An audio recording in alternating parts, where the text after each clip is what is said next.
the sky was a dead gray. Like a moldy rag, it covered the entire earth tightly. The neon signs flickered, buzzing with electricity, casting light on the traffic that had long since stopped moving. Everyone was looking up. Rigid, like a group of ducks waiting to be slaughtered. No one spoke. Only the blood-red countdown, floating 10,000 meters above the sky and covering 197 countries, silently ticked away. 3 seconds. 2 seconds. 1 second. Time hit zero. Boom. A strange wave, inexplicable by science, swept across the globe in an instant. Whether in Times Square in New York or the Central Street in Jinghai City, all electronic screens went black at the same time. Then, blood-red words appeared, so scarlet it seemed like they would drip with blood. Horror game, officially starting. Global forced matchmaking in progress. One firebearer will be randomly selected from each country, binding the nation's destiny. If the player survives, the nation's fortune flourishes, and resources are multiplied 100 times. If the player dies, the nation's fortune collapses, and the eerie invasion begins. A cold mechanical voice exploded in the minds of billions of people on Earth. No prelude. No negotiations. This was a game of Russian roulette for the survival of the species. We must pick a special forces soldier. A middle-aged man in a suit on the streets of Jinghai City clenched his fist so tightly that his nails dug into his flesh. Last time, the bear country chose a strongman who smashed a zombie with brute force and earned their country a full year's worth of oil resources. Please don't pick someone like that old lady from neighboring Annan country. She was chosen last time, and less than 3 minutes in, she died of fear, and Annan country has been suffering from a drought ever since. Heaven help us. With Dragon country's 5,000 years of fortune, we must pick someone tough. The livestream chat room immediately opened. Billions of viewers flooded in. The barrage was so fast, it looked like only after images. Bodhisattva, help us. Lord of Heaven, help us. Give us a soldier king. Even if it's a butcher, it's fine. As long as they have killing intent, even ghosts will fear them. I don't want to die, my family just bought a house, if the eerie forces invade, property prices will plummet again. You upstairs, you're worried about property prices when you might lose your life? The entire internet prayed. The atmosphere was suffocating. Ding! A clear prompt sound shattered the silence. The Eagle Country livestream lit up first. In the video, a golden beam of light enveloped a muscular man lifting weights in a gym. His muscles bulged like rocks, his eyes sharp like an eagle, and a massive skull emblem was tattooed on his arm. Retired Eagle Country Special Operations Ace Adam Black. The Eagle Country netizens exploded. Oh, it's Adam. Our war machine. We got this. This is a sure win. This is God's favor. We're going to be great again. Although physical attacks are limited against the eerie forces, Adam has undergone biomodifications. Next. The Sakura Country livestream lit up. A gloomy young man dressed in hunting clothes, with an ancient long sword at his waist, was selected. Sato Ken. A descendant of a famous Onmyoji family, rumored to have been able to see unclean things since childhood. The Sakura Country barrage flooded the screen. He's on. Sato-kun is the real exorcist. This time, Sakura Country will definitely take first place. Let those Eagle Country guys, who only rely on brute force, see what real expertise looks like. One by one, the selected players from each country were announced. Some cheered, while others mourned. Finally. It was Dragon Country's turn. Everyone's heart was in their throats. Director Chen Guodong of the Special Affairs Bureau stared at the big screen, his palms sweaty. It has to be a strong person from the Special Affairs Bureau, even if it's that little Taoist from Longhu Mountain. Under the spotlight. A pale beam of light suddenly descended into a remote alley in Jinghai City. The live stream camera zoomed in quickly. The image became clearer. It was a young man who had just walked out of a convenience store. His white shirt was a bit wrinkled, and the collar was casually open. His hair was slightly messy, hanging over his forehead, covering a pair of eyes that seemed to lack any spirit. That face was very pale. It wasn't the kind of healthy pale, but rather a sickly, sun-deprived pallor. 2 heavy black circles hung under his eyes, as if life had hollowed out his body. In his left hand, he carried a plastic bag, inside of which were a bucket of braised beef noodles and 2 sausages. In his right hand, he held a thick book, its cover marked with a few chilling words, abnormal psychology. At this moment, time seemed to stand still. The billions of viewers in Longwa's livestream had their brains freeze for 3 full seconds. Then, the room exploded. What the hell? Who is this? This guy looks like he's on death's door. Just look at his face, a gust of wind could blow him over. It's over, it's really over. While Eagle Country has special forces, Sakura Country has Onmyoji, and Longwa chose a guy with kidney problems? What kind of game is this? I bet he'll drop dead any second. What's that book he's holding? Abnormal Psychology? A bookworm? Just end it. I'm off to buy a coffin. Even picking a delivery guy would be better than him. That frame isn't even enough to fill the cracks in a creepy puzzle. Despair. Overwhelming despair. Director Chen Guodong collapsed into his chair, his face ashen. Quick, check his records. His voice trembled. In the beam of light, Shen Jin stopped moving. He slowly lifted his head, his dead fish eyes blankly glancing at the glaring light above. No panic. No scream. Even the corners of his drooping mouth didn't twitch. He just instinctively pushed up his gold-rimmed glasses. Then, he raised his wrist and glanced at the slightly worn mechanical watch. 10:30 p.m. Shen Jin's voice was a bit hoarse, sounding lazily tired. He sighed. I just got off work and now this happens. He casually stuffed abnormal psychology into his armpit and asked the void. Forced overtime? Does this game provide social insurance and housing fund? Global viewers. There was a brief vacuum in the comments. Then came a wave of even fiercer ridicule. Is this guy crazy?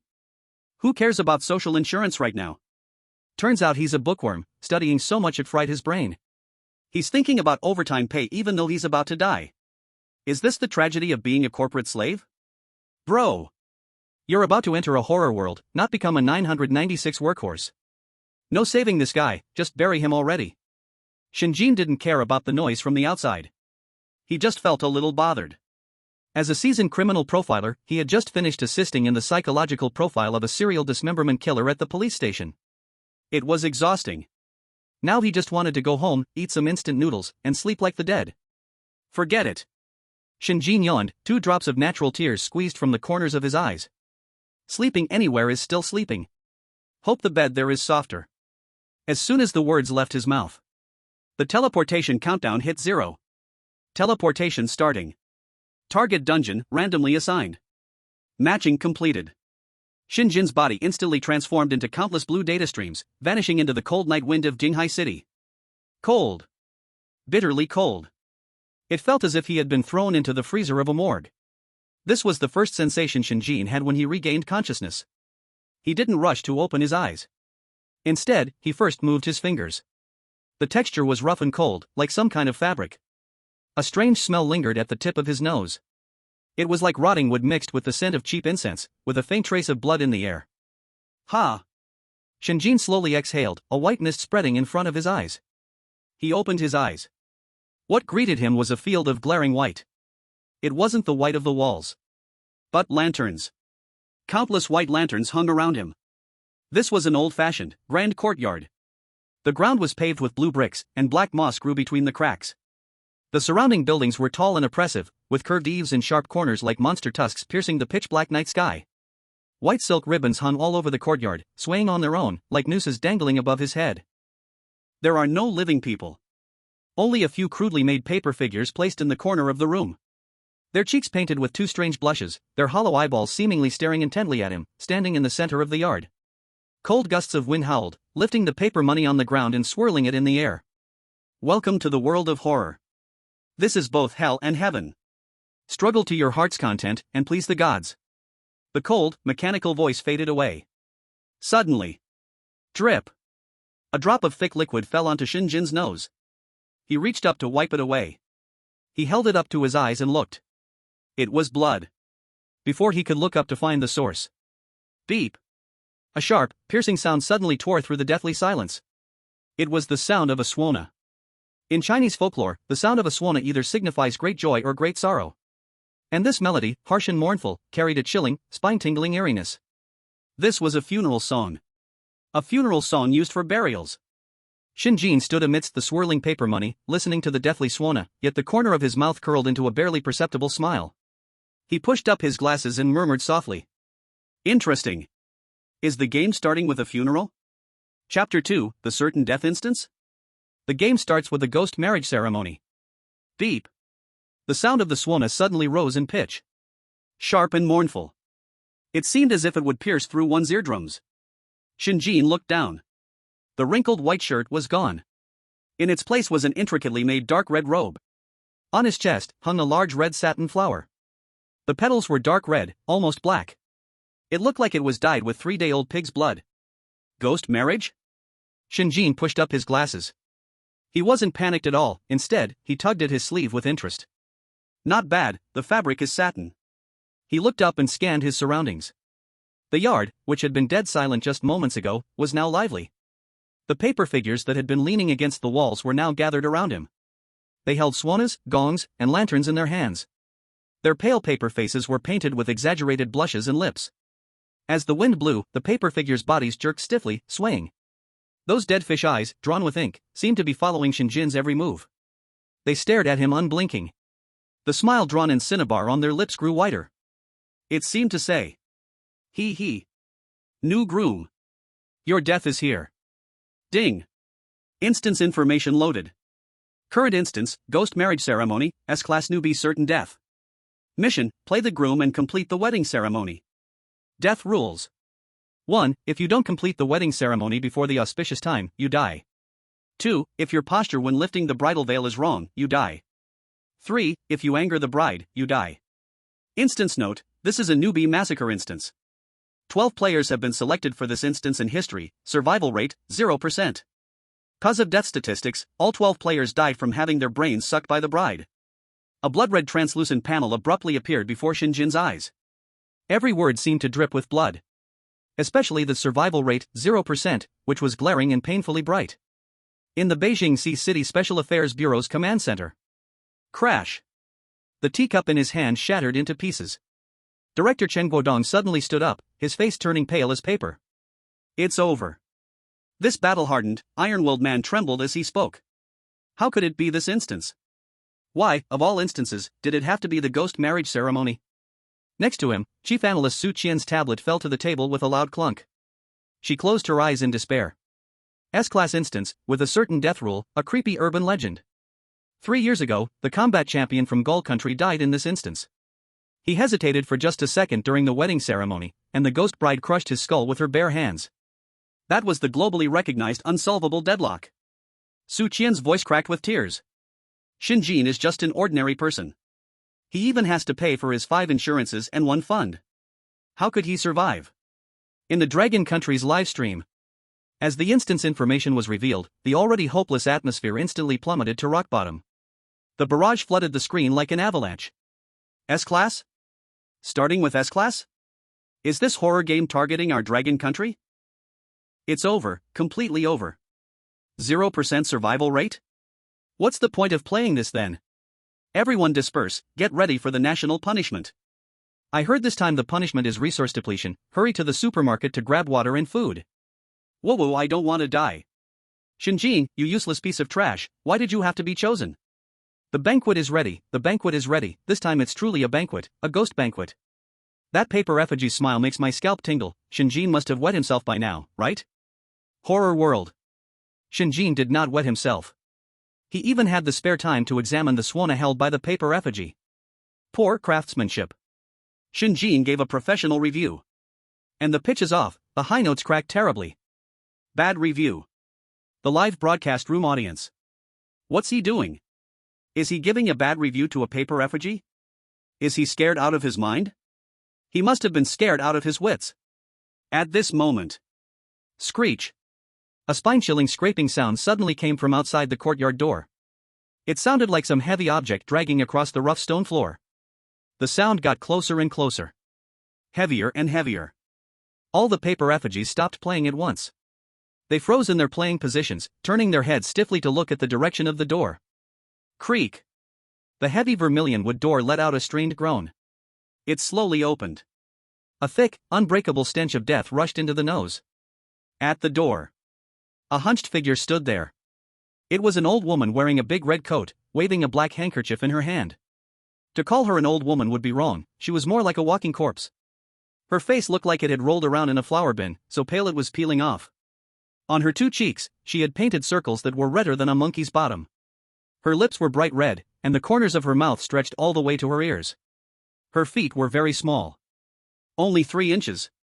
They were a pair of 3-inch golden lotuses embroidered with faces of the dead. The strange dragging sound earlier came from her dragging these deformed little feet on the ground. Ghost matchmaker. Warning. Ghost-level entity detected.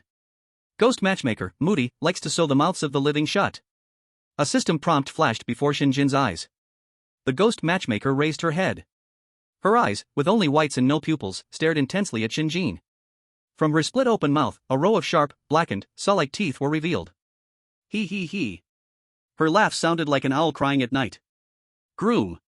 The lucky time has come. The ghost matchmaker said while twisting her stiff neck, step by step approaching Shen Jin. Don't dawdle. Don't keep the bride waiting. She's hungry. When she said hungry, the ghost matchmaker stuck out her crimson tongue and licked the black drool dripping from the corner of her mouth. It was pure, naked hunger. In the Dragon Country live broadcast room, countless viewers were so scared they threw their phones. Holy shit. This is too terrifying. This matchmaker looks scarier than the ghosts in my nightmares. Shen Jin, run. Even if running means death, it's better than being eaten. Run? Where to run? This is a dungeon. Facing the approaching evil ghost, Shen Jin stood still, unmoving. He only slightly frowned. Then, he took out a tissue from his pocket and covered his nose. This auntie. Shen Jin's voice, muffled by the tissue, still sounded indifferent. Could you please speak a bit farther from me? You have bad breath. And the smell of corpse rot. The air froze. The ghost matchmaker's stiff smile froze on her face. Even the bullet screen in the live broadcast room stopped for a moment. What did he just say? Auntie? Bad breath? Warrior. This is a true warrior. Is this the time to be picky? Big brother, you're gonna die. The ghost matchmaker clearly didn't understand. She had been a matchmaker in the horror world for hundreds of years, guiding countless unlucky grooms. Every one of them would be scared to death, kneeling and begging for mercy when they saw her.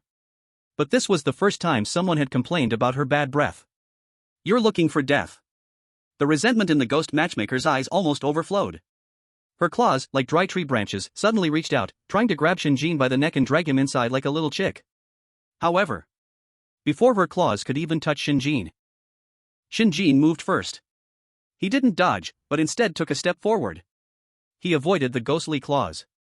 Then, with an indifferent expression, he adjusted his collar. Lead the way. Shen Jin's tone was calm, as if he were giving orders to his own housemaid. Since the auspicious time has arrived, don't delay my meeting with my wife. If we miss the auspicious time, the bride will blame us. Shen Jin glanced at the ghostly matchmaker, his gaze slightly cold. Can you bear the consequences? The ghostly matchmaker froze, her hands suspended in midair. In her eyes, which were only white, a trace of fear flashed. Yes. Fear. Not fear of this human, but fear of the bride he mentioned. That existence. Even she, as a fierce ghost, would be terrified to the point of losing her soul just by thinking of what that existence could do. Poof. The ghostly matchmaker withdrew her hand, giving a cold sneer. Sharp-tongued brat. I hope, when you enter the bridal chamber, your bones are as tough. With that, she turned and limped toward the main hall. The groom is entering, a harsh, shrill voice sang. Shen Jin followed behind. His hand was in his pocket, his fingers lightly brushing the spine of the book Abnormal Psychology. It was his only weapon. It was also his final trump card. Looks like psychological games work on ghosts too. Shen Jin thought to himself. In that moment just now, he had been gambling. Gambling on the strict hierarchy in this scenario. Gambling that the unseen bride had absolute authority. He won the gamble. Passing through the eerie courtyard. Ahead was the main hall. Inside the hall, there were no lights. Only 2 wrist-thick red candles burned on the altar. But the candlelight was a sickly green. The ghostly green glow illuminated the hall, making it look like a demonic underworld. On the altar, there were no fruits or snacks. Instead, there were bloody pig heads, cow heads, sheep heads, and bowls filled with black liquid wine.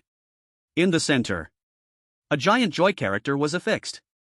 The character was written in fresh blood, still slowly dripping down. Beneath the joy character, with her back to the door, a figure stood quietly. At that moment, Shen Jin's pupils suddenly contracted. Beauty. Even if it was only a back view, it was breathtakingly beautiful. A phoenix crown, a red wedding robe. Her figure was graceful and elegant, like a willow in the wind. Her black hair cascaded like a waterfall over her red robe, almost reaching her ankles. But what was even more heart-stopping was the aura she exuded. It was an indescribable sense of oppression. As soon as Shen Jin stepped into the threshold of the hall, the figure moved. She slowly turned around. Her movements were slow, but it felt as though she had stirred the very air in the space. Shen Jin felt as if a massive stone was pressing against his chest, making it hard to breathe. Crack! Crack! The blue-on-white porcelain vases on the antique shelves exploded one after another, without any external force. Fragments flew, slicing across Shen Jin's cheek, leaving a thin trace of blood. But he didn't blink. His gaze fixed firmly on the figure that had turned around. The red veil covered her face. Her features were hidden. All he could see was the hand stretching out from her wide sleeves. Pale. Devoid of color. Her nails were long, stained with crimson red. Warning! Warning! Warning! Detected red dress level ghost. Name, unknown, ghost bride. Danger level, above red dress, extremely fatal. Tip, do not touch her. Touching her means certain death. Touching her means certain death.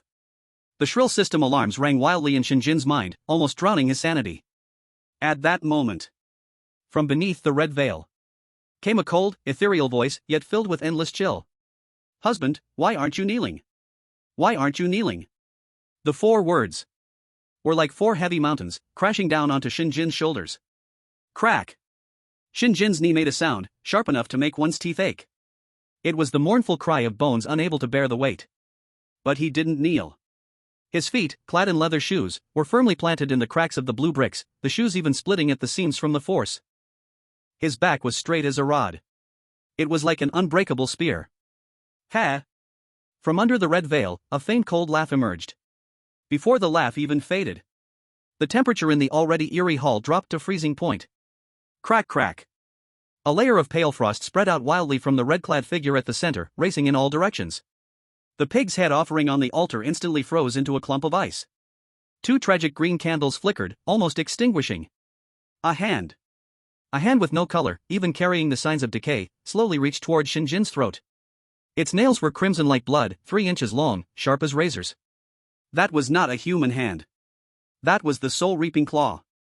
With just a slight swipe, Shen Jin's throat would split like a broken porcelain vase, blood splattering immediately. In the Dragon Kingdom live broadcast room, the hearts of billions of viewers stopped. It's over, totally over. This sense of pressure, I'm about to piss myself from behind the screen. Kneel. Quickly kneel. Kneeling might leave you with a complete corpse. Useless rules, it's already the auspicious time, if he doesn't bow now, he's dead. Shen Jin. For God's sake, do something. Stop cursing, his insides are probably already shattered from the pressure. Despair spread like an epidemic. No one thought Shen Jin would survive. Even the director of the Special Affairs Bureau, Chen Guodong, closed his eyes in pain, unable to bear watching the upcoming bloody scene.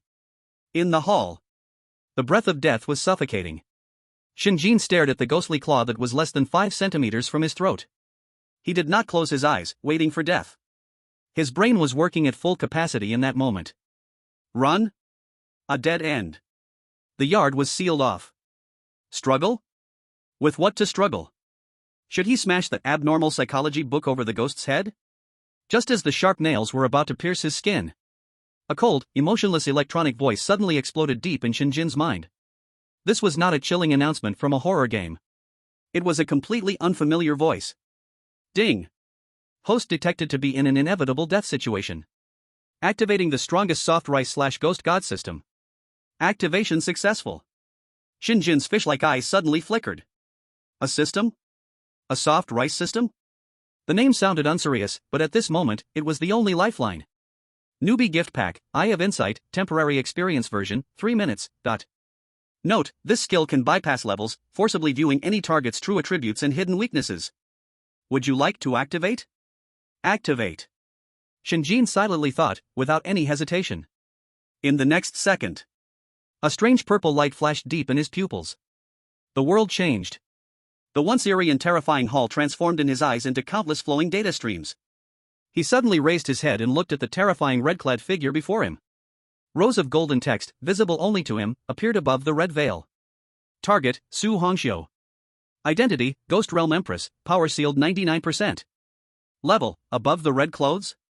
Personality, aloof, brutal, extremely lacking in love. Current status, extremely empty, craving care, detesting cowardly men. Shen Jin's gaze quickly swept over.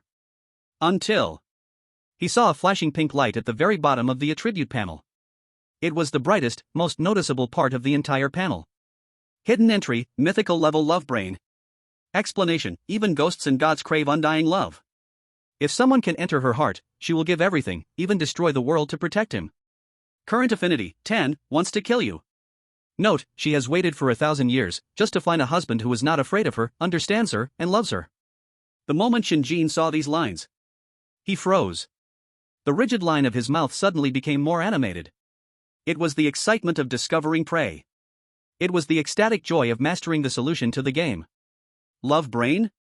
Mythical level? Interesting. Shen Jin pushed his glasses up, a trace of madness flickering beneath the lenses. This was no death dungeon. This is clearly a freebie. As a seasoned psychological profiler, his greatest strength was exploiting human weaknesses. And now, he found that the weakness of ghosts was even more fatal than human nature. System prompt: the target is detected to possess the attribute of top-tier love-struck brain. Calculating the only way to survive. Calculation complete, pursue her. Host, immediately showcase your masculine charm. Don't hesitate, go straight in. Go straight in? Shen Jin's gaze flickered slightly. Looking at the ghost's claw right in front of him, instead of retreating, he took a deep breath. His previously tense body suddenly relaxed. That near-death fear disappeared in an instant. In its place was a near-mad calmness. Since the only way to survive was to eat soft rice. Then this bowl of rice. I, Shen Jin, will eat it for sure. Kneel. At this moment, a shrill scream broke the still atmosphere. The ghost matchmaker, seeing that Shen Jin was still not kneeling, finally lost patience. Her old face, covered with white powder, twisted into a horrific grimace. A dry, chicken claw-like hand, with a foul stench, slammed toward the back of Shen Jin's head. You don't know the meaning of death. Kneel and kowtow to the bride. The ghost matchmaker's strength was immense. If that slap hit, Shen Jin's neck would definitely snap on the spot. The Dragon Kingdom livestream instantly went black with a warning. It's over. He's going to be executed. Don't watch. It's too bloody.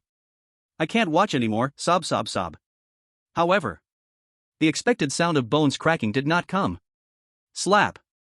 A crisp sound echoed in the hall. Everyone froze. Whether it was the paper people on site or the billions of viewers in front of the screen. Shen Jin didn't even turn his head. With a backhand wave. It was as if he were swatting a fly, directly swatting away the ghost matchmaker's terrifying claw. Get lost. 2 words. Cold. Disgusted. Even carrying a hint of high and mighty disdain. The ghost matchmaker was stunned. She stared dumbfounded at the back of her hand, which had turned red from the slap, her eyes, only white, filled with disbelief. This human hit her? In front of the ghost bride, in this deathly scenario, he dared to resist? You. The ghost matchmaker was about to explode. But saw Shen Jin not even glance at her. He straightened his slightly messy collar and stepped forward. 1 step. 2 steps. He crossed the last safe distance between them. And stood in front of the red-dressed ghost bride. So close that Shen Jin could even smell the faint, otherworldly scent of the ghost, reminiscent of the cold fragrance of the other shoreflower. The figure under the red veil stiffened slightly. The hand that had originally wanted to pierce Shen Jin's throat also stopped mid-air. She didn't seem to expect. This human dared to get so close. How do you want to die? A cold voice came from beneath the veil. With unabashed killing intent. The livestream chat exploded. Facing the killing intent that could freeze a soul. Shen Jin smiled. It was a very gentle smile, yet it carried a hint of aggression. He didn't answer. Instead, he slowly raised his hand. Toward that terrifying ghost claw. He stretched out. His movements were graceful, as if inviting a dance partner. Madman. This is definitely a madman. That was the only thought in the minds of viewers worldwide at that moment. The next second, the scene froze. Shen Jin's hand reached past the sharp claws. And firmly grasped that cold, lifeless, bloodless ghost hand. Tightly gripping it. His fingers interlocked. The warm palm instantly wrapped around that deathly, chilling cold. Wife. Shen Jin's voice was deep and magnetic, carrying an unquestionable tenderness. Let me warm it for you. Chapter 4, as long as you're bold, the ghosts take maternity leave. Deathly silence. It was as if the entire horror world spacetime had stopped at this moment. In the hall, the paper people, who had been playing music and preparing to watch the live consumption of a human being. The action froze in midair.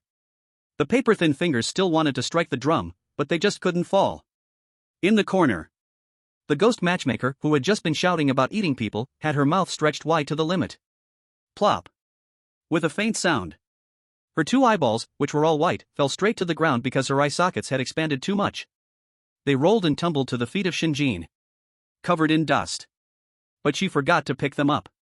She only stared at the scene before her with two empty, hollow black holes. She had gone mad. This world had gone mad. That human, who not only didn't kneel but even dared to touch her, wasn't he tired of living? In the center of the hall, time seemed to freeze. Shen Jin's palm was broad and warm. It tightly wrapped around the ghost's pale, cold hand, its nails stained bright red. No trembling. No retreat. Only the warmth of his palm, continuously transferring to the cold, dead hand. Under the red veil, the terrifying figure clearly stiffened.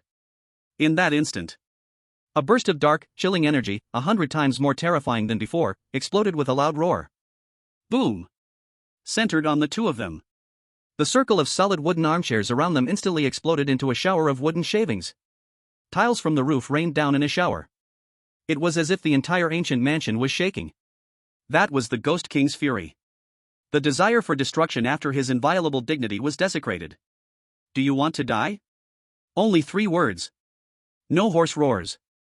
Only cold, bone-deep murderous intent.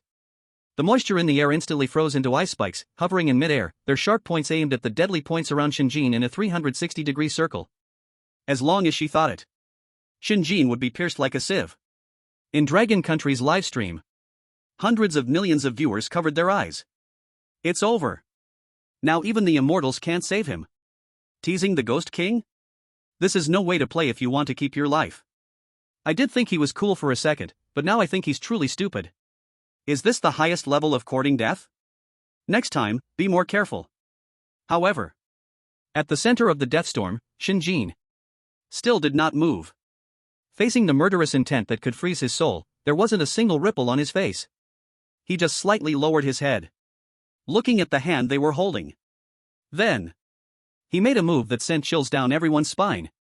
He extended his other hand. Gently, carefully. He adjusted the red silk sleeve of the female ghost that had wrinkled from the earlier movement. His fingertips grazed the cold fabric.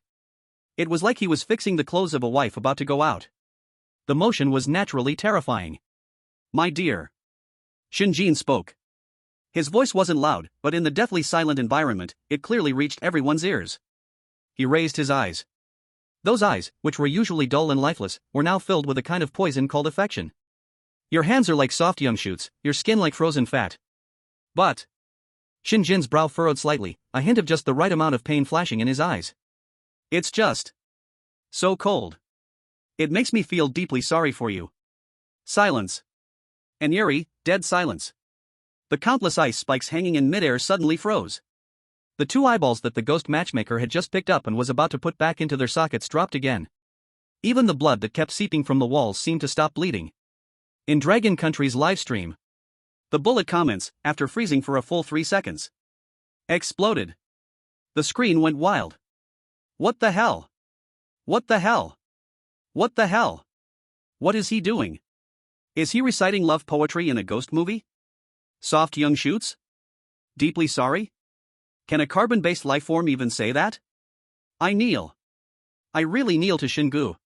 Is this the legendary as long as you're bold enough, the female ghost takes maternity leave? Ancient people did not lie to me. They didn't lie. Look at the female ghost. She hasn't attacked. This guy is literally using his life to chase women, and he's chasing the boss. Inside the hall, the hand of Su Hongxiu, which was originally about to crush Shen Jin's throat, trembled slightly. The murderous intent. It showed a visible pause. In that moment, a heavenly-like prompt sound rang in Shen Jin's mind. Ding. Detection of target emotional fluctuation. Favorability +1. Current favorability, 9, still wants to kill you, but wants to hear a few more words of your last words. He won. Shen Jin's smile deepened by an almost imperceptible 0.1 millimeter at the corner of his lips. Even if it was just a little bit of favorability. It meant that she no longer wanted to kill him immediately. For a psychological profiler, as long as the other person is willing to listen, there is no psychological defense that cannot be broken. What's more, the person in front of him was a top-tier patient with a mythical level love brain status. Are you pitying me? Under the veil. The voice remained cold, but it lacked some of the biting chill and carried a trace of subtle confusion. For 1,000 years, every person who came here, when they saw her, only had fear, disgust, and despair in their eyes. They screamed, begged for mercy, and pissed themselves. No one had ever held her hand and said they were sorry she was cold. Pity? Shen Jin shook his head. He released his hand that was adjusting his cuff but didn't let go of that ghostly hand. Instead, he tightened his grip a little more. He even went one step further, gently rubbing her hands back with his thumb. It's not pity. It's understanding. Shen Jin's voice became deeper, carrying a magnetic tone that seemed to penetrate the soul. The world only knows the ghost bride is vicious and brutal, and that the red dress like blood is an omen of great misfortune. They fear you, dread you, and wish they could stay miles away from you. At this point, Shen Jin took a step forward. The distance between them was now only a thin layer of red gauze. Breathing could be heard. But what I see is not a ghost or a god.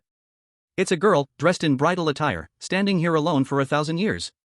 Shen Jin's gaze seemed to pierce through the red veil, staring directly into those sorrowful and beautiful eyes. He began to use the core technique of cold reading **** empathy bombardment ***. It's cold here, isn't it? Every day, you listen to those soulless paper figures blowing funeral music, and watch this never-ending night. You've been waiting. Waiting for someone who doesn't see you as a monster, but as a wife. You've been waiting so long, your heart has frozen, your blood has turned cold. Right? Each word a pearl. Each sentence a piercing blow to the heart. Every word felt like a precise surgical knife, cutting open the heart of Su Hongxiu, a heart that had been frozen for 1,000 years. For a love-struck person, what is the deadliest poison? It's not "I love you." It's "I understand you." The red veil trembled violently. The hand Shen Jin held, which had been stiff and cold, now began to sweat, fine beads of perspiration forming, the ghostly energy condensing. She panicked. This ghostly queen, feared by the terrifying world, was now panicking like a helpless little girl in front of a human who was only a few levels above. The system prompt began to scroll wildly in Shen Jin's mind. Ding. Verbal strike. Piercing the soul. Favorability +2. Favorability +3. Favorability +5. Current favorability, 1, this person seems like he really isn't afraid of me? It worked. From negative to positive. This was a qualitative leap. Shen Jin looked at the trembling red figure in front of him, and his smile deepened. He knew. As long as he added a little more fuel to the fire, he could secure this bowl of soft rice once and for all. However, just as Shen Jin was about to press the advantage and completely capture the ghost world's empress, wah-ah-ah-ah, a nauseating, strange scream suddenly interrupted the beautiful yet eerie atmosphere. Nearby, the ghostly matchmaker, who had just shoved her eyeball back in place, finally reacted. She looked at the scene before her and felt it was absurd. Absurd to the extreme. The ghost bride had actually been moved by just a few words from a human? This couldn't be. If the husband-killing ceremony wasn't completed, how could the rules of the dungeon operate? How would she, the matchmaker, survive? Demonic words, confusing the people. The auspicious time has passed. The ghostly matchmaker let out a sharp roar. The sound was like fingernails scraping madly on a blackboard, stabbing into one's eardrums until they bled. The groom has not bowed, still teasing the bride. To be executed. To be executed. Boom. The ghostly matchmaker's hunched body instantly expanded. The once shriveled skin puffed up like a balloon, transforming into a 3-meter-tall green-skinned monster. Its massive mouth, torn to the roots of its ears, suddenly opened wide, revealing a mouthful of shark-like, backward-facing razor-sharp teeth. Foul, black saliva sprayed out in torrents. Since the bride won't make a move, then let this old woman take her place and eat you up. Before the words were even finished, the ghostly matchmaker's giant body turned into a blur, with an oppressive, suffocating wind rushing toward Shen Jin. Her blood-red mouth wide open, targeting Shen Jin's neck artery directly. The speed was so fast, it even created a sonic boom in the air. Warning. Vengeful ghost enraged. Deadly attack. Unavoidable. In the Dragon Country livestream, viewers who had just been spamming 666 suddenly felt their hearts freeze. Watch out. It's over. This old woman is sneaking up on him. It's really over, they're too close, there's no way to dodge. Shen Jin, run. Closer. Closer still. The ghostly matchmaker's sharp teeth were less than 10 centimeters from Shen Jin's neck. He could even smell the disgusting, decaying stench of her breath. Yet, Shen Jin didn't move. He didn't even glance back. Not even the slightest flicker of his peripheral vision was wasted on the monster lunging at him. He just stood there, quietly. Still holding onto Su Hongxiu's hand with an intimate, tender gaze. As if the monster behind him, ready to devour him, didn't even exist. Or perhaps, he was gambling. He was betting that this woman, who had just been stirred into chaos by him, wouldn't let him die. My lady. Shen Jin's lips curved slightly, his voice soft. It seems someone doesn't want us to complete our vows. Chapter 5, Shen Jin makes his move. The global audience is left stunned. 1 centimeter. The distance between life and death was that short. The ghostly matchmaker's rotten teeth had even brushed against the fine hair on Shen Jin's neck, and the foul stench was enough to make an adult pass out on the spot. Shen Jin didn't move. He was waiting. Waiting with his life. Bang! A muffled sound. It wasn't the sound of bones cracking, but more like a bag full of rotten meat smashing into a cement wall. A flash of red light, like lightning slicing through the dark night with the power of thunder, slammed into the giant green-skinned body of the ghostly matchmaker. It was a red ribbon. A red ribbon from Su Hongxiu's wedding dress. Ah! A shrill, tragic scream instantly pierced the eardrums.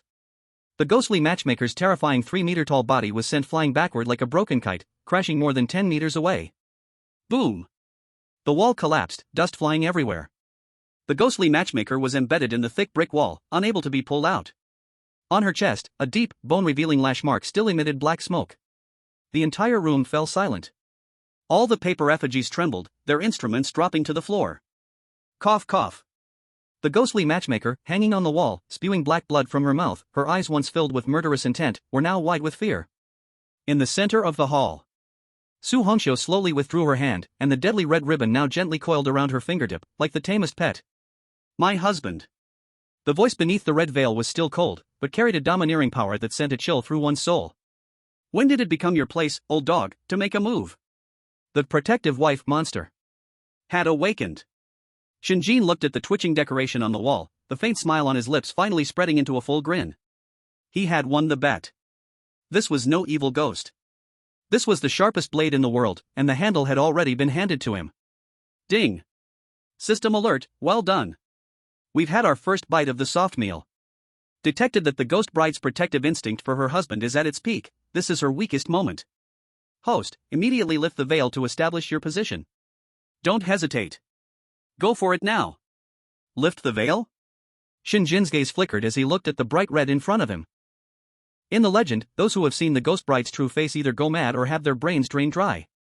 But he showed no hesitation. He slowly raised his empty hand and reached toward the red veil that covered endless terror and mystery. At that moment, the bullet comments in the Dragon Country livestream completely went crazy. No! Brother Shen, don't be reckless. The legend says that looking at the face means certain death. It's a curse. It's over. Before we could say he's just taking advantage, now he's seeking his own death. I can't look anymore. It's definitely a rotten face. Bullet comments protect me. Bullet comments protect me. Countless viewers covered their eyes or pulled their phones far away, afraid that a horrifying, blue-faced, sharp-toothed ghost face would suddenly appear on the screen. Inside the hall, Su Hongxiu seemed to sense Shen Jin's movement. Her body shuddered slightly. But she didn't retreat. She simply stood still, letting that warm large hand touch the edge of the red veil. His fingertips lifted the red gauze. At this second, it felt like a century had passed. The red gauze fell. Like the afterglow of the setting sun, slowly descending to the ground. There was no rotting flesh. No ferocious tusks. No disgusting maggots as imagined. What appeared before Shen Jin's eyes was a face so white it was almost translucent. Her eyebrows resembled distant mountains shrouded in mist, her lips like peach blossoms in March. What was most soul-stirring was the bright red tear mole under her left eye. On this pale, tragic, and beautiful face, the tear mole looked like a drop of cinnabar in the snow, stunningly beautiful, yet carrying a heartbreaking sense of fragility. She slightly lowered her eyelids, and her long eyelashes trembled like the wings of a startled butterfly. Beauty. A beauty that transcended life and death, with a chilling aura, an otherworldly kind of beauty. In the livestream, the billions of comments ready to flood with "scared me to death" were stuck in the input box. Then, the screen full of question marks turned into exclamation marks. What the heck, this is the ghost bride? She's way too beautiful, I'm guilty, I actually thought she had a rotten face. What kind of divine beauty is this? Is this really a ghost? That tear mole can kill me. Sister, kill me. If ghosts all look like this, now I finally understand why Ning Kaichen was so happy back then. Shen Jin. Let go of that ghost woman, let me do it. Shen Jin was also stunned for a moment. As a psychological profiler who had seen countless people, he had encountered many appearances. But this face in front of him was not just beautiful, it also carried a kind of cold elegance, accumulated over 1,000 years of loneliness. He looked at Su Hongxiu. There was no trace of lecherousness in his eyes, only pure, unhidden astonishment and admiration. Su Hongxiu seemed unaccustomed to being stared at like this by a living person. Her cold eyes slightly avoided his gaze, and the ghostly aura around her became somewhat unstable.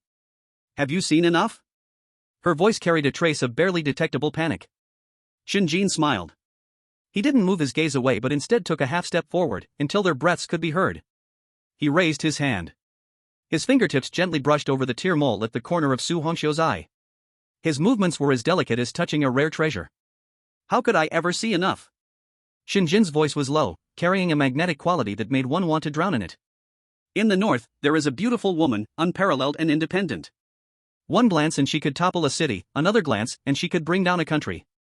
He paused, his eyes burning as he looked at Su Hongxiu's slightly flustered eyes, speaking each word slowly. The ancients did not deceive me. To marry a wife of such beauty, even if it means death, Shen Jin considers it a blessing from 3 lifetimes. Boom! These few words, to a love-stricken soul who had been alone in the dark for 1,000 years, were as devastating as a nuclear bomb. On Su Hongxiu's originally pale face, a strange and beautiful flush appeared at an almost visible speed. It was shyness. It was an experience that the red-clad Ghost King had never felt in thousands of years. The temperature in the hall, which had been as cold as an ice cellar, inexplicably rose a few degrees. The paper figures trembling in the corner seemed to have their eyes about to pop out as they watched the scene. Their master, the one who killed without blinking, the demon woman who bathed entire dungeons in blood, actually blushed? Su Hongxiu hurriedly lowered her head, not daring to meet Shen Jin's eyes, those eyes that seemed to see through a person's soul. That hand which could once tear steel apart with ease, now twisted nervously at the corner of her clothes. For a long while, her red lips parted slightly. The voice that had been cold as ice now turned soft, sticky, even carrying a bit of a shy girl's sweetness. Husband. You flatter me. Ding. Ding. Ding. System notification flooding the screen. Affection plus 10. Affection plus 20. Affection plus 30. Congratulations, host. Direct attack successful. Target's mental defense completely collapsed. Current affection, 60, newborn love. Achievement unlocked, Ghost Bride's exclusive protection. From now on, in this horror dungeon, you can walk sideways. Shen Jin listened to the sweet system sounds in his mind, looking at the shy red-robed queen before him. He knew. It was settled. He turned his head toward the wall, where the ghost matchmaker was still stuck between the bricks. His gaze shifted instantly from tenderness to ice.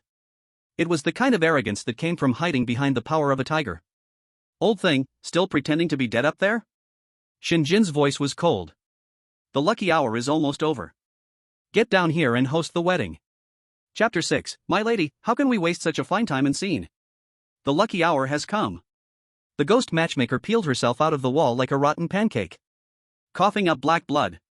Shaking, she shouted in her cracked, broken gong of a voice. She was scared. Truly scared. If she had been 1 second later, that red-robed queen might have ground her bones into dust. With her shrill cry, the gloomy hall suddenly changed its scene. Blow. All of you, start playing.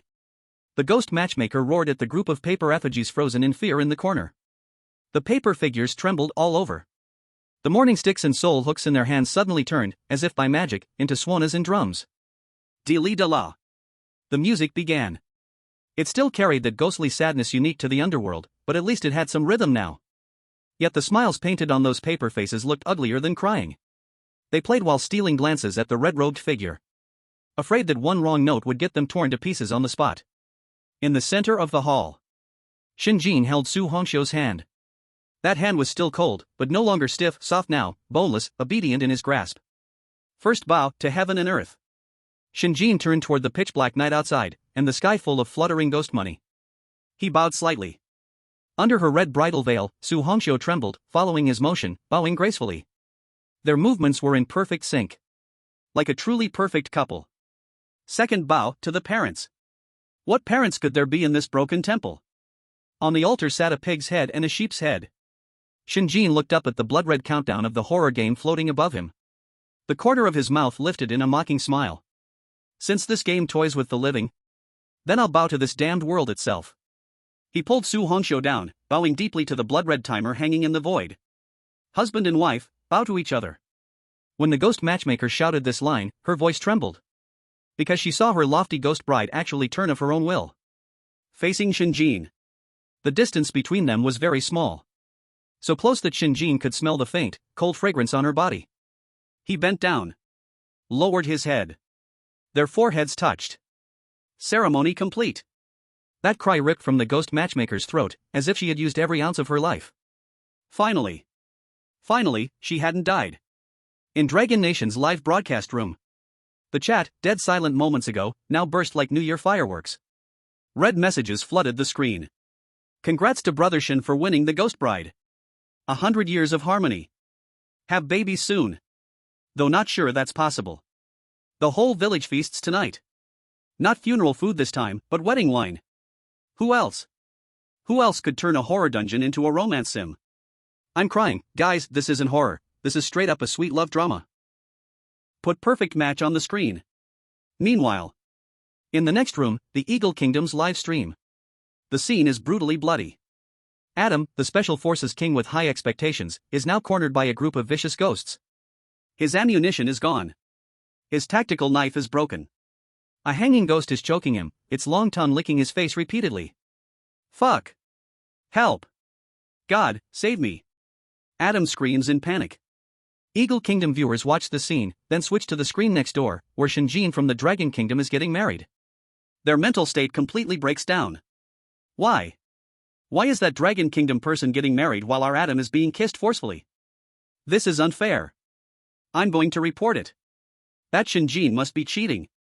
God, is this the unevenness of the world? I see that Ghost Girl will definitely eat that Dragon Kingdom guy. It's certain. In the terrifying world. Inside the Great Hall. After the ceremony, Su Hongxiu did not move. She quietly stood there. Although the red veil covered her face, Shen Jin could feel that gaze, sticking to him tightly. It was the materialization of eyes pulling silk. A mix of 3 parts shyness, 7 parts anticipation, and a full measure of possessiveness. Husband. Su Hongxiu's voice was soft, like water dripping from a stone. The ceremony is over. Her body slightly leaned forward. The meaning was clear. She wanted to be taken to the bridal chamber. Shen Jin adjusted his glasses. He looked at the ghost queen from the underworld who had just wanted to kill his whole family, but now was as soft and cute as a kitten. This soft life was so tempting. Since the ceremony is over. Shen Jin chuckled softly. Suddenly, he bent down. One hand slid under her legs, the other wrapping around her back. With a surge of strength. Up, he whispered to himself. But the next second. Shen Jin's face stiffened slightly. Heavy. Not heavy in terms of weight, but the kind of oppression coming from the soul. To carry a red-dressed ghost, it requires not just strength but also the durability of fate. Shen Jin's already weak waist protested. It almost gave way. But he kept a straight face. With clenched teeth, he steadied himself, his madness fueling him as he lifted Su Hongxiu into a bridal carry. Boyfriend power fully activated. Ah! Su Hongxiu screamed. Instinctively, she wrapped her arms around Shen Jin's neck. Her head nestled into his chest. Like an ostrich. The paper figures in the hall nearly had their eyes pop out. The ghost matchmaker was so scared she covered her mouth, afraid her scream would lead to her being silenced. The murderous female demon lord. Carried by someone? In a princess carry? Shen Jin steadied himself, took a deep breath to adjust his breathing. He looked down. At the unbelievably obedient woman in his arms. Wife. Shen Jin started walking toward the backyard, the bridal chamber. Each step was steady, although his legs were shaking a bit. His voice still calm, composed, and full of affection. One moment of spring night is worth 1,000 gold. This beautiful time and scenery. How could it be wasted? Through the long corridor. He pushed open the carved wooden door with the bright red wedding characters. Shen Jin carried Su Hongxiu over the threshold. Inside, the red candles flickered. The bed was covered with a thick red bridal blanket. Shen Jin didn't rush to put her down. Instead, he turned around. He looked at the paper figures, the ghost matchmaker, and the other unknown souls peeking from outside. A cold smile crept onto his lips. Bang! He lifted his foot, twisted his body and slammed the heavy door shut, blocking all the gazes, prying eyes, and malice outside. Immediately after, the horror game live stream ball that had been floating in the air seemed to hit an invisible wall. The screen instantly blurred. Snowflakes flickered. A few seconds later, the screen went completely black. A line of glaring large characters appeared on the screens of billions of viewers. Privacy violation, live stream blocked. Please wait until dawn. The entire internet howled in despair. No. What is it that my esteemed VIP can't see? Shen Jin. Open the door. You got married, now open the door.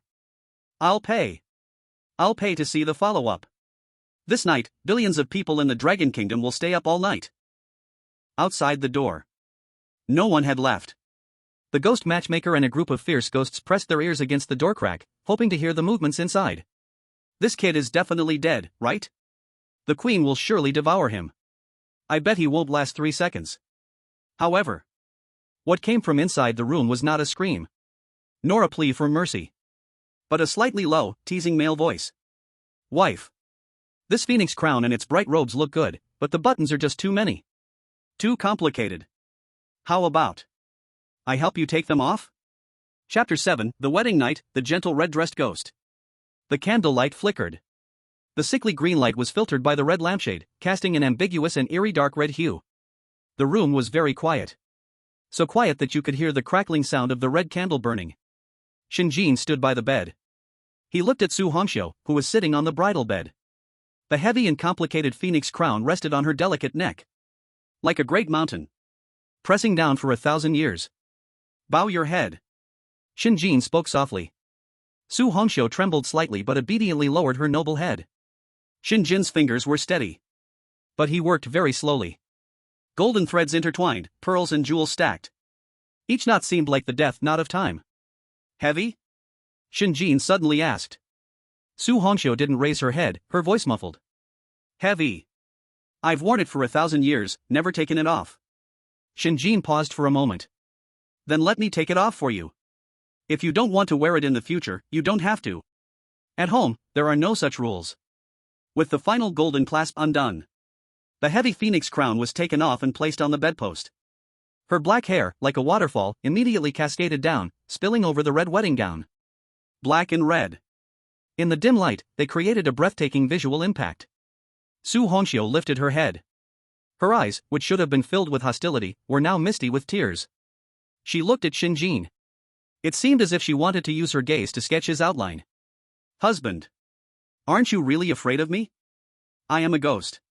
A fierce ghost that kills without hesitation. The weight under this phoenix crown is not honor, but endless resentment and curses. Su Hongxiu's voice trembled slightly. She was afraid. Afraid that all of this was just a dream. Afraid that Shen Jin was only acting to survive. Shen Jin did not respond immediately. He casually pushed the priceless phoenix crown aside, then sat beside her. The bed creaked slightly. Their shoulders leaned against each other. Give me your hand. Shen Jin reached out his hand. Su Hongxiu hesitated for a moment, then placed her cold hand into his warm palm. Afraid? Shen Jin's lips curled into a faint, nonchalant smile. I am a brave person. Not even poverty scares me, why would ghosts? Besides, Shen Jin turned his head, his gaze meeting hers seriously. If I could be treated by you with such sincerity, what harm is there in being a ghost's husband? Su Hongxiu was stunned. The mist in her eyes finally condensed. It turned into 2 lines of blood tears, slowly sliding down. It wasn't sadness. It was relief. The 1,000 years of waiting and loneliness seemed to have found a home at that moment. Husband, she muttered to herself. Suddenly, Su Hongxiu seemed to have made a decision. She raised her other hand and thrust it suddenly towards her chest. Put. Her fingertip pierced the red dress. Shen Jin's pupils shrank, about to stop her, but he saw that she had already withdrawn her hand. At the tip of her finger, A drop of bright red blood hovered, on the verge of falling. But this blood didn't smell of iron. Instead, it emitted a strange, sweet fragrance, its light swirling like a brilliant ruby. This is my heart's blood. Su Hongxiu's face turned a bit pale, but she smiled beautifully. She held the blood drop out in front of Shen Jin. Take it. In the future, whenever blood is seen in this terrifying world, it will be like seeing me. No ghost will dare approach. Shen Jin looked at the blood drop. Ding. Item acquired, Ghost Queen's Heart Blood, unique item. Effect, the wearer is immune to all eerie attacks below the red dress level. The favorability of red-dressed ghosts automatically increases by 50. Ghost King level ghosts will be wary. Note, this is the highest medal in the world of soft food. A protective talisman earned with life. Shen Jin did not refuse. This is a life-saving magical item. He reached out to take it, and the moment the blood droplet touched his skin, it transformed into a red teardrop pendant that hung around his neck. Warmth. A continuous flow of warmth spread to his limbs and bones. Thank you, madam, for the treasure. Shen Jin touched the pendant, smiling like a fox who had eaten honey. But his gaze fell on the 2 wine cups on the nearby table. The liquid in the cups was pitch black, still bubbling. It looked like some kind of deadly poison. This cup of wine has not been drunk yet. Shen Jin picked up a wine cup. Su Hongxiu felt a bit nervous. This is ghost wine, if a living person drinks it. No problem. Shen Jin interrupted her, handing her the other cup. Their arms intertwined. He tilted his head back and drank it all in one go. The taste was spicy, like swallowing razor blades. But in the next second, a violent wave of heat exploded in his abdomen. Ding. Consumed a century-old ghost wine, top grade. Strength plus 10. Physique plus 10. Spirit plus 10. Gained passive skill, Ghost Energy Adaptation, Beginner. Refreshing. Shen Jin felt his previously weak body instantly filled with strength.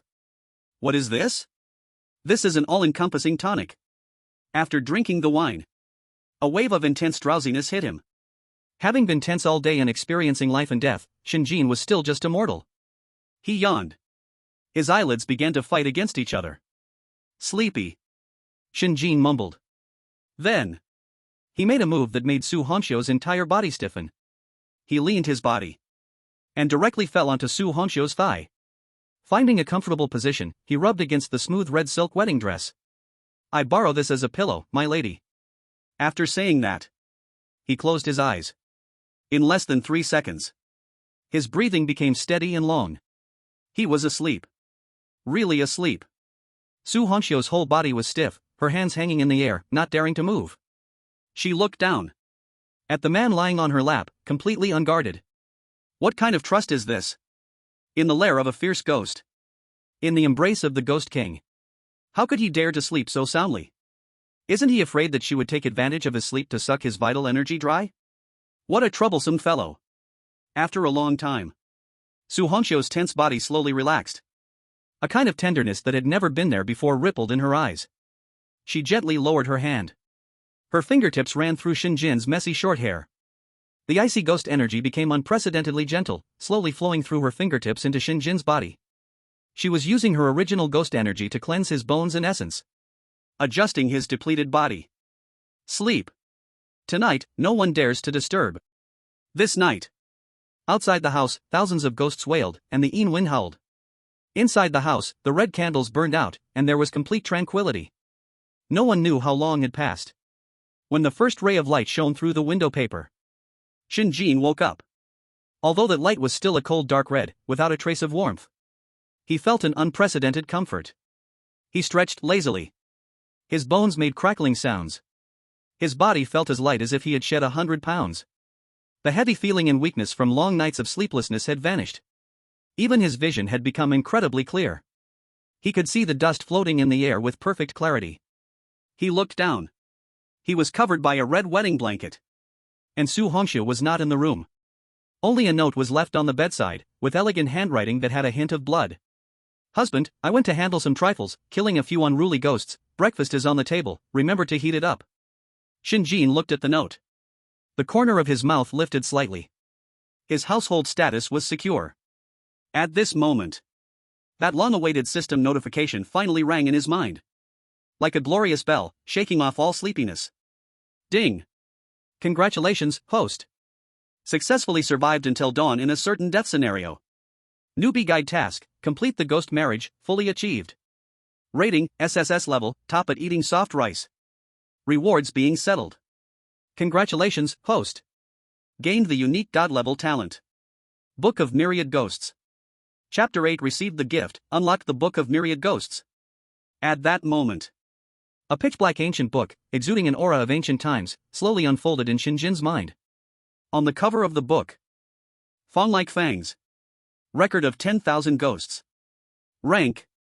Can grow into god-level talent. Core ability, collect all ghosts in the world, wield the power of gods and ghosts. Function 1, summoning. Can summon collected ghosts to fight for you anytime. Function 2, transformation. Can borrow some physical traits and abilities from collected ghosts to achieve human-ghost unity. Shen Jin's thoughts stirred. The pages opened. The first page. It was a vivid image. A red dress like blood, a phoenix crown, and a tear mole at the corner of the eye, breathtakingly beautiful. It was Su Hongxiu. Collected, red-dressed ghost wife Su Hongxiu. Current bond level, level 1, hearts communicate. Borrowable abilities, Ghost King Strength, Red Silk Strangulation, Ice Ghost Domain, sealed. Transform? Shen Jin pushed his glasses and a hint of madness flashed in his eyes. This was his foundation for survival in the horror world. Not just living off others, but also making the soft life a hard fight. Let's try it. Shen Jin raised his right hand, his thoughts connecting with the record in his mind. A chilling power surged instantly from the blood of the Ghost Emperor in his heart, flowing into his right arm through his veins. Visible to the naked eye. His right hand underwent a transformation. The originally pale skin instantly turned as crystal clear as jade, and his nails surged 3 inches, transforming into sharp red blades. A terrifying pressure exploded centered on his right hand. Shen Jin casually rested his hand on the wooden pillar at the head of the bed. That pillar was made of century-old dark wood, as hard as iron. 5 fingers. Gently contracted. Crack. No obstruction at all. He didn't even feel any resistance. That thick, bull-sized wooden pillar turned into a cloud of swirling sawdust in his palm. Is this the power of a red-dressed ghost? Shen Jin looked at his ghostly hand, the corners of his mouth curving up. Is this what it feels like to cheat? Pretty nice. Husband. A surprised voice came from the doorway. Su Hongxiu had returned without him noticing. She was holding several packages still dripping with blood, those were the several fierce ghosts dealt with last night. At this moment, she was gazing intently at Shen Jin's ghostly right hand. Not only without a trace of fear, but instead, smiling brightly, the tear mole at the corner of her eye was trembling. Your aura can perfectly merge with mine? Su Hongxiu tossed away the packages in her hands and quickly approached, lifting Shen Jin's right hand. She gently rubbed her cheek against the sharp nails. With a look of infatuation. This is soul resonance. Husband, we really are a match made in heaven. Shen Jin withdrew his power, and his right hand returned to normal. He casually stroked her head. That's natural. Let's go, my wife. Shen Jin adjusted his collar, returning to the appearance of a refined scoundrel. It's dawn. We should go check on those friends wishing for my death. Creak. The intricately carved wooden door was pushed open. The cold, red light of dawn spilled at the doorway. Outside, the ghost matchmaker was hunched over, holding a black lacquered tray. Behind her was a group of paper figures peeking in. They were all waiting. Waiting for this door to open and reveal a dried corpse drained of young energy. After all, no one had ever survived the ghost bride's wedding night. However, when they saw the figure walking out, all the ghosts were dumbfounded. Shen Jin held Su Hongxiu's hand, stepping over the threshold. Not only did he not become a dried corpse. Instead, he was radiant, full of vitality, and even his skin was more radiant than yesterday. That refreshed look. How could it seem like he had just gone through a certain death scenario? It was clearly like he had just returned from his honeymoon. The ghost matchmaker's hand shook, almost dropping the tray. New groom.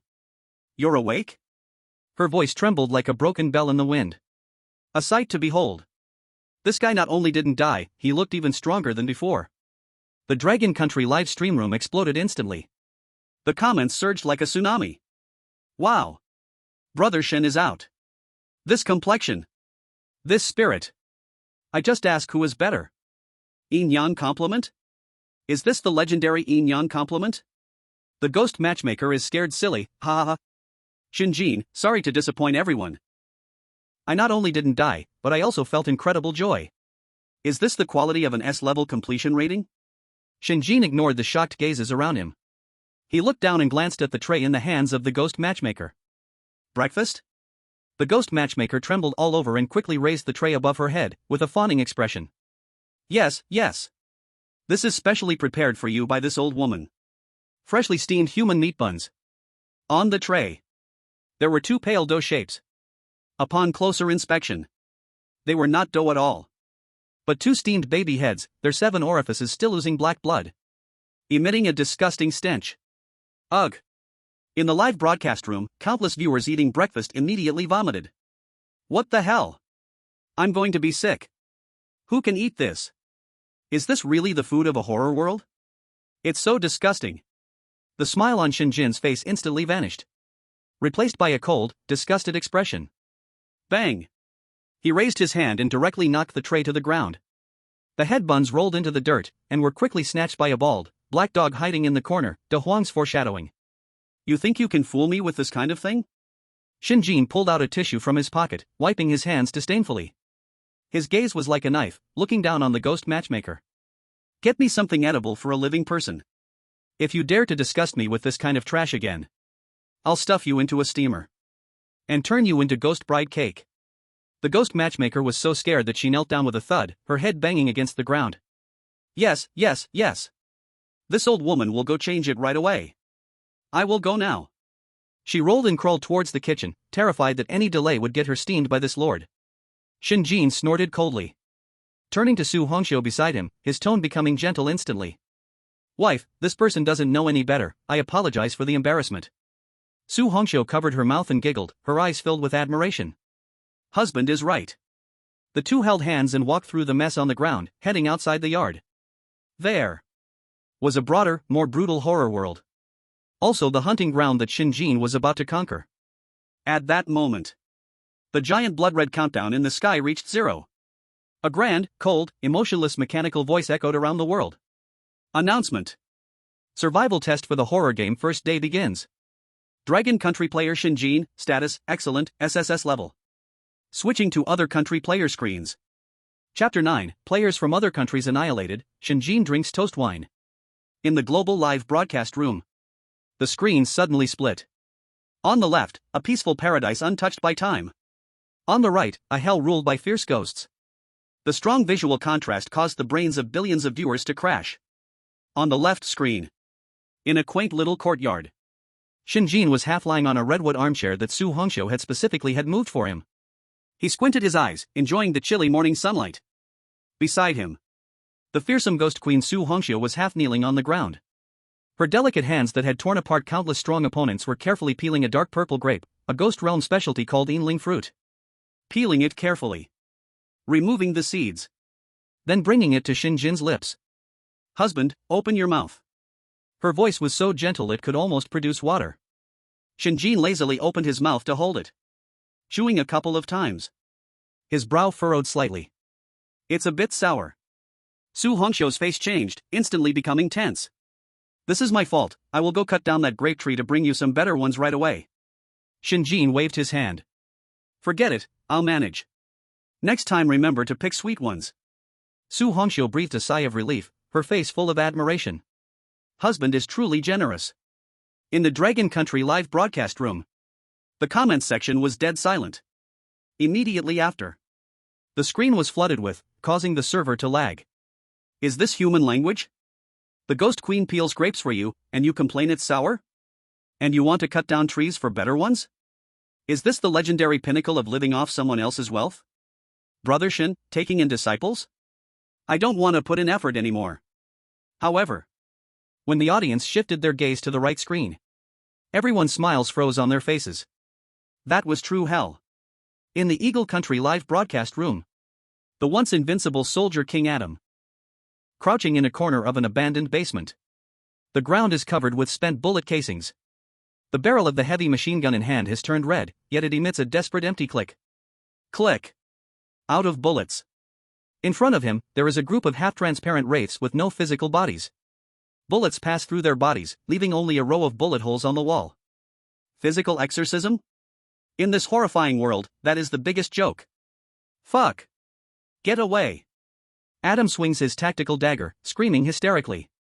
A wraith passes through his bulletproof vest, its cold hand gripping his heart directly. Ah. The scream abruptly stops. Adam's eyes instantly lose focus, his body falls straight down. Eagle Country contestant Adam Black, confirmed dead.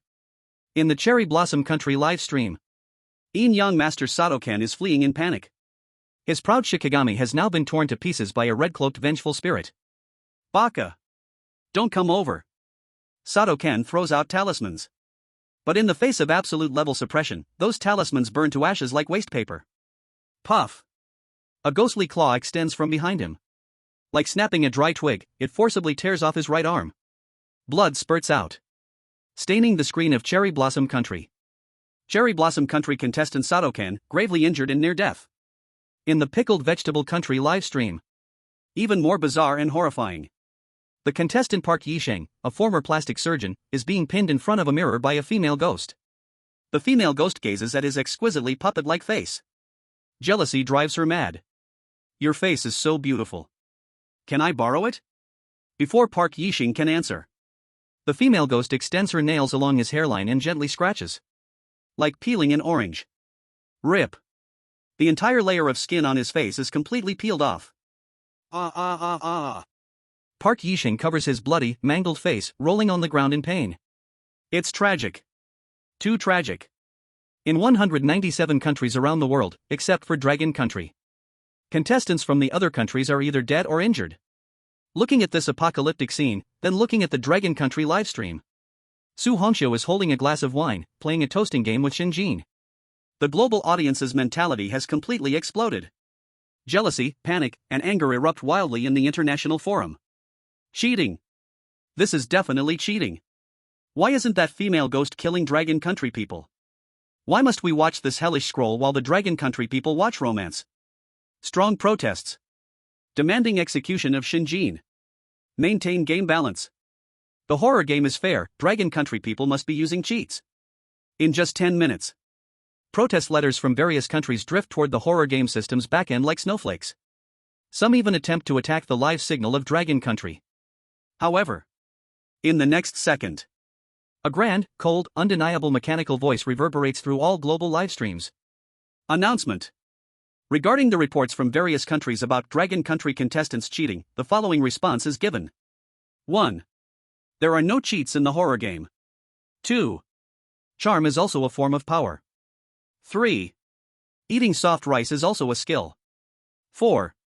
Protests rejected. Anyone who stirs trouble will be eradicated. Silence. The world goes mute. Officially certified eating soft rice? Who can argue with that? Shen Jin sits in a grand chair listening to the system's announcement, a hint of sarcasm curling his lips. He raises his glass. Toasts to the void. Did you hear? Charm is also power. After speaking, he drinks it all down. At the same time, the sky changes color. The originally dim sky suddenly turns blood red. A huge black list slowly unfolds. That is, the death list. Annan Country contestant, confirmed dead. National luck reduced by 20%. Disaster strikes, mutant locust plague erupts across the country. Non-Charlatan Country contestant, confirmed dead. National luck reduced by 20%. Disaster strikes, water source depletion. Bullfighting Country contestant, confirmed dead. One name after another turns gray. One country after another falls into wailing. Earthquakes, floods, plagues, famines. The real world instantly turns into a purgatory. And at the top of this series of despairing red lists, suddenly, a burst of golden light. That was the only line of golden text. It pierced through the sky, illuminating the entire horrifying world. Congratulations to Dragon Country contestant Shen Jin. Perfect strategy to conquer the S-level dungeon boss. No injury completion. Current evaluation, SSS level, divine level. Chapter 10, Dragon Country's fortune skyrockets, everyone's lifespan +5. Golden light. Brilliant to the extreme golden light. It was as if a sharp sword had stabbed through the thick lead clouds of the horrifying world, ignoring the barriers of time and space. It crossed dimensions directly, crashing down onto the map of the Eastern reality. Boom. That was not an explosion. That was the boiling of national fortune. That was the arrival of a miracle. Ding. S-level completion reward calculation completed. Dragon Country's national fortune, significantly enhanced. Special rewards issued. 1. Across Dragon Country, spiritual energy recovery, beginner. 2. All citizens of Dragon Country free from illness and disaster, lifespan plus 5 years. The global live broadcast's public screen froze at this moment. Following that, the number 5 hit all hearts like a heavy hammer. Lifespan increased by 5 years? For all citizens? Crazy. This world has completely lost its mind. Jinghai City, First People's Hospital. ICU Critical Care Unit. The heart monitor had originally drawn a harsh straight line. Beep. The doctor helplessly put down the defibrillator and shook his head at the family members. I did my best, prepare for the aftermath. The family members kneeling on the ground cried heart-wrenchingly. However, at the moment the golden light swept over the hospital building. Beep. Beep. Beep. The line symbolizing death suddenly began to jump violently. On the hospital bed, the elderly man who had already been covered with a white cloth suddenly threw off the blanket. Taking a deep breath, he sat up. His face changed from ashen to rosy, and his murky eyes actually regained light. Hungry. I want to eat braised pork.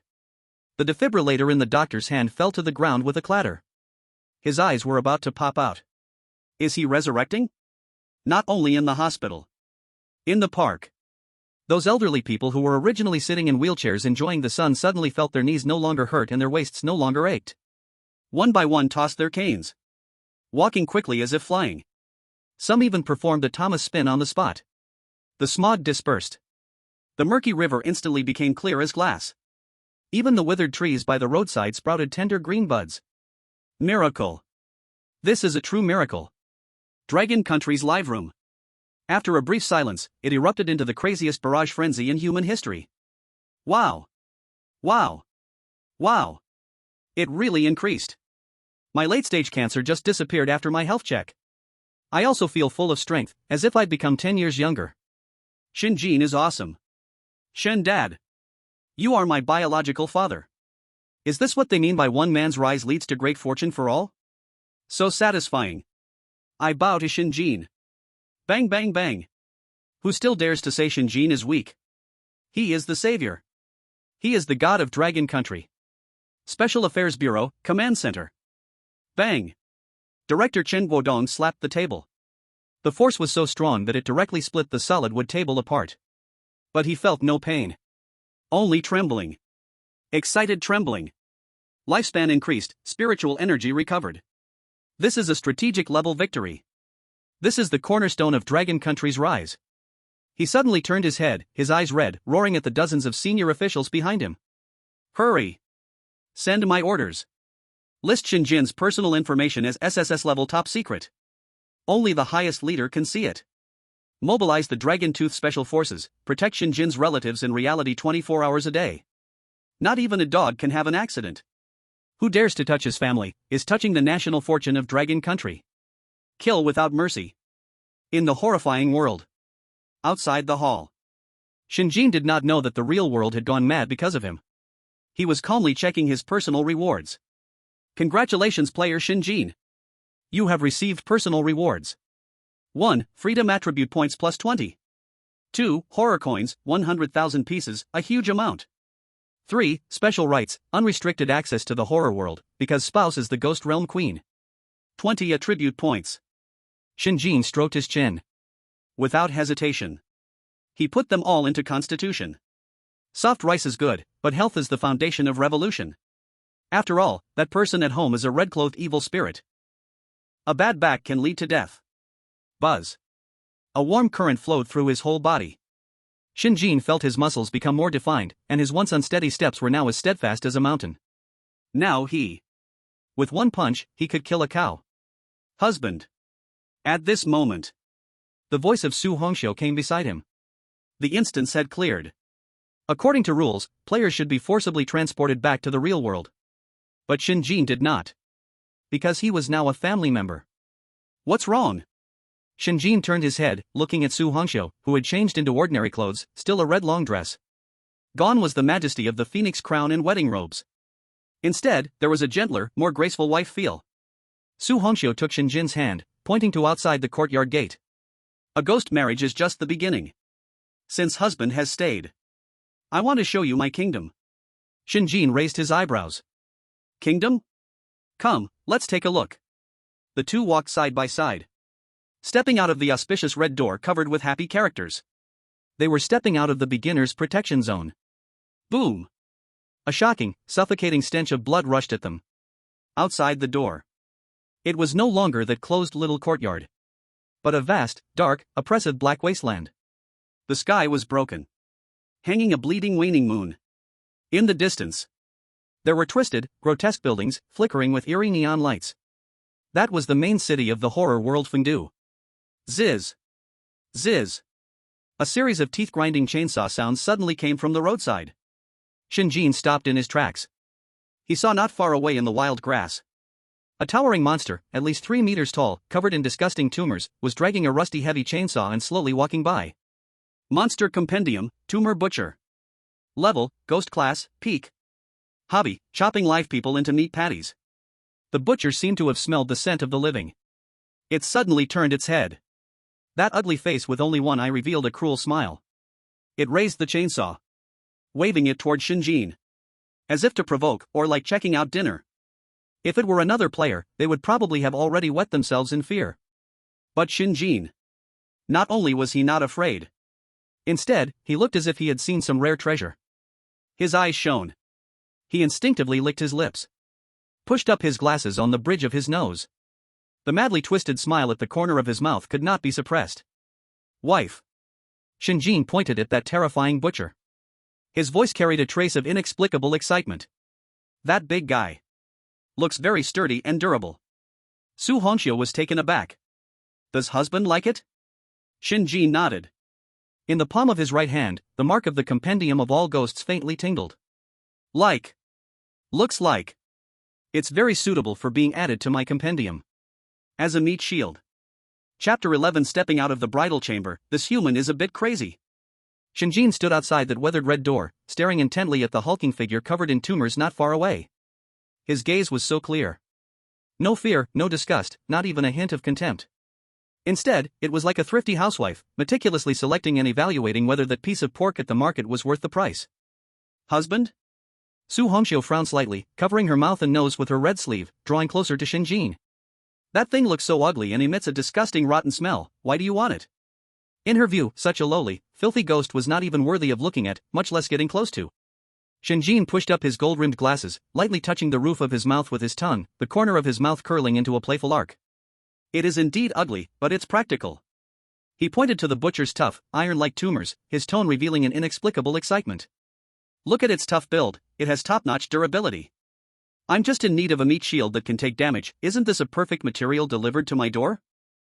The air in the live broadcast room, which had been suffocatingly tense, suddenly froze. Immediately, the barrage of comments exploded like a boiling pot.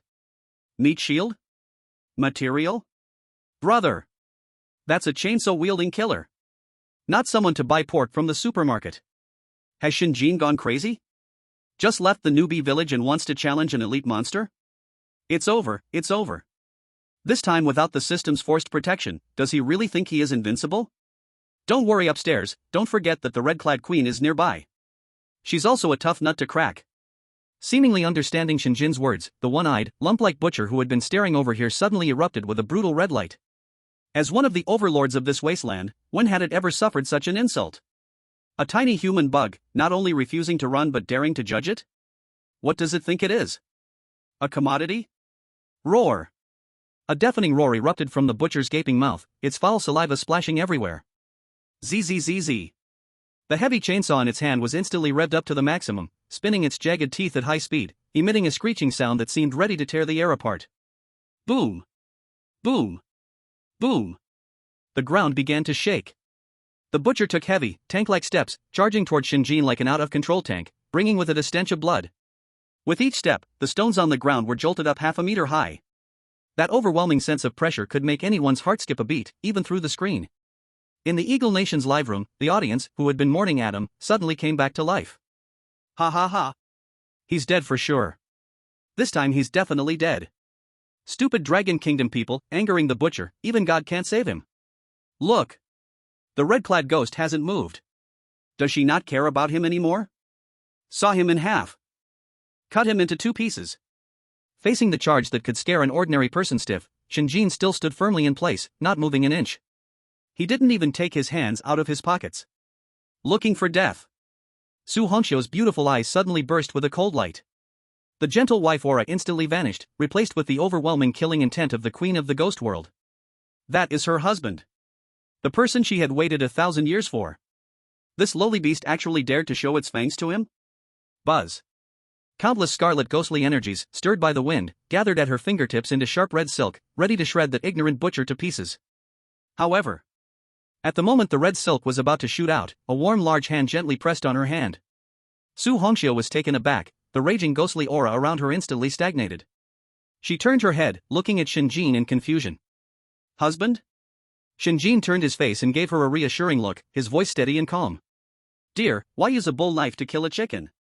He gently patted Su Hongxiu's hand, signaling her to step back. If such rough work requires you to handle it personally, wouldn't that make me too useless?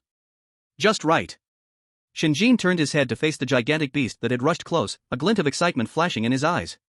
I also want to try how much I weigh now.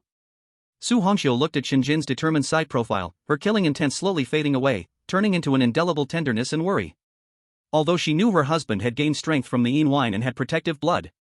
This was, after all, a terrifying butcher of ghostly level. Then be careful, husband. She obediently retracted her hand and took half a step back. But the jade hand hidden in her sleeve had already formed a spell. If Shen Jin was in any danger, she would definitely blast that butcher to bits in an instant. Roar! While the two were talking, the lump-like butcher had already charged right in front of them. The intense stench was almost enough to make one faint. A massive shadow suddenly loomed over Shen Jin's slender body. The butcher raised the chainsaw in his hand, which was still roaring wildly, filled with cruelty and bloodthirsty pleasure in his one eye. Die! Damn bug! Who? The chainsaw, with a terrifying whoosh, swung down hard at Shen Jin's crown. That was enough power to cut through steel plates. In the Dragon Kingdom's live broadcast room, countless viewers desperately closed their eyes. Even Chen Guodong from the Special Affairs Bureau stood up abruptly, staring intently at the screen with his heart in his throat.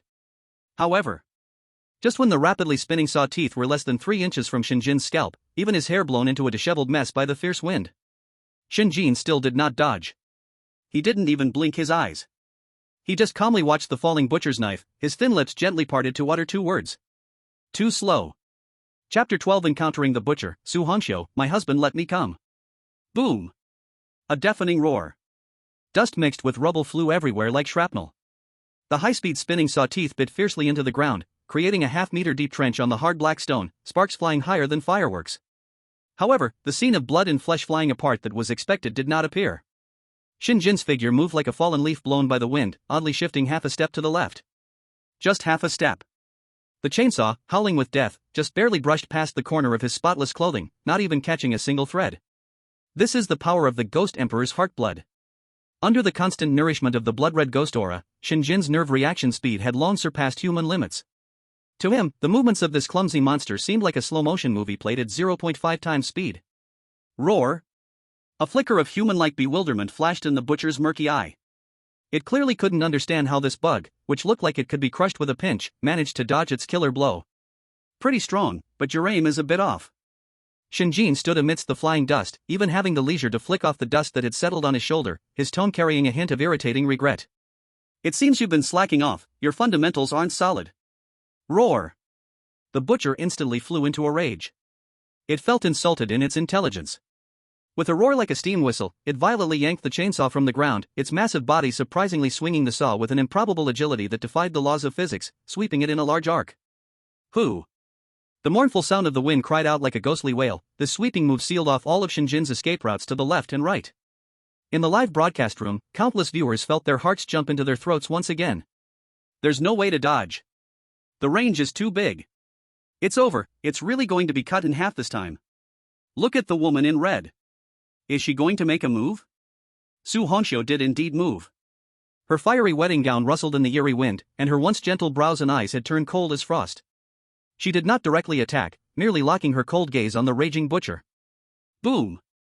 A terrifying pressure belonging to the red dress ghost emperor silently descended, like a mountain pressing down hard on the butcher's back. The butcher's originally swift movements visibly stiffened for a moment. That terror originating from the depths of its soul made its hand gripping the chainsaw tremble slightly. In that moment of stiffness, Shen Jin smiled.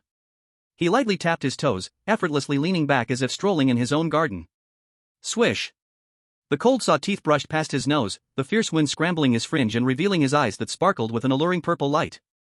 Eye of insight, activated. The world in his eyes instantly turned into data.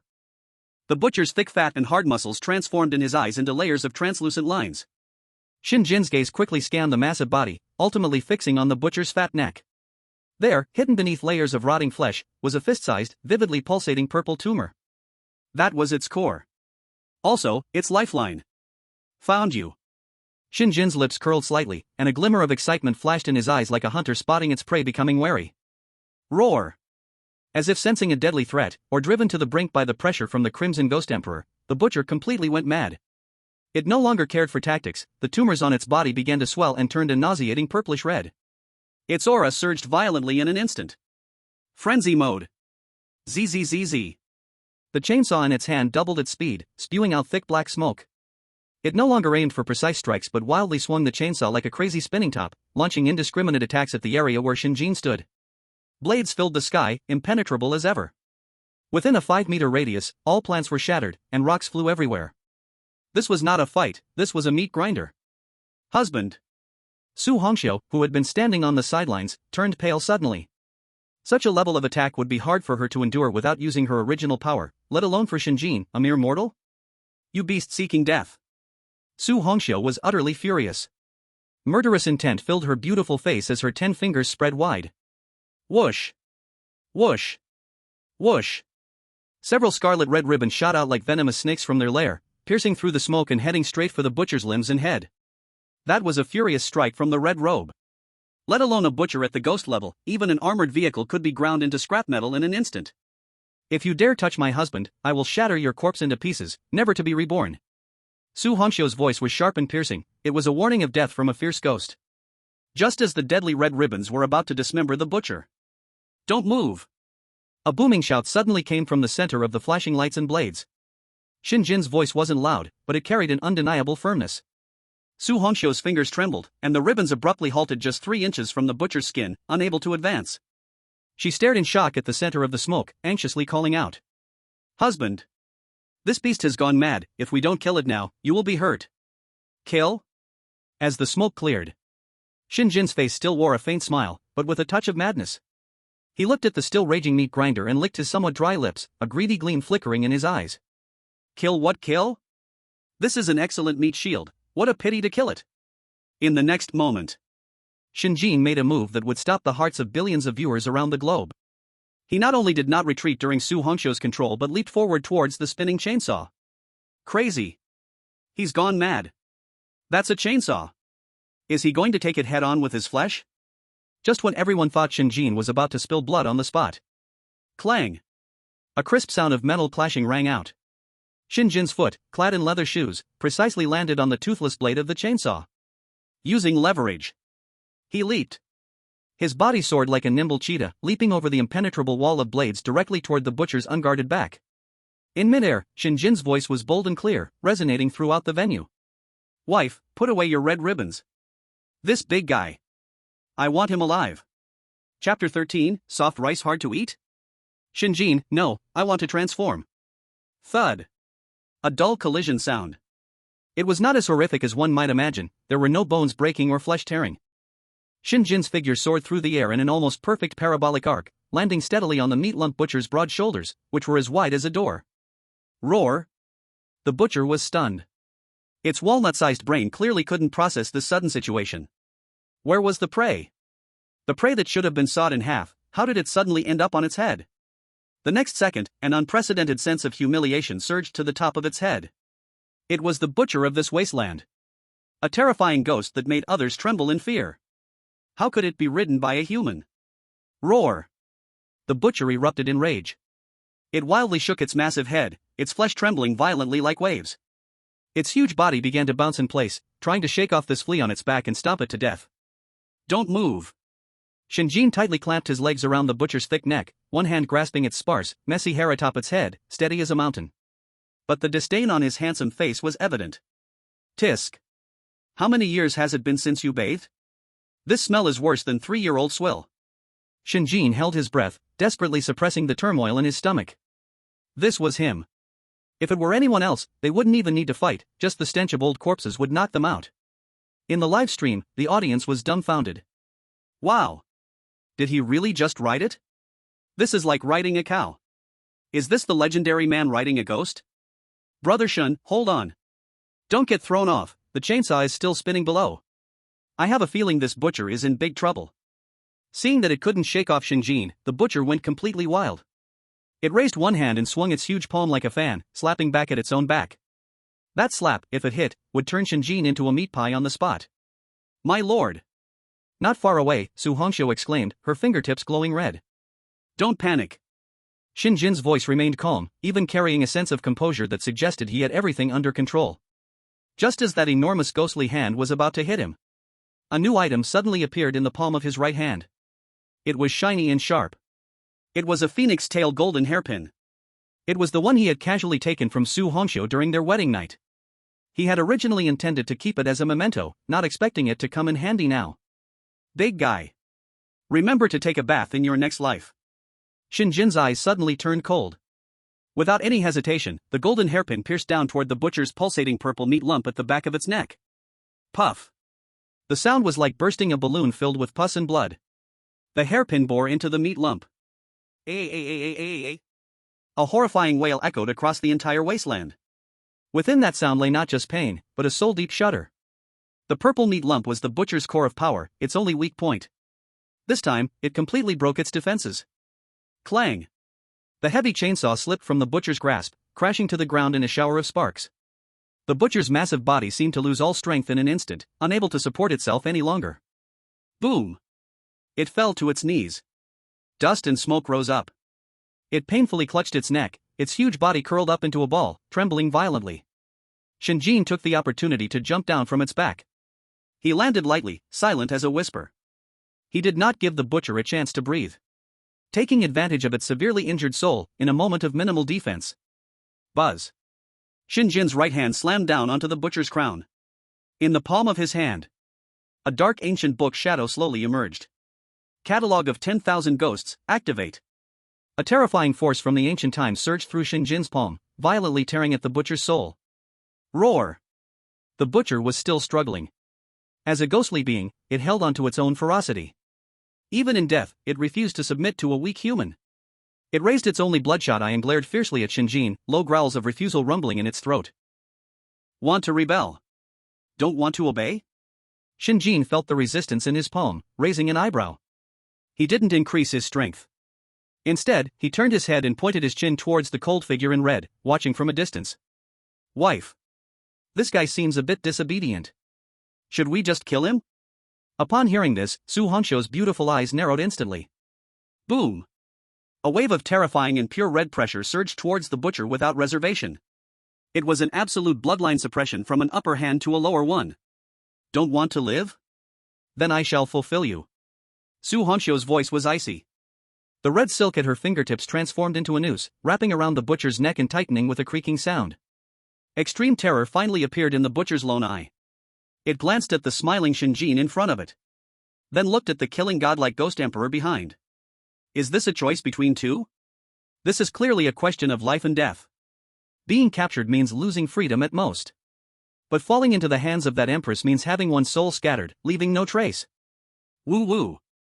The butcher cowered. Completely caved in. It lowered its proud head and prostrated its massive body on the ground, making a whimpering sound of surrender to Shen Jin. That's the way. Shen Jin grinned, revealing a mouth full of white teeth. Those who know what's good for them are wise ghosts. As the words fell. Captured. Who? The butcher's massive body instantly collapsed.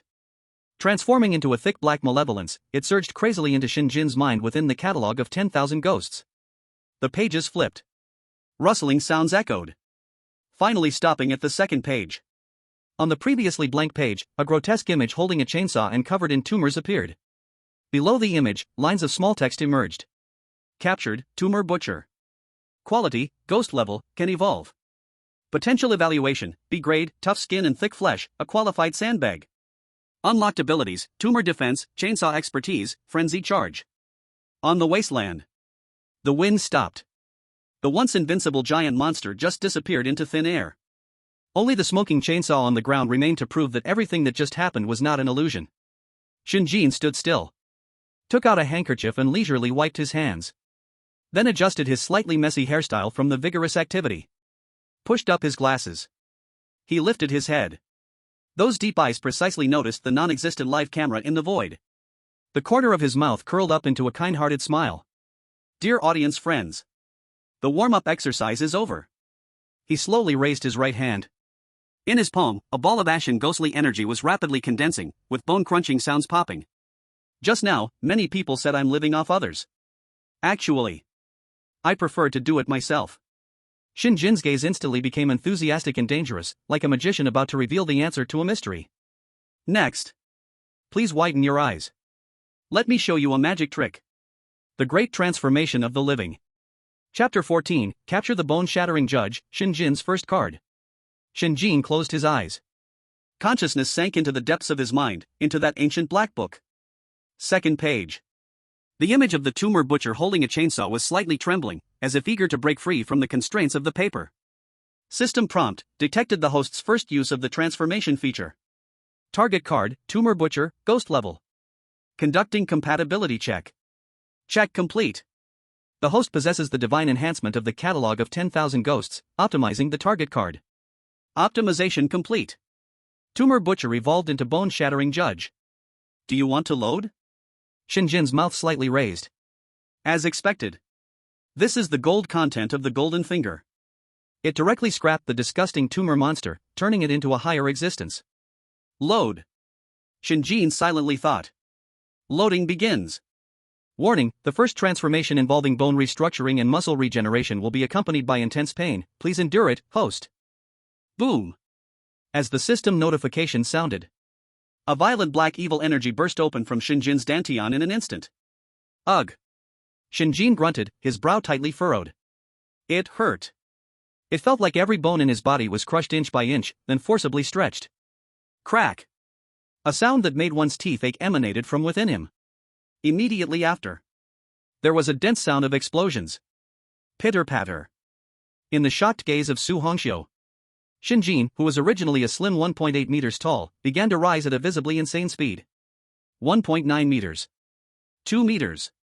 2.3 meters. 2.5 meters.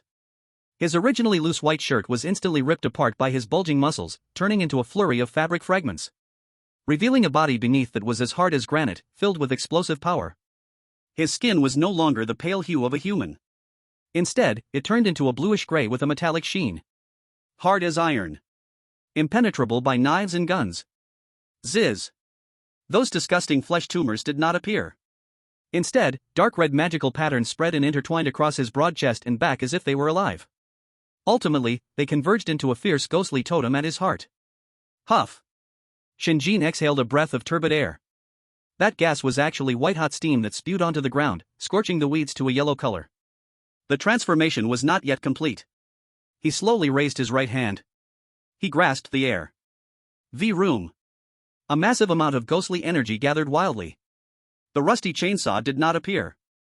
Instead, a massive 2-meter-long white bone warhammer crystallized in his palm. The hammerhead was crafted from the skull of some unknown giant beast, emanating a chilling light that sent shivers down one's spine. The handle was made up of vertebrae connected together, with sharp bone spikes at the end. Violent. Savage. Yet, it exuded a kind of extreme aesthetic of death. Finally, a pale bone mask materialized out of nowhere and slowly settled on Shen Jin's face. It covered only the upper half of his face, revealing a strong jawline and lips that still held a faint smile. Transformation complete. At this moment, Shen Jin no longer looked like a weak scholar at all. He clearly was a killing demon that had walked out from the depths of hell. Bone Shatterer, complete form. Height, 2.55 meters. Power, S, with 1 strength, 10 will fall. Defense, A+, steel and iron bones. Exclusive weapon, Judgment Bone Hammer, 200% critical damage to spiritual entities. Shen Jin lowered his head. Through the eye holes of the bone mask, he looked at his body filled with destructive power. He clenched his fist. The air was crushed, producing a sharp pop sound. This is it. Shen Jin's voice became deep, hoarse, reverberating in the wasteland with a metallic quality. This is how a man should look. Even if he lives off others. He must have the capital to be strong. Beside him, Su Hongxiu was already dumbfounded. The original worry in her beautiful eyes had long disappeared. In its place was an intense obsession and even a hint of unspoken shyness. The previous Shen Jin was a gentle and refined gentleman. The current Shen Jin was a domineering and unparalleled demon god. These two completely different qualities perfectly merged in one man. This contrast. For a love-struck female ghost, it was simply a deadly aphrodisiac. Husband. Su Hongxiu unconsciously took 2 steps forward, wanting to reach out and touch Shen Jin's bulging abs. But then hesitated. Her cheeks blushed like a ripe apple. You look like this. So fierce. But. She lowered her head, her voice as soft as a whisper. I like it even more. In the Long Kingdom live broadcast room. The audience, who were worried just now that Shen Jin might faint from the pain, now all stood up. Whoa. What the hell? He transformed? So handsome. That look. Those muscles. That pressure. Bone shatterer? 1,000 times more handsome than that flesh tumor butcher. Who just said Shen Jin was a weakling? This hammer could smash you into meat paste. Su Hongxiu's expression. I understand, even the female ghost cares about looks and body. This is the legendary. Slim fit when dressed, meat when undressed, even if it's ghost meat? Shen Jin didn't notice his wife's infatuation. He just casually waved the giant bone hammer in his hand. Who? The heavy bone hammer felt weightless in his hand. The wind it created directly scraped away a layer of ground. Not bad strength. Just don't know how it performs in combat. Shen Jin turned his neck, his body making a cracking sound. At that moment. Ow woo. Roar.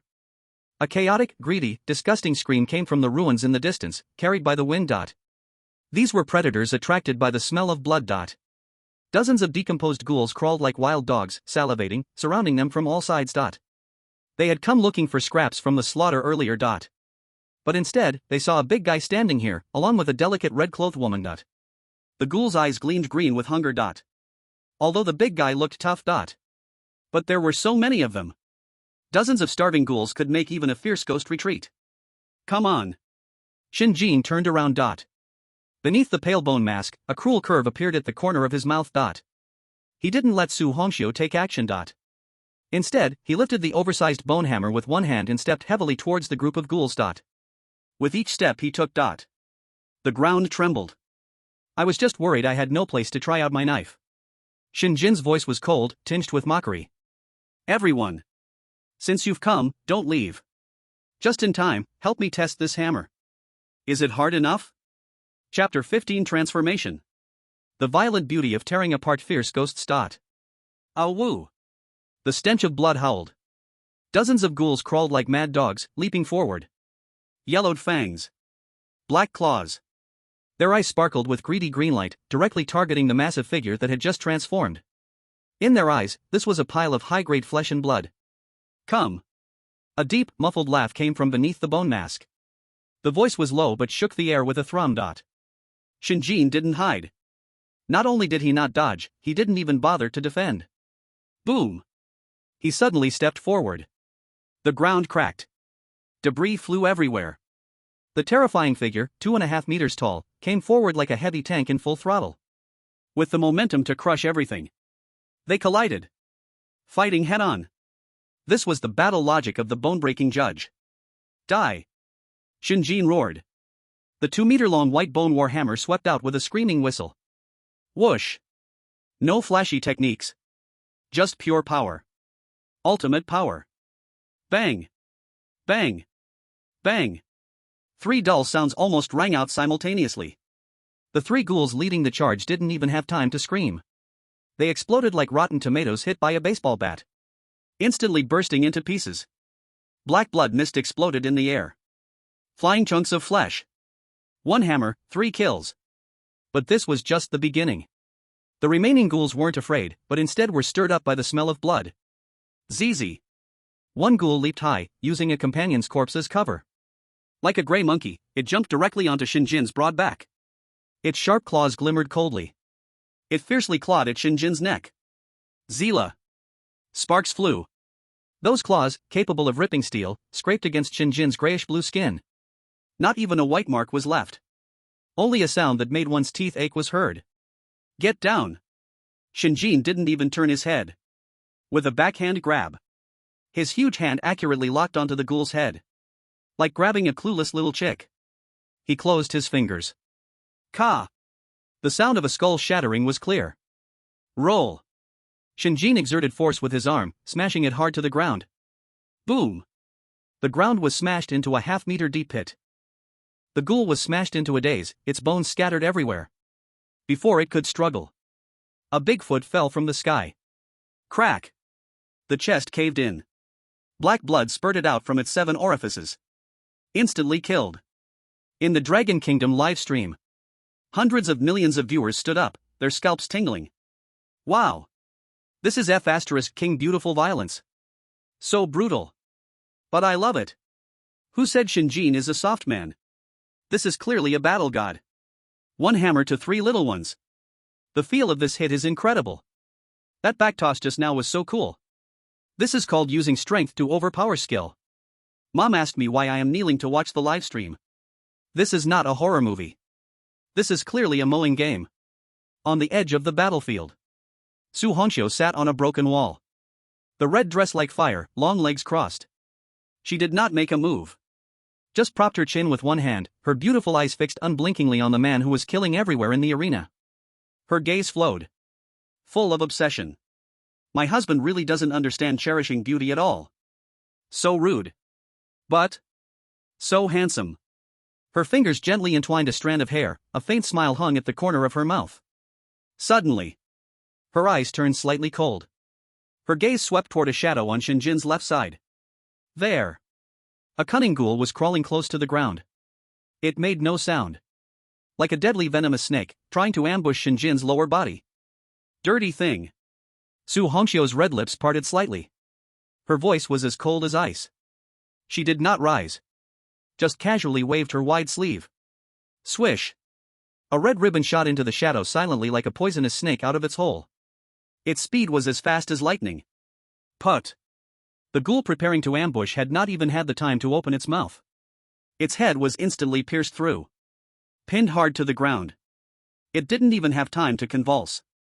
Su Hongxiu retracted the red ribbon, not a drop of filthy blood was on it. A gentle smile reappeared on her face. As if she had just casually swatted a bothersome mosquito. I will guard my husband's back. In the center of the battlefield, the slaughter was nearing its end. Shen Jin was becoming more and more skilled at killing. This body seemed to be born for slaughter, every cell cheering and dancing.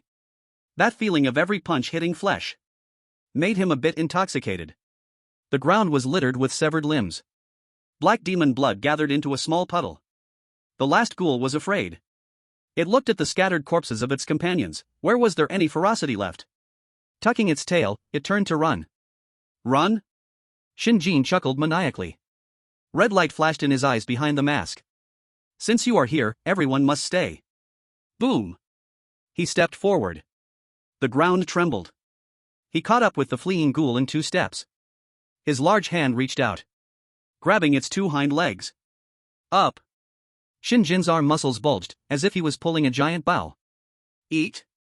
The ghoul let out a desperate scream. Rip! A sound of muscle tearing that made one's teeth ache echoed across the wasteland. That ghoul was brutally torn in half by Shen Jin. Simple. Rough. Black blood rained down like a shower. Shen Jin bathed in the blood rain, casually throwing the remains in his hand. That pale, bony mask was stained with splashes of blood. Looking more sinister and terrifying. Like a Azura demon god that just crawled out from the blood pool of hell. Who? Shen Jin let out a long breath. The breath turned into white mist in the air. Around him, there was no longer anything standing. Only the scattered remains, and the rich smell of blood in the air. Battle ended. Transforming back. ZZZ. A large amount of white steam rose from Shen Jin's body. That was a sign of the demon energy inside him quickly dissipating. Bones contracted. Muscles faded. A few seconds later, that towering, terrifying demon god disappeared. Replaced by A weak young man in a tattered white shirt, thin in frame. Shen Jin shook his slightly dizzy head. Pushed up the glasses on his nose. His face was slightly pale, his chest rising and falling gently. A bit off. He rubbed his aching shoulder and gave a wry smile. Looks like this transformation is powerful, but it takes quite a toll on my stamina. Just a few minutes, and it feels like my body's been drained. I'll have to get Hongxiu to patch me up. He turned around and waved his hand toward Su Hongxiu. He didn't notice. Just less than 500 meters away, in a gap in the ruins. A tiny, unnoticeable green light flickered. Buzz buzz. A mechanical fly, the size of a fingernail, was hovering in the shadows. Its compound eyes flickered with a faint glow. That was the Eagle Nation's highest-tech surveillance bee. Its camera was firmly locked on Shen Jin's face. High definition. No pixelation.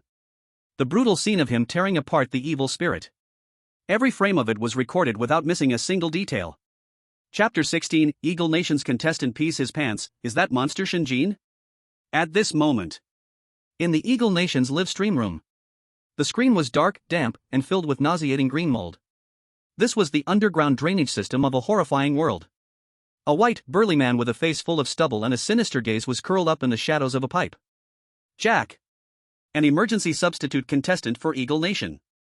A notorious bounty hunter on the international stage, known for traps and assassinations. Compared to Adam, the muscle-headed idiot who only knows how to fight head-on, Jack clearly understood how to survive in desperate situations. A bunch of fools.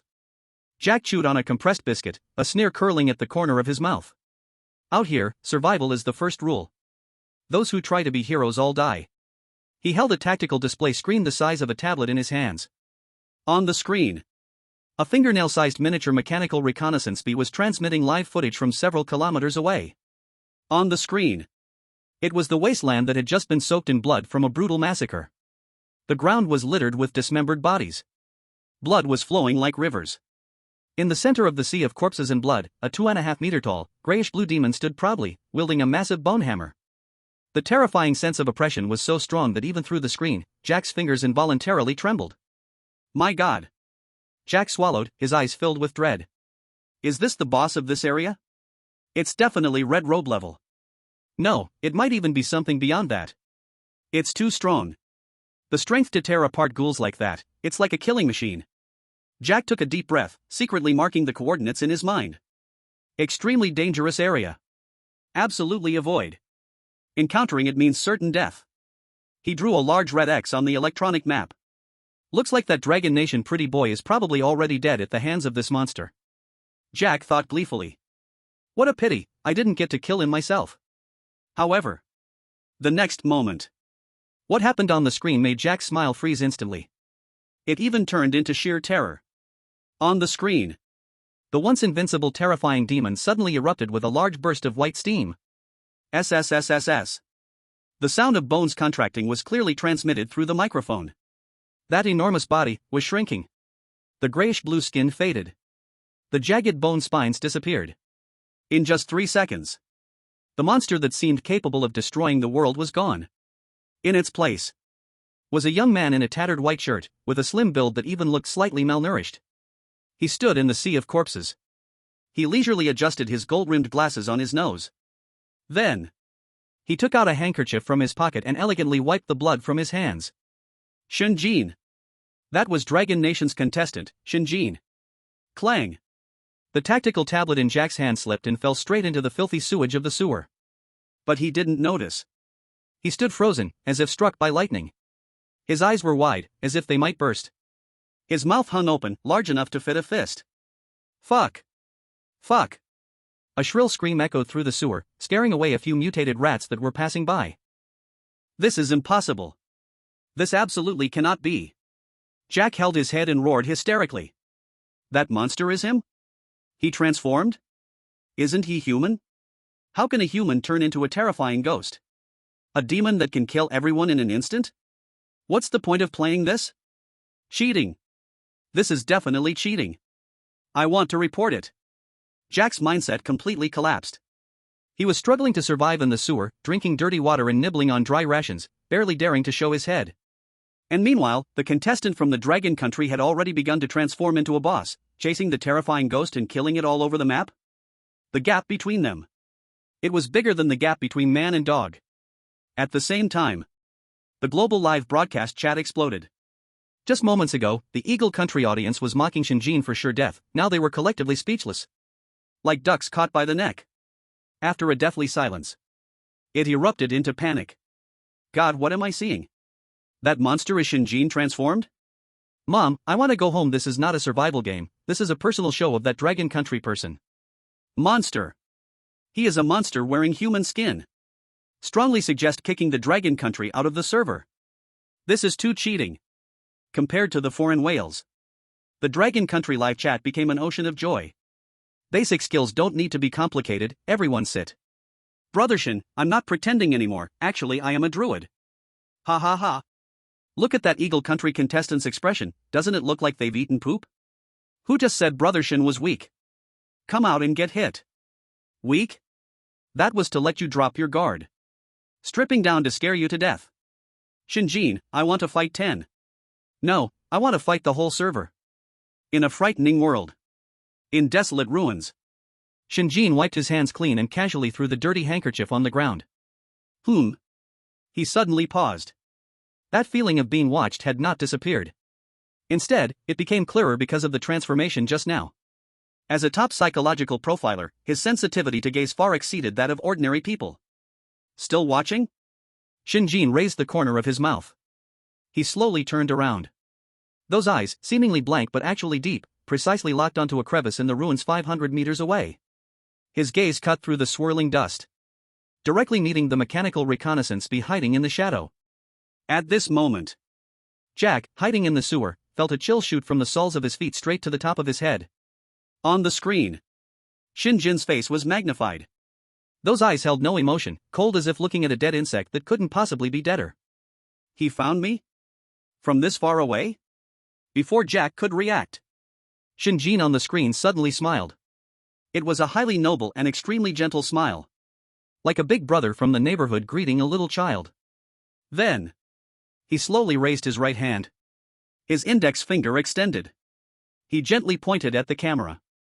Whoosh. Next to Shen Jin, Su Hongxiu, who had been sitting quietly, suddenly waved her red sleeve.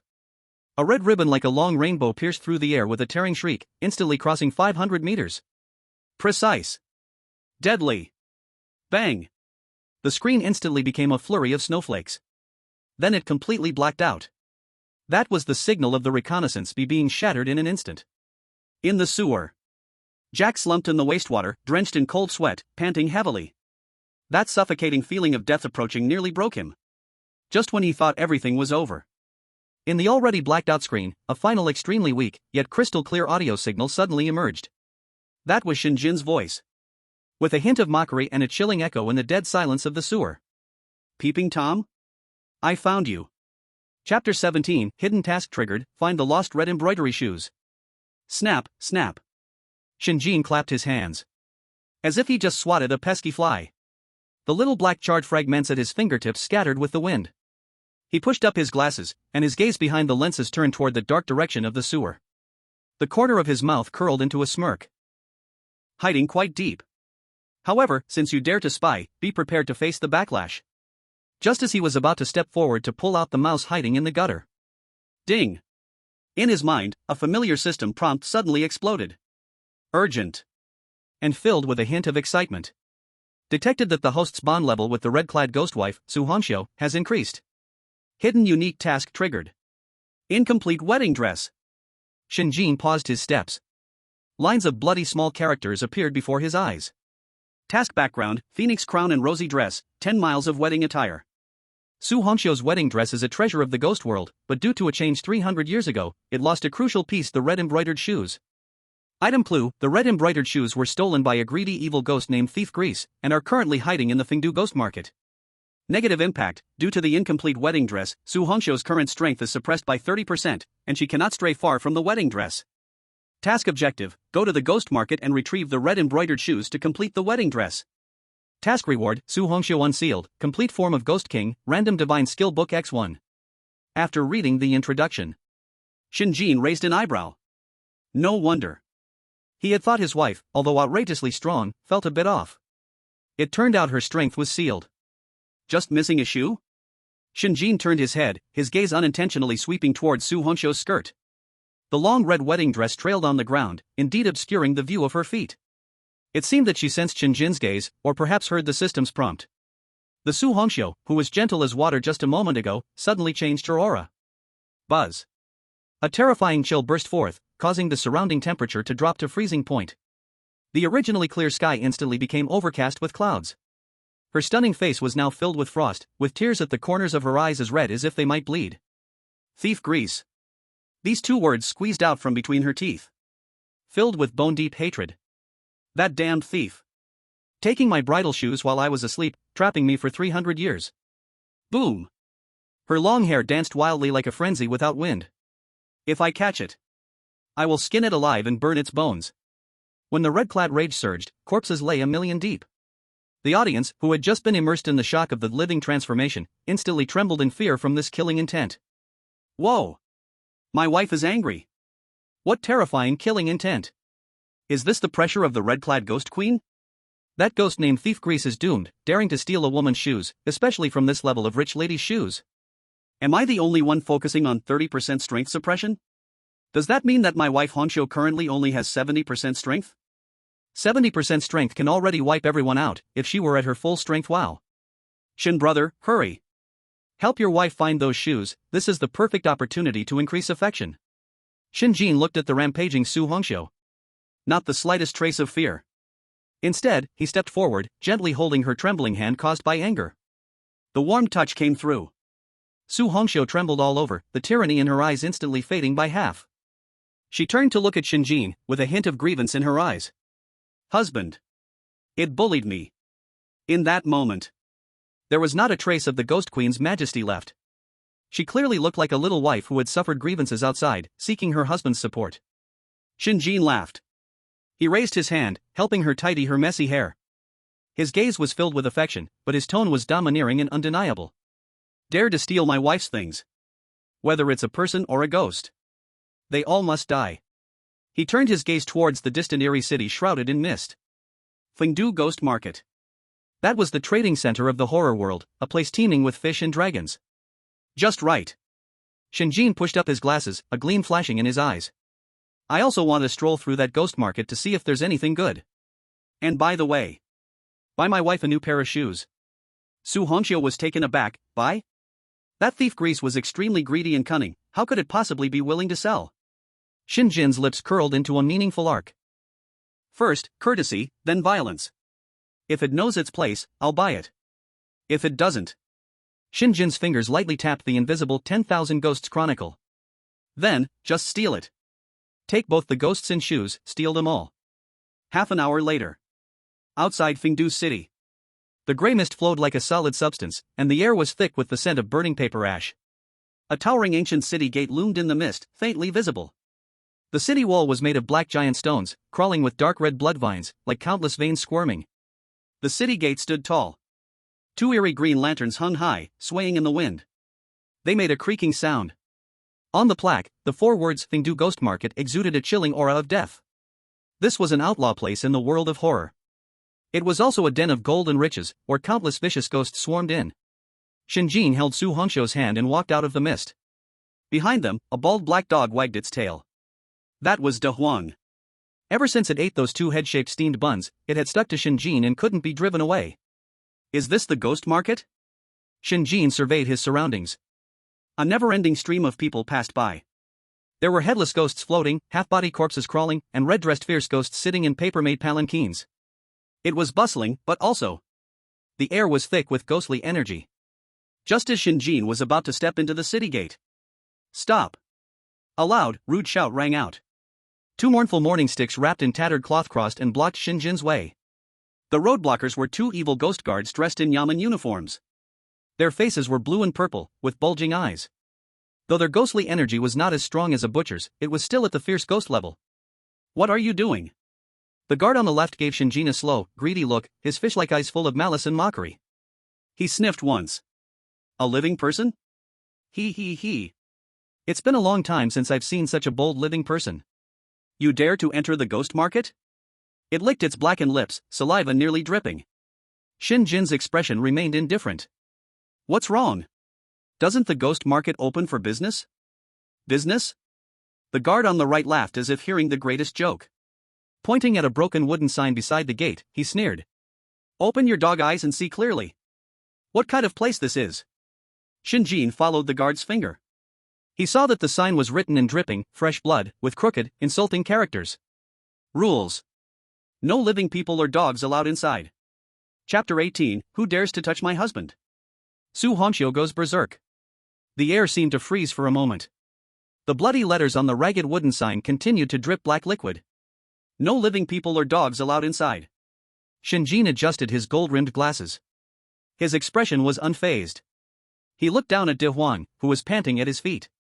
Then, he looked up at the two evil ghost guards in front of him. Da Huang. Shen Jin spoke in a calm tone, as if chatting with a neighbor. It seems these two are targeting you. Woof. Da Huang tilted its bald head, looking confused. It only thought that the smell of meat on the two guards was quite tempting. Looking for death. The guard on the left was furious. It felt like this pitiful living person was mocking it. Kid, don't play dumb with me. This is the ghost market, not your mundane market. It slammed the mournful mourning stick on the ground, sending a wave of chilling dust into the air. Want to enter? Fine. The guard grinned as it stretched out a large hand covered in black fur, holding it open in front of Shen Jin. Entrance fee. If you don't want to die, chop off your left arm yourself. Otherwise. It licked its yellow fangs, its gaze greedily wandering over Shen Jin's body. We'll tear you apart and eat you alive. The guard on the right followed with a creepy laugh. He, tender and delicate, it'll be so crunchy to chew. A horrifying ghostly aura spread around. The wandering souls and wild ghosts passing by all stopped, their faces showing a look of eager anticipation. At the ghost market's gate, killing and looting. This is a retained program. Dragon Country live stream room. The barrage flooded the screen in an instant. Damn. Too much bullying. Is this where you charge admission? This is clearly robbery. Are the rules of this ghost market too dark? Don't back down, brother Shen. Transform and fight them. Yes. Let this bunch of bumpkins see what it means to be a bone-crushing judge. Facing the death threats from two fierce ghosts, Shen Jin smiled. He leisurely adjusted his cuffs. His movements were elegant, like he was attending a banquet. Entrance fee? A mocking curve formed at the corner of Shen Jin's mouth. I have 2 arms. But. He lifted his eyelids, his gaze slightly cold. With your 2 chunks of rotten meat, who do you think you are? What if I don't pay? Boom. As soon as the words fell, the 2 guards instantly burst with rage. You're giving face and don't know your place. Then leave your life. Who? 2 crying sticks wrapped in vengeful spirits' rags came crashing down with a nauseating stench. The force was so great it could split mountains and shatter rocks. If it struck true, Shen Jin's head would definitely burst open like a watermelon. However, Shen Jin did not move. He didn't even lift a hand. He simply stood there quietly, a hint of pity in his eyes. Because he felt it. The delicate hand he held, at this moment, had turned icy cold. A surge of murderous intent, like a volcanic eruption, thundered around him. Buzz. A red light suddenly appeared. The originally gloomy sky was instantly dyed blood red. Seeking death. A charming shout flew out. No longer the gentle wife, but the queen from the depths of hell. Su Hongxiu's hair danced wildly in the wind, her originally calm and beautiful face now filled with frost. Dare to touch her husband? That is her reverse scale. The person she had protected in her palm for 1,000 years. These 2 despicable guard dogs dared to demand her husband's arm in front of her? Have your dog eyes gone blind? Su Hongxiu waved her wide sleeves. No need for any fancy moves. The bright red wedding dress on her seemed to come alive in an instant. Countless red ribbons shot out like blades, tearing apart the space with a piercing scream, arriving before the others. Swipe. Red light flashed. Time seemed to freeze. The 2 crying sticks, about to strike Shen Jin's head, firmly stopped mid-air. The guards' ferocious expressions also froze on their faces. In the next second, delicate lines of blood appeared on their necks, waists, and limbs. Immediately following, crash. The 2 fierce guards didn't even have time to scream. They instantly became a pile of neatly arranged meat chunks, scattered all over the ground. Black blood gushed out, staining the entrance of the ghost market red. Instant kill. A thorough instant kill. The entire venue fell into silence. Those watching the show, the ghostly beings, were so scared they fled in a panic, rolling and crawling backwards. What the heck is this monster? One move to kill 2 fierce guards? Even a red-clothed ghost couldn't do this so neatly, right? Humph. Su Hongxiu snorted coldly. Those flying red ribbons were instantly withdrawn, transforming back into her exquisite wedding dress. Except for a bit of bloodstain on the hem, it seemed as if nothing had happened. She turned around, looking at the so-called rules signboard. A flash of disdain crossed her eyes. Living people and dogs are not allowed to enter? Is this the rule of the ghost market? Su Hongxiu lifted her foot in the embroidered golden phoenix shoe. Bang! With one kick. That hard, grim wooden sign instantly exploded into countless wooden chips. Dominating. Arrogant. Unyielding. From today on. Su Hongxiu surveyed the surroundings, her voice as cold as a knife. My husband is the rule. After speaking, she turned to look at Shen Jin. The frost in her eyes melted instantly, her change of expression was simply astonishing. Husband. She once again took Shen Jin's hand, her voice soft. The road is open. Let's go in. Shen Jin looked at the pile of shattered meat, then at his wife's protective stance. He couldn't help but smile. This soft rice is truly delicious. Okay. Shen Jin clasped her fingers. Listen to my wife. The two of them, along with the dog. Just like that, they stepped on the guards' corpses. Stepping on the ground covered in blood. Striding boldly into this place known as the Forbidden Land of the Living, the Fengdu Ghost Market. In the Long Kingdom live broadcast room. The audience was stunned. Wow, this is too cool. I declare. Su Hongxiu is the strongest protective wife. No objections. This is so reassuring. That kick just now struck right at my heart. Brother Shen's status in the family is simply the position of a younger brother. But I envy it so much. This is not a challenge at all. This is clearly the Ghost King returning to court. However, the ghost market is still the ghost market after all. If such a huge commotion at the entrance goes unchecked, then this ghost market doesn't need to be open at all. As the two just crossed through the city gate, an even more enormous, chilly horror aura suddenly rose from deep within the ghost market. Booming. The ground trembled. The synchronized footsteps sounded like war drums. A dark, oppressive army of shadow soldiers, wielding long spears and clad in black armor, surged in from the end of the long street. At the forefront was a tall ghostly figure wearing official robes and a black cap. The ghostly aura around him surged like a tide, far surpassing the two gatekeepers from before. Half a step in red clothing. Audacious. A furious roar, ringing like thunder. The ghost market manager, hand on his waist knife, stared like lightning at the two standing at the city gate. Who dares to cause trouble in the ghost market? Killing my guards, ruining my signs. Do you really think my Fengdu ghost market has no one? The atmosphere was filled with murderous intent. Tension mounted as swords were drawn. The surrounding ghosts were frightened and knelt down, trembling in fear. However, in the face of this army-like formation, Shen Jin didn't even lift his eyelids. He just turned his head and smiled lightly at Su Hongxiu beside him. Wife. It seems this shoe is not so easy to buy. Chapter 19, Cherry Blossom Country Contestants Sneak Attack? Feeding him to the ghosts in retaliation. At the entrance of the ghost market, tension was palpable. The air was thick with the strong smell of gunpowder, ready to ignite. Su Hongxiu stood in front of Shen Jin. Her red dress billowed without wind, making a rustling sound. Her originally stunning face now only held a chilling coldness that instilled fear. What? Do you want to bully the few with the many? She slightly raised her head, facing the dark and imposing formation of shadow soldiers. Not only did she not retreat at all. Instead, she took a step forward. Boom. The terrifying ghostly aura of her red dress surged into the sky, actually forcing the hundreds of shadow soldiers' formation back half a step. The ghost market manager's face turned ugly. His hand pressed on the ghostly knife at his waist, knuckles turning white. He was hesitating. This red-dressed female ghost in front of him was absurdly powerful. If a fight broke out, even if he could win, the ghost market gates would probably be destroyed. Just as both sides were at a standstill, all the ghosts' attention was captured by Su Hongxiu. In the corner, an inconspicuous shadow twisted strangely, as if the light had refracted. No one noticed. Not even Su Hongxiu noticed. Under the cover of that layer of shadow, a shadowy figure crept along the wall like a venomous snake waiting for its opportunity. Silently, it approached Shen Jin's back. It was a man dressed in black night gear. His face was covered with black cloth, revealing only a pair of sinister and ruthless eyes. Miyamoto Zhang. The second firekeeper selected by the Cherry Blossom Country this time.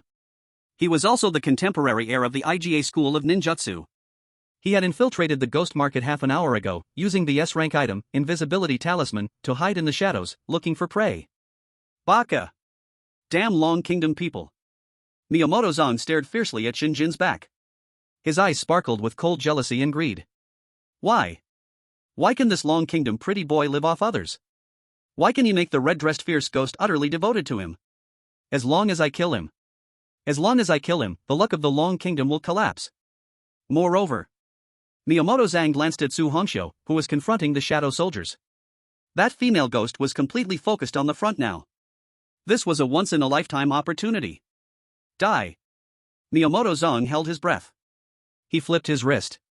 A kunai coated in deadly poison, emitting a faint blue light, appeared in his palm.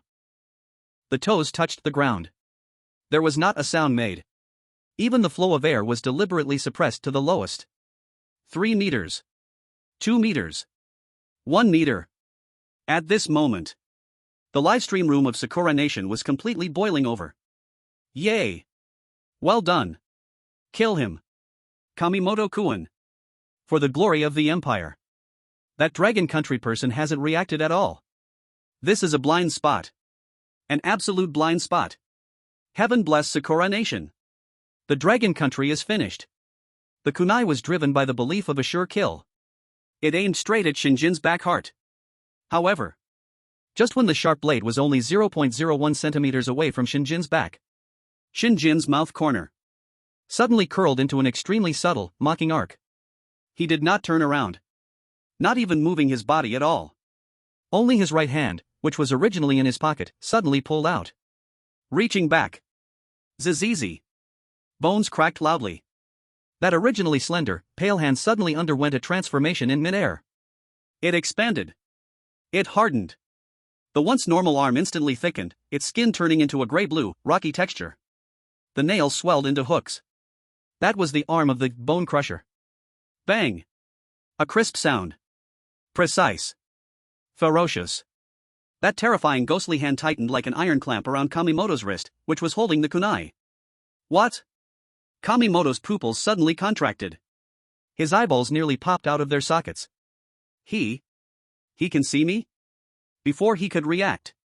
Crack. Shen Jin exerted force with his 5 fingers. The sound of bones cracking was crisp and pleasant. Ah! Kamimoto let out a scream like a slaughtered pig, and the kunai fell to the ground with a clatter. The invisibility spell instantly failed due to the attack.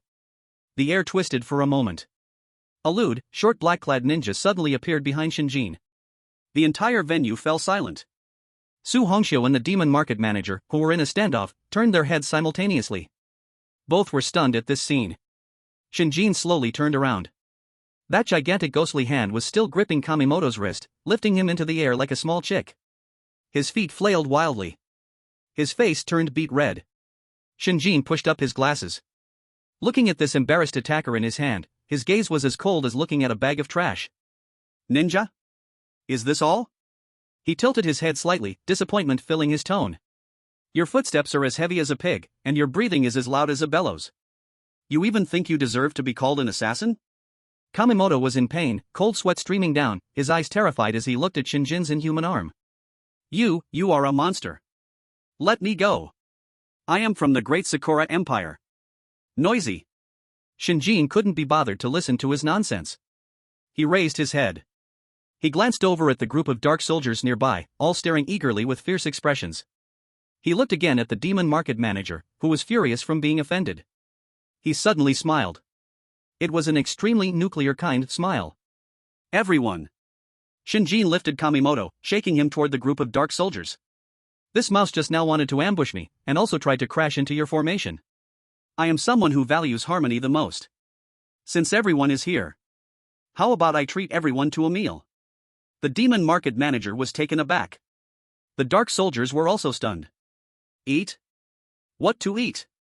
In the next second, Shen Jin's arm muscles bulged. Terrifying power exploded instantly. You're out. Whoosh. Kamimoto turned into a black human cannonball.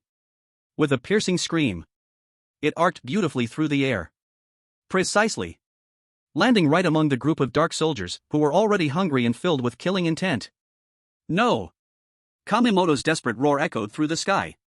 Help! I surrender! I'm withdrawing. It was too late. Those dark soldiers were already seething with anger from being suppressed by Su Hongxiu. Now, a fresh blood meal suddenly flew in. There was no courtesy to be had. Roar! It's a living person. Such delicious blood and flesh.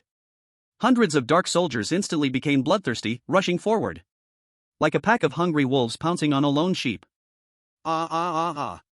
The skin-crawling sounds of tearing. The crisp sounds of bones being chewed apart. And the gradually fading screams. Mixed together. Played a movement called death. Shen Jin stood still. He took out a white handkerchief and slowly wiped the hand that had just grabbed Ganahito. As if it were stained with some dirty substance. He looked at the gruesome scene ahead, his expression calm as if watching a boring silent play.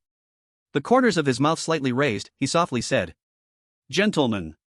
How does this cherry blossom sashimi taste? Chapter 20, scoreboard announced, Dragon Country in the lead. Snap. The painful sound of chewing. With the last short, shrill scream, it abruptly stopped. In front of the Ghost Market's gate. That group of Veen soldiers wiped the blood from the corners of their mouths, still unsatisfied. On the ground. There were only a few torn pieces of black stealth clothing, nothing else. Cherry Blossom Country contestant Ganahito, confirmed dead. Cherry Blossom Country livestream, black screen. Deathly silence. The Ghost Market manager, who had just been fierce and ready to seek justice, now stood stiff as a tombstone. Cold sweat. Flowing down his purple-tinged skin like crazy. Not only because of the human with monstrous strength. But also because he saw the woman in red standing beside the human. That familiar red silk. That terrifying, soul-quaking source pressure. And that pair of phoenix eyes, looking down on the world, treating tens of thousands of ghosts as weeds. Thud. Without any hesitation. The half-step red-robed boss, who could summon storms in the Ghost Market, knelt heavily on the blood-stained ground. Bowing like garlic being crushed. I have eyes but failed to see. I didn't know Her Majesty the Empress had returned. A crime deserving of death. A crime deserving of death. His voice trembled. What a joke. How did this master wake up? Moreover, she brought a living husband back? The surrounding ghosts, who were ready to watch the show, were terrified to see the manager kneeling, their souls scattering. They all collapsed to their knees, like waves of grain flattened by a gust of wind. Su Hongxiu coldly looked at the kneeling manager, her red sleeves waving lightly to dissipate the horrifying killing intent. Get up. She turned to Shen Jin, her gaze suddenly soft as water. Husband, I didn't scare you, did I? Shen Jin. Manager. The ghosts on their knees. Is this what they call a double standard? Shen Jin pushed up his glasses, ignoring the awe-filled gazes around him. He looked up. In the sky. There, the originally dull heavens were suddenly torn apart by a dazzling golden light. Boom! A huge gold list, radiating endless majesty, slowly unfolded covering half the sky. Horror Game First Day Scoreboard, Global. Announced.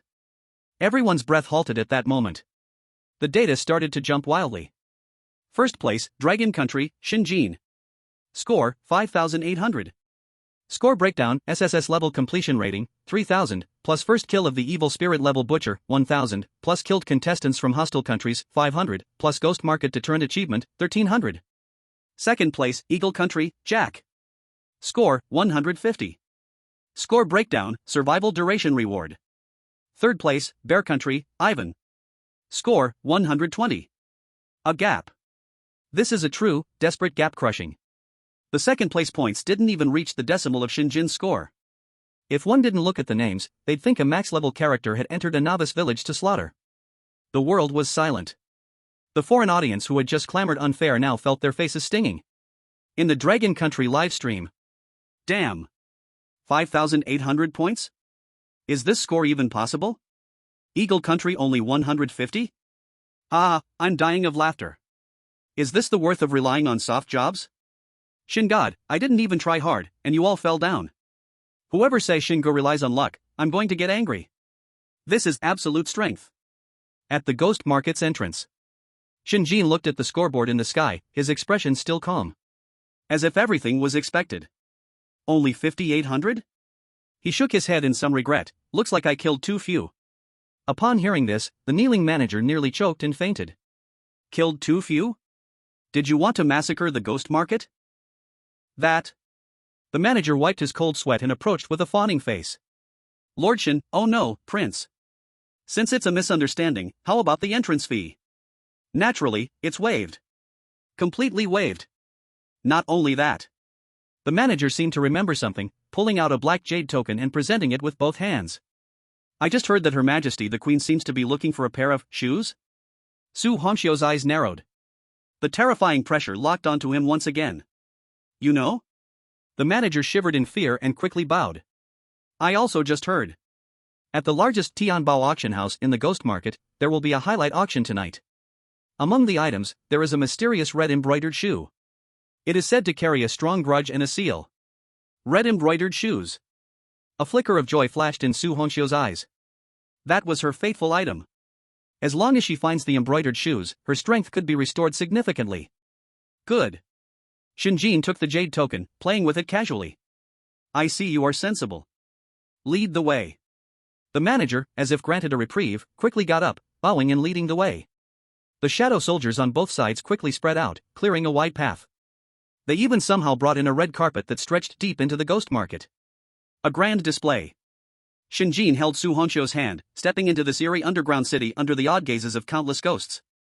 On both sides of the street hung human skin lanterns. The shouts of vendors, the screams, the wails of ghosts intermingled. They sold all sorts of things. Dead bones, eyeballs and liquor, rotting intestines. Shen Jin walked straight toward the most magnificent building, the Tianbao auction house.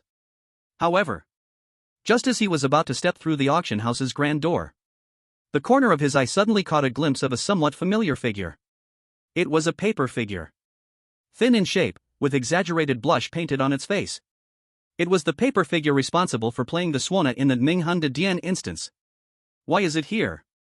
Can NPCs from the instances cross maps freely? Shen Jin's footsteps paused slightly. He looked in the direction of the paper figure. There, the paper figure was lurking sneakily in a corner. And in front of it stood a mysterious person cloaked in a large black robe. The face was hard to see. But in that moment of brushing past, Shen Jin's keen sense caught a trace of an extremely faint, yet entirely out of place scent in this ghost market.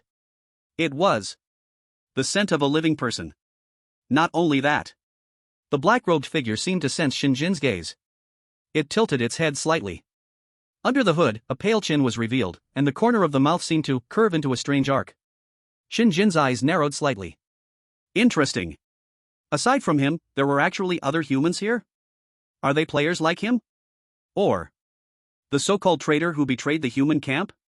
Chapter 21, Returning to the Transfer Station, Exchange Mall opens. That figure. Shen Jin squinted his eyes slightly. His gaze passed through the swirling shadows of the ghost market, locking onto the black-robed person who was about to disappear around the corner. Not only did it resemble a human, more importantly, the scent. Amidst the street full of the stench of corpses and decay, there was a faint trace of a human scent. Like a drop of hot oil thrown into stagnant water. Especially pungent. Interesting. Just as Shen Jin was about to lift his leg and chase after it. Ding! A cold mechanical sound suddenly exploded in his ear. Notification: the beginner trial instance has ended. Exploration time has expired. Forcibly transferring to the player transfer station now. Tisk. Shen Jin stopped his footsteps somewhat unhappily. Just slowed down for a second. The figure in the black robe had already been completely swallowed by the fog of the ghost market. You run fast. Shen Jin pushed up his glasses, a hint of playful coldness flashing in his eyes. He remembered that scent. As long as he is still in this thrilling game, they will eventually meet again. At that time. Hope it can give me a surprise. The room. The space twisted. The noisy cries and howls around him instantly faded away. The line of sight is pulled into countless bizarre lines. A sense of weightlessness hits. 3 seconds later. Feet back on solid ground. The cold, bone-chilling chill disappears, replaced by a constant, comfortable warmth. Shen Jin opens his eyes. What he sees is a vast square with a strikingly sci-fi feel. The ground is paved with an unknown silver metal, smooth as a mirror, reflecting the scene above. Above, there is no sky. Instead, there is a brilliant, profound sea of stars. Countless stars slowly rotate, breathtakingly beautiful. In the center of the square, a giant sphere of light, over 10 meters in diameter, hovers. It emits a soft, milky white glow, like the heart of a god beating slowly. Welcome back to the Dragon Kingdom Area Player Transfer Station, number 009. This is an absolute safe zone, all violent behavior is prohibited. The system's prompt tone becomes much gentler. Husband. A slightly weak call comes from beside him. Shen Jin turns his head. He sees Su Hongxiu's originally solid red figure, now becoming somewhat illusory and transparent. Her originally rosy complexion now carries an unhealthy pallor. What's wrong? Shen Jin frowns slightly, instinctively reaching out to support her. Her skin feels icy cold. Colder than back in the dungeon. Here, there is no in energy. Su Hongxiu frowns slightly, looking uncomfortably at the holy light sphere around them. That light makes me feel very unwell. My power can't be restored here, instead, it is suppressed. Shen Jin realizes. This is the transfer station for the horror game, the energy attribute leaning towards order and light. For evil spirits, it is indeed a harsh environment, like a vacuum. Thank you for your hard work, my wife. Shen Jin does not hesitate at all. With a thought, the manual of all ghosts slowly opens in his mind. Come back and rest. When we reach the next dungeon, I will let you out to breathe. Su Hongxiu nods. Her beautiful eyes gaze deeply at Shen Jin, filled with affection. If my husband encounters danger, remember to call for me. Even if my soul is torn apart, I will still protect you well.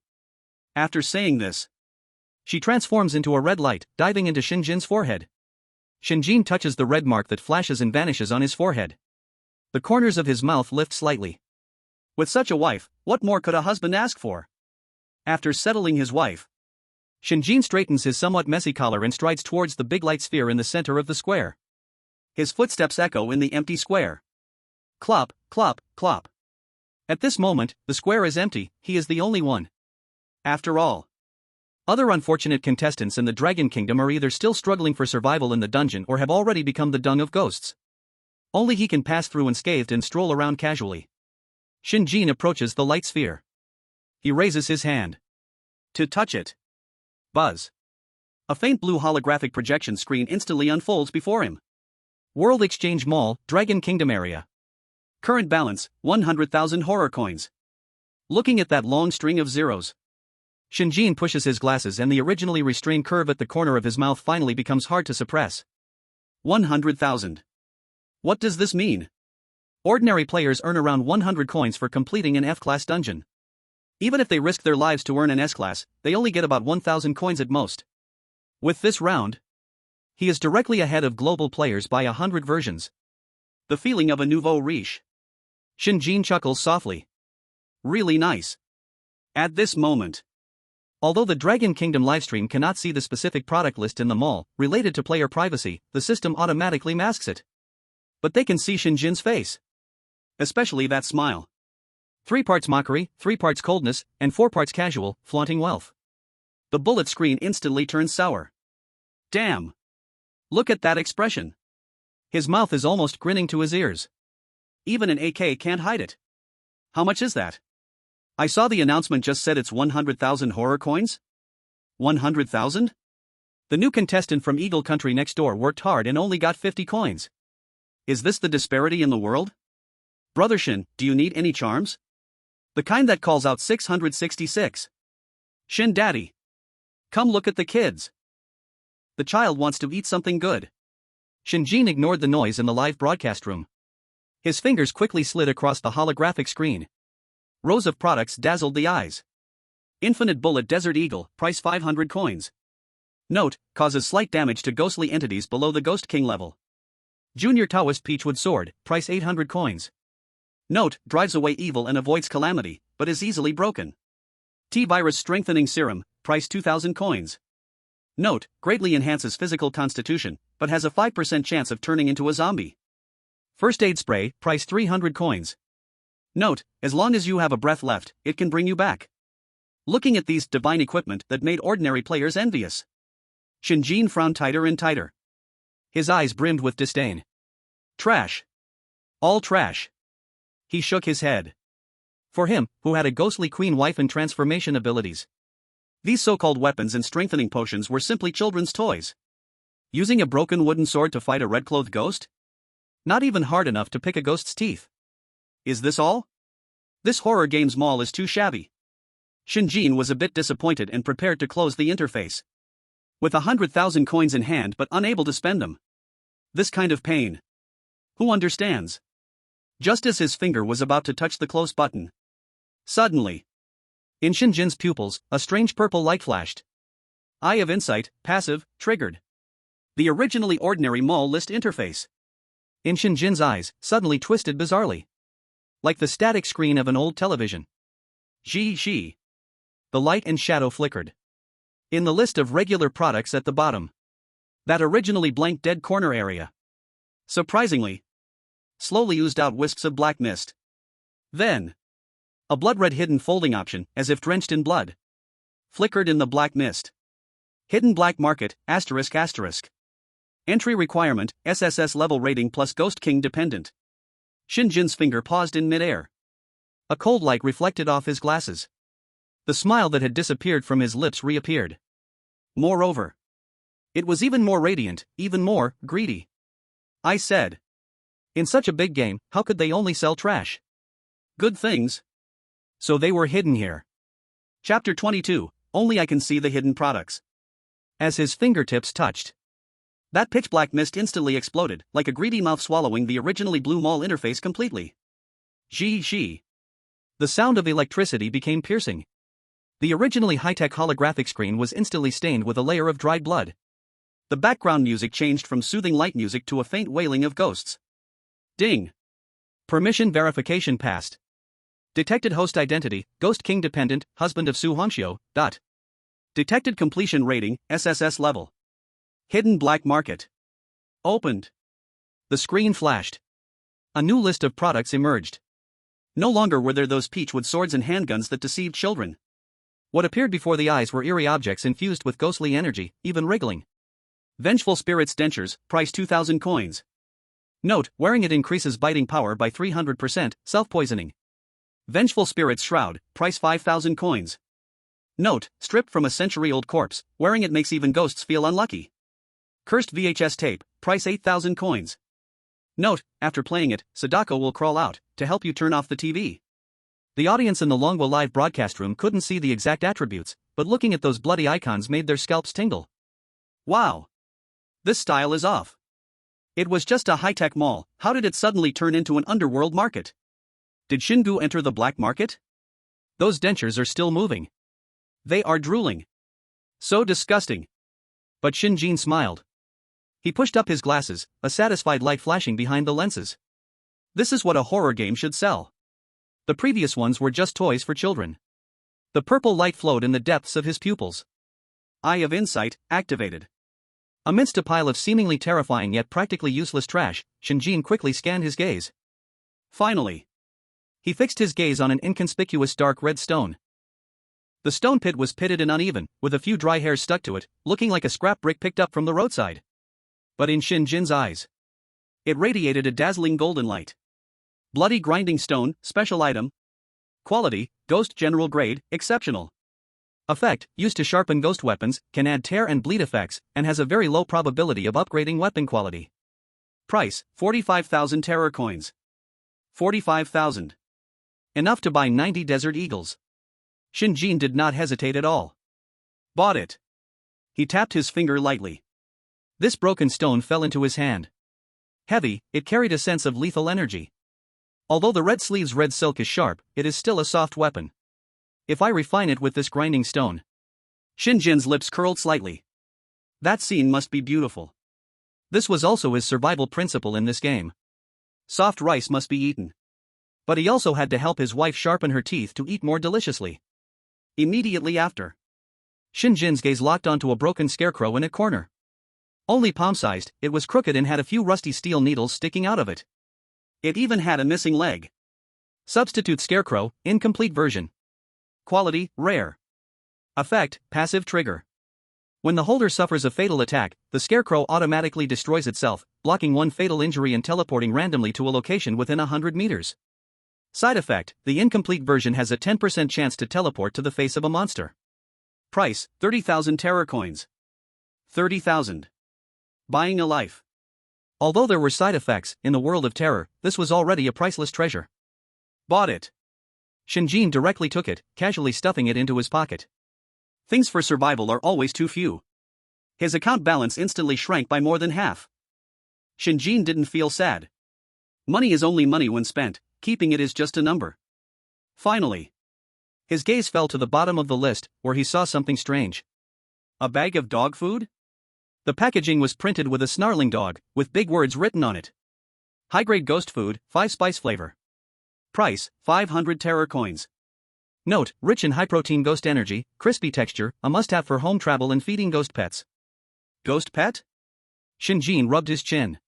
The image of the ghost matchmaker he disliked from that marriage in the underworld came to mind. If he could keep a dog, whether for guarding the house or handling leftovers, it seemed quite good. I'll take a bag. Shen Jin casually placed the order. It's cheap anyway. What if he finds a stray dog later? The comments in the livestream were filled with question marks. Brother Shen bought a bag of dog food?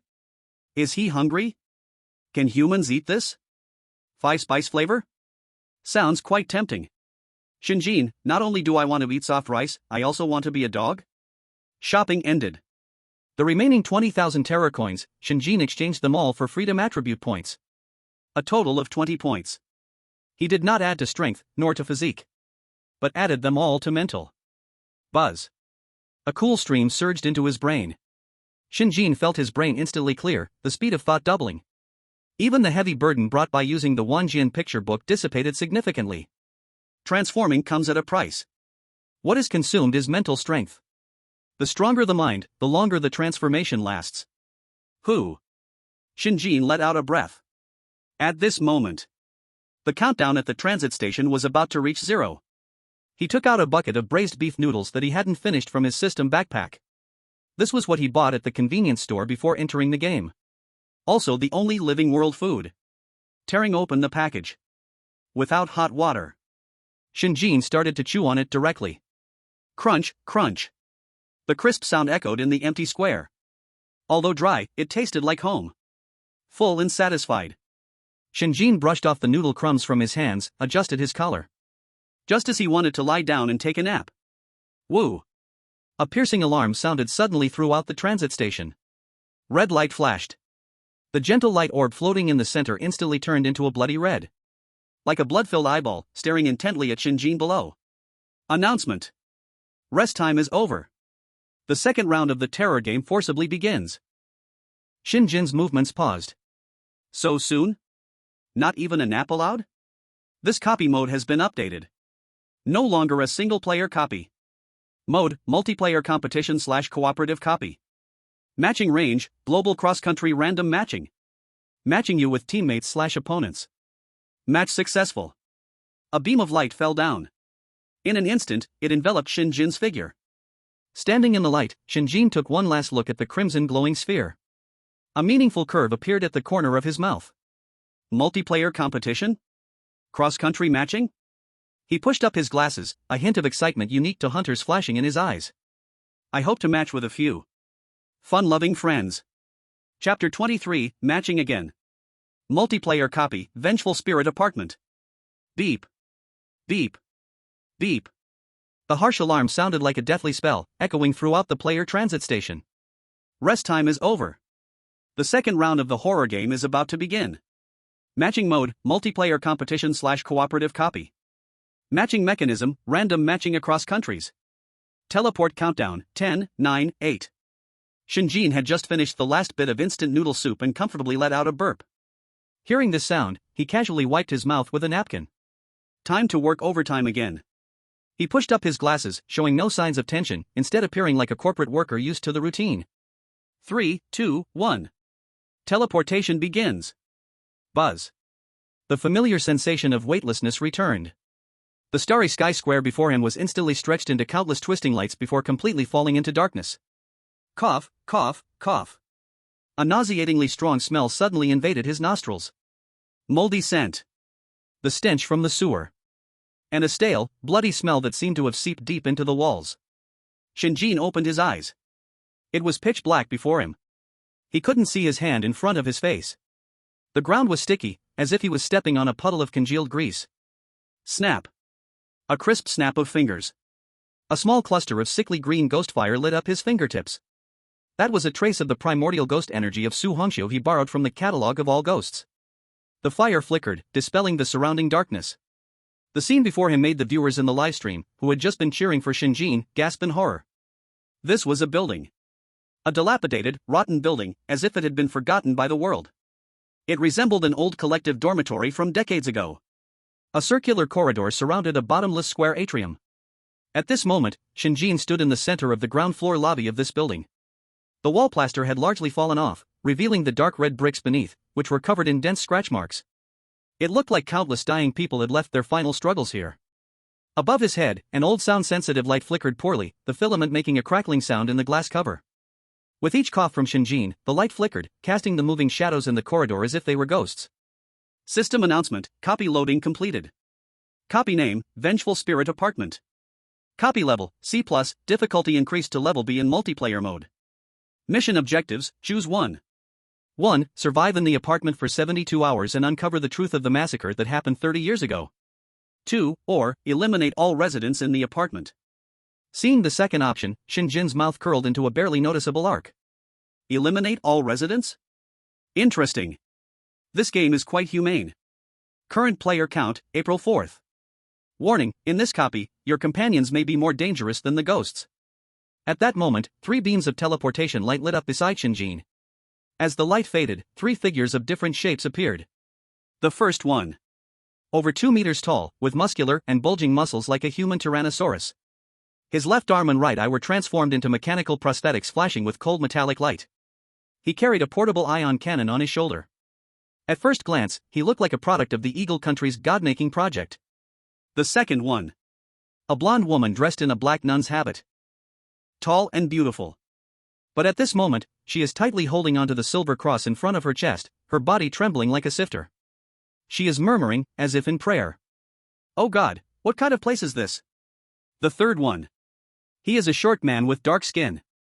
Dressed in tattered camouflage, his gaze is sinister like a snake lurking in the grass.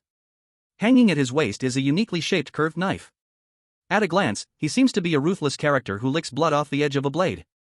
In the Dragon Nation live broadcast room, the audience's hearts suddenly raced. Wow. This time's teammate, oh no, opponent, looks tough to deal with. That cyborg has to be from the Eagle Nation. They love to make such inhuman things. That nun sister looks so pitiful, feels like she is about to cry in fear any second now. Brother Shen is under a lot of pressure this time, feels like the other 3 are not easy to handle. What pressure? Did you forget Brother Shen can transform? These 3 together aren't even a match for one of Shen's blows. Exactly. The soft rice king isn't afraid of anyone. Shen Jin's gaze swept over the 3 people. Cyborg, power type threat level, high. Mercenary, agility type threat level, medium. None.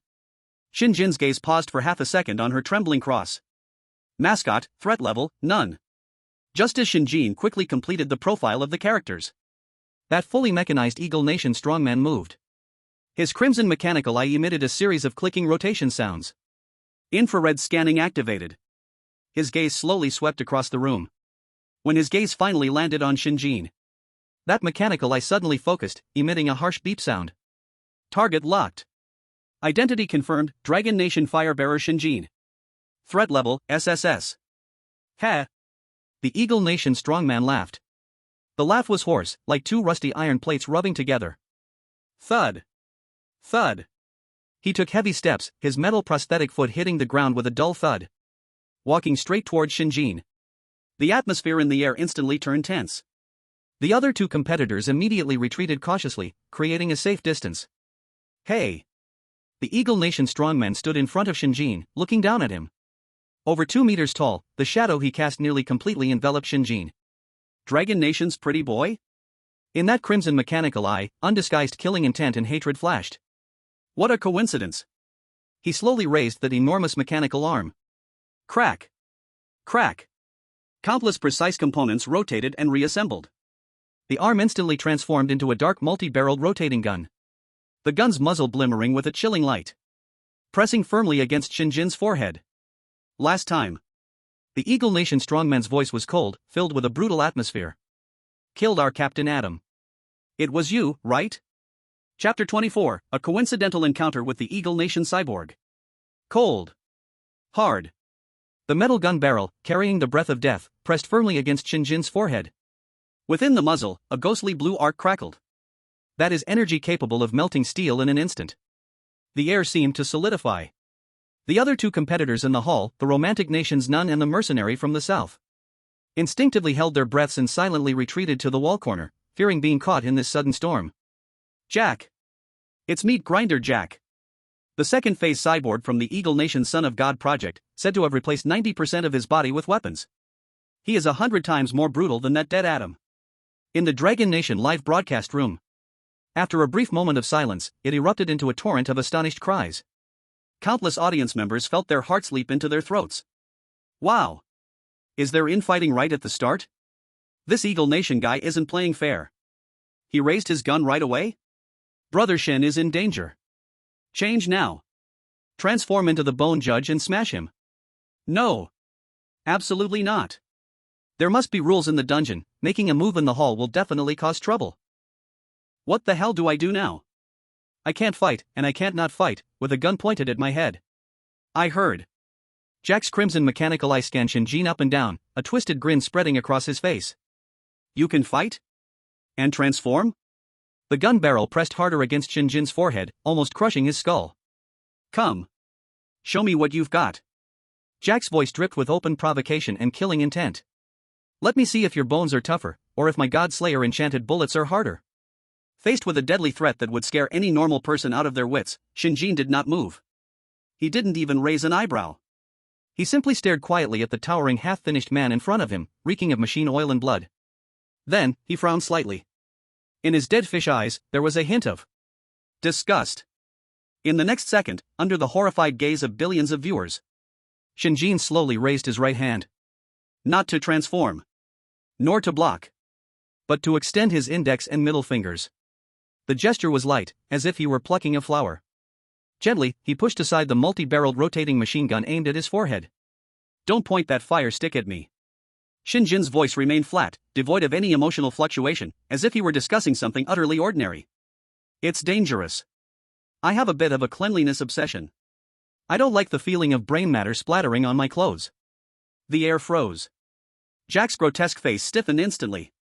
His brain malfunctioned for half a second, doubt creeping in. Did he just hear that right? Fire stick? Cleanliness? Is that what a person with a gun to their head would say?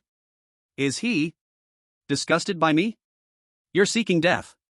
A surge of furious rage shot straight to the top of Jack's head. His arm muscles bulged as he prepared to pull the trigger, ready to blast this oblivious pretty boy into mush. However, Shen Jin seemed completely unfazed by his killing intent. He leisurely took out a handkerchief and wiped his fingers that had just touched the gun barrel. Then, he lifted his eyelids and cast a dim glance at him.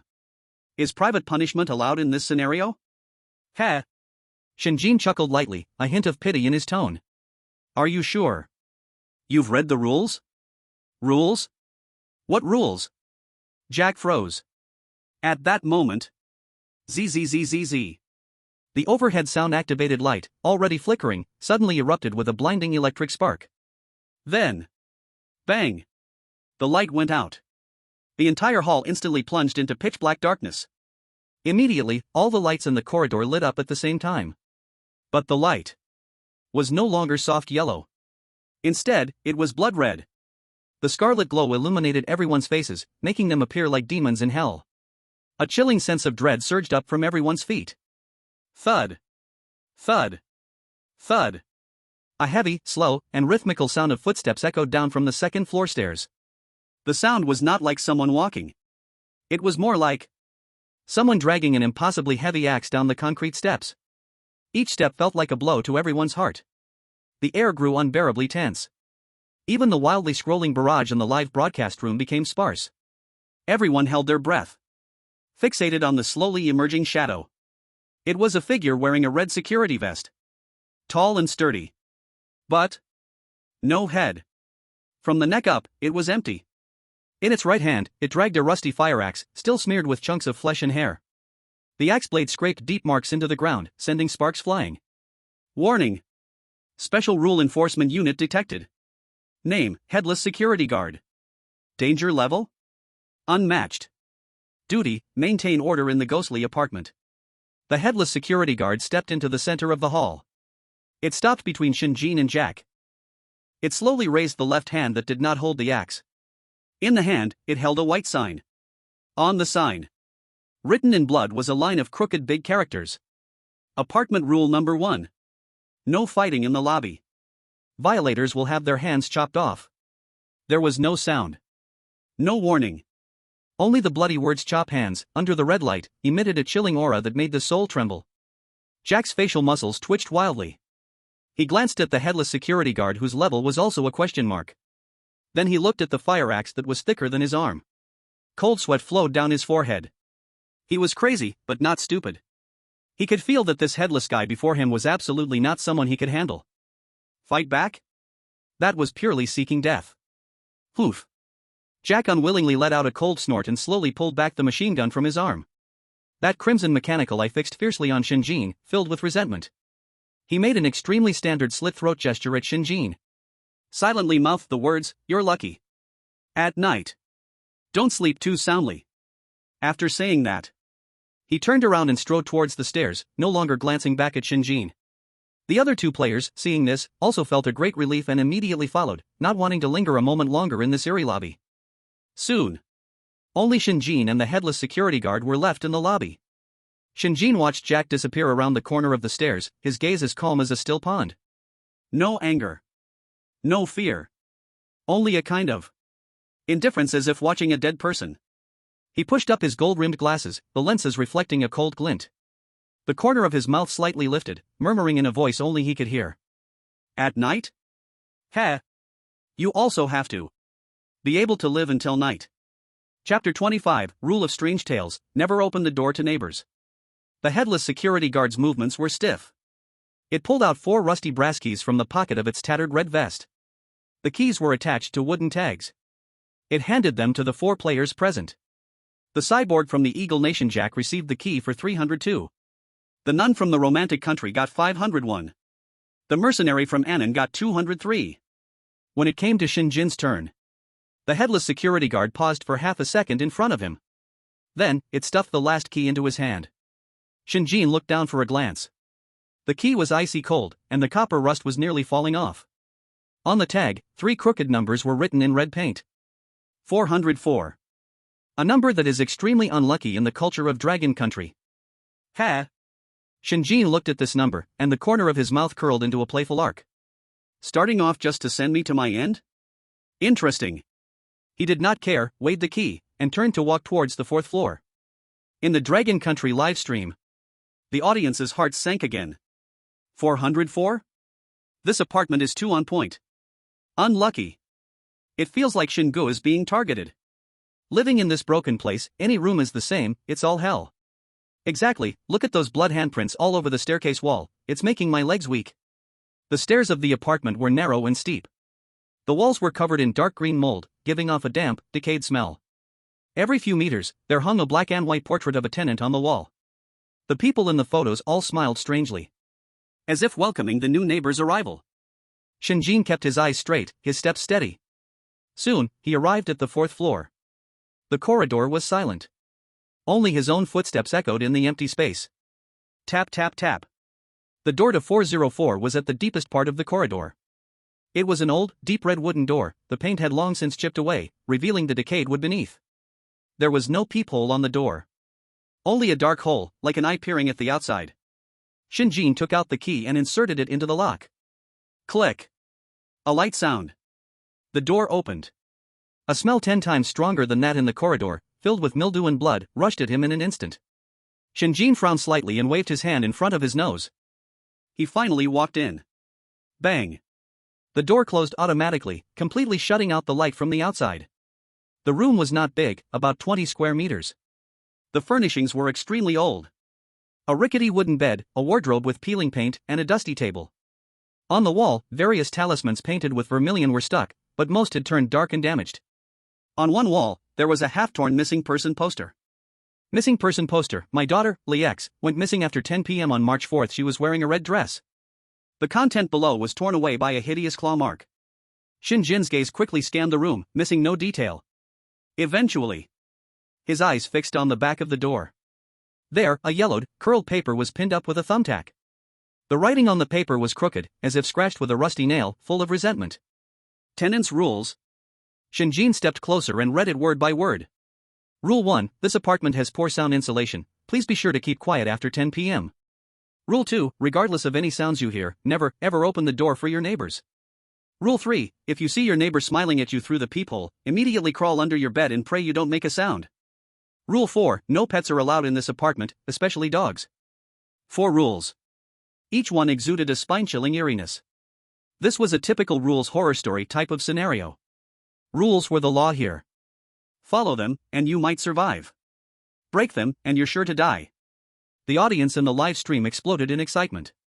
The comments scrolled wildly, each transforming into Sherlock Holmes, starting to analyze the traps in the rules. Rules horror story. It's a rules horror story. The second and third rules are key. Absolutely do not open the door. If you see a smiling face, hide away. What does the fourth rule mean? Why is keeping dogs forbidden? Can dogs ward off evil? It's very possible. Blood dogs and black dogs in our legends are all known to restrain demons. So, do the ghosts in this apartment fear dogs? Shingu, come up with a way to get a dog. The audience was in a frenzy brainstorming ideas. But Shen Jin's focus was always so unique. He looked at the fourth rule, adjusted his glasses, and a smile that was hard to understand crept onto his lips. No dogs allowed? He murmured softly. Then I want to raise one just to try. After saying that, he disregarded the torn paper. Instead, he walked to the bed, dusted it off with a handkerchief, and sat down heavily. Creak. The old wooden bed emitted a groan under the weight. Husband. Shen Jin's thoughts moved. A flash of red light appeared, and Su Hongxiu's figure appeared beside him. This ghostly queen, upon seeing the broken and dirty environment, had a look of disgust written all over her stunning face. Is this a place for humans? She furrowed her brows tightly, covering her mouth and nose with her red sleeve, her eyes full of pity. So small and broken, how can my husband be made to suffer here? Shen Jin shrugged his shoulders, looking helpless. No choice, it's a beginner's village, conditions are tough. Just hang in there. Hang in there? Su Hongxiu's beautiful eyes narrowed. My husband should not be made to suffer a single bit under anyone. As soon as she finished speaking, with a wave of her hand, buzz. A wave of chilling ghost energy surged from her center, instantly sweeping the entire room like a tide. An unbelievable scene occurred. The disgusting mildew on the walls and the sinister claw marks vanished as if rubbed away by an eraser. What replaced them were smooth, jade-like white walls. The sticky oil stains and bloodstains on the floor also evaporated in an instant. They transformed into a clean and tidy rosewood floor. The rickety wooden bed was directly reshaped by the ghostly energy into an exquisite carving of a dragon and phoenix, draped with flowing red gauze. Even that chipped old wardrobe became an ancient and elegant screen. In just a few seconds, this room, which was once worse than a pigsty, had surprisingly been transformed into a warm, elegant, ancient boudoir. The nauseating smell of dampness and blood in the air disappeared. In its place was a faint, cold fragrance of ghost flowers, just like the scent on Su Hongxiu. The audience in Long Country was dumbfounded. Wow! What kind of magical operation is this? Ghostly energy can be used like this? Is this treating a haunted house like a rough house and decorating it beautifully? While others play horror games, Brother Shen is playing The Sims? Su Hongxiu, as long as I take action, hell can turn into heaven. So admired. I want a wife who can decorate too. Shen Jin looked at the newly refreshed room and nodded with satisfaction. My wife is really skilled. He generously praised her. Su Hongxiu's pretty face turned red, and she lowered her head shyly. As long as my husband is comfortable, that is enough. Shen Jin smiled and patted the bedding beside him. It's still early before 10 o'clock at night, let's rest for a bit first. Time passed second by second. Outside the window, the sky grew darker. Eventually, it was completely swallowed by endless darkness. The old clock on the wall, which had appeared at some unknown time, had its hour, minute, and second hands eerily overlapping at that moment. Ding! Ding! Ding! The 10 dull clangs of the bell echoed like funeral knells in the dead-silent apartment building. 10 o'clock at night.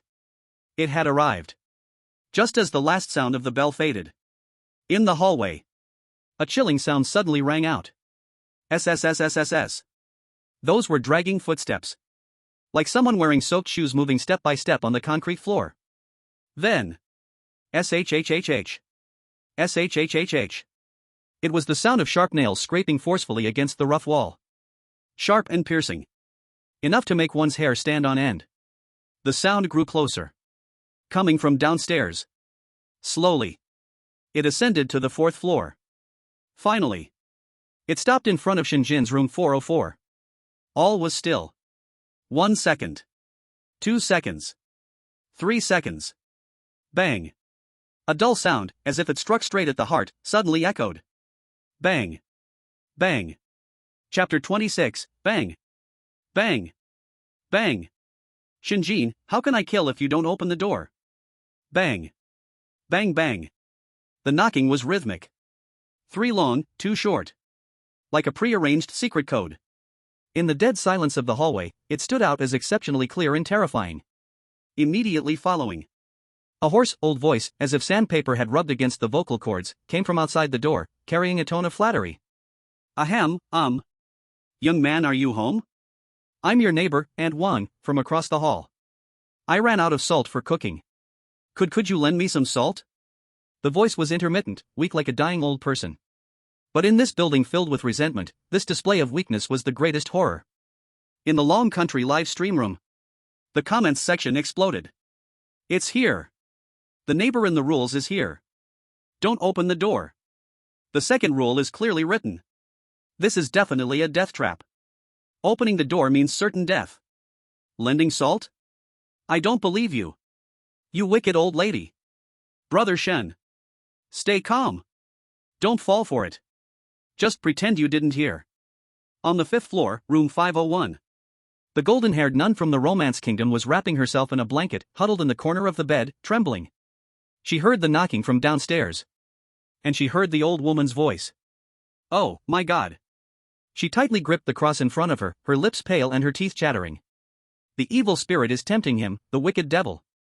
Lord, please forgive his lost soul. She closed her eyes and began to recite the Bible in Latin frantically. As if this could give her a sense of ethereal comfort. On the 2nd floor, room 203. The mercenary from Annan Country directly stuffed rags in his ears. He leaned against the door, and the curved blade in his hand was already drawn. His gaze was sinister, like a wolf ready to pounce on its prey. Not opening the door. Not listening. Not looking. This is his survival rule. On the 4th floor, room 404. The atmosphere here, however, is completely out of place with the tension that fills the entire building. Shen Jin is leaning against a suddenly appeared Zeton wood armchair. This chair was decorated by Su Hongxiu using ghostly energy. Behind him, Su Hongxiu is extending her delicate jade-like hand, appropriately massaging his shoulders. Those hands, which have once torn apart countless fierce ghosts, are now gentle like a spring breeze. Husband, is the pressure all right? Very good. Shen Jin is closing his eyes, looking utterly relaxed. He ignores the life-threatening knocking from outside the door. Knock, knock, knock. The knocking continues. The old lady outside seems to be a bit impatient, her voice turning sharper. Young man? Are you home? Open the door. Isn't helping each other among neighbors what we should do? Shen Jin finally opens his eyes in annoyance. He furrows his brows, his tone filled with disdain. This neighbor really has no sense of courtesy. Coming to borrow something empty-handed at such a late hour. I hate this kind of person the most. He stands up. He actually walks toward the front door. Shen, what are you doing? Don't scare me. You can't really want to open the door for her, right? Don't be impulsive. That's a ghost. Not your neighbor lady. It's over, this guy is going to start courting death again. Su Hongxiu is also stunned. She hurriedly follows him, grabbing the corner of Shen Jin's clothes, her beautiful eyes filled with worry. Husband, what are you doing? Didn't the note say no matter what sounds you hear, you cannot open the door for the neighbor? Shen Jin turns his head. Looking at Su Hongxiu's tense little face, he can't help but laugh. He reaches out and gently scrapes her nose. Silly wife. That rule is set for the weak. It's meant to filter out those timid souls. He pushes up his gold-rimmed glasses, and a cold glint flickers beneath the lenses. It's the excitement of a hunter seeing prey fall into a trap on its own. Besides, Shen Jin's gaze falls on the shaking wooden door in front of him, a cruel smile curling at the corners of his mouth. If I don't open the door, how can I catch it and add it to my collection? As soon as he finishes speaking. Without waiting for Su Hongxiu to advise him again. Shen Jin's right hand has already gripped the cold doorknob. Without a moment of hesitation, he suddenly presses down. Then, he violently pulls back. Creak. A piercing sound of friction. That door, which was firmly sealed by the power of rules, is surprisingly forced open by his sheer strength. Outside the door. Silence. The knocking stops abruptly. A hunched figure is frozen with its hand raised mid-knock, standing still. It is not an old lady at all, but a monster covered in thick black hair, its skin shriveled like dried orange peel. Its tongue is absurdly long, like a red scarf dragging to the ground, dripping with pungent slime. Those eyes are pure, ghastly white, without a hint of a black pupil. At this moment, those ghastly white eyes are filled with disbelief and shock. It evidently cannot understand. Why would this door open? This does not match the script. Isn't the script supposed to have it continuously tempting from the outside, while the people inside struggle in fear and at the edge of the rules? How come it just opened directly? The monster is dumbfounded. The tens of billions of viewers in the livestream are also perplexed. Opened? Did he really open the door? Whoa! This guy truly isn't afraid of death. Quick, look at that ghost's expression. It looks dumbfounded. Ghost, I've knocked for hundreds of years, this is the first time I've met such a cooperative one. At that moment when the old lady ghost is stunned, Shen Jin moves. He does not step back. Instead, he steps forward, blocking the entrance. Looking down at this little monster that doesn't even reach his chest. Buzz. A wave of ghostly energy ripples. A 2-meter-long, fierce white bone war hammer suddenly appears in his hand. Shen Jin casually rests the enormous bone hammer on his shoulder. Another hand was tucked into the pocket. On that refined and handsome face, an extremely kind big white-toothed smile appeared. He lowered his head, looking at the elderly woman ghost in front of him who was still in a daze. His tone was as gentle as asking for directions. Granny. Salt, we don't have any at home. But? Shen Jin tilted his head, with the bone hammer behind him drawing a dangerous arc. Physical exorcism, free of charge. Do you want it? Chapter 27, transforming into a void nightmare, scaring the neighbors to tears. Physical exorcism? The elderly woman ghost's pale eyes were instantly replaced by endless resentment and brutality upon hearing these 4 words. She was tricked.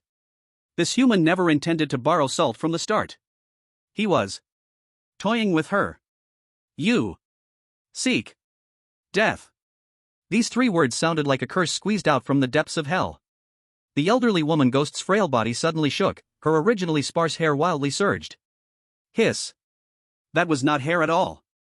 It was clearly numerous completely black, glimmering, scaled poisonous snakes. With their tongues flicking, a foul smell wafted through the air. Aoo! The elderly woman ghost screamed sharply and transformed into a streak of black lightning, pouncing toward Shen Jin's face. Those swarming poisonous snake hairs were her deadliest weapon. Come on. Shen Jin stood his ground, advancing instead of retreating. Facing a scene that would make someone with a fear of clusters faint on the spot, there was not a hint of fear on his face. Instead, he raised the white bone hammer in his hand. V-room. The ghostly energy surged. A layer of gray-blue light glowed on the massive bone hammer. Die for me. Shen Jin shouted softly, his arm muscles bulging. No unnecessary movements. Just the simplest, purest, most violent strike. A powerful blow. Boom. The terrifying gust of wind instantly exploded, blowing away the talismans at the doorway that hadn't yet been closed, scattering them into the air. The white bone hammer crashed solidly onto the elderly woman ghost's forehead. Poochie. That sound was like stepping on a ripe tomato and exploding it. The elderly woman ghost's grotesque old face was instantly flattened into a pancake. Even the writhing snakes were smashed into a cloud of black blood. The immense impact sent her soul flying backward, violently crashing into the wall opposite the corridor. Paji. Like a discarded rag, she slid helplessly onto the ground. Motionless. Is she dead? In the Dragon Country live stream room, the bullet screen instantly flooded with comments. Whoa! One hammer killed her. Is this the power of the Bone Judge? So fierce. Physical exorcism, the deadliest. Let you knock on the door, you've hit a brick wall, huh? However, Shen Jin did not relax at all. He looked at the pile of mushed meat on the ground, his brows slightly furrowed. Something was wrong. The catalog of 10,000 ghosts did not give a collection prompt. She isn't dead. Sure enough. The next second, the pile of flattened ghostly material suddenly transformed into swirls of pitch-black smoke. Jia jia jia jia. A chilling and piercing laughter echoed from all directions, filled with arrogance and resentment. Foolish human. Physical attacks are ineffective against me. You cannot kill me. The black smoke gathered in the air but did not condense into form. Instead, it darted like a nimble black snake into the wall beside. But you have successfully enraged me. Tonight, I will enter your dreams, inch by inch, devouring your soul. The voice grew fainter, ultimately disappearing into the depths of the wall. She ran away. And she ran through walls. The cheers in the live stream room abruptly stopped. Physical immunity? Damn. It's a spirit-type ghost. This is trouble. How to fight? Can see but not touch. It's over, she escaped, and this ghost can dive through walls hiding in the dark for sneak attacks. It's defenseless. Physical immunity? Shen Jin looked at the intact wall, the curve of his mouth becoming a bit dangerous. Thinking of fleeing? He snorted coldly, casually tossing the bone hammer he held to the ground. Good. If physical doesn't work, we'll use a bit of magic. As soon as his voice fell, line break. A prompt sound from the system rang in Shen Jin's mind. Ding. Target has entered spiritual state, regular attacks are ineffective. Should I use the unique experience card given in the beginner's gift package? Card name, Void Nightmare, 10 minutes. Ability, Ethereal, Pass-Through, Soul Devouring. Use. Shen Jin did not hesitate for a moment. Buzz. Countless twisted black runes suddenly emerged on the surface of his body. Immediately afterwards, that flesh and blood body began to become transparent and illusory. Like a drop of ink thrown into water, it slowly spread out. In the end, it completely transformed into an indescribable, unnameable, pure darkness. That darkness had no fixed shape. Sometimes it condensed, sometimes it dissipated. Only in the deepest part of the darkness, 2 points of crimson light shone. Like a gaze from the abyss. Indifferent. Greedy. Filled with a craving for souls. Transformation successful, Void Nightmare. Whoosh. The black mist that Shen Jin had transformed into did not pause at all. It directly passed through the thick concrete wall in front of him. Silent and without a trace.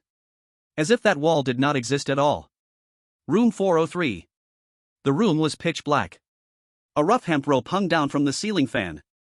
A ghost in a white funeral suit, with an excessively long tongue, was hanging there, gently swaying with the passing wind.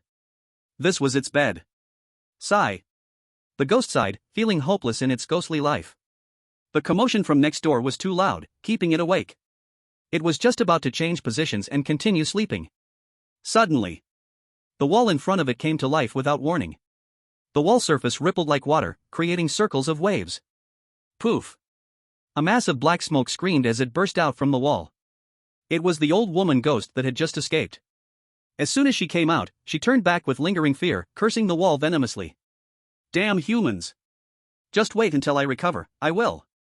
Before she finished her sentence, the wall in front of her rippled again. A mass of darkness larger, purer, and more chilling than her own slowly emerged.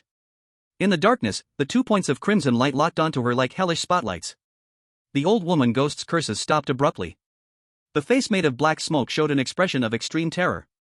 She? How did it get in here? And what kind of monster is this? The old woman ghost felt her soul tremble. If she was a mouse, then this thing before her was a giant python choosing its prey. Run. The only thought. However, as she was about to transform into black smoke and flee, the massive darkness moved. Swish. In the darkness, a crack opened. That was not a mouth. That was a crack leading to an endless abyss.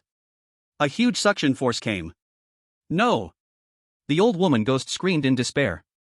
Half of her soul was instantly sucked into that crack. Crack. Like biting through a piece of ice. The crack closed. The old woman ghost's soul was left with only a broken lower half, twisting and dissipating in the air. And that massive black mist seemed to savor it, chewing for a moment. Then, it slowly turned. The 2 points of crimson light fell on the corner where the terrified hanging ghost was. Hanging ghost. Its body froze in midair. That long tongue, overcome with extreme fear, became uncontrollable and tied itself in a knot in her mouth. She wanted to run, but her limbs felt like they were filled with lead, unable to move. Just as she thought she would be eaten as dessert, the terrifying black mist slowly squirmed, reforming.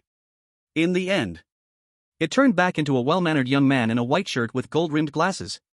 Shen Jin stood still as if nothing had happened. He just let out a satisfied burp. Taste is average. The soul is not pure, too many impurities. He patted the non-existent dust on his body and turned to look at the still trembling hanging ghost in the corner. A kind smile appeared on his face. Bang. He raised his hand and friendly patted the cold shoulder of the hanged ghost. The hanged ghost trembled all over, almost flying into a panic. Buddy. Shen Jin's voice was gentle and polite. Sorry, that noise was a bit loud. Excuse me. Don't be nervous. Chapter 28 Eagle Nation contestant violates rules, erased by regulations. The hanged ghost. It looked at Shen Jin's kind smiling face, feeling like its soul was about to scatter in fear. Big brother. You almost ate my neighbor just now. Now you still want me not to be nervous? Shen Jin ignored this neighbor who was already questioning its ghostly existence. He stepped forward, as if taking a walk in his own backyard, directly passing through the wall of room 403 back into the eerie hallway. Who? Shen Jin took a deep breath, dissolving the void nightmare form. A faint feeling of fatigue came from the depths of his soul. The experience card is really not durable. He rubbed his temples. That set of operations just now seemed smooth but actually consumed a lot of mental energy. It seems I still need to gather more hard currency. Just as Shen Jin was about to return to his room and let Su Hongqiu recharge him. Boom! A deafening explosion sound, without any warning, came from downstairs. The entire apartment building shook violently, and dust fell from the ceiling. Next, there was a scream filled with pain and fear. Ah! That sound was not a ghostly wail, but instead. Human. Shen Jin paused, raising an eyebrow. So soon, someone couldn't hold back? He walked to the staircase and looked down. In the corridor on the third floor, the fire was soaring. Thick black smoke mixed with a pungent smell of gunpowder, spreading wildly. At this moment, the door of room 302 no longer existed. Replaced by a huge hole with a diameter of over 2 meters, its edges still melting. It was clear. Someone blew the door up. 1 minute ago. Third floor, room 302. Jack, a cyborg from the Eagle Nation, was pacing back and forth in the room, feeling irritated. Thud thud thud. Thud thud thud. That damned knocking sound had been ringing at his door for a full 5 minutes. The hoarse voice of the old lady outside was like a devil's whisper, constantly challenging his frayed nerves. Young man, open the door. My back hurts, can't stand for long. Jack's crimson mechanical eye stared intently at the door, data streams flashing wildly. Unknown biological unit detected outside the door. Life signs, none. Heat source response, very low. Threat level assessment, high. High threat. Jack grinned, revealing a cruel smile. No matter what you are. In front of absolute firepower, everything is trash. He completely disregarded the resident code behind the door. Rules? In the Eagle Nation, strength is the rule. He slowly raised his ferocious mechanical arm. Crack. The armor at the front of his arm opened, revealing a miniature, blinking red rocket warhead. Die. Dirty thing. Jack sneered and pressed the launch button. Whoosh. The mini missile, trailing flames, instantly crashed into that thin wooden door. Boom. A terrifying explosion occurred. Shen Jin stood at the fourth floor staircase, quietly watching the chaos below. The explosion's power was tremendous. It not only shattered the door but also blew a large hole in the corridor wall. But, outside the door, there was nothing. No ghost. No old lady. Not even a trace of ghostly energy. As if everything that just happened was an illusion. Fool. Shen Jin shook his head, a hint of pity flashing in his eyes. In the rules eerie tales, the most taboo thing is to use brute force to destroy the rules themselves. You think you blew up a ghost?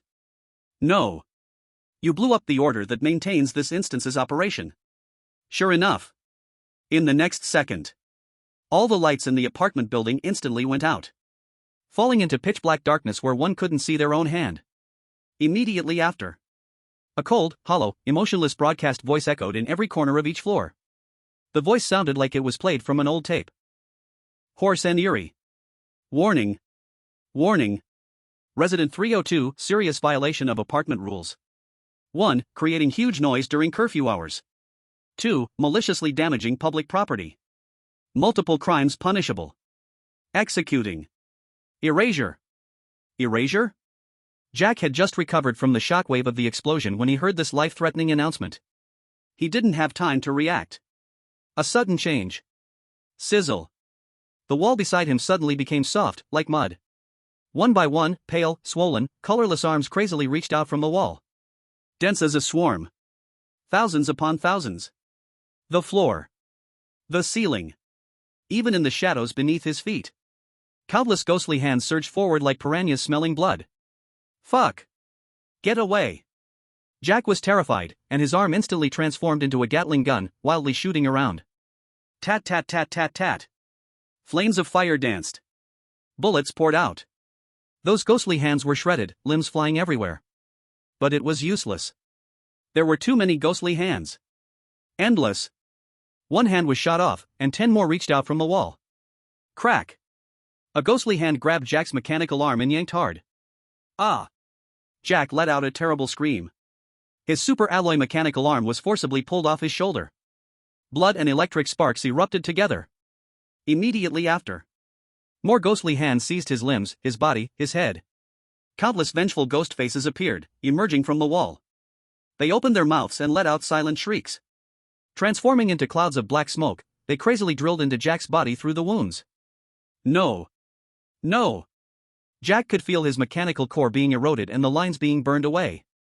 His strength was rapidly fading. His consciousness was also beginning to blur. Eventually, dragged by countless ghostly hands, his massive body was slowly, bit by bit, dragged into the cold crevice of the wall. The wall wriggled, finally returning to flatness, as if nothing had ever happened. Except for the pool of still wet blood on the ground and the broken mechanical arm still flickering with electric sparks. Proving that a living person once existed here. Eagle Country contestant Jack, rule violation leading to erasure. Eagle Country's national fortune reduced by 10%. The cold announcement echoed around the world. Eagle Country's live broadcast room. Black screen. The entire apartment building fell back into a deathly silence. All surviving players heard Jack's desperate scream. They also heard the system's death announcement. Cold sweat soaked their backs. Is this the fate of breaking the rules? Shen Jin stood at the stairway and shook his head. Uneducated, truly scary. Playing with firepower coverage in a rule-infested zone? This is like lighting a lantern in an outhouse asking for death. He turned and prepared to go back to his room. The death of such an idiot didn't even spark his interest to look one more time. However, in the moment he turned, the corner of his eye suddenly caught a glimpse of a pile of garbage in the corner of the stairwell. Who? A very faint sound, almost like a little kitten, came from deep within the trash heap. Shen Jin halted his steps. His brows raised slightly. Were there living creatures other than ghosts and players in this haunted building? Curious, he walked over. He pushed aside those stinking black garbage bags. The source of the sound was at the very bottom.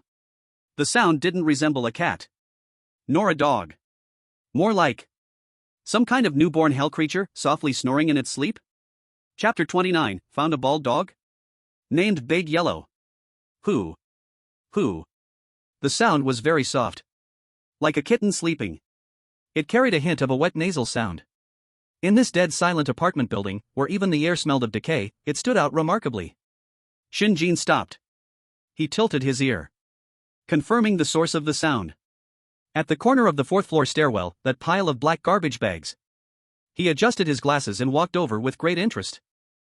Dragon Kingdom livestream. What is Brother Shen going to do? That place is full of trash. What is that sound? Are there living things in this cursed place? Could it be a trap? Luring people over with sound? It's possible. Be extremely careful. Shen Jin ignored the warnings in the bullet screen.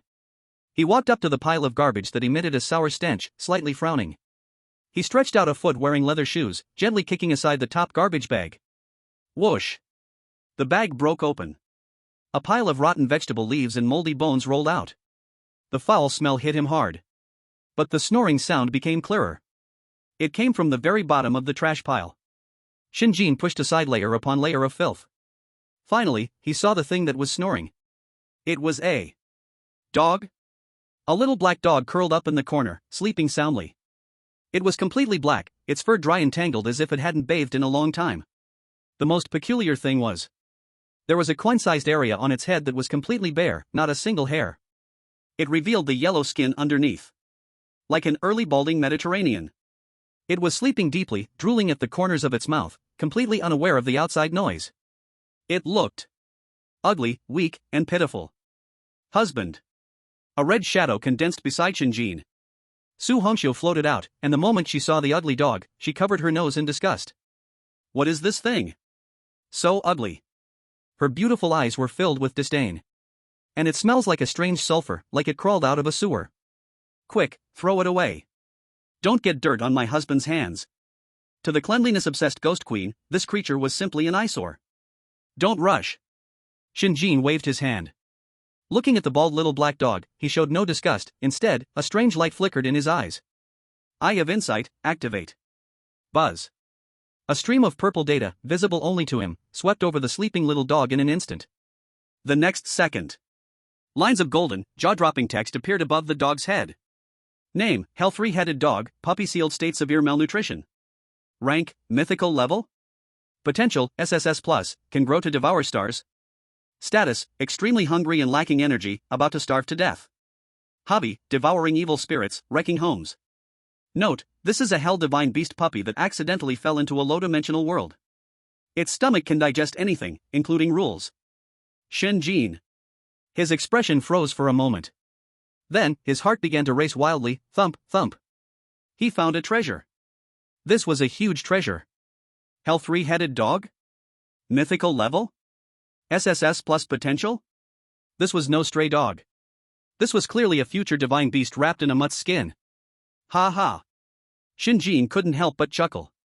It was a joy that couldn't be suppressed, rising from the heart. This luck was simply against the heavens. Whoa. What is Brother Shen laughing about? He wouldn't really want to raise this ugly dog, would he? Crazy, I can't keep up with the thought process of picking up garbage and raising dogs in a rules horror story. Look at his expression, doesn't it look like he just won 5 million in the lottery? Su Hongxiu looked at the suddenly laughing Shen Jin, a bit confused. Husband, what are you laughing about? What's so funny about this bald dog? Wife. Shen Jin turned his head, looking at Su Hongxiu with eyes shining brightly. You don't understand. This is called fate. After saying that, Lai knew. He pulled something out of his pocket. It was the high-level ghost food, 5-spice flavor, he had bought for 1,000 horror coins in the hidden black market of the Myriad Realms Mall. He tore open the package. An extremely domineering meat aroma instantly filled the air. The smell made not only dogs but even the ghosts watching couldn't help but swallow. Snore. The little black dog, still sleeping, suddenly sniffed twice. The next second, its originally vacant, lifeless eyes instantly opened. A sharp light burst forth. It saw the bag of ghost food in Shen Jin's hand. Like a beggar starving for 3 days and nights seeing a lavish feast. Oh whoa! It let out a low growl and pounced like a hungry tiger on its prey. Its head plunged into the bag, making loud slurping sounds. The way it ate was even more exaggerated than a starving ghost being reborn. In under 10 seconds, the whole bag of ghost food was devoured clean. After eating, it licked its lips and looked up at Shen Jin. Its gaze changed. No longer dull as before, but filled with affection and flattery. It ran to Shen Jin's feet, rubbing its bald head affectionately against Shen Jin's pant leg. Its tail wagged like a rattle drum. Are you full now? Shen Jin laughed. He reached out and patted its smooth, yellow bald head. The feel is quite smooth. Since you're following me, I have to give you a name. Shen Jin stroked his chin, pondering for a moment. He looked at the little creature with its all-black fur, then at the unique bald yellow spot on its head. In a flash of inspiration. Your body is black, and your head is yellow. From now on, you'll be called Big Yellow. Su Hongxiu. Livestream audience. What the hell, Big Yellow? This is too down-to-earth. This is a 3-headed hell dog. The aura of a divine beast is entirely destroyed at this moment. I can already see the future, where Shen Jin introduces a world-devouring 3-headed demon dog to others. Come meet my Big Yellow. Ha ha ha ha ha ha, I can't stop laughing. Big Yellow clearly didn't understand how earthy its new name was. It only knew that this man in front of it had delicious food. Woof! It barked happily, its voice soft and cute. Shen Jin nodded in satisfaction. He picked up Big Yellow from the pile of garbage. Though it had eaten a lot, it was light as a feather. Let's go, Big Yellow. Home. Shen Jin carried this future divine beast and turned back to room 404. Su Hongxiu followed behind with a look of disgust, pinching her nose, afraid of getting any dirt on her. Husband, are you really going to keep it? Of course. But, doesn't Rule 4 say no dogs allowed in the apartment? Shen Jin opened the door and spoke casually as he walked in. Rules are meant to be broken. Besides, the one I'm raising is not an ordinary dog. He placed Big Yellow on the clean floor. Big Yellow curiously sniffed around and then marched on its short legs, inspecting its new territory. Suddenly, it stopped in front of the intricate wooden bed adorned with dragons and phoenixes. Its tail, which had been wagging, suddenly froze. A low growl came from its throat, yoo. Its dry, black fur stood on end. Those innocent eyes turned fierce and violent at this moment. It stared intently at. Under the bed. Shen Jin's eyes narrowed. Su Hongxiu sensed something was wrong and instantly appeared beside Shen Jin, her expression alert. Husband, there's something under the bed. Without her saying. Shen Jin felt it too. A cold, sticky, and malicious aura was slowly seeping out from the dark shadow under the bed. As if something had been waiting here for a long time. In the next moment, from the darkness, a pair of blood-red eyes, belonging to no known creature, slowly opened. Chapter 30. This dog is strange, it thinks the angry spirit is a bone to chew. Hiss. A cold, rancid aura erupted violently from the deep darkness under the bed. Right after. Splash. Like a black waterfall rolling back. Countless wet, tangled black hairs instantly shot out from under the bed. The target? None other than the one standing by the bed, the weakest and most defenseless, Shen Jin. The hair coiled around Shen Jin's ankle like a living poisonous snake, trying to drag him into the endless abyss beneath the bed. Warning! Vengeful ghost level ghost under the bed is launching a sneak attack. Ability, hair strangulation. The barrage of comments instantly exploded. Wow! There's a ghost under the bed. I knew this room wasn't clean. Brother Shen, watch your step. It's over, it's too close, there's no time to react. However, Shen Jin didn't move. He didn't even raise an eyelid. He just lowered his head, glancing at the little bald dog in his arms, who looked so well behaved just moments ago. Because at the moment the ghost under the bed attacked, Da Huang moved. A whoa! A roar burst forth from its tiny body, completely inconsistent with its size, filled with an ancient, primal power. Its once innocent dog eyes instantly turned red and fierce. It broke free from Shen Jin's arms with a violent jerk. In midair, an incredible scene unfolded. Da Huang's originally tiny body, no bigger than a palm, swelled like an inflated balloon against the wind. Its size instantly ballooned to half a human height. Although it didn't grow two more heads, its mouth, however, split open at an impossible angle. It split wide all the way to its ear roots, revealing sharp, horrific white fangs, thick as daggers. A vicious dog pouncing for its prey. Crunch! Before those strands of hair could wrap around Shen Jin, Da Huang's massive bloody mouth had already bitten onto the ghost's head that had just peeked out from the darkness. Crack! A sound that made one's teeth ache, like biting into a crispy cookie. The head of the ghost, formed from resentment, was hard bitten by Da Huang. Bitten off. Black ghost blood gushed out like a fountain. Squeak! The ghost under the bed emitted a silent scream of extreme misery.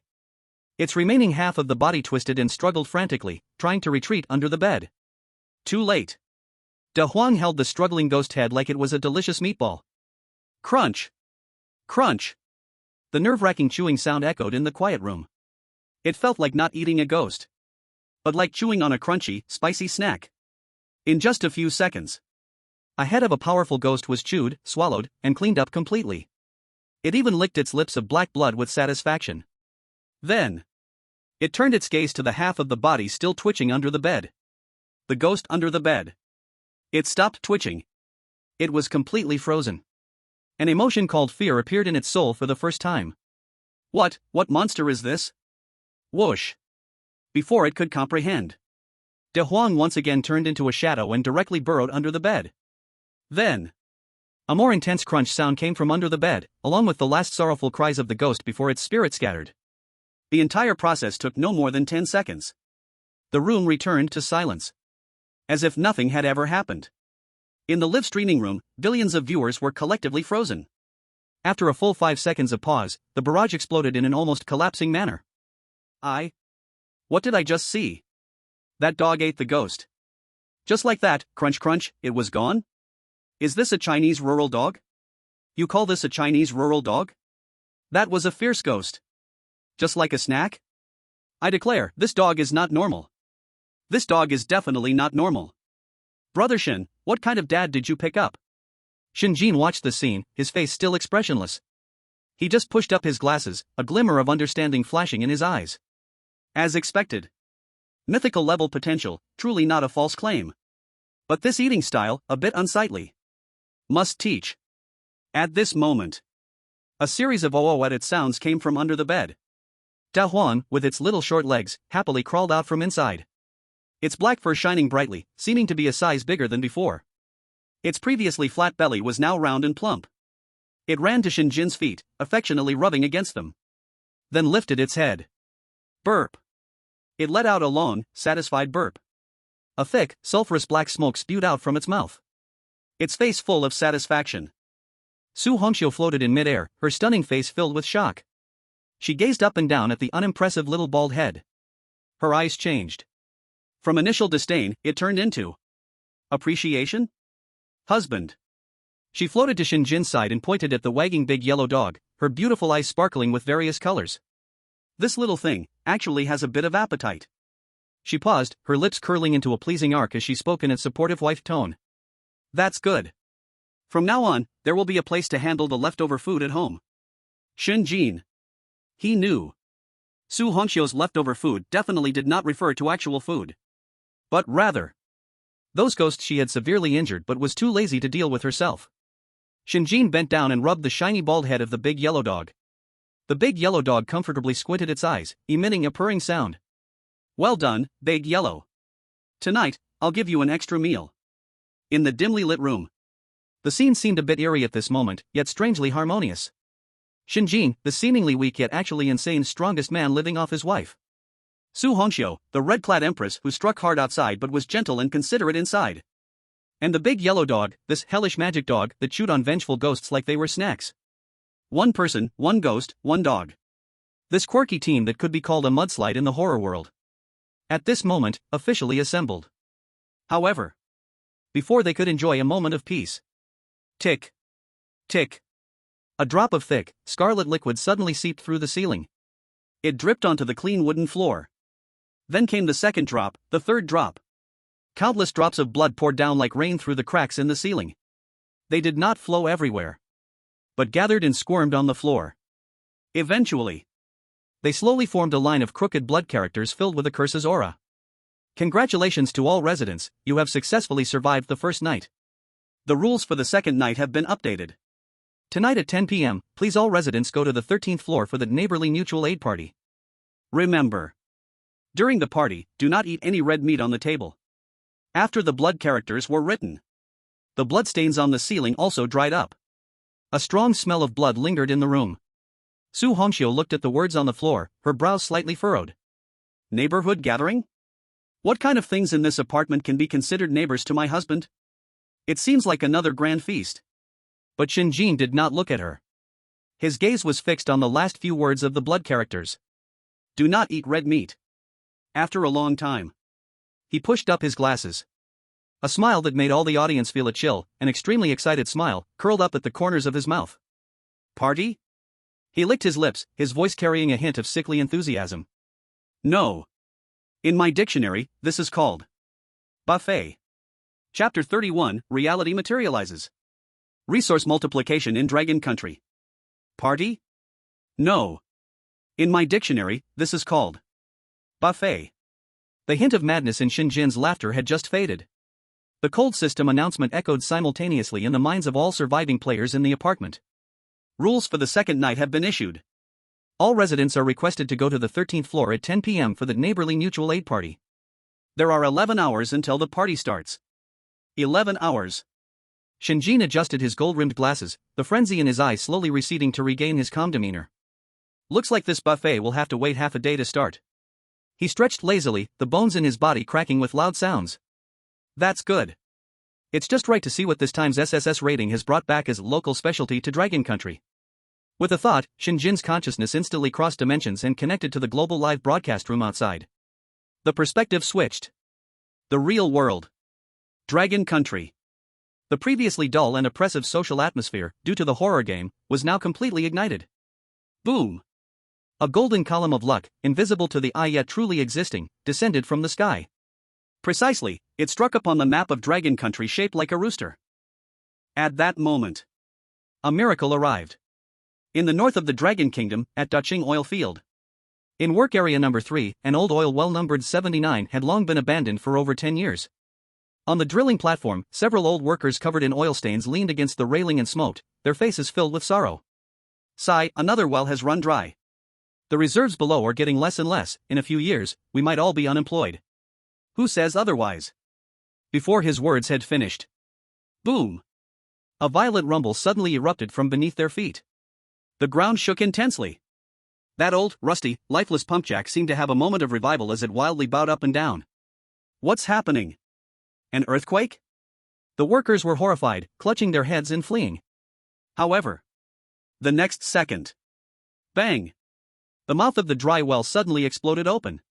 A thick, black, sticky pillar of oil, emitting a pungent odor, surged into the sky like an awakened ancient dragon, roaring upwards.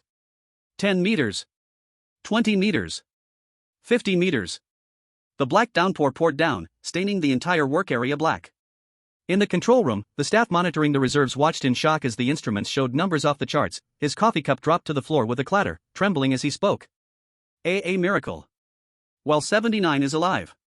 The reserves are estimated to exceed 100 times the historical total. In the west, at a large copper mine base. Deep in the tunnel. A few miners leaned weakly against the rock wall, staring at the thin vein of barren ore before them, their eyes full of despair. We can't dig anymore, it's all stone. This mine is going to be abandoned. Suddenly. Boom. The entire mine shook violently for a moment. Debris fell from above their heads. Mine disaster? Run. The miners' faces turned pale as they crawled and scrambled to escape. But they hadn't run far before they stopped in terror. In front of them, a large crack suddenly split open in the rock wall with cracking sounds. Behind the crack was not darkness, but a dazzling, blinding, metallic sheen. It was a giant copper vein stretching for several kilometers, too deep to see. So pure, it even shone in the dark mine. In the northwest, on the Luss Plateau, an old farmer squatted on the ridge, looking at the wheat seedlings in the field that were yellow from drought, tears welling in his murky old eyes. A golden light swept across. A miracle happened. The once parched ground, cracking so much it could fit a fist, began to visibly turn moist and fertile. Those yellowed wheat seedlings, as if injected with hormones, crazily turned green and grew. Earring. Flowering. Graining. In just a few minutes, the previously barren wheat field had transformed into a golden wave of wheat. Heavy wheat ears bent the farmer's back and brought tears to his eyes. On the eastern coast, a fishing boat was struggling to haul in its net. Captain, this net is empty again. The captain sighed, about to say to call it a day and go home. Suddenly, the fishing net sank heavily. The tremendous pull nearly capsized the entire boat. Hurry! Help! Something big is here.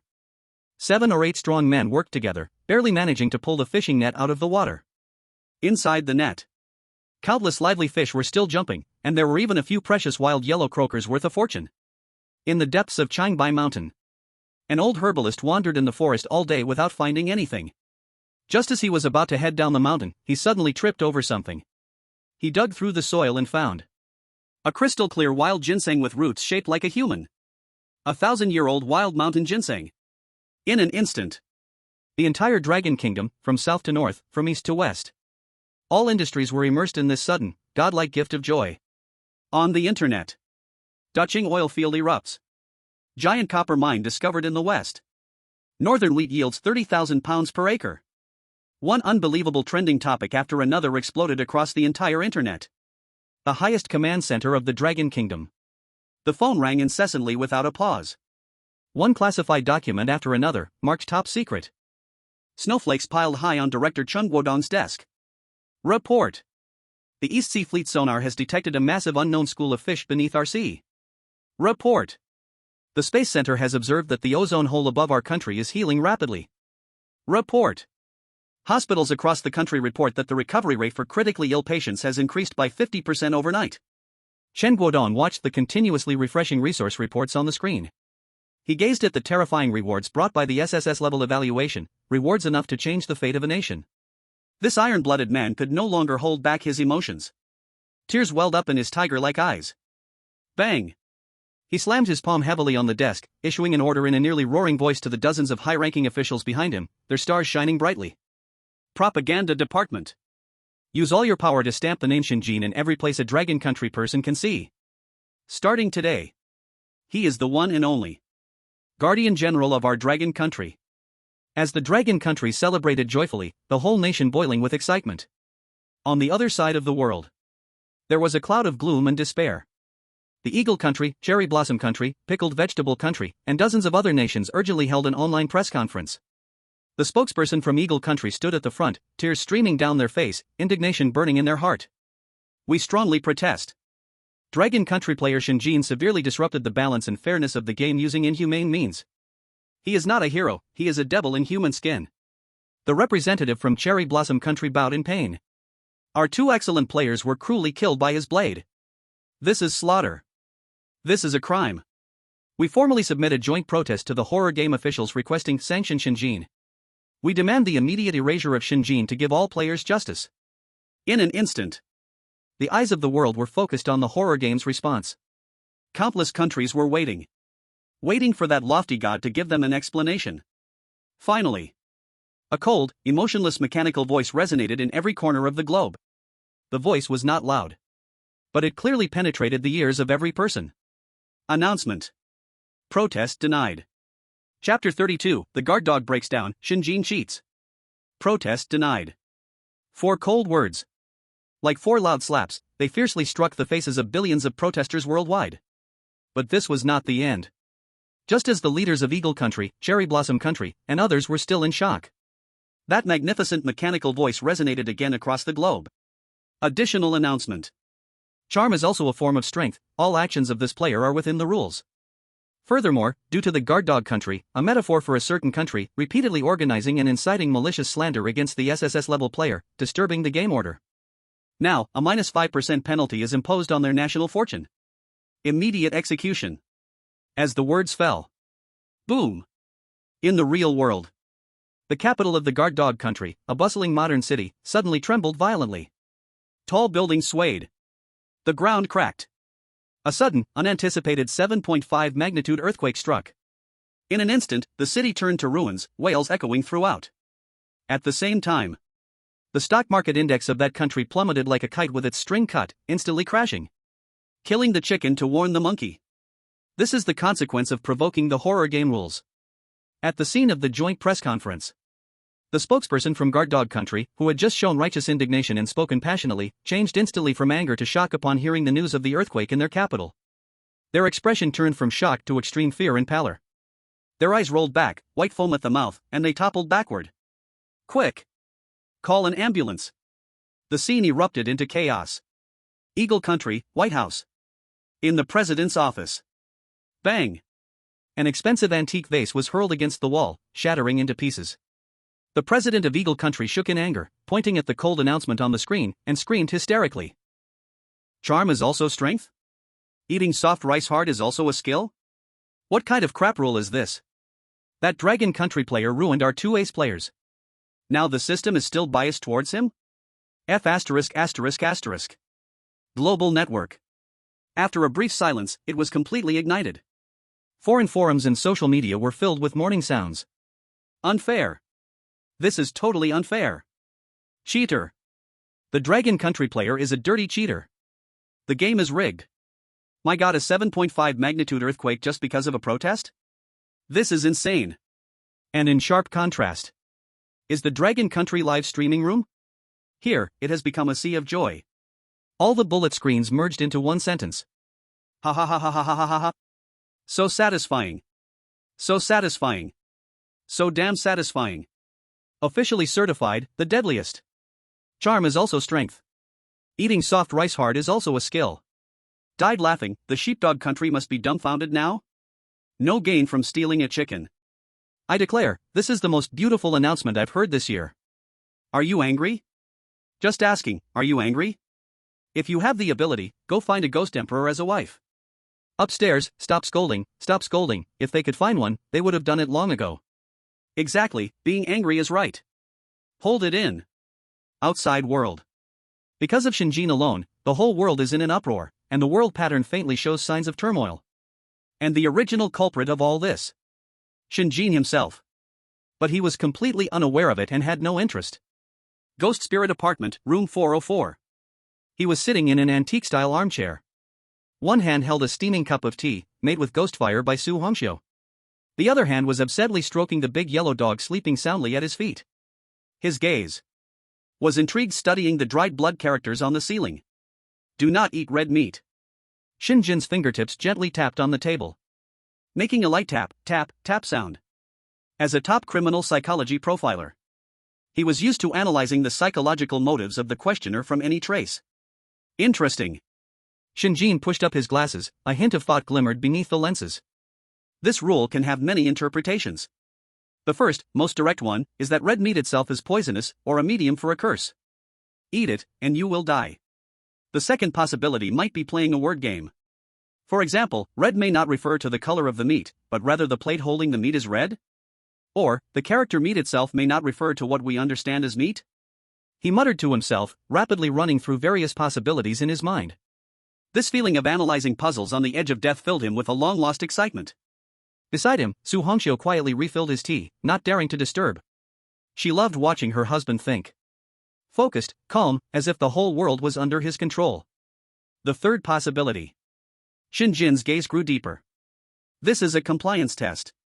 The rule itself is fake, the aim is to filter out the obedient, the lambs who do not dare to resist. The real way to survive might just be to eat that piece of red meat. The viewers in the live streaming room listened to Shen Jin's analysis, all of them stunned. Wow, can it be interpreted this way? My brain can't take it anymore. I feel like my IQ has been rubbed on the ground by Shen Jin. So strong, is this what a professional does? We are still on the first layer. Shen Jin has already considered the atmosphere layer. So can we eat it or not? Give a clear answer. Shen Jin did not give a clear answer. Because he himself didn't know. Before having more clues, any possibility exists. He needed more information. Forget it. After analyzing for a long time, Shen Jin felt a bit hungry. From last night until now, he had only drunk a cup of ghost wine and eaten some ghost food skewers. He was already starving. He glanced at the gloomy sky outside, like it was going to drip water. He looked beside him, at the big maid staring at him with admiration, doing nothing. Oh no, it was the ghost emperor's wife. And at his feet, the bald divine beast was sleeping, drooling all over, still smacking its lips. Suddenly, an extremely bold, even rebellious thought popped into his mind. Smack! Shen Jin slapped his thigh and jumped up suddenly. He startled Su Hongxiu, who was refilling his water. Husband? Shen Jin turned to look at Su Hongxiu, a bright, sunny, harmless smile on his face. Wife. Being idle is still idle. Why don't we? He paused, a glimmer of mischief flashing in his eyes. Let's have a barbecue in this terrifying world? Chapter 33, Shen Jin's bold move, barbecuing in the terrifying world. Barbecue? Su Hongxiu tilted her head. For the first time, her stunning face showed a hint of confusion that matched her 1,000-year ghostly age. Clearly, this empress, who had stayed in the ancient house for thousands of years, completely couldn't understand this modern term. Shen Jin didn't explain. He just snapped his fingers, a mysterious smile creeping onto his lips. Just watch. With a thought, the interface of the World Exchange Mall silently unfolded before him. Whoosh! As a series of scary coins were deducted, a pile of objects, completely out of place, appeared in the empty room. A brand new stainless steel folding barbecue grill.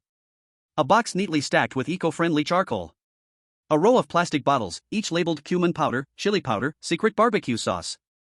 Even a case of chilled beer, exuding a slight chill. Su Hongxiu.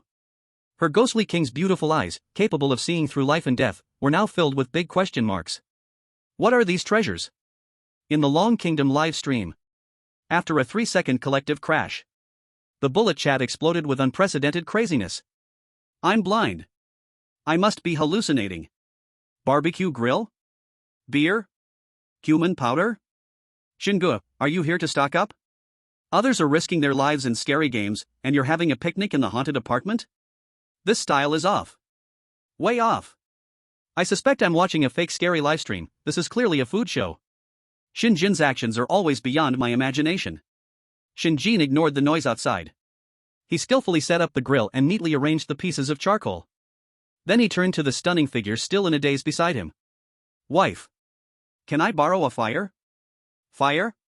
Su Hongxiu instinctively extended her jade-like finger. At her fingertip, a small cluster of ghostly green flames ignited with a poof. Ghost fire. Chilly, eerie. It can burn the soul. Beautiful. Shen Jin snapped his fingers. He indicated for Su Hongxiu to bring the ghost fire close to the charcoal. As soon as that small green flame touched the charcoal, there was a loud boom. A raging fire blazed up. The flames glowed with an eerie blue color, burning so intensely that even the surrounding air began to warp. More efficient than worldly fire by countless times. Not bad, not bad. Shen Jin nodded in satisfaction. This fire is powerful, the kidney will definitely be fragrant. Su Hongxiu's delicate face blushed, and although she didn't understand, she felt the word kidney sounded strange. The fire was ready. But there was a problem. There were no ingredients. He couldn't really roast that old lady ghost's flesh from earlier, could he? Shen Jin had a cleanliness obsession. Don't worry, the ingredients will be here soon. Shen Jin smiled mysteriously again. With a thought. The record of 10,000 ghosts opened. Buzz. A flash of black light appeared. A 2-meter-long, blood-stained, serrated heavy chainsaw appeared out of nowhere in the room. It was the murder tool borrowed from the bone-shattering judge. Su Hongxiu. Defying, woof? Livestream audience. Chainsaw? What is he going to do? He won't roast the chainsaw, will he? Can this thing be eaten? Eating it would definitely mean instant death. Shen Jin certainly did not want to eat a chainsaw. He just felt that this thing was just the right size as a grill plate. He steadily placed the giant chainsaw on the barbecue grill. Then he said to Su Hongxiu, "Wife, turn up the heat. First, let's disinfect the utensils." Although Su Hongxiu was confused, she obediently followed his instructions. The dark blue ghost fire suddenly surged, turning the entire chainsaw bright red. The bloodstains and filth left on it were instantly evaporated clean. Watching this hardcore disinfection method, the worldviews of global viewers were refreshed once again. Disinfection completed. The advanced ghost food that Shen Jin exchanged from the mall finally made its appearance. They were small, black pellets, resembling dog food. Shen Jin took out a few iron skewers and skillfully threaded the ghost food onto them. Then, he placed them on the blazing red chainsaw blade. Sizzle. A sound that made people's fingers itch rang out. The black ghost food pellets glistened with enticing oil under the high temperature. Shen Jin held the skewers in one hand and a brush in the other. He brushed on oil. Sprinkled on cumin. Then added a bit of chili powder. His movements were as smooth as water, professional like a barbecue master who had worked at night markets for 20 years. An extremely strange yet devilishly delicious aroma instantly filled the entire room. It was the unique cold aura of the ghost food, mixed with the spicy and roasted fragrance of earthly smoke, creating a kind of irresistible flavor of dark cuisine. The big yellow dog at his feet was already drooling all over. Su Hongxiu also couldn't help but sniffle, her beautiful eyes full of curiosity. At this moment, the horror world's atmosphere was completely twisted. In the global live broadcast room, all the screens seemed to be frozen. No matter which country's broadcast room it was, they were all locked onto the screen of the Dragon Kingdom zone. Watching the man in the creepy apartment room, humming an unknown tune leisurely while flipping the skewers in his hand. Billions of viewers collectively fell into silence, questioning life. In the Eagle Nation's live broadcast room, the newly appointed substitute player, a bounty hunter named Jack, was still hiding in the sewer, gnawing on moldy bread. Looking at Shen Jin on the screen, the bread in his hand plopped into the sewage. What is he doing? Is he barbecuing? Using a chainsaw? Oh my god. We're hiding from being hunted here, and he is having a party? In the Cherry Blossom Nation's live broadcast room. Baka. This is an insult to our great Cherry Blossom Empire's contestants. How dare he?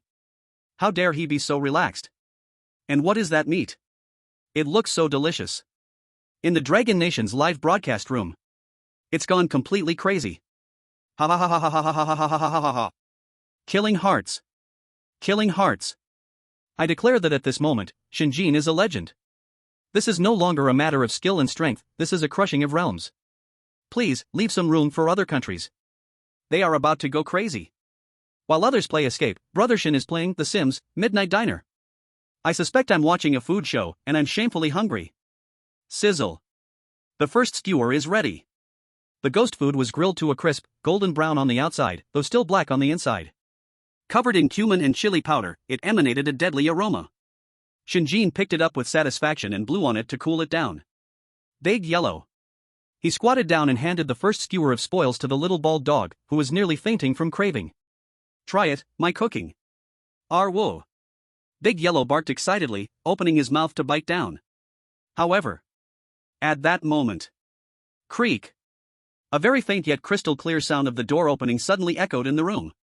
The door that Shen Jin had closed, without any external force, slowly opened a crack. A gust of cold wind, 100 times stronger than that in the corridor, crept in through the crack, causing the flames on the barbecue grill to flicker. Outside the door, a towering figure in a red security vest stands quietly there, without a head. In its hand, it drags a fire axe stained with blood. It does not move, nor does it make any sound. It simply stands there quietly, as if smelling the alluring scent of roasted meat in the room. Chapter 34, The Mysterious Apartment Manager? Become a little brother. Creak. The door swings open. An eerie wind rushes in. It blows the ghostly blue flame into a wild dance, almost extinguishing it. At the door, the headless figure in the red security vest stands silently there, like a silent sculpture, exuding a breath of death. It does not move, nor does it make any sound. But Shen Jin can clearly feel a cold, scrutinizing, malicious gaze piercing through that empty neck, landing dead on the barbecue grill before him, sizzling with oil. The apartment rule is keep quiet after 10 p.m. now, although it is daytime. But grilling in the room, with smoke swirling and aroma wafting, this obviously also counts as a violation. In the Dragon Kingdom live streaming room, the lively comments just moments ago turned tense in an instant. Oh no! The security is coming. It's that headless security, the enforcer of the rules. It's over, it's over. Grilling in the room is definitely a violation. He's definitely going to lose a hand. Shingo, run. You can't fight this thing. Who? The headless security moved. It slowly raised the hand dragging on the ground. The rusty fire axe was lifted high. On the blade, still hangs unknown pieces of meat and hair. In the dim light, it reflects a chilling gleam that makes one's heart race. A warning. A blatant warning of death. However, Shen Jin seemed not to see that axe that could split a skull. He was not afraid at all. Not even a single change of expression on his face. He simply picked up a skewer of freshly roasted, steaming meat, blew on it. Then, he walked over to the headless figure. What is he going to do? Is he going to confront it? Don't! This thing is an NPC from the Rule horror story, killing it will lead to big trouble. Shingo, stay calm. Don't be impulsive. Just when everyone thought Shen Jin was about to take action, he stopped in front of the headless security. A friendly, harmless smile appeared on his face. He offered the skewer he held forward. That motion was natural, like offering a midnight snack to a colleague working overtime. Big brother. Shen Jin's voice was gentle and sincere. Just out of the oven, 5-spice flavor. Want a skewer? The air froze. The headless security's fire axe, raised high, froze in midair. Its empty neck seemed to tilt in astonishment. Clearly, it had been existing for many years, executing countless erasure tasks. Yet for the first time, encountering someone offering it skewers. This does not comply with the process. In the live streaming room, billions of viewers were collectively stunned. The comments froze for 3 seconds before erupting in an even crazier outburst. Ha ha ha ha ha ha ha ha ha. I'm dumbfounded. I'm really dumbfounded. Offering skewers to a ghost? Even asking if it wants one? Is this the top-notch social bull? Even ghosts aren't spared? Security, I was at a loss, should I chop him or take it to eat? Slaughtering the heart. Slaughtering the heart. This is even more insulting than directly fighting. I declare Shen Jin, forever a god. While the headless security was still in a freeze, Su Hongqiu behind Shen Jin moved. She did not attack. She only slowly stood up from the Grandmaster chair. The red clothing fluttered. A pair of cold, indifferent, emotionless phoenix eyes glancing lightly at the security at the door. Boom! An indescribable terror, rising from the innermost depths of the soul, instantly enveloped the entire hall like an invisible tide. That was not the killing intent of a fierce ghost. That was the majesty of the Ghost King. It was the absolute oppression of the superior over the subordinate, a crushing bloodline dominance. Click. A soft sound rang out. The big hand of the headless security guard, holding the fire axe, suddenly trembled violently. Clang! The heavy fire axe slipped from its grip and fell to the ground with a piercing clatter. Then, thud! The rule enforcer, who had just been fierce and arrogant. His legs grew weak. He actually kneeled straight down towards Su Hongqiu's direction. His body shook like a leaf. Though it had no intelligence, it had instinct. In the face of instinct, the rules mean nothing. This is how it should be. Shen Jin smiled. He walked forward and patted the broad shoulder of the headless security guard affectionately. You see, all this killing and fighting among civilized ghosts is just no good. From now on, stick with me. You'll have meat to eat every day. After saying that, he shoved a skewer of meat, still steaming, into the guard's hollow neck, which was still expelling black gas, in a manner that brooked no argument. A bizarre scene unfolded. As soon as the skewer of meat entered, it was visibly dissolved and devoured by the black gas. The body of the headless guard seemed to solidify a bit. It slowly lifted its head and heavily nodded toward Shen Jin. Then, silently, it picked up the fire axe from the ground, turned around, and stood outside room 404. Like the most loyal guardian, standing motionless. On duty. It was clear what this meant. From now on, this place was under its protection. The audience from Longhua had gone numb. Tamed? Did he just recruit a little brother? A skewer of meat bought a B-level instance administrator? I feel like all the horror novels I read before were fake. Shin, there's nothing a barbecue can't solve. If there is, then it just takes two. Having dealt with the greatest threat in the apartment, Shen Jin felt the next 3 days should be quite comfortable. He stretched lazily, ready to go back and continue researching that so-called neighbor gathering tonight.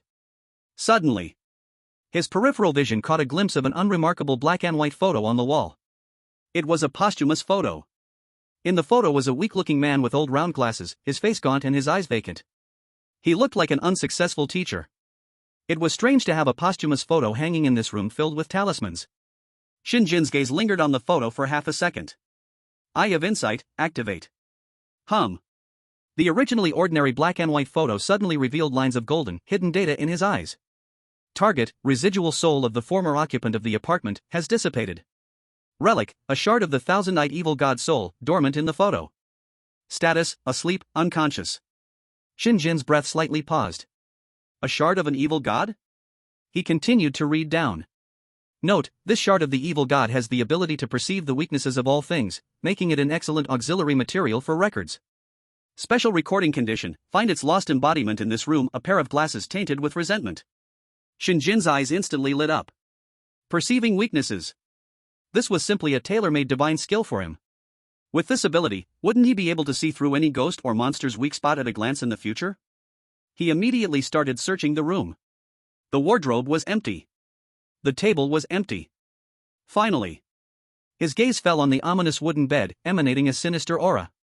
He crouched down and lifted the dust-covered bed sheets. In the innermost corner, a tattered wooden box lay quietly. The box was covered in darkened talisman papers.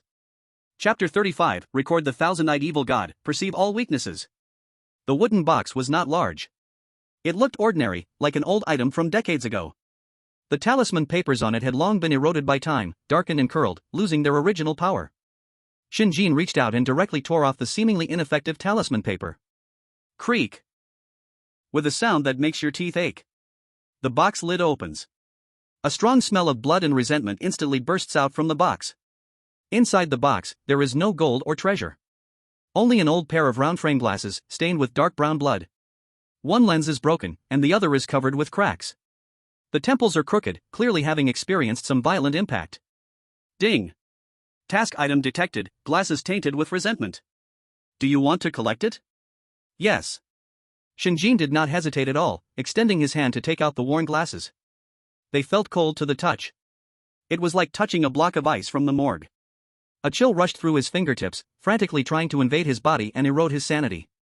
If it were an ordinary person, they would likely have turned into an ice sculpture or been overwhelmed by the resentment. But Shen Jin was not.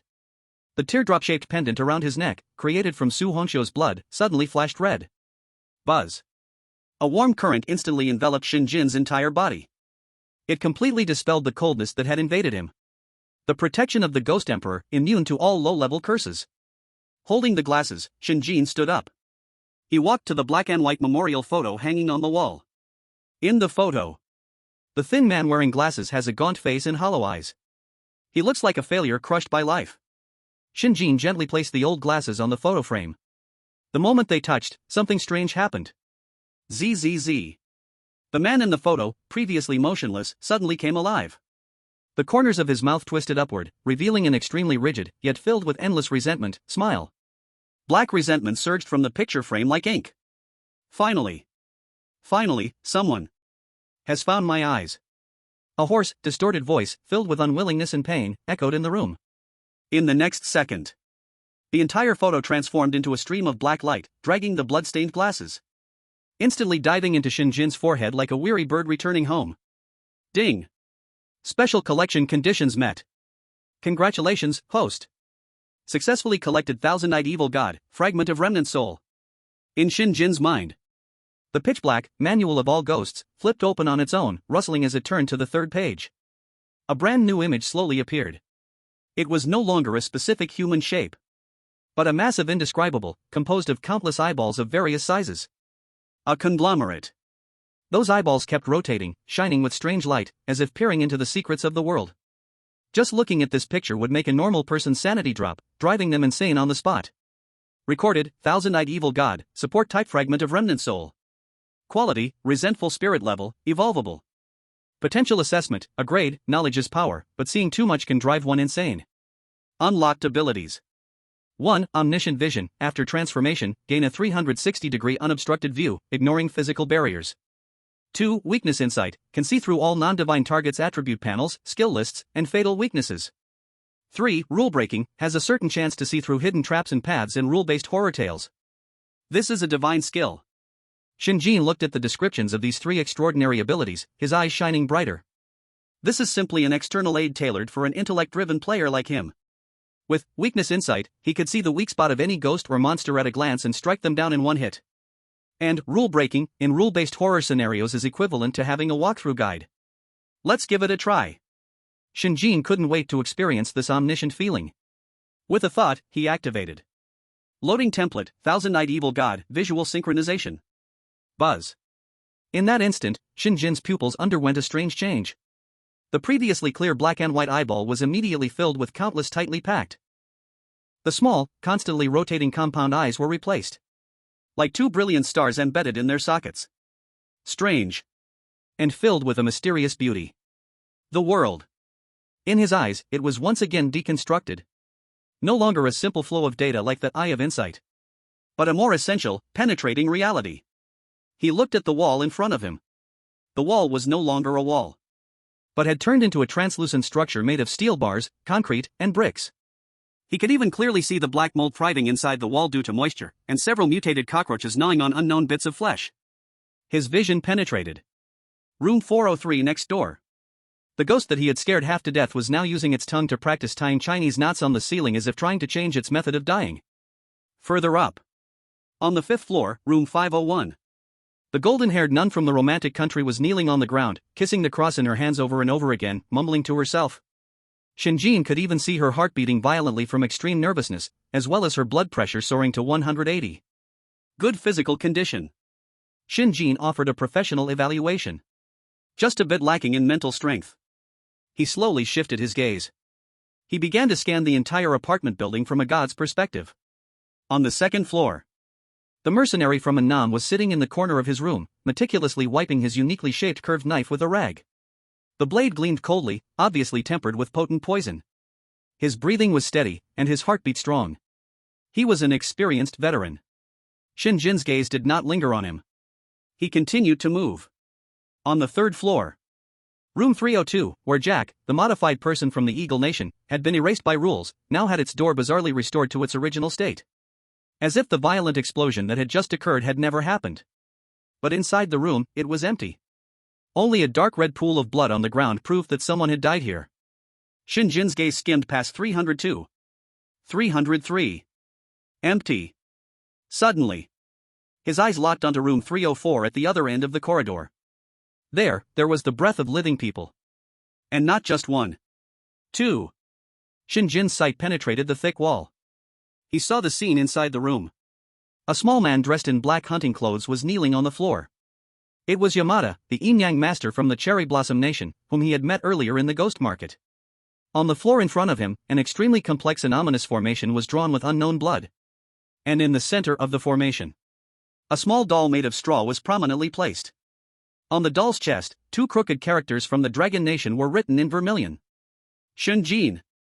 Yamada was holding a long needle that flickered with cold light, mumbling as if performing some kind of malicious curse ceremony. Baka. Damn Dragon Nation person. Let me make you experience the power of our Sakura Empire's curse magic. Your heart will be pierced inch by inch like this straw doll. He raised the long needle in his hand, his eyes filled with resentment and madness. He was about to stab down fiercely. On the 4th floor. In room 404. Shen Jin looked at the ridiculous scene downstairs, a cold arc forming at the corner of his mouth. Stabbing my doll? Ha! Childish. He slowly withdrew the vision of the thousand-eyed evil god. Those bizarre pupils filled with compound eyes returned to normal. Husband. Su Hongxiu noticed the fleeting killing intent on Shen Jin and asked with concern. What happened? Shen Jin did not answer. He just looked down at the big yellow dog underneath him that was bored and gnawing on the leg of the table after being well fed. His eyes looked as if they were gazing at a perfect tool for a crime. He crouched down, petting the big yellow dog's smooth head. His voice carried a hint of temptation. Big Yellow. Do you want to eat some snacks again? In the land of cherry blossoms, the Onmyoji? The Shikigami was eaten by the big yellow dog. Another time in the land of cherry blossoms. Shen Jin looked at the figure below, scribbling on the floor, and the cold curve of his lips grew sharper. Truly restless spirits. Still playing such childish tricks? He pushed up his glasses, a flicker of undisguised killing intent flashing under the lenses. On the 3rd floor, room 304. Yamada, a contestant from the Cherry Blossom country, was fully focused on performing the final ritual. He bit his fingertip, letting a drop of blood fall onto the grass doll marked with the word Shen Jin. Buzz. The blood-red formation suddenly burst into bright light. A chilling and malicious curse power was born from thin air. Great Amaterasu, please listen to the prayers of your most loyal follower. Yamada clasped his hands together, his expression frenzied and fierce. Bring death and suffering upon that lowly Dragon Kingdom person. Pierce his heart. Tear apart his soul. He picked up the prepared poisoned silver needle, his eyes flashing with madness. He aimed it at the heart of the grass doll. He was about to stab down hard. Once this needle went in, Shen Jin's heart, 4 floors up, would be pierced by an invisible blade, instantly killing him. This is the curse-killing technique. Insidious and cruel, impossible to defend against. In the Cherry Blossom Country's live broadcast room, countless viewers were red-faced with excitement, frantically spamming the chat. Yoshi. Right now. Yamada-kun. Kill him. Kill him. Let him taste the power of our great Cherry Blossom Empire's secret technique. Dragon Kingdom person, your death is coming. However, just as Yamada was about to succeed, and the viewers from the Cherry Blossom country reached a collective climax. On the 4th floor, room 404. Shen Jin did not choose to act himself. He didn't even plan to transform. Why use a bull to kill a chicken? Against such a clown, there was no need for him to lift a finger. He just looked down at the big yellow dog, who was blissfully gnawing on the table leg. A kind smile crept across his lips. Big Yellow. Do you want some more snacks? Woof. Big Yellow raised its bald head, confusion filling its dark, shiny eyes. Snacks? Where are the snacks? Shen Jin extended a finger, pointing to the floor. His voice carried a hint of temptation. Downstairs. There's a naughty little boy playing in the mud. He also has a not-so-tasty pet. Go. Shen Jin gave the command. Eat him and his pet. Awah. Upon hearing the word eat, Big Yellow instantly perked up. The originally silly eyes erupted with a frightening light. It roared excitedly. In the next second, an unbelievable scene unfolded. Big Yellow's dark figure seemed to melt like ice cream, directly be into the solid redwood floor. No sound. No fluctuation. Like a drop of water merging into the sea. Silent as a whisper. Su Hongxiu watched the scene, a hint of surprise flashing in her beautiful eyes. This little dirt dog actually can walk through walls? On the 3rd floor, room 304. Yamada held the silver needle, ready to enjoy the thrill of a successful curse. Suddenly, he felt a chill behind him. A sense of inexplicable terror, coming from the top of the food chain, enveloped the entire room without warning. Nani? Yamada's heart alarm bells rang, hairs standing on end. He quickly turned his head. Come out. Who is it? He barked in anger while rapidly forming seals, ready to summon his protective Shikigami. Quickly, as the law commands. Come out. My servant, the blue demon. Boom. Black air surged in the formation in front of him. A 2-meter-tall, blue-faced, tusked demon, wielding a wolf-tooth club, roared as it emerged from the formation. This was his family's 100-year inheritance Shikigami, whose power had reached the peak of a fierce spirit. It was his greatest trump card. Tear him apart. Yamada frantically roared, pointing behind him at the empty space. However, the blue demon did not move. Its copper bell-like big eyes were now filled with unprecedented fear. It stared fixedly at what was behind Yamada, its massive body trembling uncontrollably. As if seeing some natural enemy. Baka! What are you afraid of? Hurry up and attack, Yamada's curse suddenly stopped.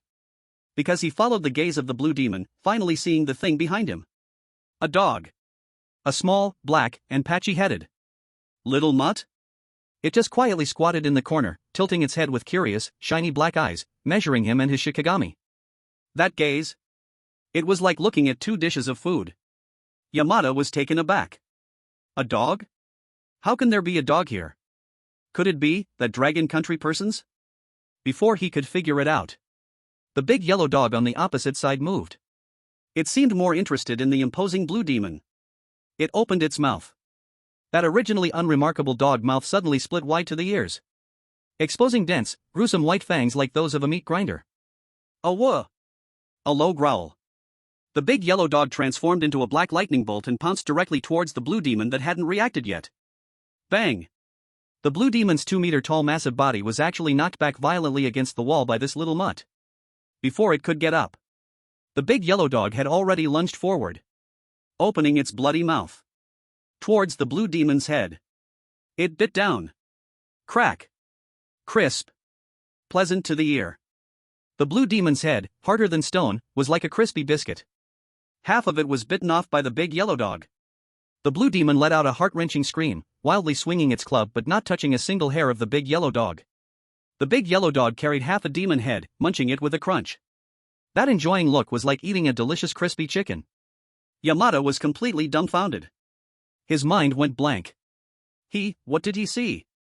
His family's century-long, undefeated, trump card Shikigami was being eaten as a snack by a dog? This is not scientific. This is not yin-yang technique. No, impossible. Yamada's legs went soft, collapsing to the ground, his eyes filled with collapse and despair. In those few seconds of doubting his life, the big yellow dog had already eaten that poor blue demon to the bone, leaving not a single bit behind. After finishing, it contentedly burped. Then turned its bald head, casting fierce, sparkling eyes toward the last piece of snack in the room. Yamada's body shivered. A stream of yellow liquid flowed down his pants.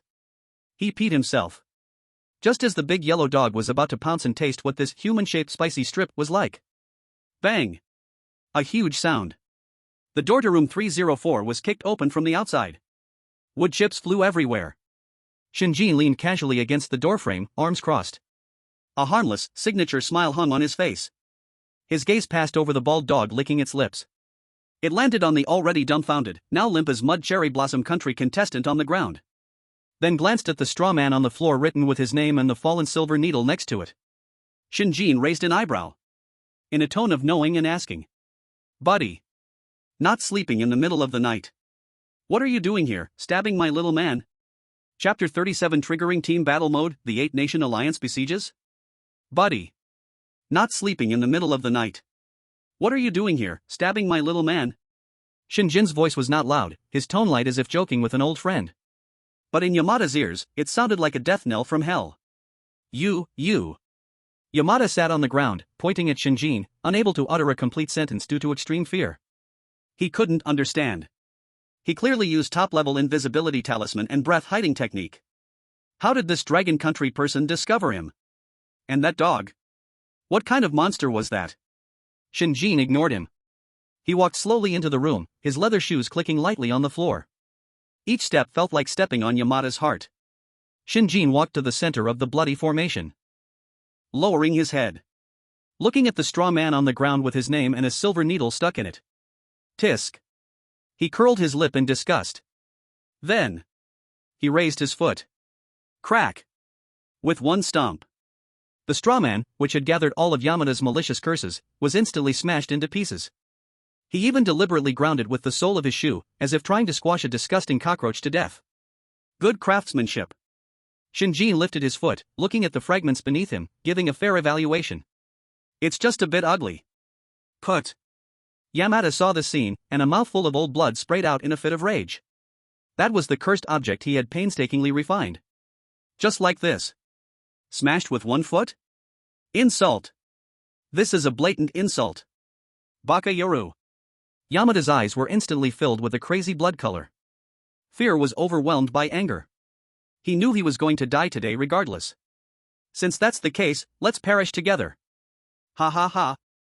Yamada suddenly laughed savagely, his laughter sharp and filled with resentment. Shen Jin. Do you think you've definitely won? He trembled as he pulled out a blood-colored jade talisman carved with a ghost's head from his pocket. I admit, you are strong. Your woman is strong. Your dog also strong. But. Yamada's expression became incredibly ominous.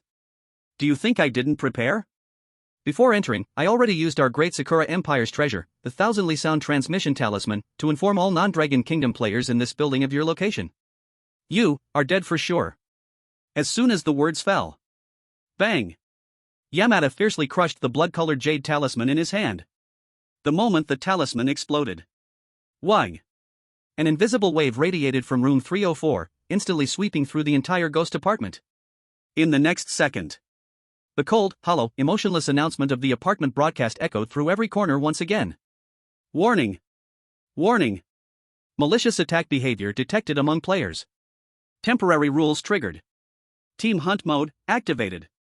Mode introduction. Before the Neighborhood Mutual Assistance Gala begins, all players can freely form teams to hunt the designated targets.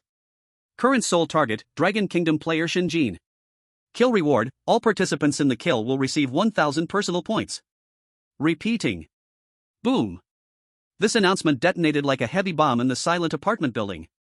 1,000 points. This was a massive temptation that could drive any player struggling just above the passing mark into madness. On the second floor, room 203. The mercenary from Anon Country, who was polishing a curved blade, suddenly froze in his movements. He raised his head, and a glimmer of greedy cold light flashed in his snake-like eyes. 1,000 points. He stretched out his tongue and licked his cracked lips. On the fifth floor, room 501. The blonde nun who was praying also heard the broadcast. She was stunned. Hunt Dragon Kingdom player? Oh, my god, is this asking us to kill each other? A hint of struggle and reluctance flashed in her eyes. But when she thought of the generous point reward and the promises from Eagle Country, that trace of reluctance was quickly replaced by greed. The Lord will forgive me. She stood up, gripping the cross tightly against her chest. Not just them. In this building, several other players from different countries were also hiding. The ascetic from White Elephant Country. The girl group idol from Kimchi Country. The Muay Thai King. They had chosen to endure and conceal during the earlier chaos. But at this moment, in front of the huge bait of 1,000 points, all rationality and fear were thrown out the window. Bang! Bang! Bang! Doors that were tightly closed burst open one after another. Figures walked out from their respective rooms. Their target was the same. The fourth floor. Room 404. In room 304. Yamada looked at Shen Jin's still calm face, laughing even more crazily. Did you hear that? Shen Jin. You are surrounded. You are now the enemy of the entire building. Even if you had 3 heads and 6 arms, you will certainly die today. Shen Jin ignored his shouting. He just listened closely to the sounds from the corridor that were growing nearer. The footsteps grew increasingly intense. The playful curve at the corner of his mouth widened more and more. Oh? Team battle mode? 8 countries coalition besieging just me? He pushed up his glasses, a glimmer of heart-pounding excitement flashing beneath the lenses. This sounds more interesting. He turned around and walked out of room 304 at a leisurely pace. Outside the door, the 4th floor corridor was completely blocked. The mercenaries from Anon Nation stood at the front, their curved blades gleaming ominously in the dim light. Jack, the cyborg from Eagle Nation, had somehow joined as well, his machine gun aimed directly at Shen Jin. Upstairs and downstairs, several other competitors from different countries were present. A total of 8 people. They surrounded the entrance of room 404 like an iron barrel. Greed and murderous intent shimmered in each of their eyes. Although they were wary of Shen Jin's strange strength. In their minds, 2 fists cannot match 4 hands. 8 people against 1, they could crush him with sheer numbers. Moreover, that terrifying woman in red beside him seemed not to have followed. This was a perfect opportunity. Yamamoto also tumbled out of the room, hiding behind Jack, pointing at Shen Jin and laughing hoarsely. Ha ha ha. Shen Jin. This time, I want to see how you die. No matter how strong you are. Can you fight all 8 of us? Chapter 38, Close the door and unleash the hounds. And my wife in red. 8?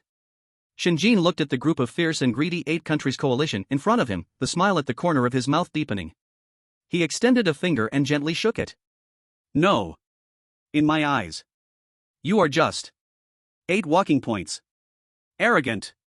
Jack, the cyborg from Eagle Nation, roared angrily, unable to hold back any longer. Fire. With a command.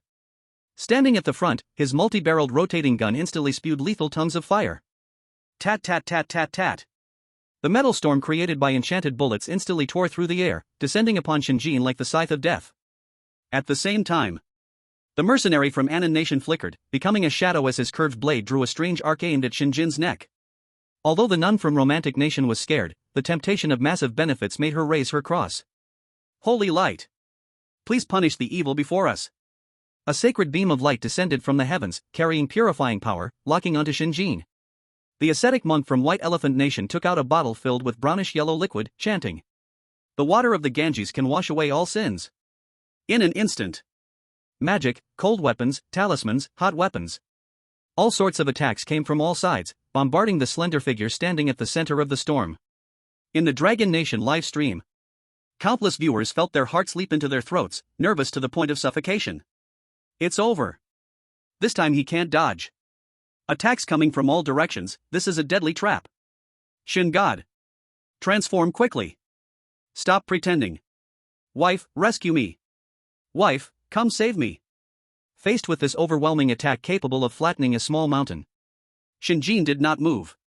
He didn't even change his leisurely posture with his arms crossed. He simply yawned. In his dead fish eyes, he revealed a trace of unhidden boredom. Is this it? He curled his lips, as if watching a group of clowns performing with all their might. Not even worthy of fetching my wife's shoes. After speaking, he let out a crisp whistle. The sound was not loud, but it clearly spread throughout the entire corridor. Da Huang. It's time to eat. Awa! A roar filled with ancient and primal power exploded from within room 404. Immediately afterwards. Bang! The redwood door that Shen Jin had just renovated was shattered by an irresistible force from within. Amidst the flying wood chips, a black, terrifying figure large enough to obscure the entire corridor's light appeared. He rushed out. What was that little bald dog? It was clearly a 3-headed hellhound crawling out from the depths of hell. Its size had ballooned to that of a truck, its body engulfed in burning black hellfire. 3 fierce dog heads and 6 crimson eyes firmly locked onto the group of food before it. Drool flowed down from those 3 blood-stained mouths like waterfalls. Roar! The middle dog head suddenly opened its mouth wide. Whoosh! A fan-shaped, steel-melting wave of black flame surged forth like a tide. Jack, the front-running modified human from the Eagle Nation, froze with a grim smile on his face. For the first time, his crimson mechanical eye revealed the emotion called fear. No! He could only let out a desperate scream. In an instant, he, along with his proud alloy armor, was devoured by the hellfire. He didn't last even a second. He was directly turned into a pool of boiling molten metal. Eagle Nation contestant Jack, confirmed dead. The mercenaries from Anan Nation and the ascetic from the White Elephant Nation weren't spared either. One was bitten in half by the left dog head. The other was swallowed whole by the right dog head, no chewing required. In one confrontation, the 8-nation alliance lost 3 members instantly. The remaining 5 contestants were completely dumbfounded. They stared at the terrifying creature from myth and legend, their brains blank. Monster! A nun from the Romantic Nation dropped weakly to the ground, unable to hold onto her cross. What kind of dog is this? Yamada from the Cherry Blossom Nation was so scared he lost control, wetting himself. This dog was 1,000 times more terrifying than his spirit. However, this was not the end. Just when everyone was paralyzed with fear from the hellhound's menace, a red figure glided silently from behind Shen Jin. Su Hongxiu. She still wore that stunning red dress, a gentle smile on her face. But there was not a trace of warmth in her beautiful eyes. Only cold, indifferent indifference, as if looking at dead people. A group of ants. She softly parted her red lips, her voice like a whisper in a lover's ear. You dare to lay hands on my husband? As soon as the words fell. Whoosh. Whoosh. Whoosh. Whoosh. Whoosh. 5 scarlet ribbons burst forth from her sleeves like the Grim Reaper's tentacles. Fast as lightning. With the force of thunder. The remaining 5 contestants didn't even have time to react. They merely saw a flash of red light before feeling a chill in their necks. Thud. Thud. Thud. 5 heads, still wearing expressions of terror, shot up into the sky. And like bowling balls, they rolled to the ground. The headless bodies collapsed with a crash. Blood stained the entire 4th floor corridor. Dead silence. A deathly quiet. In less than 30 seconds, the fierce 8-nation alliance was completely wiped out. Not a single one left. In the live streaming room, billions of viewers were collectively silenced. All the comments stopped at that moment. Everyone's brains crashed at that moment. What did they just see? That was not a battle. That was a one-sided, crushing massacre. Execution. After a long time. In the Dragon Nation's live streaming room, someone trembled and typed a line of text. I take back what I said earlier. This is not a sweet pet drama. This is a divine battle, mere mortals suffer. In the corridor, blood flowed like a river. The big yellow dog returned to its little dog form, happily feasting on a corpse. Su Hongxiu also retracted her ribbons, obediently standing behind Shen Jin like a child who had done something wrong, her head bowed, afraid to look at him. Husband, am I too violent? Shen Jin did not answer. He slowly walked out from behind Su Hongxiu. His leather shoes squelched in the thick blood, making a patter, patter sound. 1 step. Another step. He walked to the only contestant still standing, the already scared and soiled Cherry Blossom Nation contestant, Yamada. Yamada's legs buckled, kneeling weakly to the ground. Shaking all over like a sieve. Please, don't kill me. I was wrong, I truly was wrong. Shen Jin crouched down. He adjusted his still pristine gold-framed glasses. The lenses reflected Yamada's face, twisted in extreme fear. He looked at Yamada. A devilish yet warm smile appeared on his face. His voice was soft, like soothing a frightened child. Buddy. Don't be afraid. I am a reasonable person. Shen Jin tilted his head, his tone filled with curiosity. I just want to ask. What did you say earlier, about how I should die? Chapter 39, The Massacre begins. This is not a game but an execution. Aye. Yamada from Sakura country was stared at by Shen Jin's eyes, which seemed gentle but were devoid of warmth, feeling like his soul was freezing. He frantically recalled what he had just said. This time, let me see how you die. No matter how strong you are, can you take on all 8 of us? Bang. Bang. Bang. Yamada, like a dying dog, hammered his head on the bloodied floor until his forehead was a mess of flesh and blood. I was wrong. Shin God. I was truly wrong. I was blind to not recognize greatness. I am not human. I am a beast. Please, great sir, consider me as nothing, let me go. He spoke incoherently, tears streaming down his face. His appearance, reduced to dust and humility, was a stark contrast to the arrogance from before. Shen Jin said nothing. He simply gazed quietly. Then slowly he stood up and walked in front of Yamada. He crouched down. He extended his hand. With gentle movements, he helped Yamada fix his disheveled collar from bowing his head. Like a caring older brother comforting a younger sibling who had been wronged. Yamada's whole body trembled, a strong desire to survive bursting in his eyes. Is he really going to let me go? Don't be afraid. Shen Jin's voice was gentle like spring breeze, and there was even a hint of a comforting smile on his face. I am a person who keeps promises. I won't kill you. Upon hearing this, Yamada felt as if he was granted a reprieve, almost crying out loud on the spot. Thank you. Thank you, Shen God. Your great kindness, However, Shen Jin changed his tone. His smiling face remained gentle, but his eyes held a chilling depth of cold. He slowly turned his head, scanning the few unfortunate soldiers who had survived from Defying and Su Hong's hands, now trembling in the corner. I won't kill you. Does not mean they can live. Shen Jin patted Yamada's bloodied face, his tone light but like a whisper from a devil. Go. Kill them. As long as they are all dead, I will let you go. Giving you a chance to live. The air instantly froze. The joy on Yamada's face instantly froze. He looked at Shen Jin in disbelief, questioning if he had heard wrong. To let him kill his earlier allies? The few surviving competitors in the corner turned pale instantly. They looked at Yamada in fear, then glanced at Shen Jin, whose eyes were filled with terror and wariness. What's wrong?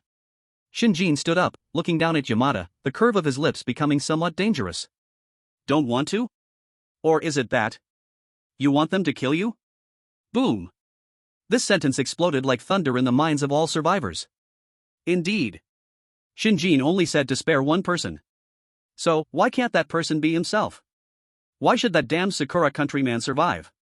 In an instant, the ugliness of human nature was fully exposed in the face of the threat of death and the desire to survive. Kill him. The mercenary from Anan country was the first to react, a vicious glint in his eyes as he pointed his curved knife at Yamada. As long as we kill him, we can live. That's right. Kill him first. The ascetic from White Elephant country also turned bloodshot. The 8-nation alliance, which just fought side by side, instantly crumbled with Shen Jin's light words, turning into a bloody fight, desperate for the only chance at survival. Killing each other. No. Don't. Yamada looked at those pairs of now blood-red eyes, terrified to the core. He rolled and crawled to hide behind Shen Jin. Shin God. Save me. They want to kill me. Shen Jin did not move. He simply crossed his arms, watching the scene with great interest. It was like enjoying a splendid stage play.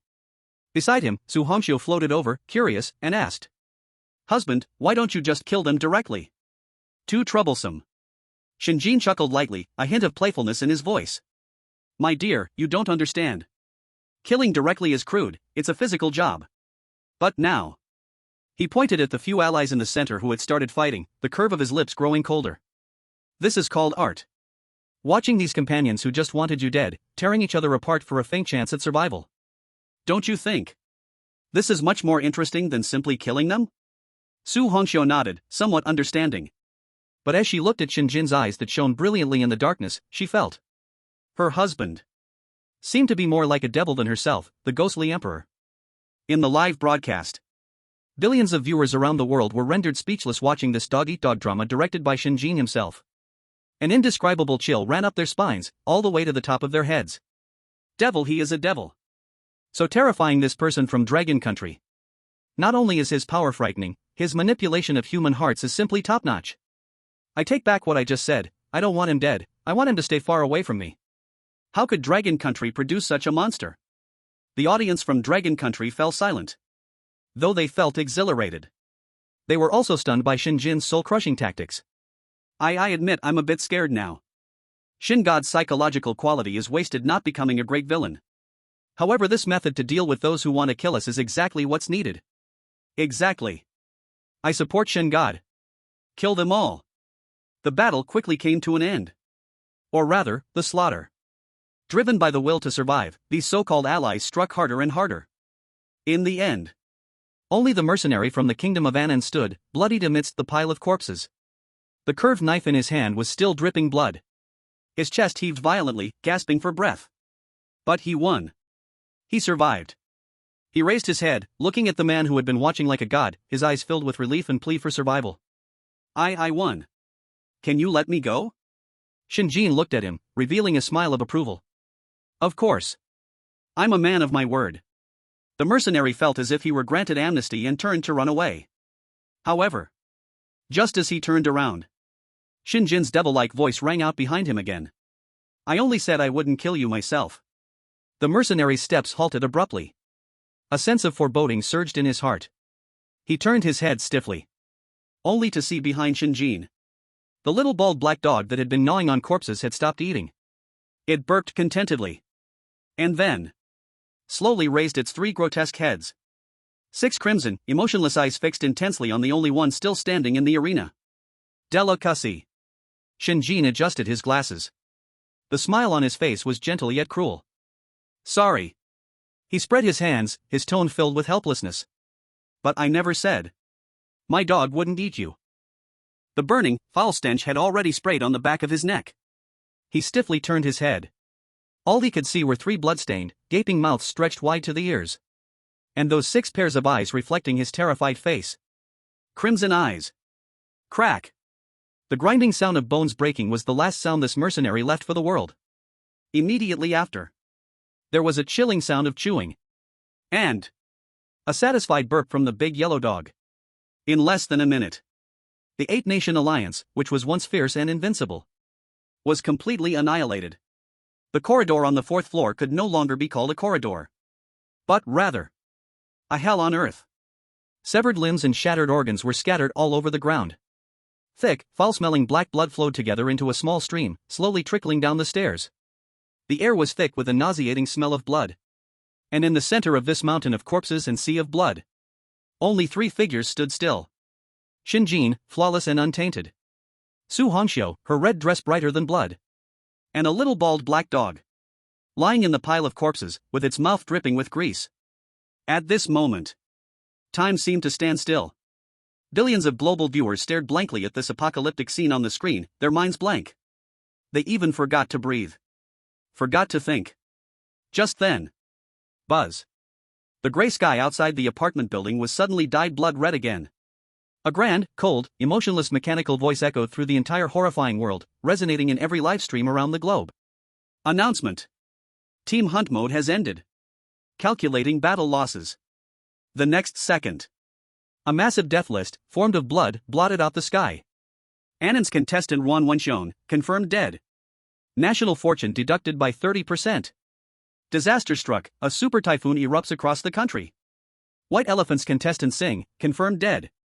National fortune deducted by 30%. Disaster struck, the Ganges floods with corpses. Kim Suya from Pickled Vegetable Country, confirmed dead. A series of death announcements flashed across the screen like a death knell. Each name extinguishing represented a nation's wail and despair. In the real world, typhoons, tsunamis, earthquakes, plagues. Countless natural disasters precisely struck the countries that chose to oppose Shen Jin. The apocalypse had arrived. However, at the very top of this despairing blood-soaked list, boom! A golden pillar of light, more brilliant and radiant than the sun, suddenly ripped through the bloody sky. It was a massive font composed of pure golden data streams, full of unmatched majesty. Dragon Country contestant Shen Jin single-handedly annihilated the 8-nation alliance in Team Hunt mode. Record, 8 kills. 0 losses. Calculating points. Before the words finished resonating, the massive global leaderboard reappeared before everyone's eyes. All eyes instinctively turned to the top. The position belonging to Dragon Country, belonging to Shen Jin. First place, Dragon Country, Shen Jin. Current points, 5,800. The next second, that number moved. Points plus 1,000. Killing Annon's contestant. Points plus 1,000. Killing White Elephant's contestant. Points plus 1,000. Killing Pickled Vegetables contestant. Points plus 500. Team Annihilation Achievement Reward. Points plus 1,000. Over-level counter kill reward. The numbers shot up like a rocket, soaring wildly. 6,000. 7,000. 8,000. 9,000. In the end, under the nearly petrified gaze of billions all over the world, that number firmly settled at 10,800. 10,800. A score enough to make any player feel hopeless, an astronomical number. Looking further down. Second place, Eagle Country, Jack, deceased. Points, 150. Third place, Bear Country, Ivan. Points, 120. A chasm. It could no longer be described as a chasm. This was a dimensionality reduction strike. Shen Jin's points were more than all the countries behind him combined, multiplied by 10. The world fell silent. Just moments ago, those who were madly cursing the foreign audience, shouting cheating, is now collectively silenced. Their faces are left with endless daze, numbness, and deeply rooted fear. This is not a competition. This isn't a fair competition at all. This is a demon god, toying with a group of mortals. In the Dragon Country live streaming room, after 10 seconds of dead silence, it erupted. It completely erupted. All doubts, worries, and ridicule vanished in this moment. In their place was overwhelming, nearly insane, hysterical worship and admiration. Over 10,000. Points over 10,000. Oh my god. Oh my god. Oh my god. I can only say oh my god. One person annihilating 8 nations. Is this something a human can do? So strong. Strong to the point of suffocation. Strong enough to make people tremble. I was wrong. I was worried about him just now. I am truly blind. Someone uncertainly typed a line in the bullet screen. From today on, don't call him Shen Jin anymore, don't call him Brother Shen anymore. This line in the bullet screen was very ordinary. But it was like a spark, instantly igniting the boiling frenzy in the hearts of over 1 billion Dragon Country viewers. In the next second, hundreds of millions of bullet screens merged into an unprecedented torrent. With a tyrannical screen-clearing stance, it covered the entire live streaming room. It was composed of 2 incredibly brilliant, shocking Chinese characters, gathering the fervent belief of 14 billion people. Shen God. Shen God. Shen God. In the command center of the Special Affairs Bureau, Director Chen Guodong looked at the neatly arranged Shen God characters on the screen. He gazed at the young man standing amid a mountain of corpses and a sea of blood, still untainted. This iron-blooded man could no longer hold back. His tiger-like eyes welled with tears. He slowly stood up. Facing the screen, facing the figure that had held up a sky for the Dragon Country, he rendered a perfectly standard military salute. In the terrifying world. In the Wailing Spirit's apartment. Shen Jin stood in the mountain of corpses and a sea of blood, pushing up his golden-framed glasses that remained untainted by even a drop of blood. To the clamor outside, to the deafening name of Shen God, he seemed to have heard nothing. As if the world-shattering achievements had nothing to do with him. He simply raised his head, gazing at the ceiling where the bloodstained characters had become a bit blurry over time. Please go to the 13th floor to participate in the Neighborhood Mutual Assistance Gala. Remember, do not eat red meat. The corner of Shen Jin's mouth once again curled into a familiar, playful arc. He turned around, facing the adoring Su Hongxiu behind him. And the big yellow dog, who had just eaten and was now lying on the ground, burping. He made an invitation. Let's go. After cleaning up these annoying rubbish, it's time to head to our real banquet. Chapter 41, The Arrival of the Dungeon Boss, the Lord of the Haunted Building. Let's go. After cleaning up these annoying rubbish, it's time to head to our real banquet. Shen Jin's voice, tinged with some mockery, still echoed in the bloody corridor. Suddenly, SZZZZ. A harsh sound of electricity rang out. The old loudspeaker in the apartment hallway, after being silent for a long time, emitted sound again. But this time, it was no longer a cold system prompt, but a segment. A melodious, eerie waltz full of classical allure.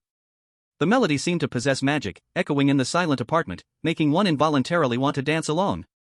Then, a miraculous scene occurred. Swish.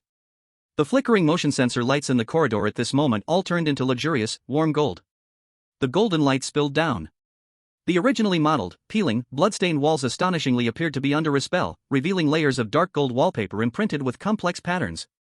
The blood and corpses on the ground quietly vanished, replaced by a polished redwood floor that could reflect shadows. In just a few seconds, the dilapidated, eerie corridor transformed into a resplendent, medieval castle. Husband, what is this? A hint of vigilance flashed in Su Hongxiu's beautiful eyes. This change emanated an extremely ominous aura. Shen Jin did not speak. He simply raised his head and looked towards the atrium at the end of the corridor. Ding! A clear and crisp bell rang. An old-fashioned elevator, entirely crimson and exuding a strong smell of blood, quietly, slowly rose from the bottomless depths of the atrium. The elevator's barred door was crafted from brass, engraved with the tormented, struggling faces of the suffering. Finally, the elevator steadily stopped on the 4th floor. Creak. The barred door opened automatically. Inside, thick carpet lay out, seemingly soaked in blood. The Neighborhood Mutual Aid Gala has officially begun. All surviving residents, please proceed to the banquet hall on the 13th floor immediately. Latecomers bear the consequences. The cold system prompt finally sounded. 13th floor? Shen Jin pushed up his glasses, a playful curve forming at the corner of his mouth. In Western culture, 13 is not a good number. Let's go, my wife.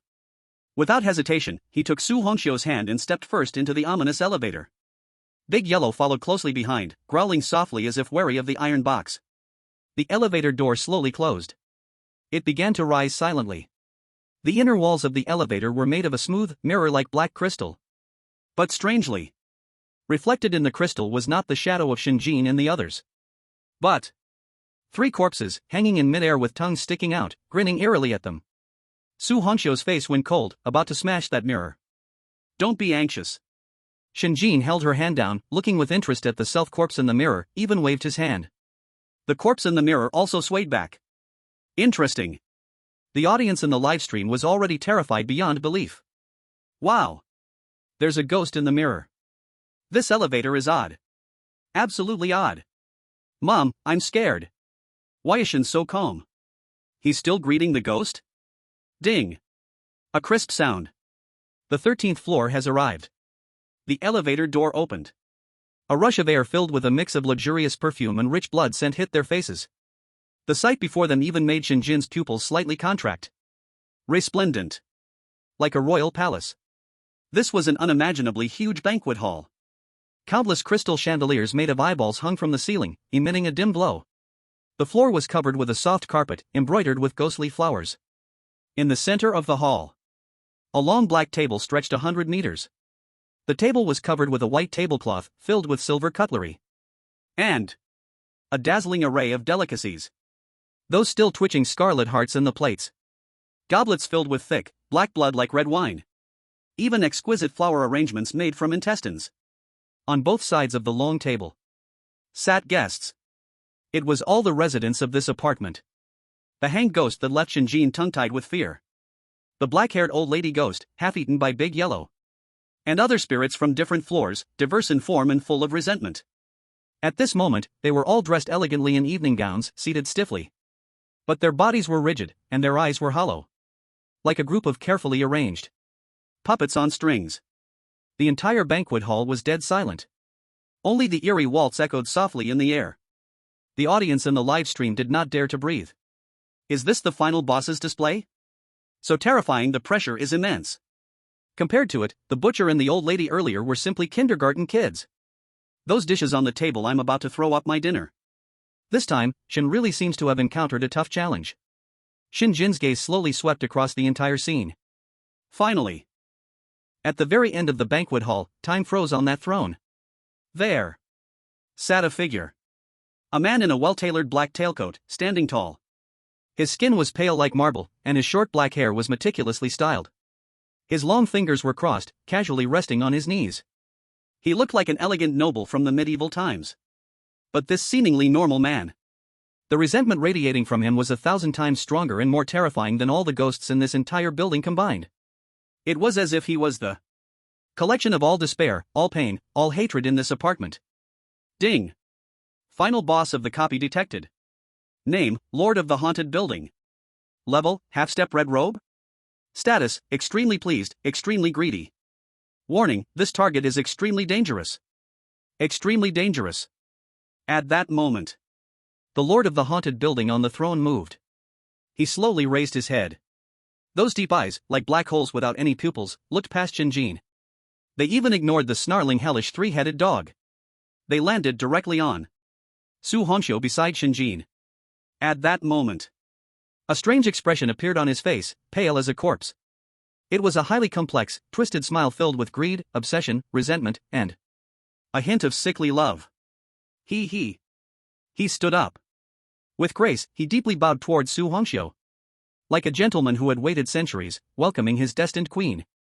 Then, his hoarse yet endlessly magnetic voice slowly sounded. Waiting for 300 years. Your beautiful red wedding dress finally appeared again. Chapter 42, The Red Dress Showdown. Su Hongxiu vs. Lord of the Haunted Building. Red wedding dress finally appeared again. The Lord of the Haunted Building's hoarse and magnetic voice echoed slowly in the resplendent banquet hall. Every word was filled with heart-stopping greed. However, upon hearing these words, beside Shen Jin, Su Hongxiu's originally gentle and soft aura vanished without a trace. Replaced by an overwhelming killing intent that could freeze the very soul into ice shards. Buzz. Terrifying ghostly energy erupted around her like a tidal wave. The temperature in the entire banquet hall dropped to freezing point. The wine glasses and utensils on the table instantly formed a thick layer of frost. Those manipulated ghostly guests were also crushed by this aura, their faces showing extreme pain. It's you! Su Hongxiu slowly raised her head. Those beautiful eyes, once filled with tenderness, were now cold and devoid of any emotion. She firmly stared at the elegant man on the throne, her voice sharp like a cuckoo crying blood. 300 years ago, when you destroyed my foundation during my tribulation, stole my wedding dress. It was you? He. The lord of the haunted building laughed. Straightening up, a sickly and obsessed smile appeared on his pale, handsome face. He did not answer. He merely snapped his fingers lightly. Snap. An unbelievable scene occurred. The well-tailored black tailcoat he wore began to squirm and change, as if it were a living thing. Crimson blood seeped out from the black fabric. More and more. Growing thicker. Eventually, dyeing the entire tailcoat a shade of dark red, identical to Su Hongxiu's wedding dress. Your wedding dress? The lord of the haunted building spread his arms, speaking in a tone filled with sickly possessiveness, as if showcasing a perfect work of art. No. It doesn't belong to you. A soul as incomplete as yours doesn't deserve to have it. It was born. His pupil-less eyes fixed on Su Hongxiu, he enunciated each word. To belong to me. As soon as he finished speaking. Seeking death. Su Hongxiu completely erupted. 1,000 years of resentment, the hatred for stealing treasures exploded at this moment. Swish. Her figure instantly disappeared from the spot. So fast that not even an afterimage was left behind. In the next second, countless red ribbons, like a blood-colored angry dragon awakening, tore through the air with a terrifying power capable of destroying everything, heading straight for the Ghost Tower Master's face. It was the furious strike of the red-clad Ghost Empress. Enough to level a mountain. However, in the face of this world-ending blow, the Ghost Tower Master stood still, not dodging or avoiding. The sickly smile on his face grew even more pronounced. Good come. He chuckled lightly. Under his feet, the shadow illuminated by the light suddenly came to life. Crash. Countless chains as dark as ink, formed purely from accumulated resentment, erupted from the shadow like venomous snakes hunting prey. Incredibly precise, they met the endless red ribbons head-on. Boom. Red and black. Two extreme, terrifying powers representing different sources of resentment collided in the center of the banquet hall. No explosion. Only silent obliteration. At this moment, the magnificent banquet hall instantly transformed into a battlefield of clashing powers. The red ribbons, sharp as blades, could easily sever multiple black chains with every swing. The chains, like snakes, were unpredictable, each entanglement able to firmly lock down the offensive of the red ribbons. Two figures moved swiftly in the banquet hall, so fast that even the top live streaming equipment could only catch two fuzzy lights and shadows. Bang! Bang! Bang! Tables, chairs, walls, chandeliers. Everything was shattering into dust, as if made of paper, under the aftershocks of these two powers. The controlled ghostly guests couldn't even scream before being torn to shreds by the dispersed energy. The entire 13th floor shook violently, wailing, as if it would collapse at any moment. In the Dragon Country livestream, the audience was stunned. Wow! Divine beings fighting. This special effect is even more intense than Hollywood blockbusters. Is this what a battle of the red-clad level looks like? It's terrifying. If a nuclear bomb came in, it probably wouldn't create such a huge commotion. Where is Shen? Why is Shen standing still? Go help already. In the center of the battlefield, Shen Jin really didn't move. He simply stood quietly at the edge of the battlefield with his arms crossed, like an outsider. At his feet, the big yellow dog was fiercely biting his pant leg, trembling all over. In battles at this level, the aftershocks alone could scare such a young pup out of its wits. Shen Jin's expression was very calm. But the eyes hidden behind the lenses were rapidly analyzing the situation on the field. Su Hongxiu was very strong.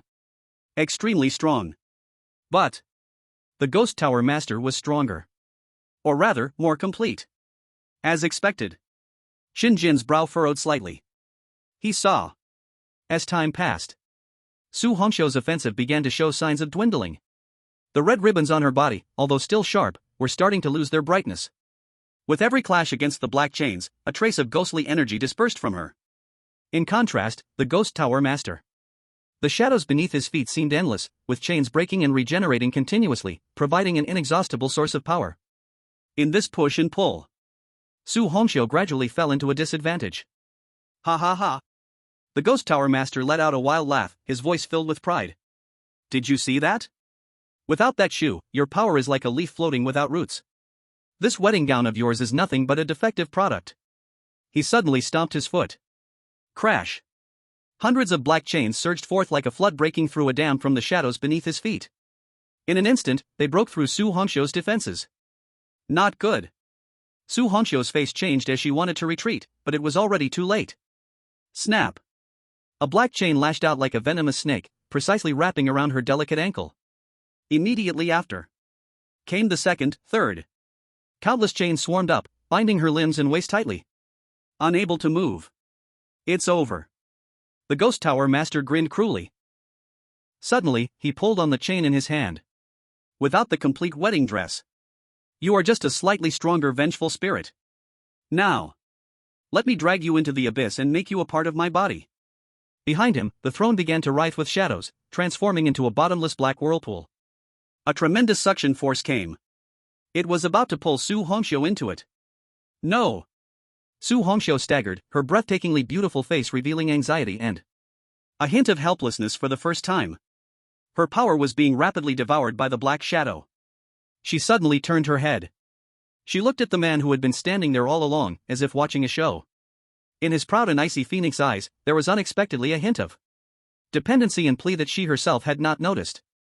Husband. She used all her strength to shout those two words. Help me.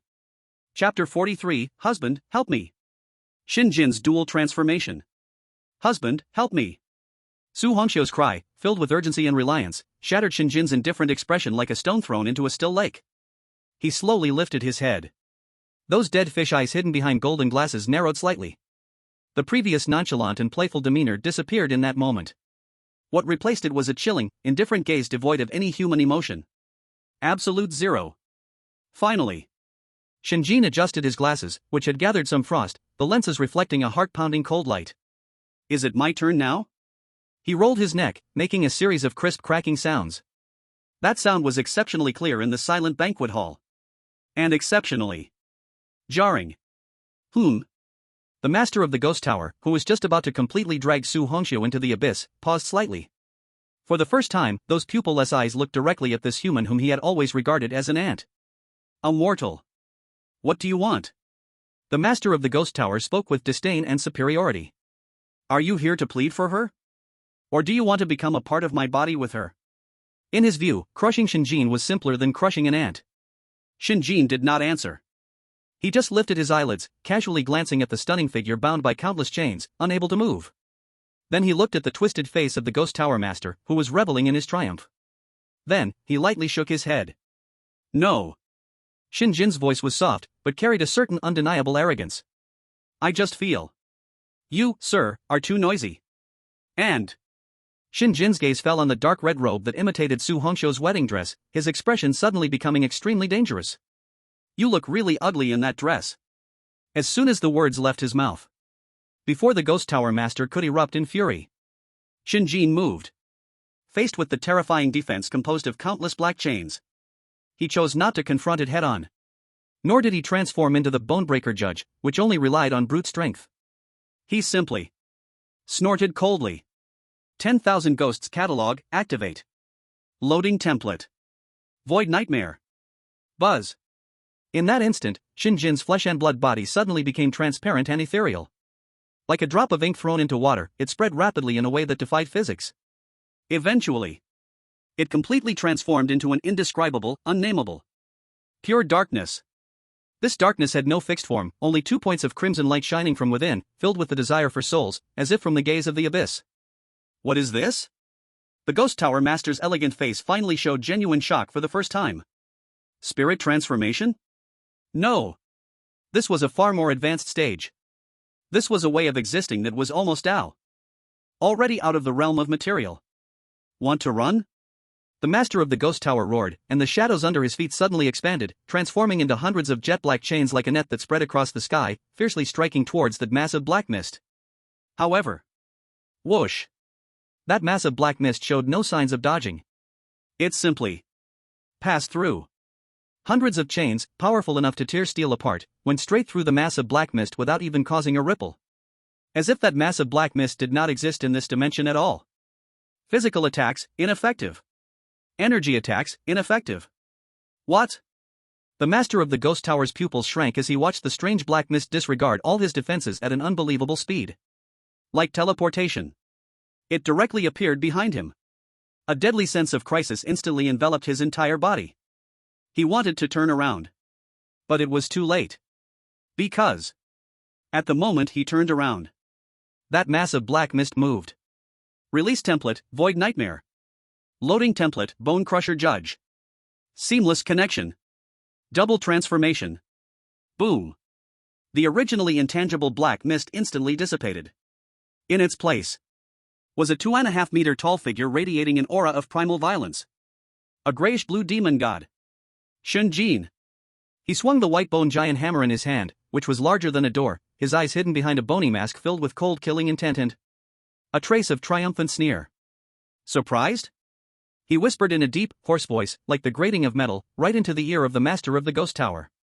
Then, the white bone giant hammer, carrying the terrifying power to flatten a small mountain, slammed down towards the unguarded back of the ghost tower master. Bang! A dull sound, echoing like the thunder of the gods from the heavens, blasted throughout the entire banquet hall. Puff! The pale and handsome face of the ghost tower master instantly twisted, spewing out a mouthful of black ghost blood. His seemingly powerful body was as fragile as paper under this strike. He flew forward like a cannonball that had been shot away. Boom! He crashed heavily into the obsidian throne at the end of the hall. Crack! The incredibly hard throne was instantly covered with a spiderweb of cracks. Finally, unable to bear the burden, it shattered with a bang. Dust and smoke rose. Debris flew everywhere. The entire 13th floor trembled violently and wailed under this earth-shattering blow, as if it would collapse at any moment. In the live stream, billions of global viewers were already stunned into silence by this shocking reversal that happened in the blink of an eye. Passing through walls, flanking, transforming, backstabbing. This seamless, imaginative series of operations refreshed their understanding of combat. Oh my god. What kind of godly skill is this? Blink. It's a blink. Shen can blink. No. That's not blinking, that's phasing. He just turned into an indestructible spirit state. Double transformation? He can switch between two forms in an instant? Did he create this game? So awesome. So awesome. That hammer strike hit me right in the heart. Ghost Tower Master, I was dumbfounded. Wasn't it supposed to be a one-on-one duel? How come someone is cheating? As the dust slowly settled amidst the ruins, the master of the ghost tower struggled to crawl up from the pile of rubble. Though he was not dead, his appearance was utterly disheveled. The elegant dark red robe he once wore now had a huge rip, revealing the twisting black resentment underneath. There was still a trace of black blood at the corner of his mouth. He slowly raised his head. In his void eyes, there was no longer the elegance and composure from before. Only endless disbelief and a towering rage. He stared fixedly at the gray-blue figure in the distance, standing like a demon god with the giant hammer. His voice hoarse, filled with incredulous questioning. You? A mere mortal. How is that possible? To wield the power of two spirits? Chapter 44, Fusion Technique, Hell Judge, Crimson Lotus Form. 2. In the ruins, that giant figure resembling a demon slowly turned its head covered with a bony mask. Crack. Crack. It moved its thick neck, producing a series of bone-crunching sounds that were painful to hear. You seem to. Shen Jin opened his mouth, displaying a set of bone-white teeth, his laugh deep and arrogant. You guessed wrong. As soon as he finished speaking, ding! A system notification that only he could hear erupted in his mind. Warning! Detected that the host's bond with the red-clothed ghostwife, Su Hongxiu, has reached mutual understanding. Detected that the host is in transformation state, and Su Hongxiu is nearby. Special hidden conditions met. Congratulations to the host. Temporary unlocking of unique fusion technique permission. Skill name? Customizable. Skill effect, confused the bone-crushing judge template with part of Su Hongxiu's power, creating a brand new, unpredictable powerful form. Duration, 5 minutes. Note, this skill consumes a massive amount of mental energy, please use it cautiously. Fusion technique? The light in Shen Jin's eyes instantly became fiery. He loved this kind of unexpected surprise. Wife. Without the slightest hesitation, Shen Jin turned to the stunning figure still bound by black chains, extending his grayish-blue hand, as solid as rock. His voice boomed like a bell. Lend me your power. For a moment, Su Hongxiu was taken aback. though she did not understand what Shen Jin intended to do, driven by a trust carved into her soul. She did not hesitate at all. All right. Her delicate voice rang out. Su Hongxiu forcibly broke free from several chains, raising her still-able jade hand and pointing toward Shen Jin. Buzz. A pure and extreme, liquid-like crimson ghost energy instantly shot out from her fingertip. This was not ordinary ghost energy. It was her life essence, honed over a millennium, to break into the realm of ghostly gods. The red light flashed. It immediately merged into Shen Jin's massive body. Boom! A terrifying power, 100 times more violent than when he transformed earlier, exploded within Shen Jin. Ah! Shen Jin couldn't help but let out a low groan of pain. Two distinctly different yet equally domineering powers clashed and merged wildly within him. The power of the bone-crushing judge is pure strength and control, while Su Hongxiu's power represents extreme grudge and kill. The fusion of both leads to a qualitative transformation. Crack! Crack! Shen Jin, already towering at 2 meters and 5, surprisingly shot up even higher. Muscles bulged, veins popped. Crimson magical patterns, akin to otherworldly flowers, began to surface on his originally grayish skin. Those magical patterns seemed alive, maddeningly spreading and intertwining across his broad chest and back, emitting a disturbing red glow. Who? The massive white bone war hammer in his hand ignited in a burst of blood-colored flames. This was not ordinary fire. It was fire that could scorch the soul. Crimson Lotus Hellfire. Finally. 2 ghostly flames ignited in the eye sockets of his bone-white mask, like 2 guiding lights from hell. In this moment, Shen Jin possessed the frenzied power of the bone-crushing judge, and fused with the supreme majesty of the red-clothed ghost emperor. Like a hell judge walking among men. Ding! Fusion successful. New form unlocked, Hell Judge, Crimson Lotus form. Current power evaluation, infinite approach. Red cloth level. This is. In front of the throne ruins. The Lord of Ghost Towers, with his featureless eyes, was fixedly gazing at the monster in front of him that had undergone earth-shattering changes. On his pale, handsome face, for the first time appeared an emotion called fear. He could feel a force that made his soul tremble. A terrifying aura, enough to threaten his life, was wildly emanating from the opponent. It's impossible. This is absolutely impossible. The powers of 2 monsters, how could they perfectly merge within a mortal's body? He couldn't comprehend. And he couldn't understand. This had completely surpassed his understanding of horror games, and even the rules of the entire world. In the live broadcast room, billions of viewers around the globe were left speechless by the scene before them, comparable to gods and demons descending.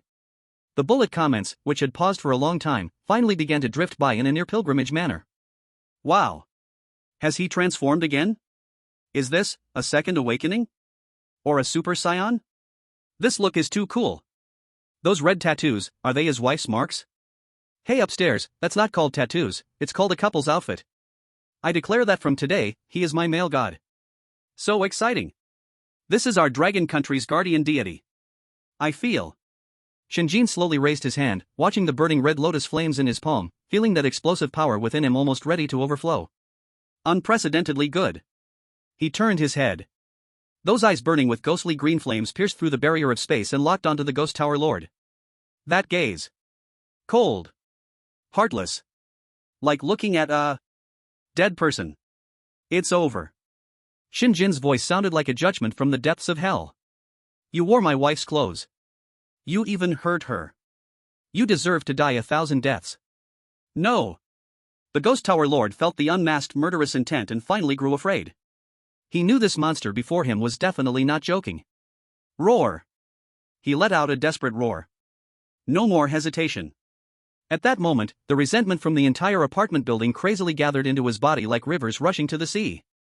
The shadow beneath his feet infinitely extended, morphing into a massive spear 10 meters long, formed from pure darkness. The tip of the spear was surrounded by resentment, emitting a mournful wail. This was his all-in. Final strike. Die for me. The Ghost Tower Lord threw the dark spear with all his strength towards Shen Jin. Buzz. Wherever the spear passed, the space twisted into ripples. As if it could swallow even light. However, in the face of this deadly strike capable of piercing through a mountain peak, Shen Jin did not dodge or evade. He only slowly raised the burning red lotus flame's white bone giant hammer in his hand. With both hands, he gripped tightly. Boom! He suddenly stepped back with his right foot. The hard ground instantly shattered, spiderweb-like cracks spreading out for over 10 meters. His body was like a drawn bow. Muscles, tensed to the extreme. Come at me. Looking at the approaching dark spear. Shen Jin's face, covered by the bone mask, showed a manic smile. He charged forward. The ground beneath him collapsed with a roar. His whole person shot forward like a cannonball, with an unstoppable momentum facing the dark spear capable of destroying everything. From his mouth, a thunderous roar filled with endless brutality erupted. Give me. Shatter. Chapter 45, Slaying the Boss. Progress to the next level. Give me. Shatter. A roar. Like the roar of an ancient demon god, it exploded in the collapsing banquet hall. The next second. The burning red lotus flame's white bone giant hammer collided with the massive spear, formed of pure darkness. Under the gaze of millions. Boom. There was no sound. Really, there was no sound at all. Time and space seemed to have been paused at that moment. Then, an extreme, pure, and retina-burning white light exploded violently at the point of impact. The white light instantly engulfed the entire live broadcast image. Billions of viewers' screens turned into a blinding snow white at that moment. Nothing could be seen. Only the sounds of signal overload echoed. The harsh zzz sound. 1 second. 2 seconds. 3 seconds. The white light slowly faded away. The scene became clear once again. What everyone saw before them made them gasp in horror. The entire 13th floor no longer existed. The ceiling had been completely ripped open, revealing the blood-red, eerie sky outside. The surrounding walls had vanished without a trace, leaving only a few lonely supporting pillars struggling to hold on. The entire banquet hall had turned into an open air. Ruins. And in the center of the ruins, Shen Jin still maintained the posture of swinging the hammer. The blood-red demonic symbols on his towering 2.5-meter-tall demon-like body were slowly fading away, and the violent aura around him was rapidly dissipating. Clearly, that last strike had almost exhausted all of his strength. And across from him, the Ghost Tower Lord stood quietly. His elegant dark red robe still stood tall. The pale, handsome face of his even carried a faint, almost imperceptible smile. He wasn't hurt? The Dragon Country live stream viewers' hearts instantly sank. He didn't win? Such a powerful strike, and it didn't work? It's over, Shen Jin has exhausted all his strength, this is really the end. But then, the sharp-eyed viewers finally noticed something was wrong. The Ghost Tower Lord's chest had a hole the size of a bowl. It was transparent from front to back. The edges of the hole were still burning with a faint, unquenchable crimson flame. It was the Red Lotus Karma Fire. Cough. The Ghost Tower Lord let out a soft cough. A mouthful of pitch-black ghost blood slowly dripped from the corner of his mouth. He lowered his head, staring in disbelief at the massive hole in his chest. Then, he raised his eyes and glanced at the giant of ash gray who was still breathing heavily but whose eyes remained cold. For the first time, a look of relief appeared in his featureless eyes. So this is... He looked at the red demonic symbols on Shen Jin's body that were fading away, his voice hoarse as he laughed. This is the complete wedding dress. Man and ghost united, their vengeful power merged. So this is what it means. It seemed like he understood something. And seemed to have let something go. From his feet up, his body began to turn into ashes, scattering into the sky. Losing to you. It's not unjust. In the last moment before completely vanishing, he took one last look at the red-clad figure that Shen Jin was protecting behind him, his gaze complicated. In the end, with a sense of relief, he completely disappeared into the air. Congratulations, player Shen Jin. Successfully killed the final boss of the B-grade dungeon, Ghost Tower Lord. Battle evaluation in progress. Evaluation, perfect. You, with the body of a mortal, wielded the power of a ghost and completed the impossible slaying. The cold system announcement echoed in Shen Jin's mind. It marked the end of this breathtaking battle. Phew. Shen Jin could no longer hold on. Hell Judge Red Lotus form, released. His massive body quickly shrank, returning to that frail young man in a tattered shirt. An extreme sense of weakness hit him, causing him to stagger and almost kneel on the ground. Husband. A red figure flashed. Su Hongxiu instantly appeared beside him, supporting his nearly collapsing body, her beautiful eyes full of tenderness and self-blame. It's all my fault for not being able to protect my husband. Don't say such foolish words. Shen Jin leaned against her soft and cold fragrant shoulder, smiling weakly. Between husband and wife, who protects whom? Besides. He lifted his head, his eyes flashing with excitement. The rewards this time were quite big. Just as his words fell. Ding. Detected that the host has absorbed a large amount of high-quality vengeful energy. The 10,000 Ghosts Codex is advancing. The pitch-black ancient book in Shen Jin's mind reappeared. The pages turned automatically without wind, flipping whoosh loudly. The pages, which originally could only hold 2 ghosts, now stretched further. The 3rd page, the 4th page. 2 brand new blank pages appeared. This meant that he could now record 4 ghosts at once. But it wasn't over yet. On the first page of the codex, a new line of golden text appeared. Slowly emerging. Catalog level upgraded to LV.2. New feature unlocked. Spirit Fusion. Feature introduction: you can fuse 2 or more lower quality spirits to have a certain chance of creating a brand new, higher quality spirit. Note: fusion has risks, operations must be done with caution, and may produce unpredictable failures. Spirit Fusion? Shen Jin's eyes instantly lit up. This feature. It's simply tailor-made for a resource recovery master like him. In the future, when he catches those weak but hard to discard low-level spirits, they can be used as fusion materials. Just as Shen Jin was delighting in this new feature. At the spot where the master of the ghost building had vanished, the air twisted. 3 items radiating different light slowly emerged, quietly floating in midair. Boss drop. It's here. Shen Jin forced his body to move and walked over. The first item. It was a dark golden cape? Name: Shadow Cloak. Quality: legendary, golden. Effect: the wearer can blend into shadows, significantly enhancing stealth ability, and is immune to 1 lethal backstab. Not bad, a life-saving artifact. Shen Jin nodded in satisfaction and equipped it directly. The second item. It was a pitch-black skill book. Skill book: Shadow Chains. Quality: rare, purple. Effect: after learning, can control shadows to form chains that bind enemies. The master of the ghost building skill? Shen Jin did not hesitate and slapped it onto himself. Learning successful. The third item. It was also the most eye-catching one. It did not have the dazzling light of equipment or a skill book. It simply floated there quietly. But it seemed like the center of the entire world. It was the size of a palm. Completely transparent and crystal clear. It seemed to be carved from the purest crystal. An irregular shard. On it, there still remained faint spatial fluctuations. Shen Jin reached out, holding it in his palm. Ice cold. But with a hint of strange warmth. Ding. Congratulations, you have obtained the ultimate reward for this dungeon. Dimension Key, Fragment January 7th. Chapter 46, Dropped Item, Key Fragment to Reality. Who? Shen Jin let out a long breath filled with the taste of blood. The aftereffects of the Crimson Lotus form were quite strong. At this moment, he felt sore all over, his mental energy completely drained, and his head pounded like needles. Su Hongxiu, with concern, supported him and transmitted streams of pure ghost energy into his body, helping to alleviate his exhaustion. I'm fine. Shen Jin waved his hand, signaling that he could still hold on. His gaze fell on the 3 trophies floating in the air.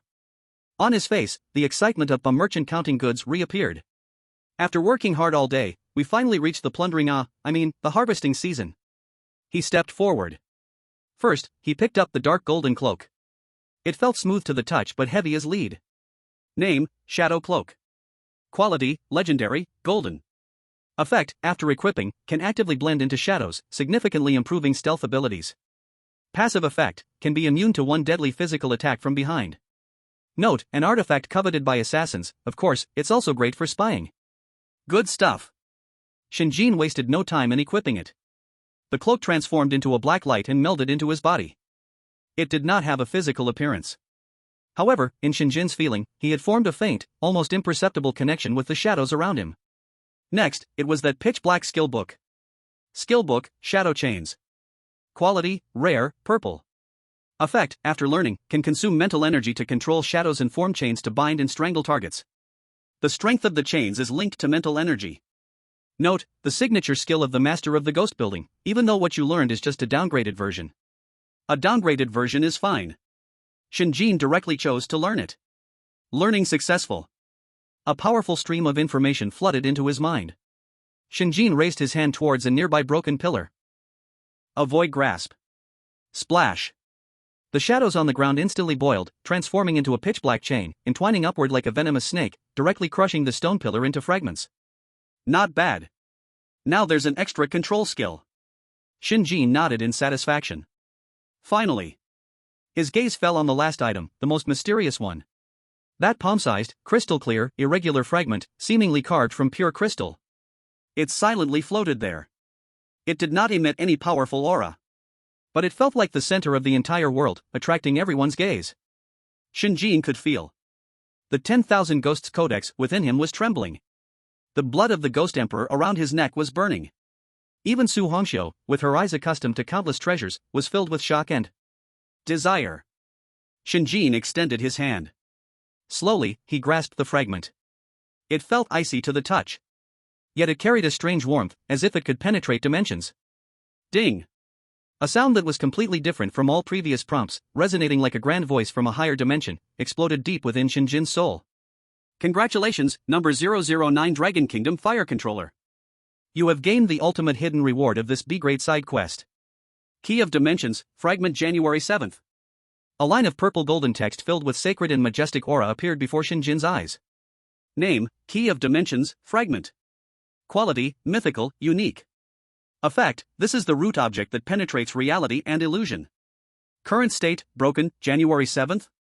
Collecting all 7 fragments allows the complete Key of Dimensions to be formed.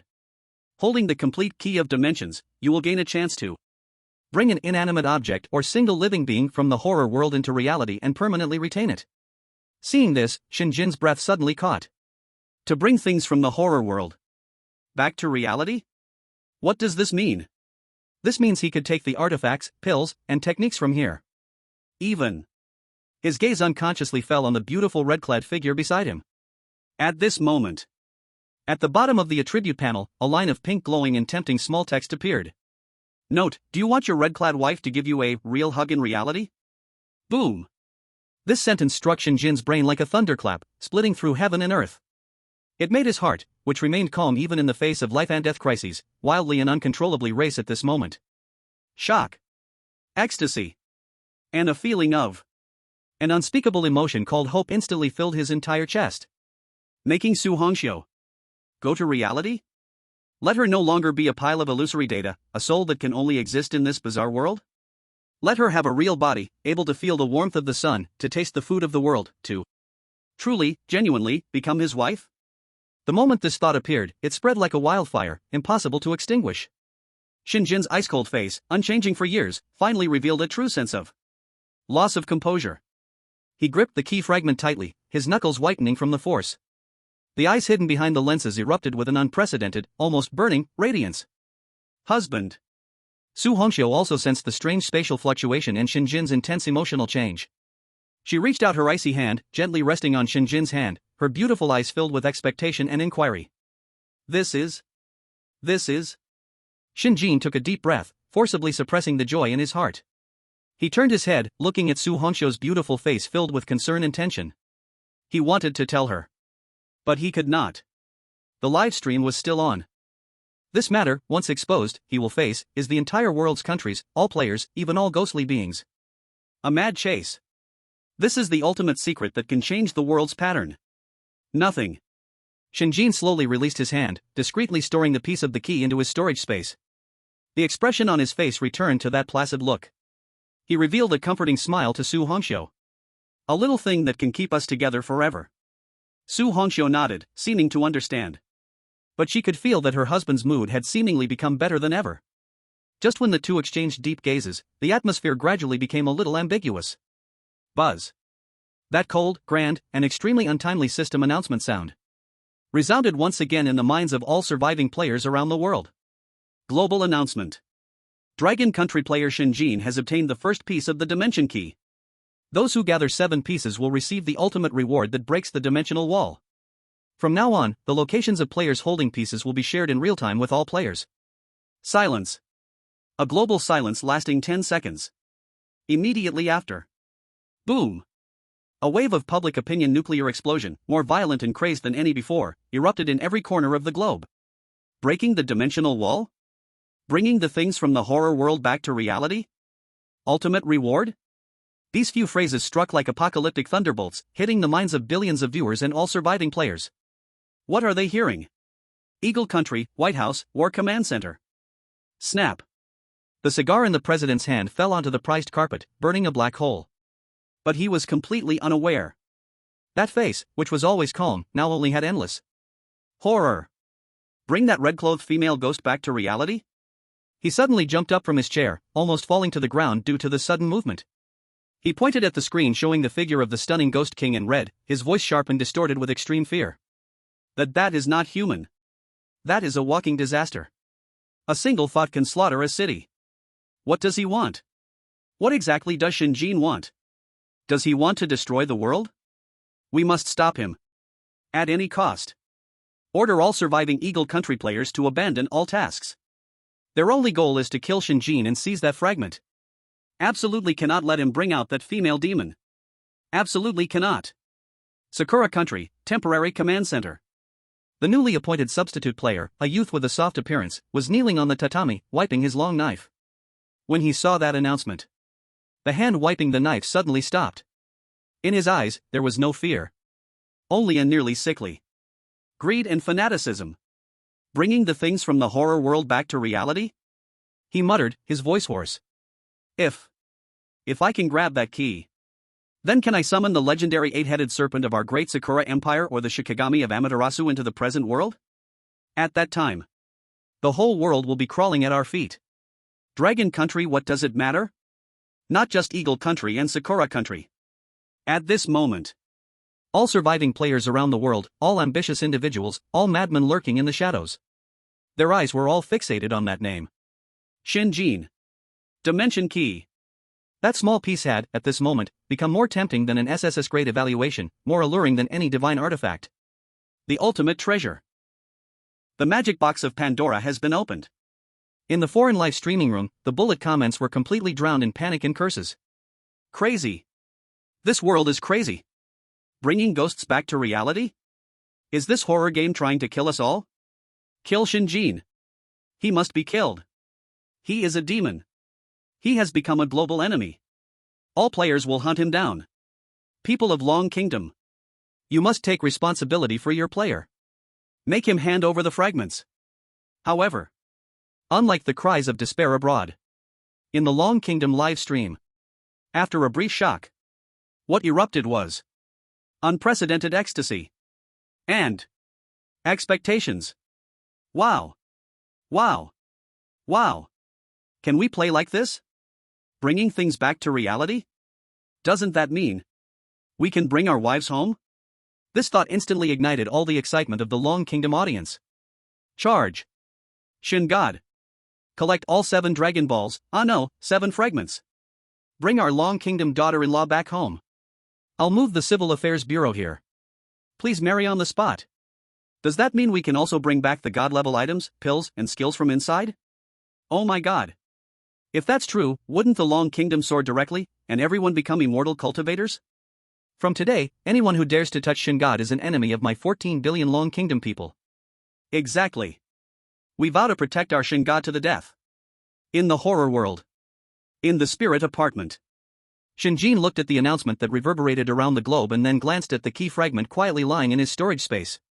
He felt not the slightest tension. Instead, he smiled. It was a joyful smile, like a hunter watching all its prey jump into its trap. Position, real-time sharing? With a thought, a huge, translucent map of the apartment unfolded before him.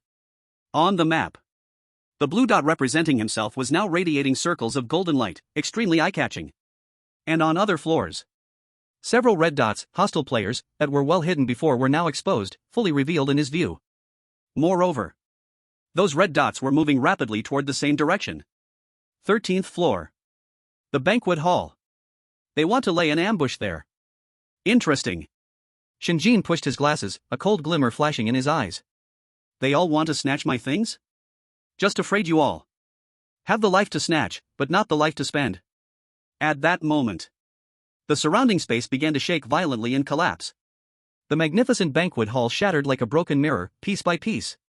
The instant's spirit apartment has ended. Final settlement is underway. Teleport countdown, 10, 9, 8. Shen Jin looked at the bizarre space that was constantly collapsing into data streams. Then lowered his head to glance at the faintly glowing soul ring in his palm. And that key fragment that could drive the whole world crazy. A chilling smile slowly crept across his lips, frightening all the enemies peeking at him. The game seems to be becoming more and more interesting. Chapter 48, Instance Settlement, SSS Level Godly Evaluation. The game seems to be becoming more and more interesting. Shen Jin's voice, with a hint of playfulness, echoed in the collapsing space. In the next second. Boom. The entire spirit apartment, along with the blood-red sky, shattered like a broken mirror, instantly turning into billions of flying data streams. Extreme light flickered. The familiar feeling of weightlessness enveloped him again. When the light dissipated, Shen Jin had already returned to the familiar, futuristic transit station square in the Long Kingdom, surrounded by the dazzling starry river. In the center, a huge milky white light sphere was pulsing gently, as if nothing had happened. But in the air, there was a faint smell of blood. It was emanating from Shen Jin's body. Buzz. Before Shen Jin could check his status, a gigantic, golden data stream settlement panel appeared. It has explosively unfolded before him. The brilliance is so intense that it almost lights up the entire square. Dungeon settlement in progress. Player, Shen Jin, Dragon Country. Dungeon experienced, B-level ghostly apartment. Main Quest 1, Unravel the Truth of the Haunted Apartment. Completion, 100%, Final Boss, Lord of the Haunted Building, defeated. Main Quest 2, Eliminate all residents. Completion, 100%, no living souls left in the apartment. Overall quest completion, 200%. Seeing this 200% completion rate, the global streaming room instantly fell into silence. 200%? Am I seeing things? Wasn't the task a choice between two?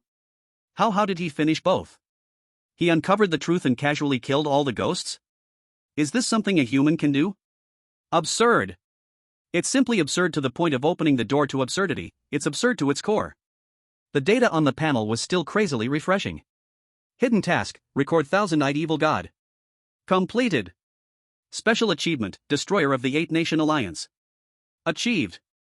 Final comprehensive evaluation in progress. Golden letters began to scroll rapidly, finally settling into 3 dazzling words that would drive any player insane with excitement. Comprehensive evaluation, SSS level, Super God. For the second time. This is Shen Jin's second consecutive time achieving the highest rating in a horror game. If the first time had some luck involved, then this time is bare, unhidden, and overwhelming absolute strength. The Dragon Country streaming room has completely erupted. SSS. Again SSS. I declare, from today onward, SSS will be Shen Jin's exclusive code. So awesome. So awesome that I'm at a loss for words. Everyone, stand up. Salute to our national protector. SSS level Super God evaluation, reward settlement in progress. Reward 1, free attribute points plus 50. 50 points? Shen Jin's eyebrows raised slightly. This reward is more than double that of the last morning wedding ceremony. He didn't hesitate at all and directly opened his personal attribute panel. With a thought. Physique plus 25. Spirit plus 25. Boom. A warm current, 100 times more massive than when he had previously drunk the shadow wine, surged up from his limbs and bones, ultimately converging deep within his soul. Shen Jin could clearly feel that both his body and soul were undergoing an earth-shattering transformation. His muscles became tougher. His bones became denser. Even his brain became unprecedentedly clear. If before, he was a moderately performing sports car, then now, he is a fighter jet equipped with a rocket engine. Reward 2, horror coins plus 500,000. 500,000. Shen Jin looked at the long string of zeros in his account balance that almost dazzled the eyes, his lips involuntarily curling up. He is now the undisputed richest man in the horror world. Reward 3, 10,000 Ghosts Catalog Experience Points plus 10,000. Ding. 10,000 Ghosts Catalog level up. Current level, LV.2. Catalog space expansion. 2 additional recording slots added. New function unlocked Ghost Fusion. In Shen Jin's mind, that pitch-black ancient book began to flip, slowly revealing the blank pages of the 3rd and 4th pages. At the same time, a stream of new information surged into his mind. Ghost Fusion can fuse 2 or more similar quality ghost objects, with a certain chance to synthesize a brand new, higher quality ghost object. Friendly reminder, fusion carries risks, handle cards with caution. In case of obtaining a singing, dancing, rapping koan, we bear no responsibility. Interesting. A glimmer of interest flashed in Shen Jin's eyes. Reward 4, randomly draw 1 legendary, golden, equipment. As soon as he finished speaking. Buzz. A gorgeous treasure chest, made of pure golden light and engraved with countless ghostly and divine sculptures, slowly floated before Shen Jin. Finally here. This is the main event. Shen Jin took a deep breath and reached out his hand. He pressed on the treasure chest. Open. Click. The treasure chest opened in response. A soaring golden light shot up to the sky. It almost dyed the entire transfer station square in gold. The streaming audience was even dazzled by this blinding golden light, unable to open their eyes. What the hell? Golden legend. Here it comes. The exciting unboxing segment.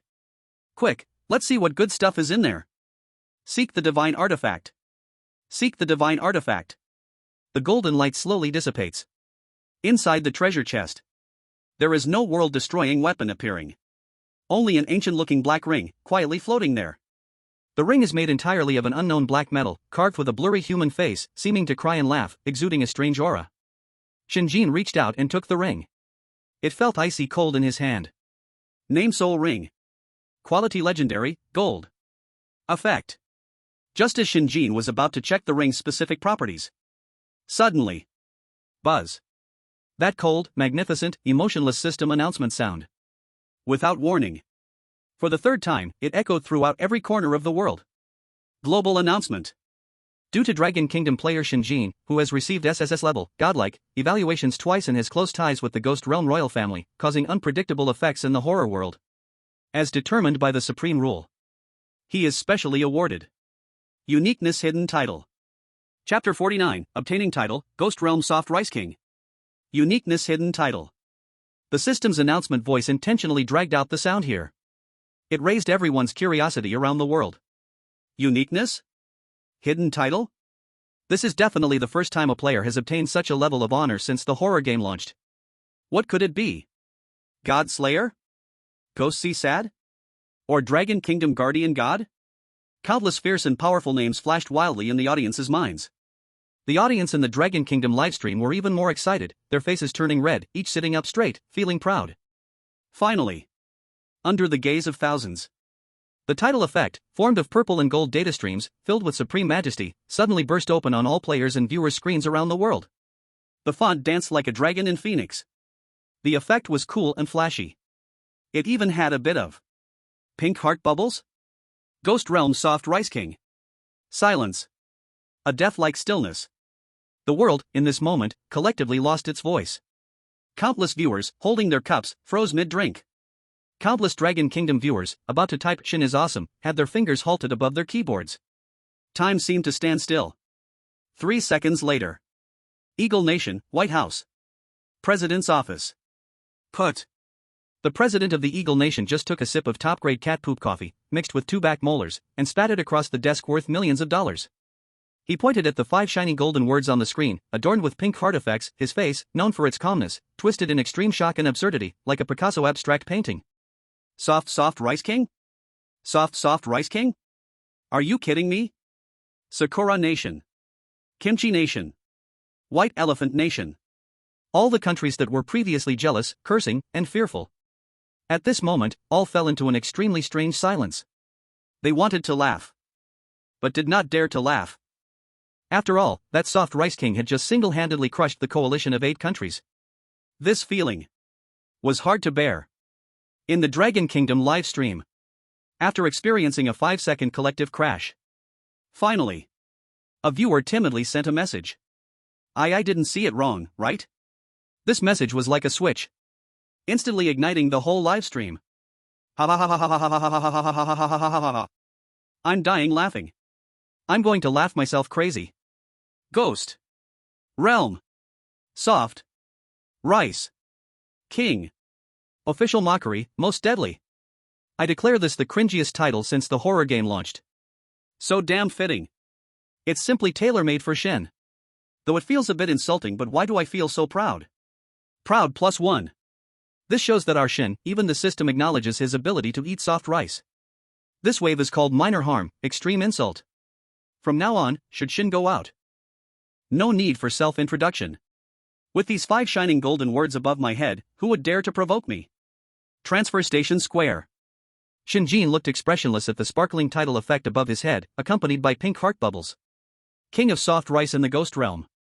Those 5 big words seemed to carry endless magic, replaying in front of him. For the first time, the glacier-like expression on his face showed a crack. The corner of his mouth uncontrollably twitched slightly. System. Shen Jin took a deep breath, trying to stay calm. I request to change my title. Ding. This title is unique, hidden, and mythical. Once bound, it cannot be changed or hidden. Shen Jin. He felt his blood pressure rising a little. Forget it. A bad name is just a bad name. As long as the attributes are strong enough. He held back the urge to drag the system out and beat it up, and opened his attribute panel. He began to check the specific attributes of this bizarre title. The next second, the corner of his mouth that was originally twitching suddenly froze. What replaced it was an uncontrollable ecstasy. Title: King of Soft Rice in the Ghost Realm. Quality: Unique, Mythical. Attribute 1: The Dignity of a King. Effect: Your soul has been tainted by the aura of the Ghost Emperor, giving you a natural aura of an upper-class person in front of all ghostly beings. All ghostly beings of lower levels will experience a fear from the depths of their souls when they see you, reducing their combat power by 30%. Attribute 2: The King's Bowl of Rice. Effect: You are known as the #1 pretty boy in the ghost realm. Your charm has a deadly attraction for all female ghostly beings. All female ghostly beings' initial favorability towards you is forcibly plus 30. Attribute 3: The King's Whisper. Effect: When you are in the same dimension as your designated meal ticket, Suhonshio, all your attributes will increase by 20%. After seeing these 3 heavenly attributes, Shen Jin fell silent. Truly fragrant. He sincerely marveled. What kind of insulting title is this? This is clearly a divine level cheat tailored for him. Especially the second attribute. Initial favorability plus 30 from all female ghostly beings? This means, in future quests, as long as he encounters a female ghost, he has already succeeded halfway. Although the name is a bit ugly. Shen Jin rubbed his chin, and his expression shifted from gloomy to sunny. But these attributes are real. I like it. He accepted this title with no guilt. Then, he turned his gaze back to the legendary level ring he had just opened. Name: Soul Ring. Quality: Legendary, Golden. Effect: Can store soul energy. The wearer can store part of the soul energy from defeated ghostly beings in the ring. Skill: Soul Explosion, active. Instantly explodes all stored soul energy in the ring, causing a devastating soul shock to all enemies within a 10-meter radius. Note: Only good children make choices, adults take everything. Turn the souls of your enemies into the most splendid fireworks. Another life-saving card. Shen Jin unhesitatingly put the ring on his index finger. The size was neither too big nor too small, just right. At this point, the rewards from the ghostly apartment quest were all settled. His strength once again welcomed a qualitative leap. Shen Jin felt the unprecedented powerful force within him, along with various strange abilities in his mind. He now desperately yearned to return to the real world. To properly digest this harvest. And by the way, to visit those friends who were screaming madly to punish him. Just then, that cold system prompt sounded again. Transfer station stay time has ended. Preparing to transmit back to the real world. Transfer countdown. 10. 9. 8. Chapter 50 Return to Reality. The whole nation celebrates the hero. Transfer countdown. 3. 2. 1. Light flickered. The familiar weightlessness enveloped Shen Jin's entire body again. But this time, it was no longer the icy coldness and silence as if falling into an abyss. Was suddenly moved. It felt as if warmth, long forgotten, seeped into him. Who? Shen Jin slowly opened his eyes. Dazzling. The sunlight was blindingly bright. It made his eyes, so used to the blood-red crescent moon of a horrifying world, instinctively squint into a narrow slit. At the tip of his nose, a familiar scent lingered, mixed with car exhaust and dust. Though it wasn't exactly pleasant. At this moment, however, it brought him an unprecedented sense of security. He returned. He had come back to the human world. As the brief blindness faded, his vision became clear again. Then, Shen Jin was stunned. He realized that the place he found himself in was not the secluded alley he had left before, but rather a massive, unimaginably large, solemn square at its center. The ground was paved with smooth gray granite, reflecting dazzling light under the sun. All around, red flags fluttered. And on the outskirts of the square was an airtight blockade made of flesh and steel. Rows of soldiers in crisp uniforms, armed and stern, stood like lances. Behind them were ominous, black 99A main battle tanks and armored personnel carriers. The gun barrels pointed outward, exuding a chilling steel gleam that made hearts race. The entire square had been completely sealed off by the military. And in front of that blockade made up of soldiers and tanks stood a group of elderly men dressed in Zhongshan suits or military uniforms, stars shining on their shoulders. Leading them was the director of the Special Affairs Bureau, Chen Guodong. At this moment, this man, who often presented himself as a tough iron-blooded warrior, was staring intensely at the figure that suddenly appeared in the center of the square. On his weathered face was written excitement, ecstasy, and disbelief. He returned. The young man who held the hopes of 1.4 billion people. The hero who single-handedly changed the fate of Longhua. He truly came back alive. It's Shen Jin. Shen Jin has returned. It was unclear who it was, but someone in the silent crowd screamed this with all their might. In the next moment, boom! The roaring cheers, like a tsunami, erupted in an instant. Outside the blockade was a mountain of people. A sea of humanity. A dense mob of heads that seemed endless. Over a million, even tens of millions of Longhua citizens surged in from all directions, surrounding the capital square until not a drop could pass. They waved their bright red national flags. They raised signs that read Shen Jin is incredible and national guardian hero. They exerted all their strength, hoarse and breathless, shouting the same name. Shen Jin. Shen Jin. Shen Jin. That voice gathered into an invisible tsunami filled with fervent belief, soaring into the sky. Shaking the heavens. Shaking the world. Click. Click. Click. Countless flashes lit up. Reporters from major media outlets worldwide, armed with long and short cameras, frantically pressed their shutters, wanting to capture this historic moment. Shen Jin stood at the center of the cheers, standing amid billions of fervent, worshipful, grateful gazes. His face, stained with countless blood and slaughter in the horrifying world, still bore no expression. He merely stood there. Somewhat lost. Also a bit unused to it. He was already used to the wails and howls, accustomed to deceit and treachery, accustomed to dancing on the edge of death's blade. But he found it hard to adapt to this sudden, tsunami-like enthusiasm. At that moment, a clear, tender, childlike voice pierced through all the noise and rang clearly in his ears. In the crowd, a little girl with pigtails, her cheeks rosy, was riding on her father's shoulders. She waved a tiny national flag in her hand. With all her strength, she called out toward Shen Jin in a sweet voice. Shen Jin. You are my hero. At that moment, Shen Jin's heart trembled violently. That heart, which had long been hardened like iron by slaughter and scheming. As if something had gently poked him. A little soft. A little warm. He looked at the innocent smile on the little girl's face. He looked at the faces around him, flushed with excitement.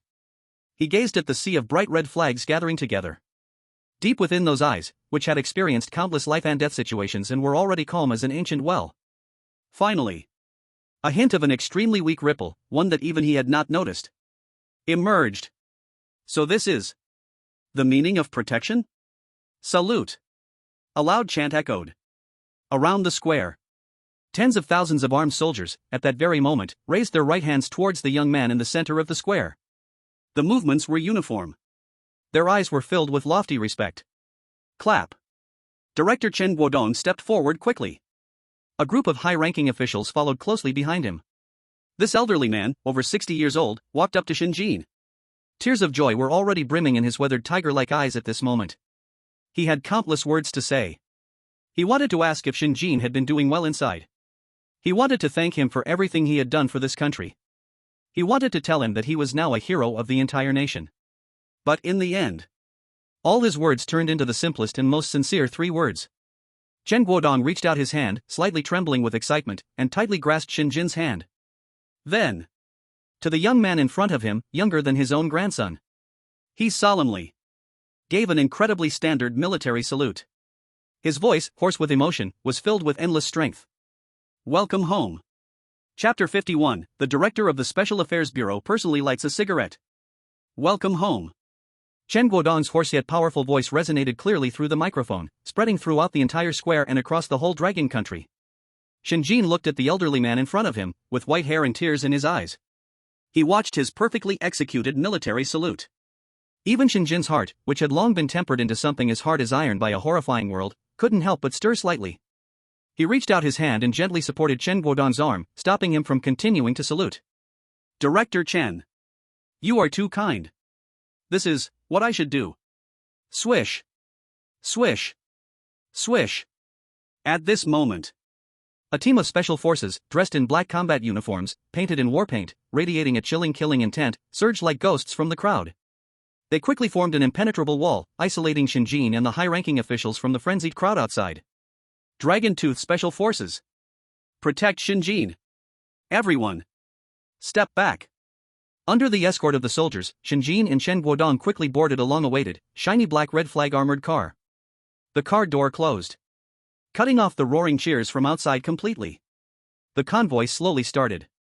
The crowd, originally packed so tightly that not even water could pass through, spontaneously made way.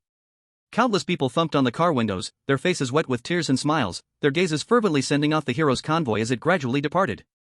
Inside the car, the atmosphere was quiet to the point of being oppressive. Shen Guodong sat next to Shen Jin, not saying a word. He could only look at this young man beside him with an extremely complicated expression. Still that frail appearance. Still those golden-rimmed glasses. But Shen Guodong knew. Something had completely changed. It was a kind of aura. An aura that had settled after wading through rivers of blood and overcoming countless life and death challenges, which was called strength. The convoy did not head into the city. Instead, it bypassed the bustling streets, heading west, eventually entering a heavily guarded military forbidden zone that did not even exist on the map. Dragon Country Special Affairs Strategic Response Headquarters. Abbreviated as the Special Affairs Bureau. Here is the highest command center for Dragon Country to respond to all supernatural events after the Great Rift. It is also the heart of the entire country. The car came to a stop. Shen Jin got out of the car. What he saw was an underground base full of futuristic technology. The silver-white metal walls were as smooth as a mirror. Above was a simulated blue sky with white clouds. A faint smell of disinfectant lingered in the air. Every soldier and researcher he encountered, no matter what they were doing, would instantly stop their work at the sight of Shen Jin. Stand at attention. Salute. In their eyes, there was a deep respect, admiration, and gratitude. Shen Jin slightly nodded in response. The journey was silent. Finally, Shen Guodong took him to the innermost meeting room of the base. It was a meeting room without any windows, built with a thick 1-meter alloy, the highest level of secrecy. In the room, there were only the two of them. Sit. Shen Guodong pointed to the sofa opposite and sat down himself. He took out a pack of unbranded special cigarettes from his pocket, pulled one out, and handed it to Shen Jin. Shen Jin did not refuse, took it, and put it in his mouth. He was just about to light it himself. Click. A flame flickered to life in front of him. Shen Guodong, one of the top leaders of the Dragon Kingdom military, actually took out a lighter himself and leaned slightly forward. He lit the cigarette for Shen Jin. This action was simple, but the meaning contained within it was enough to make anyone who understood the Dragon Kingdom system feel a shiver down their spine. It was not a superior's care for a subordinate. It was an equal treatment, even with a hint of respect. In the Dragon Kingdom live broadcast room, although the conversation in the meeting room was blocked due to confidentiality agreements, this lighting a cigarette personally shot was broadcasted live in full. The bullet screen exploded again. Wow. What did I see? Director Chen, personally lighting a cigarette for Shen God? What a show of face. It's maxed out. In the Dragon Kingdom, how many people can make Director Chen light a cigarette for them? One hand is enough to count. This is no longer a national hero, this is a pillar of the nation. I declare, Shen God, awesome plus. In the meeting room, Shen Jin took a deep drag on the cigarette and exhaled a ring of white smoke. Amidst the swirling smoke, his refined face appeared somewhat unreal. Let's talk, Director Chen. Are you satisfied with this special product? Upon hearing this, Shen Guodong's usually serious face finally broke into a heartfelt, brilliant smile. Satisfied? He shook his head with a bitter smile, his voice trembling slightly with excitement. Not just satisfied. Do you know, Shen Jin, what you brought back this time is not resources, not wealth? It is hope. You, with your own power, forcibly smashed open a path to the future for our Dragon Kingdom, for our 1.4 billion people. A lifeline. He began to report in detail to Shen Jin about the huge changes in the real world. From dry wells gushing oil, to cash from mines. From nationwide longevity to the revival of spiritual energy. Every single event was enough to be recorded in history. Shen Jin listened quietly, his expression not changing much. As if all of this had been within his expectations. This is what I should do. He tapped off the ash, speaking lightly. Seeing Shen Jin's calm demeanor, Chen Guodong felt even more emotional. Neither arrogant nor hasty, his temperament was steady. A great fortune for the nation. What a should do. Chen Guodong heavily nodded, his eyes becoming a bit red. On behalf of the Dragon Kingdom, on behalf of these 1.4 billion compatriots. Thank you. After saying that line end, he stood up, about to salute again. Director Chen. Shen Jin stopped him. Let's avoid pleasantries. If there is something, just say it directly. Chen Guodong was taken aback, then he smiled bitterly and sat down. Talking to smart people is just saving effort. The smile on his face slowly faded, turning extremely solemn. He extinguished the cigarette but in his hand. Shen Jin, he said in a deep voice. There is something I must tell you. Bad news. Shen Jin raised an eyebrow. Speak. Chen Guodong's gaze suddenly became sharp as a knife, filled with fierce killing intent.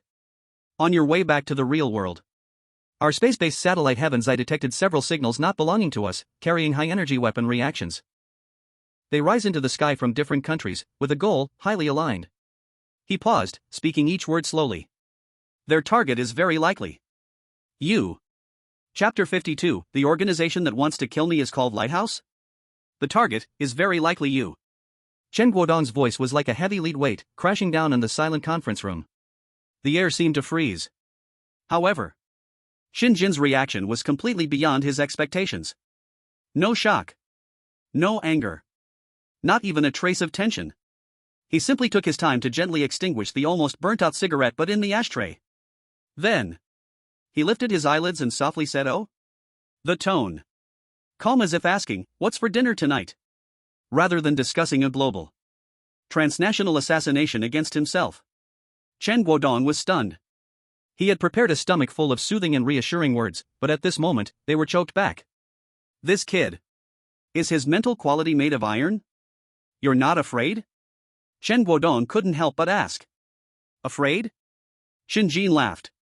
He pushed up his gold-rimmed glasses, and a glimmer of enigmatic amusement flashed in his deep-set eyes. Director Chen. Compared to those unknown ghosts and gods. Human malice. He paused, with a hint of undisguised disdain in his tone. Is simply too understandable, too uninteresting. After saying that, he pointed at the still-open holographic projection in front of him. Let's talk.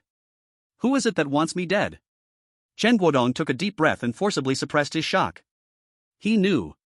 He could no longer view this young man with the eyes of an ordinary person. He had long transcended the realm of mortals. All right.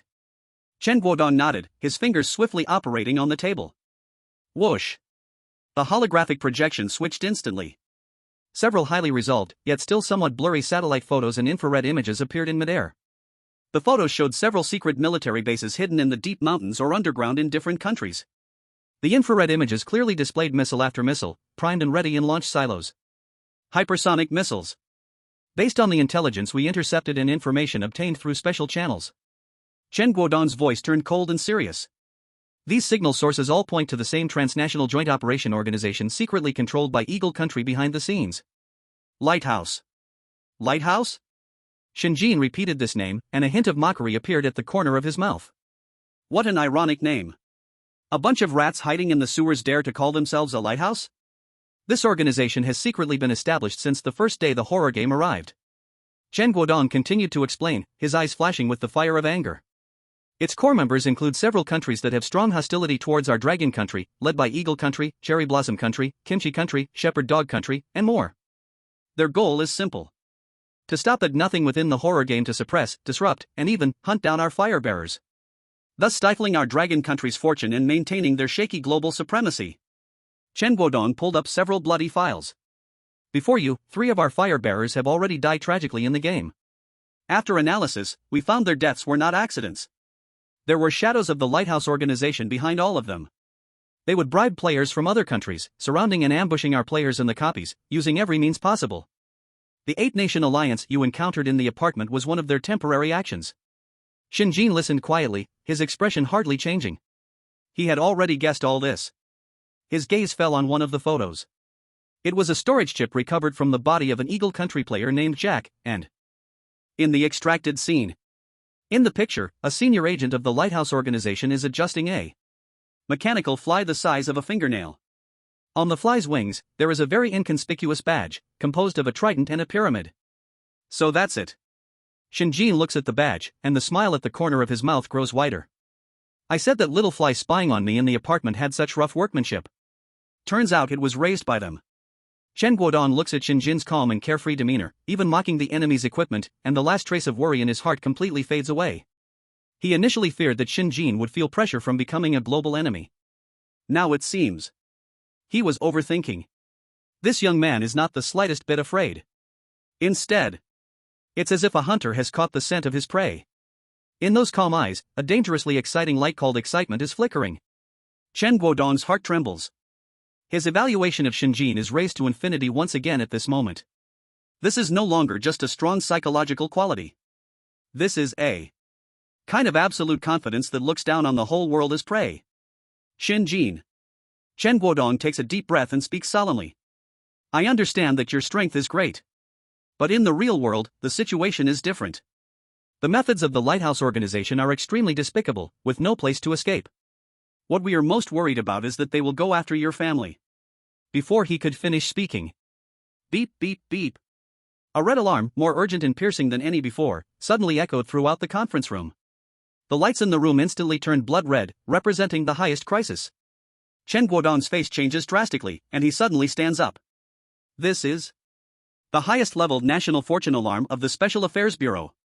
It only triggers when the life of a fireholder or their immediate family in Dragon Country is directly threatened. Bang! The alloy door of the conference room is suddenly slammed open. A communication officer rushes in, rolling and crawling. His face is full of terror and panic. His voice trembles violently with fear. Report, Chief. Something happened. The third team of Dragon Tooth responsible for escorting Shen's family encountered an ambush by unknown armed forces on the mountain road on the outskirts of Beijing. The signal has been interrupted. Chapter 53, Since you have come, don't think of going back alive. The signal has been interrupted. The communication officer's cry, filled with sorrow, hits every person's heart in the conference room like a heavy hammer. What?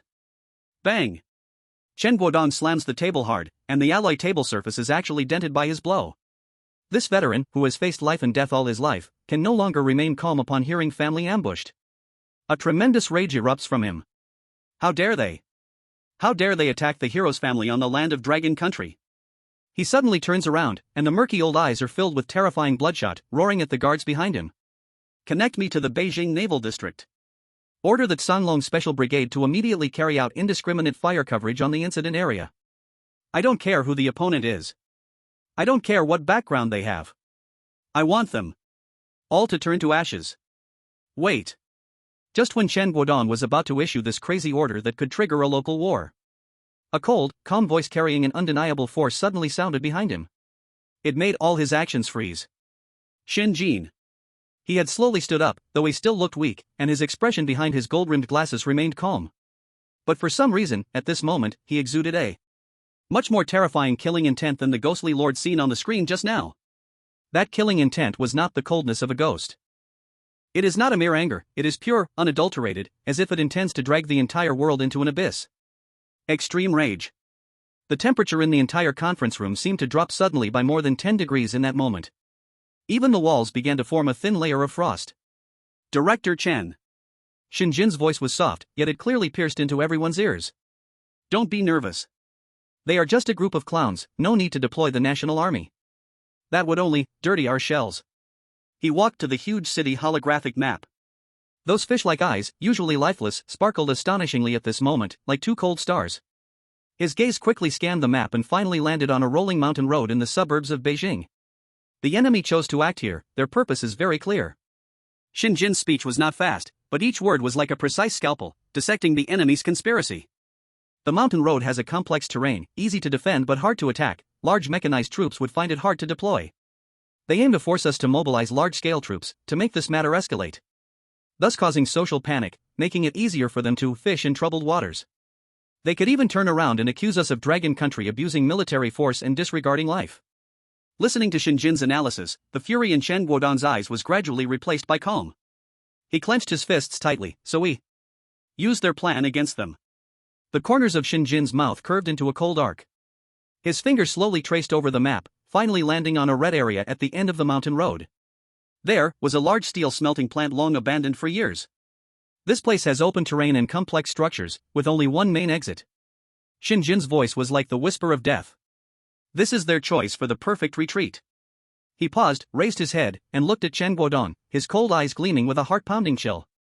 It will also be their best grave. Director Chen.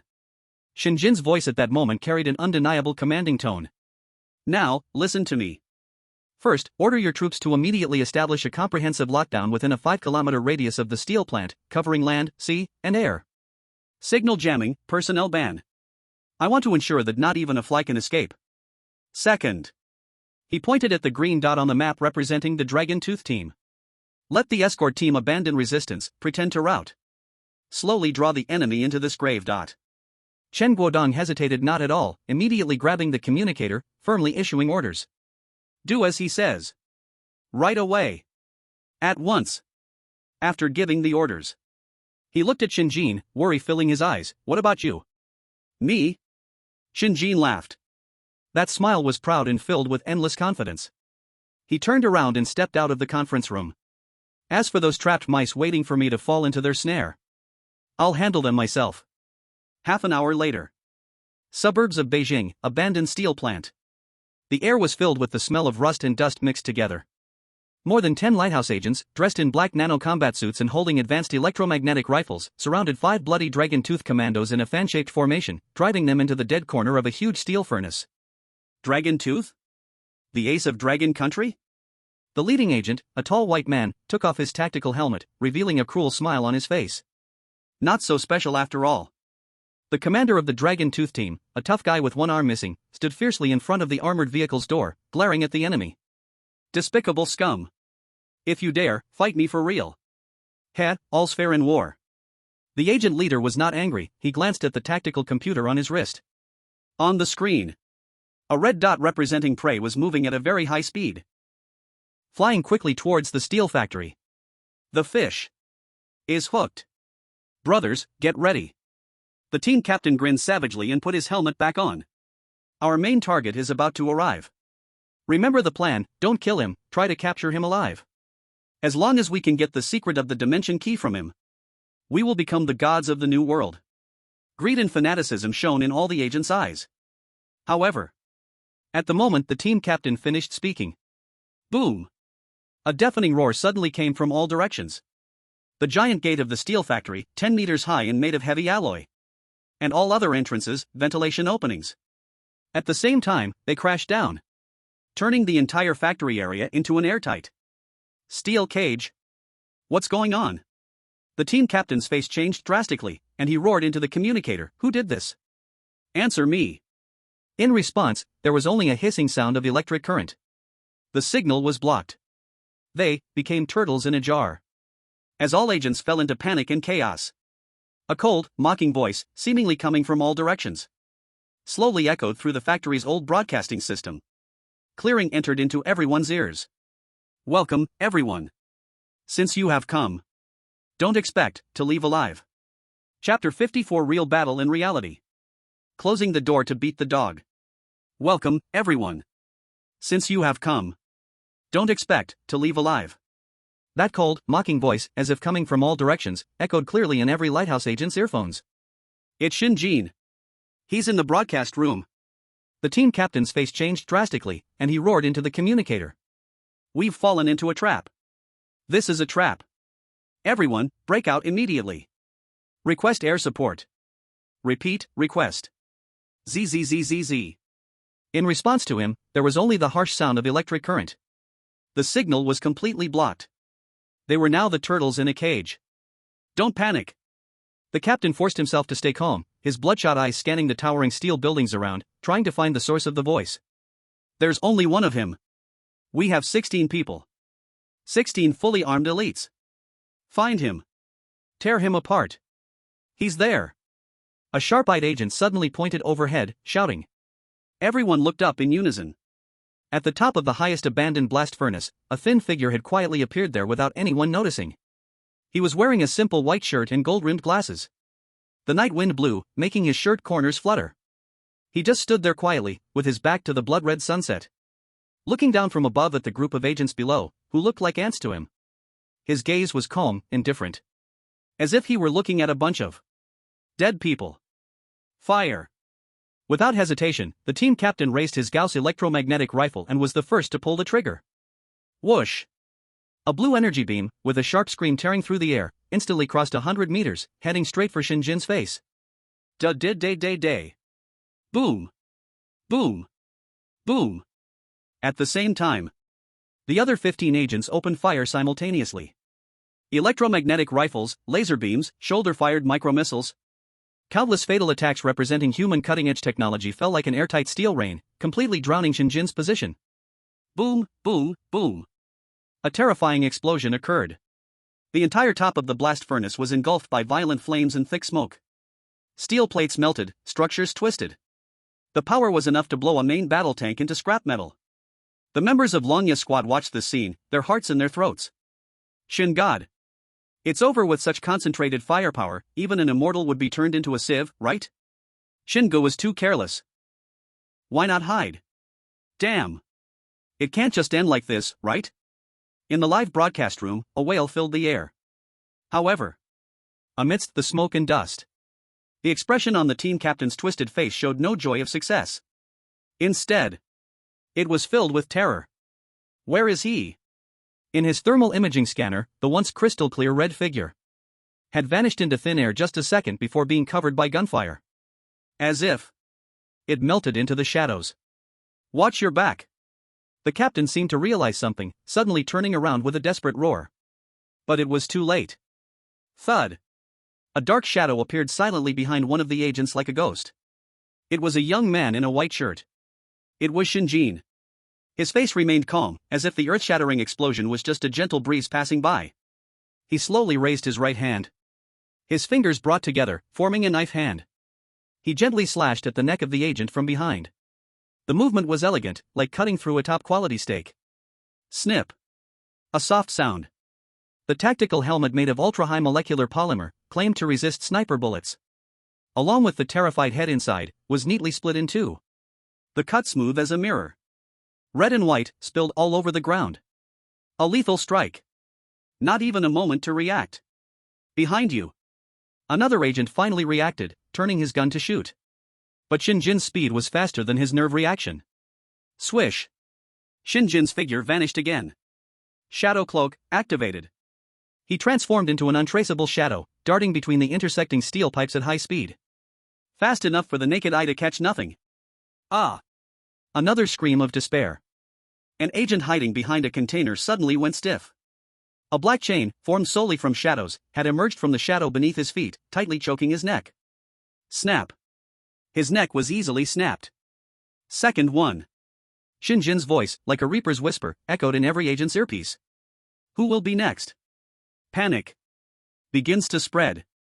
These elite agents, who usually reveled in killing, were tasting for the first time the feeling of being prey, slaughtered at will. They couldn't see the enemy. Only the short, desperate screams of their comrades echoed in their ears. And that countdown to death, like a devil, ringing continuously in their ears. Third one. Thud. Fourth one. Snap. Fifth one. That was not a battle. That was a one-sided, artistic slaughter. Shen Jin did not transform. He didn't even use Su Hongxiu's powers. Simply relying on his horror body, enhanced dozens of times. And those two newly acquired, mysterious legendary items. He initiated a bloody game of cat and mouse among this so-called elite team. His speed was so fast that even military-grade dynamic cameras could not capture it. His strength was enough to rip steel apart with his bare hands. He was the reaper walking in the shadow. Every strike meant a life was ruthlessly reaped. No. No. The team captain's eyes were bloodshot. He watched the life signals on the screen extinguish one by one, watching his subordinates fall into pools of blood. That heart composed of slaughter and arrogance finally collapsed. Devil. You are a devil. He let out a beast-like roar, throwing away the electromagnetic rifle in his hands. Clang. Clang. With two crisp sounds. He drew out two 1-meter-long, entirely made of unknown alloys, vibrating blades with blue arcs flashing on the edges from behind. High-frequency vibrating particle blades. This was the pinnacle of the Lighthouse organization's technology. And his ultimate trump card is Captain. Monster. The captain's eyes, bloodshot with anger, fixated firmly on the figure slowly walking out from the shadows not far away. Come try this. Boom. The special combat boots under his feet suddenly shot out two blazing flames. He was like a cannonball fired from a gun, charging towards Shen Jin with a reckless momentum. So fast that he even created a white shockwave in the air. In midair, he crossed his double blades, chopping down violently at Shen Jin's neck. The blades flickered with blue arcs, and it was said they could easily slice through the armor of a tank like cutting tofu. Chapter 55, You Know Nothing About Power. Blue. Dazzling blue. That was the deadly path left by the high-frequency particle sword cutting through the air. The air was ionized. It emitted a teeth-grinding zzz sound. The team captain was like a burning missile, with the madness of mutual destruction. He instantly crossed the last 10 meters. The blade aimed straight at Shen Jin's throat. This strike gathered the most advanced personal technology of the Lighthouse organization. Even a heavy main battle tank would be sliced into pieces like paper under the cross-slash of these two particle swords. However, in the face of this terrifying strike that could cut gold and jade, Shen Jin finally stopped. He raised his head. The eyes behind his golden-rimmed glasses were calm as a stagnant pool of water. He looked at the blue blade light, which was getting closer, almost burning his skin. On his face, for the first time, a hint of an expression called seriousness appeared. But it was merely seriousness.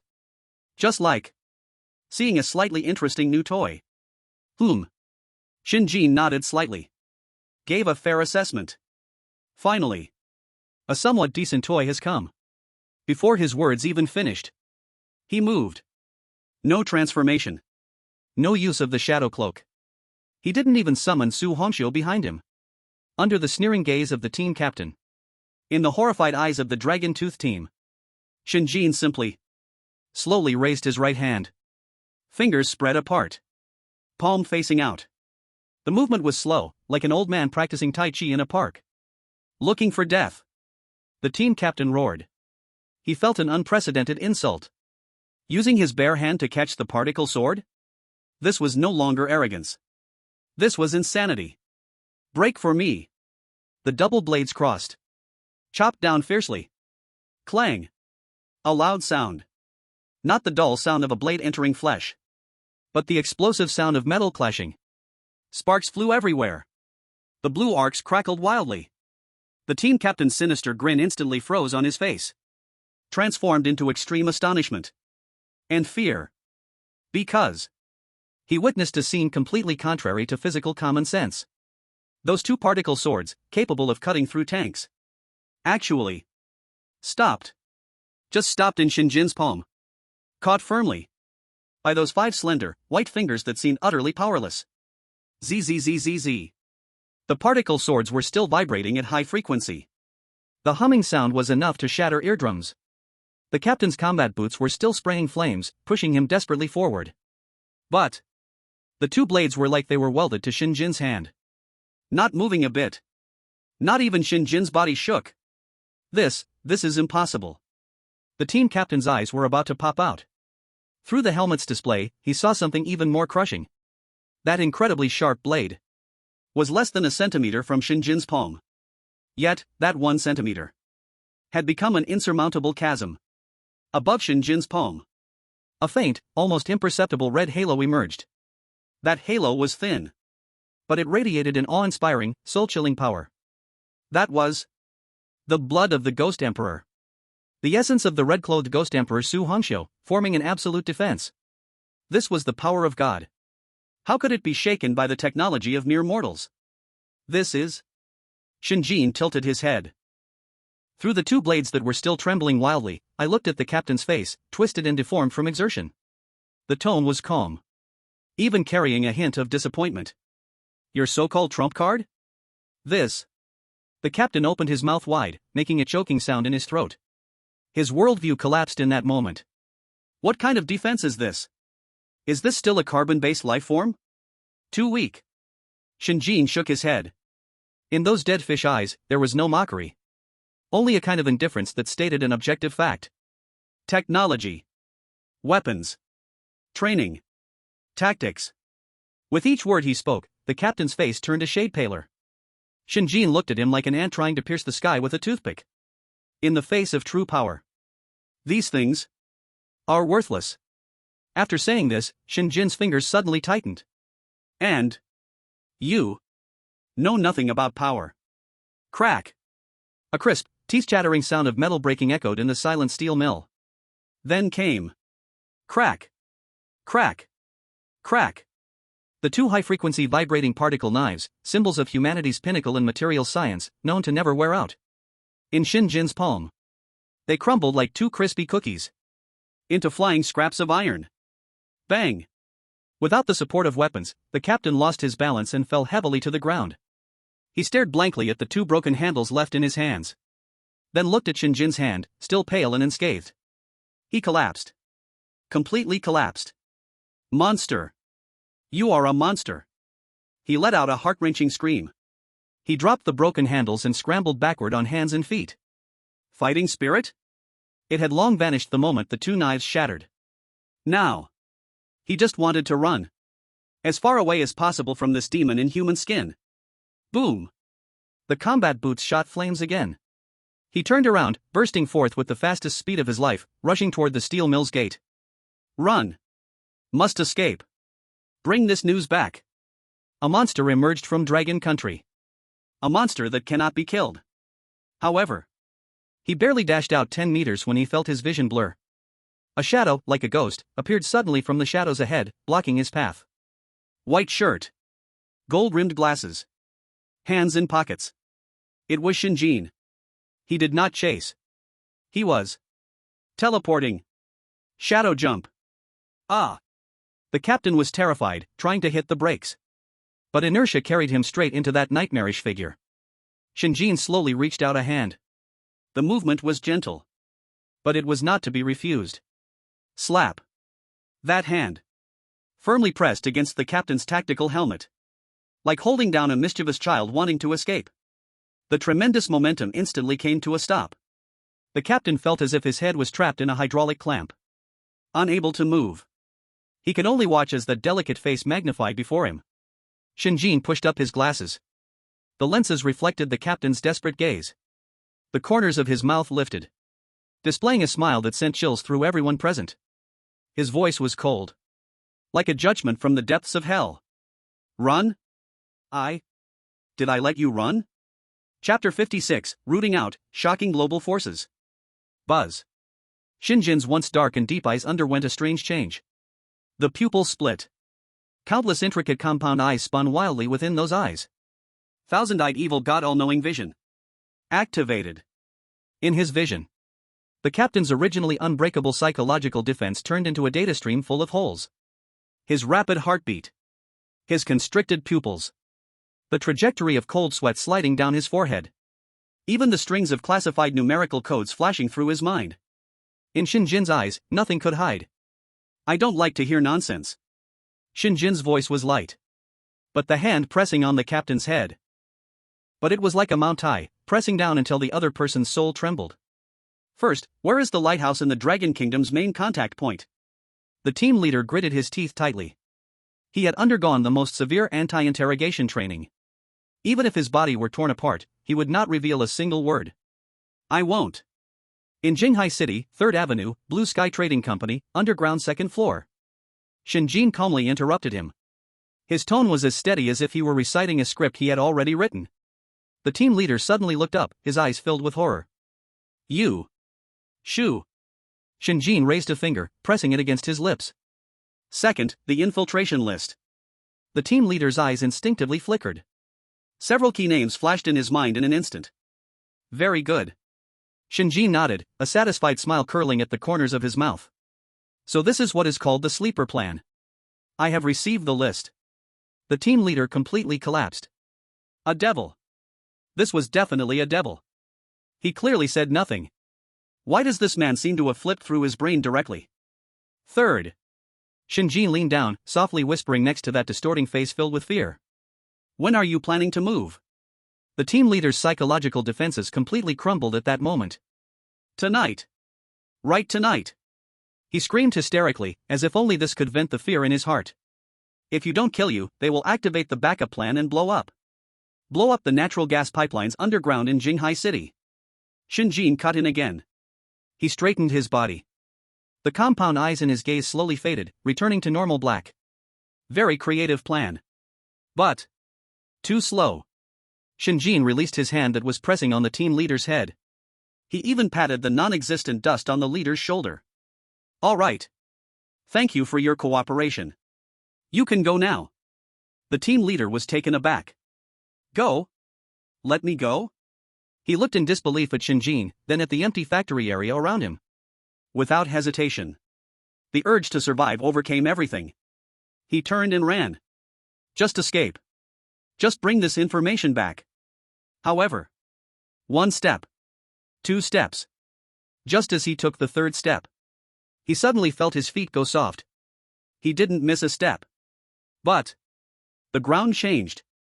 The once hard concrete now felt as thick and soft as a swamp. Black shadows, like waking oil, wildly crawled up from his ankles. What is this? He wanted to pull his leg out in terror. But he found his body was uncontrollably melting. That was a different use of the shadow chain, shadow assimilation. No. You promised to let me go.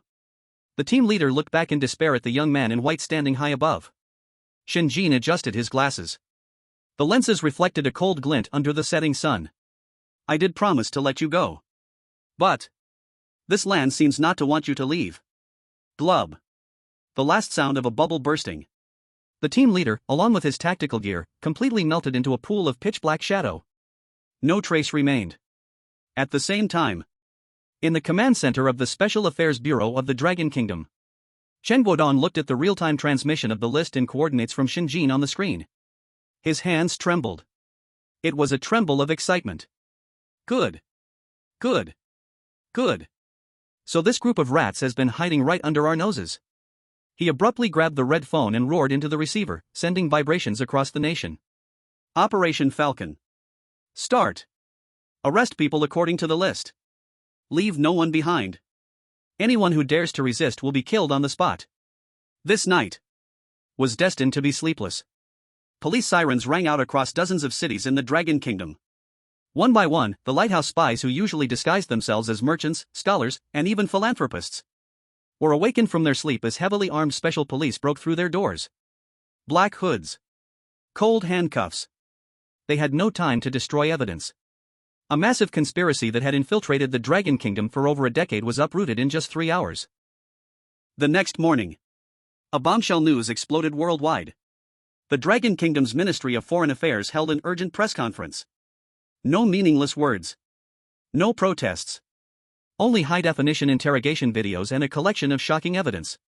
In the videos, those ace agents, usually trained to the highest standards. Now, however, their eyes were vacant, drooling like mindless fools, as if their souls had been drained away. That was the aftereffect left by Shen Jin's soul ring. A soul tremor. Irreversible. At the end of the press conference, the spokesperson of the Dragon Kingdom had a stern expression, facing the cameras of global media. He uttered one sentence. 8 characters. Each word heavy as lead. Those who offend the Dragon Kingdom, even if far away, they must be punished. The world trembled. In the Eagle Nation's White House, silence was deafening. The Prime Minister of the Cherry Blossom Nation submitted his resignation overnight. All hostile forces toward the Dragon Kingdom felt a bone-deep chill at that moment. They knew. That man. That Shen Jin, who went mad in the horror world. In the real world, he was just as unsolvable a presence. In Jinghai City. In a secret safe house of the Special Affairs Bureau. This was a luxurious villa located on the mountainside. The environment was serene, with strict security. Shen Jin took a hot shower and changed into comfortable pajamas. He was even too lazy to pay attention to the stormy waves outside. To him, that was just a slightly intense post-meal workout. Ha! Shen Jin threw himself onto the soft big bed. He sighed comfortably. No matter how strong his body, mental fatigue was unavoidable. He closed his eyes, preparing for a good sleep. However, at the moment his consciousness was about to fall into sleep. A familiar voice, filled with deep grievances and a hint of a spoiled tone, suddenly, gently rang in his ear.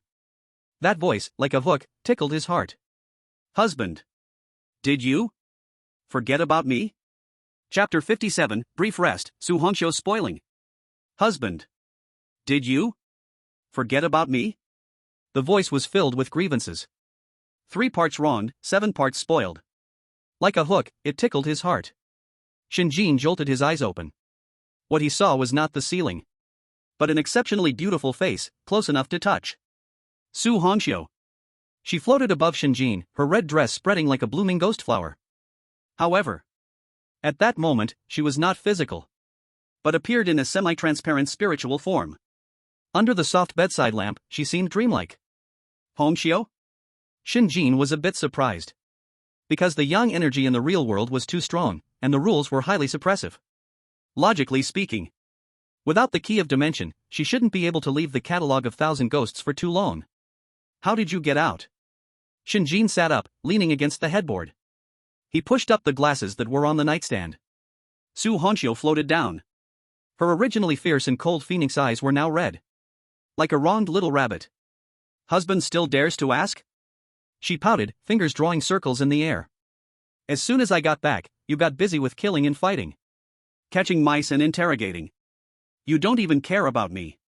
That catalog of 1,000 ghosts is pitch black, with not a single ghost to talk to, so boring it's suffocating. Shen Jin was momentarily stunned. Then he smiled. Where was the ruthless red-dressed empress who commanded thousands of ghosts in the horror world? This was clearly a forlorn wife guarding an empty house, waiting for her husband to come home. This extreme contrast of cuteness made Shen Jin's tough heart instantly turn to mush. It's my fault. Shen Jin didn't argue. He reached out, wanting to touch her cheek. His fingertip passed through the faint red light. The touch was slightly cool, like stroking a fine piece of cold jade, though it didn't have the real warmth of a physical touch. But thanks to Shen Jin's rapidly increasing spiritual power, and the whispering breeze from the king of soft rice in the ghost world, he could clearly feel her presence. Those people just now wanted to kill me. I want to move you too. Shen Jin's voice was light, yet it carried a comforting strength. I must first clean the house. Only then can I stay at ease with you, my wife. Upon hearing this, Su Hongxiu's lingering resentment instantly vanished. What replaced it was pure sweetness and attachment. Husband. She slowly floated into Shen Jin's embrace. Though weightless, the feeling of their souls intertwining was more real than any hug. I won't allow you to get hurt. In the future, let me handle the rough work of fighting. Shen Jin smiled and said nothing. He simply patted her illusory back gently. The live broadcast room hadn't been closed. Although the image had been blurred, a tactic of the Special Affairs Bureau. The sounds of their interaction were still transmitted clearly. At this moment, the audience of Longua, originally fired up by the Falcon operation, was abruptly fed a mouthful of dog food. I shouldn't have stayed awake at this hour. This dog food, it's so unprincipled. Who would have thought? Who would have thought? The queen who tore apart ghosts like spicy strips in the instance, is actually so soft in private? I can't take it anymore. This contrast is killing me. Is this the true value of a soft rice king? I'm loving it. Shen, the outside is crazy, but I still have to comfort my wife at home. It's so hard for me. After soothing his checkpoint wife, Shen Jin didn't immediately rest. He was a highly disciplined and goal-oriented person. A brief moment of tenderness was for better battles ahead. He raised his hand. That pitch-black ancient soul ring quietly rested on his index finger. On the surface of the ring, wisps of barely noticeable black smoke floated. That was the soul energy he had casually drawn when he killed that special force captain at the steel mill. Energy fullness, 5%. Shen Jin glanced at the data. It seems the soul energy of ordinary people is still too little. To unleash the true power of this ring's soul burst, I must hunt ghosts in the horror world. Then, he focused his thoughts. In his mind, that thick catalog of 10,000 ghosts flipped open again. The first page, Su Hongxiu, red-clothed ghost empress. The second page, bone-shattering judge, power-type tank. The third page, thousand-eyed evil god, scout/support. The fourth page, void nightmare, assassin/stealth. 4 slots were already filled. But as the catalog upgraded to LV.2, 2 new empty slots appeared. Shen Jin's gaze lingered on those 2 blank pages for a moment. His mind raced. He began constructing his future 100 Ghost Legion blueprint. Now, my team includes a tank, an assassin, a support, and a wife, versatile slot filler. What else is missing? Shen Jin pushed up his glasses. His gaze landed on the dark night sky outside the window. We need output. We lack large-scale, destructive magical output. That is a mage. In previous battles, whether against the Butcher or the Lord of the Ghost Tower, though victorious, most had relied on single-target bursts and close combat. But what if facing a tide of thousands of ghosts? What if dealing with such a large group of spirits that are physically immune? Even the bone-shattering judge's hammer couldn't smash them all down. The void nightmares devouring was too slow. Although Su Hongxiu was strong, she was a trump card and shouldn't be used lightly. Seems like the next target is clear. Shen Jin murmured to himself. Capture a mage. Ideally one of those turret mages who can wipe the floor with a single spell. Thinking of this, all traces of sleepiness vanished from Shen Jin's eyes. He tossed off the blanket, got out of bed. He walked up to the massive floor-to-ceiling window. Outside the window, the night view of Jinghai City was dazzling, neon lights painting half the sky in color. This was a peaceful world.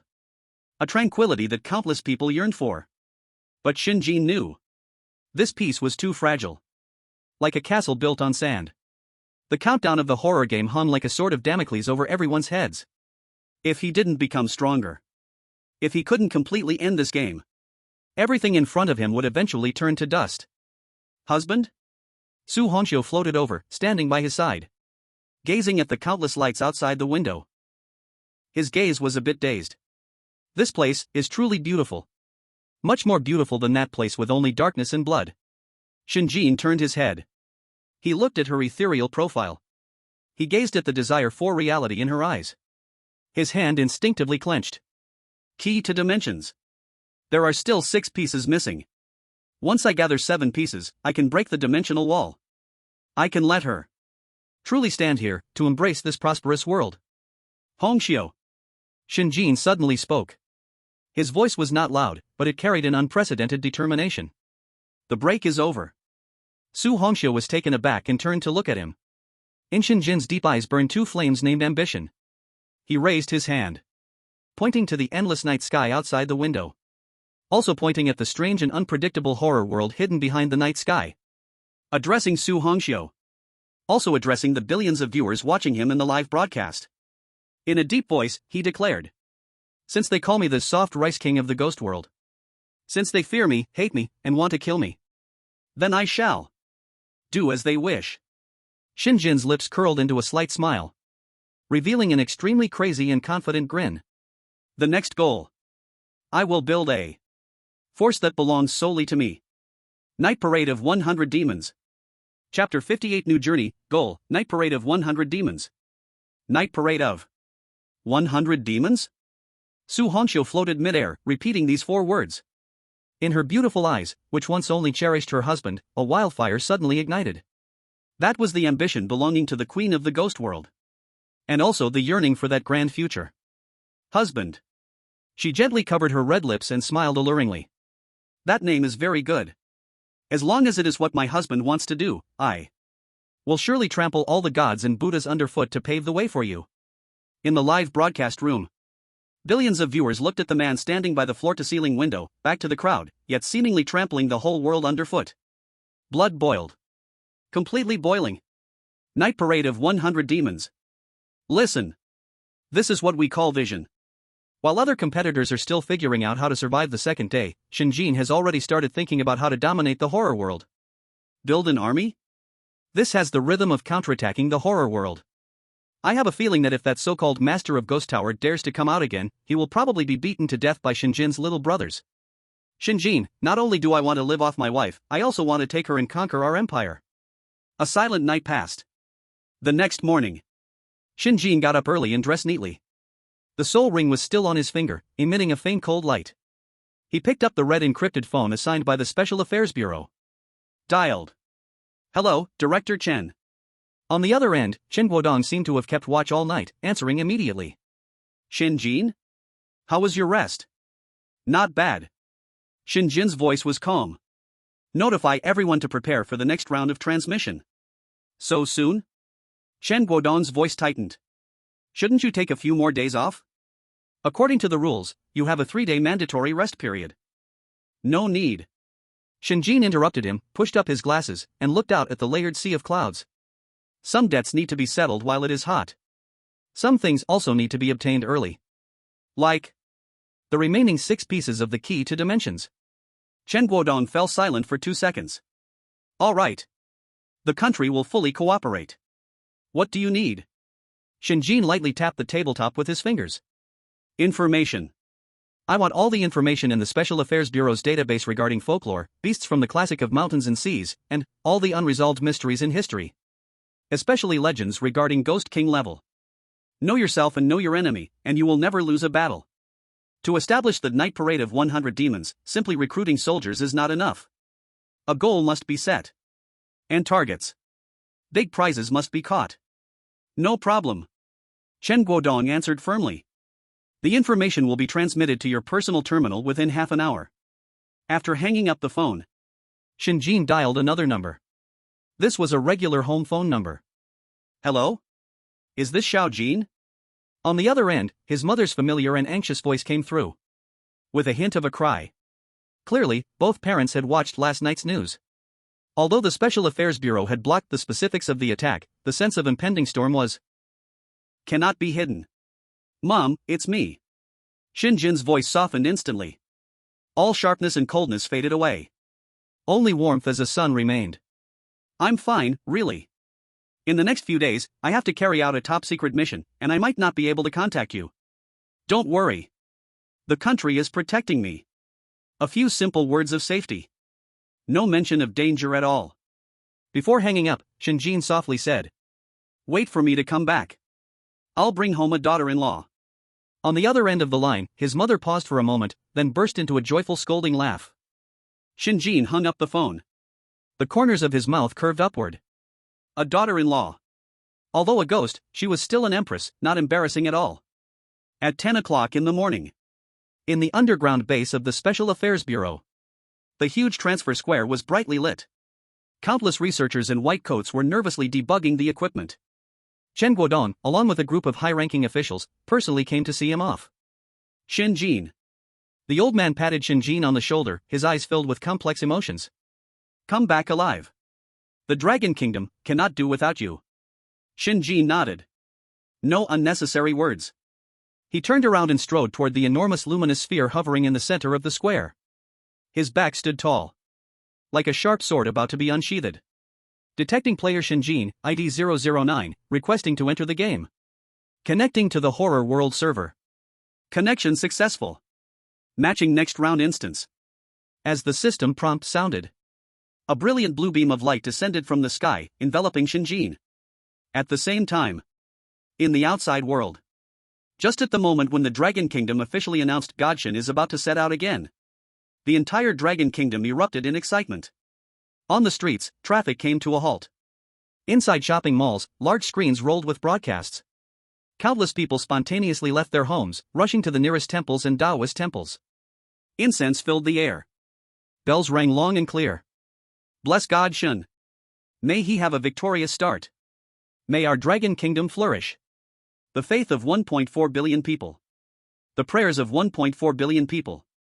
In this moment, gathered into an invisible, untouchable, yet truly existing terrifying power. Soaring into the sky. Inside the transfer station. Shen Jin's figure began to become translucent. The transfer was about to begin. Just then. Boom. A sound that seemed to come from ancient times, shaking the heavens and the earth. Without warning. In the real world, the skies of the Dragon Kingdom exploded with sound. It wasn't thunder. More like the roar of a giant creature awakening.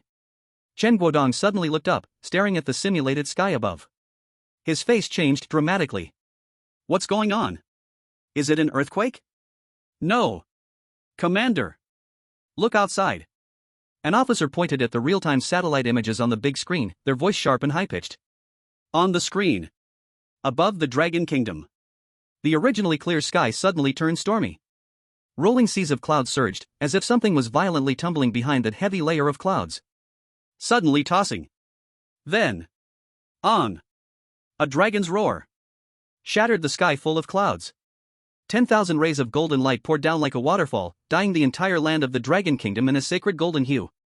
Within that golden light, a 5-clawed golden dragon, 10,000 meters long, formed entirely from the purest golden light of national fortune. slowly extended its imposing, sacred, and majestic head that could make all things submit. It spiraled above the dragon kingdom. Its eyes like suns, looking down upon all living beings. Chapter 59. The Golden Dragon of the Dragon Kingdom awakes. On. A dragon's roar, shattering gold and stone. It seemed like a call from ancient times, instantly shattering the clouds above. Golden light surged. The five-clawed golden dragon, 10,000 meters in length, fully revealed its true form. Each dragon scale was as large as a house, gleaming with an overwhelming sacred golden light. Dragon whiskers floated, moving with the wind. Those imposing dragon eyes, like two blazing suns, hung high in the sky, looking down at the hot land beneath. At that moment, all military satellites around the world sounded alarms. Alarm! Detected ultra-high energy level reaction. Unable to analyze. Unable to analyze. On the high-definition satellite images of various countries, that golden giant dragon coiled above the east. The clear patterns on the scales were faintly visible. A miracle. This cannot be explained by science. A miracle of the East. In the Dragon Country, in the Special Affairs Bureau's command hall, a deathly silence. Everyone looked up, staring at the shocking scene on the screen, forgetting to breathe. This is... An old man in a Taoist robe, with white hair and beard, was trembling like a leaf in the wind. Master Zhang, the current head of Longhu Mountain, the advisor on metaphysics for the Special Affairs Bureau. Usually ethereal and immortal-like, he was now weeping tears of joy, his finger shaking violently as he pointed at the screen. National fortune, turning into a dragon. This is the national fortune transforming into a dragon. He suddenly turned, gripping Chen Guodong's arm tightly, his voice hoarse and passionate. Director Chen, do you know what this means? This is the ultimate manifestation of national prosperity. This is the sign of the legendary Saint King descending. Heaven bless the Dragon Country. Heaven bless the Dragon Country. Chen Guodong listened to this near-mad cry, looking at the golden dragon guarding the territory of the Dragon Country on the screen. The iron-blooded veteran's eyes turned red in an instant. He slowly raised his hand, saluting the golden dragon. Meanwhile, on the other side of the ocean, in the Eagle Country, the White House. Clatter. The president's coffee cup once again fell to the ground. But this time, no one cared about the expensive carpet. Every high-ranking official in the Eagle Country looked ashen, slumped in their chairs, staring at the screen showing that eastern giant dragon capable of devouring the heavens and the earth. Despair. Suffocation. The pressure from the depths of their souls left them unable to speak a complete sentence. Oh God! What kind of existence have we provoked? In the Cherry Blossom Country, even more chaotic. At the moment the golden dragon appeared, countless citizens knelt on the ground, crying bitterly. Yamata no Orochi. Our guardian spirit has manifested. May Amaterasu bless us. However, when they raised their heads and saw the majestic antlers and sacred five claws of the giant dragon, everyone's expression froze on their faces. That was not their serpent. That was the true dragon that had once made them bow their heads in submission for thousands of years. A kind of fear known as bloodline suppression instantly shattered all their fantasies. Above the Dragon Country, the luck golden dragon rolled through the sea of clouds. It seemed to be surveying its own territory. Then, it suddenly raised its head and let out a thunderous roar at the sky again. Roar! With this dragon's chant, its massive body began to slowly dissipate, transformed into a downpour of golden light rain, pouring down, falling onto every inch of Dragon Country's land, every river, every mountain. At this moment, a miracle reappeared. Patients waiting in hospitals suddenly felt their bodies lighten, and chronic ailments they'd suffered from for years were miraculously cured. Students running in the morning at school felt a surge of endless strength within them, running 1,000 meters without breaking a sweat. Even the stray dog by the roadside had fur that shone with vitality. In perfect health. Physical condition soared. The concentration of spiritual energy within the borders of Dragon Country skyrocketed at this moment, like riding a rocket, soaring madly. In the transfer station, Shen Jin, waiting for the transfer, suddenly felt a sense of something. He abruptly looked up. He saw the virtual starry sky overhead suddenly torn apart. A burst of the purest and most dazzling golden dragon energy, like a meteor crossing the moon, spanned the divide between reality and game. In an instant, it penetrated into his brow. Boom! Shen Jin trembled all over. A warm flow instantly spread throughout his limbs. It was not a forced infusion of power, but a kind of blessing. A kind of absolute protection from homeland and fellow citizens, from millions. Ding. Detected that the host has received recognition and blessing from the Dragon Country Luck Golden Dragon. Conducting luck infusion. Infusion successful. Congratulations to the host. All attributes permanently increased by 10%. Obtained passive buff, Dragon Might. Effect, you have a natural 10% level suppression against all Eastern lineage spirits, like zombies, vengeful spirits, kitsune, etc. Note, this is a gift from the nation. Also the coronation of a king. Shen Jin felt the surging power within him. He slowly opened his eyes. Deep in his pupils, it seemed like a golden dragon flashed by. He touched his forehead. There, it faintly felt a bit hot. Is it the blessing of the national fortune? A slight smile appeared at the corner of Shen Jin's mouth. It revealed a confidence he had never had before, full of strength. This gift. I accept it. Heaven's timing. Geographical advantage. The harmony of people. Now, all are with him. What fear is there in this terrifying world? Buzz. At this moment, the countdown for teleportation finally reached 0. Matching successful. Dungeon generating. Current dungeon level, sea level, team. Dungeon name, the ancient ritual of the desolate village. Dungeon mode, multinational faction confrontation. Shen Jin's figure began to blur. But just before completely disappearing, he heard the last system prompt that chilled his eyes. Warning. This dungeon will have players from 8 countries entering at the same time. Including, Sakura Country, Eagle Country, Kimchi Country. Shen Jin pushed up his glasses. His gaze behind the lenses was as cold as a knife. 8 countries? Very good. It seems this time I won't have to find them. Chapter 60, are you ready? The game has just begun. Buzz. As the light dissipated. The moment the feeling of weightlessness vanished. A strong, stifling stench suddenly erupted in his nostrils. It was the burnt smell of cheap incense candles. Mixed with the rotten, fermented stench of corpses. Shen Jin slowly opened his eyes. What he saw was a grayish, seemingly forever unresolvable thick fog. Visibility was less than 5 meters. Underfoot was a bluestone path covered with moss and weeds.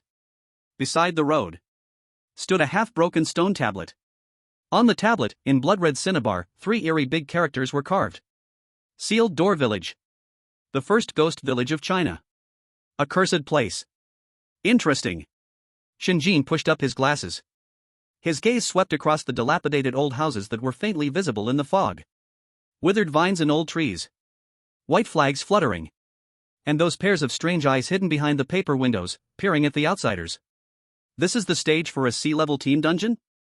Indeed, it carries a heavier sense of Chinese horror than that vengeful spirit apartment. Swish. Swish. Swish. At that moment, 7 beams of teleportation light suddenly lit up beside Shen Jin. Players from the other 7 countries had arrived. As the light faded, 7 figures appeared. There was a white pastor holding a Bible. There was a Muay Thai master covered in tattoos. And an armed mercenary, his eyes fierce. However, when these 7 people realized who was standing next to them, their originally calm expressions instantly collapsed. Fuck. It's that devil. How could it be him? That was fear from the depths of their souls. The 7 of them, as if electrocuted, retreated a few meters in unison. They pressed themselves against the archway at the village's entrance. Each one pale, trembling all over, staring fixedly at the young man in a white shirt and golden-rimmed glasses. As if a group of sheep had seen a tyrannosaurus dressed in human skin. Among them, a few were those who had previously witnessed how Shen Jin butchered the coalition forces of 8 countries in the live broadcast. The scene of throwing people into a pile of ghosts to feed dogs had long become their psychological shadow. Shen Jin. That newcomer from Sakura Country was trembling so hard that his teeth chattered. His gaze instinctively landed on Shen Jin's head. There. A title that glimmered with gold but also exuded a strange pink aura was floating in midair. King of soft rice in the ghost world. 5 big characters. Around it floated a circle of pink heart bubbles. In this eerie, terrifying sealed door village. This title was almost absurdly out of place. But also, it was the height of ridicule. But in the Dragon Country's live broadcast room, the originally tense atmosphere instantaneously broke apart. Ha ha ha. Sorry, although the occasion is severe, I really can't hold it in when I see that heart effect. This title is hilarious. In the ghost village, wearing a pink title, Shen Jin, are you here for a vacation? Look at the expressions on those foreign competitors, their faces have turned green. Laughing to death, this is called using the cutest title to fight the hardest battle. That kid from the Sakura country has legs shaking, he probably remembers how his senior was eaten as a snack by the big yellow one. Shen Jin did not pay attention to the slightly embarrassing title above his head. For him, as long as the attributes are good, it doesn't matter if he's called the Soft Rice King. Even if he's called the most affectionate in the ghost realm, he would still accept it. He raised his head. His pair of calm and tranquil eyes slowly scanned over the 7 trembling teammates in front of him. In his gaze, there was no killing intent. Only a cold and indifferent examination, like selecting goods. Eagle country, Sakura country, kimchi country. With each person Shen Jin's gaze swept over, that person's body couldn't help but shudder. The lineup is quite complete. Just right, we've gathered an entire table. He lightly rubbed the soul ring between his fingers. He felt the 2 empty new slots in the Wailing Ghosts catalog in his mind. In his heart, the grand plan named the Night Parade of 100 Ghosts began to slowly turn. To build an army. It's not enough to just have ghosts. We also need sacrifices. And what better than these enemies harboring malice towards the dragon country to nourish my 100 ghosts? Thinking of this, a smile that sent chills down the spines of the 7 opponents curved up at the corner of Shen Jin's mouth. That smile was very gentle. But it was colder than the chilling wind in this sealed gate village. Gulp. The Sakura country competitor swallowed a mouthful of saliva. The fear in his eyes was gradually replaced by a hint of crazy greed. He saw, on Shen Jin's map coordinate, a shimmering golden mark. Fragment of the Key of Dimensions. As long as he killed Shen Jin, as long as he got that fragment, not only could he become a hero of the nation, but he could also gain the power to break through the dimensional wall. Gentlemen. The Sakura country competitor lowered his voice, using a channel only their 7 could hear, and said, "Don't be afraid. He's just one person. And that red-dressed female ghost is restricted by the rules, she might not be able to appear in this instance. This is our only chance. Kill him. Split the rewards." The other 6 exchanged glances. The fear in their eyes was slowly overshadowed by the ferocity of desperate criminals. Fortune favors the brave. Let's risk it. Shen Jin looked at the flickering fierceness in their eyes. He didn't stop them. Instead, he adjusted his glasses. The smile on his face became even brighter. Very good. This kind of gaze. If you had kneeled down and begged for mercy, I might have found it a bit boring. At this moment, buzz. The fog at the village entrance surged. Lines of blood-red system rules slowly surfaced in the void before everyone. Instance, the ancient sacrifice of the ruined village. Completion goal, survive for 3 days and uncover the truth behind the sacrificial rites of Sealed Gate Village. Forbidden rules. 1. Don't go out at night. 2. Don't look back when you hear a call. 3. The rules were long. The 7 competitors immediately widened their eyes, staring fixedly at the rules, afraid to miss a single word. After all, this was their fundamental way to stay alive. However, Shen Jin didn't even glance at the rules. He slowly turned around, turning his back to the stone tablet that said Sealed Gate Village. Facing those 7 scheming opponents. Also facing the billions of global viewers holding their breath in front of the screens. The night wind blew, lifting the hem of his white shirt, revealing a section of cool and hard waistline. Shen Jin raised his hand. Slowly, he took off the gold-rimmed glasses perched on his nose. He took out a clean handkerchief from his pocket, gently wiping the lenses. The movement was elegant. Calm. As if he wasn't in a haunted place, but at a grand banquet. Slap. He put the glasses back on. The calmness in his eyes completely vanished behind the lenses, replaced by 2 blazing wildfires that could burn across the land. That was the ambition of a king. Everyone. Shen Jin spoke. His voice was soft but carried a power that penetrated the soul, echoing clearly in the silent village entrance. Are you ready? He tilted his head slightly. The curve of his lips instantly widened. It became extremely arrogant. Extremely dangerous. The warm-up is over. The real game, now, has just begun. Boom. At the moment the words fell, behind him, in the fog, an ear-piercing sound faintly echoed. A dragon's roar. Chapter 61, Instance begins, Death Compassion Hospital. The real game has just begun. As Shen Jin's arrogant declaration fell. Boom! The village of Fengmen, along with the dense fog, shattered like a broken mirror. Cracking inch by inch. A sense of weightlessness suddenly hit. His vision was filled with countless twisted and bizarre lights. Immediately after, an intense, suffocating, pungent smell suddenly invaded his nostrils.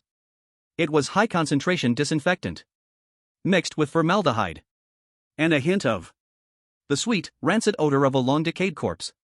Shen Jin slowly opened his eyes.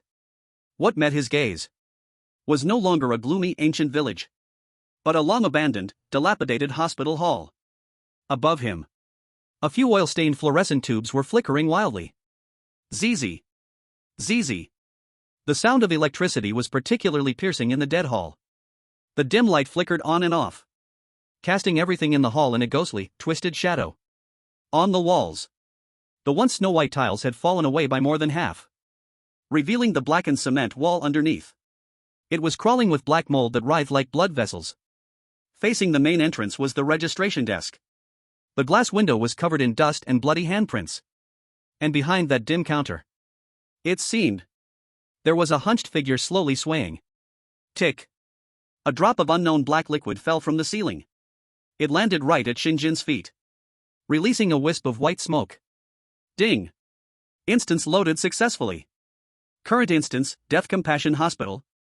Original level, D level. Due to unknown factors, high-dimensional observation/national luck interference, the instance has undergone mutation. Current level, B level, purgatory mode. Shen Jin pushed up his glasses, looking at the blood-red B level on his retina. The corners of his mouth lifted slightly. Mutation? It seems that this game system knows that an ordinary D-level instance cannot trap me. Clearance conditions. 1. Survive in the hospital for 24 hours. 2. As an intern doctor, cure at least 3 special patients. Note, healing methods are not limited, including but not limited to medication, surgery, physical exorcism. Seeing the words physical exorcism, the smile in Shen Jin's eyes grew stronger. This rule is very humane. It suits him very well. Whoosh. Whoosh. Whoosh. At this moment, several beams of teleportation light lit up beside Shen Jin. The lucky ones for this round had arrived. As the light faded, 7 or 8 figures appeared. There were blonde, blue-eyed whites and dark-skinned Southeast Asians. Among them, a man in a tight suit, with slicked-back hair and a first-aid kit in hand, stood out the most. Park Yisheng, a famous plastic surgeon from the pickled vegetable country. He was also the star of hope chosen from the pickled vegetable country this round. At that moment, he was covering his nose, looking around with a face full of disgust. Aish. What kind of ghost place is this? Why is it so smelly? Even the worst slum in Seoul is 100 times cleaner than this. He complained while pulling out a perfume-sprayed handkerchief from his pocket, tightly covering his mouth and nose. His eyes were filled with an overwhelming sense of superiority.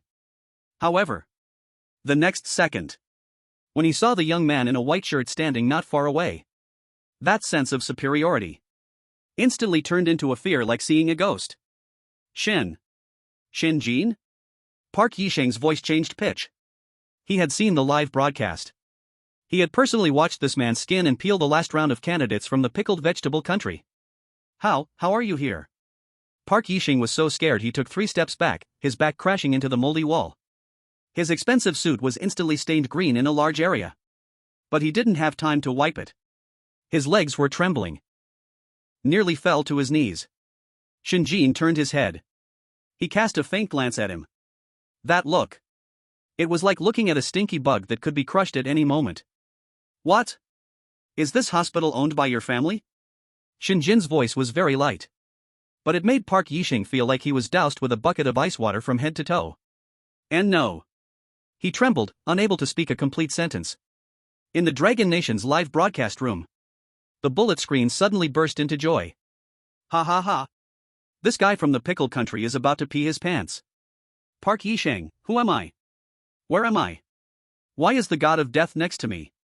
Shen Ji's sense of oppression can scare people to death without lifting a finger. This is what you call defeating the enemy without a fight. Don't be afraid, Shingu is a doctor, specially treating all kinds of defiance. At this moment, Z. In the corner of the hall, the rusty loudspeaker hanging on the wall. suddenly emitted a sharp electric microphone screech. Everyone's eardrums were painfully pierced. Then, a sinister, hoarse voice, as if it had a chunk of phlegm stuck in its throat, was eerily heard in the empty hall. Announcement. Announcement. It is now 10 o'clock at night. Night shift rounds begin. All unrelated personnel quickly leave the corridor. Otherwise, you will bear the consequences. As the voice fell. Gulu. Gulu. A series of dense, scalp-tingling wheelchair rolling sounds suddenly came from all directions in the hall, deep within the corridors. The sound grew louder. Closer. It was as if countless invisible patients were sitting in wheelchairs, madly rushing out from the dark. Not only that. There were also heavy footsteps. The dragging sound of metal instruments on the floor. And an almost imperceptible, chilling scream. The terrifying atmosphere instantly filled the air. Ah! Park Yisheng let out a shriek. He saw. At the end of the left corridor, a shadow wrapped in blood-stained bandages, holding a gigantic syringe, was limping towards him. The needle of that syringe was about half a meter long, gleaming with a ghostly green cold light. Ghost! There's a ghost! Park Yisheng was scared out of his wits. He no longer cared about dignity, clutching his head, darting like a headless fly into the nearest examination room. Bang! Slamming the door shut.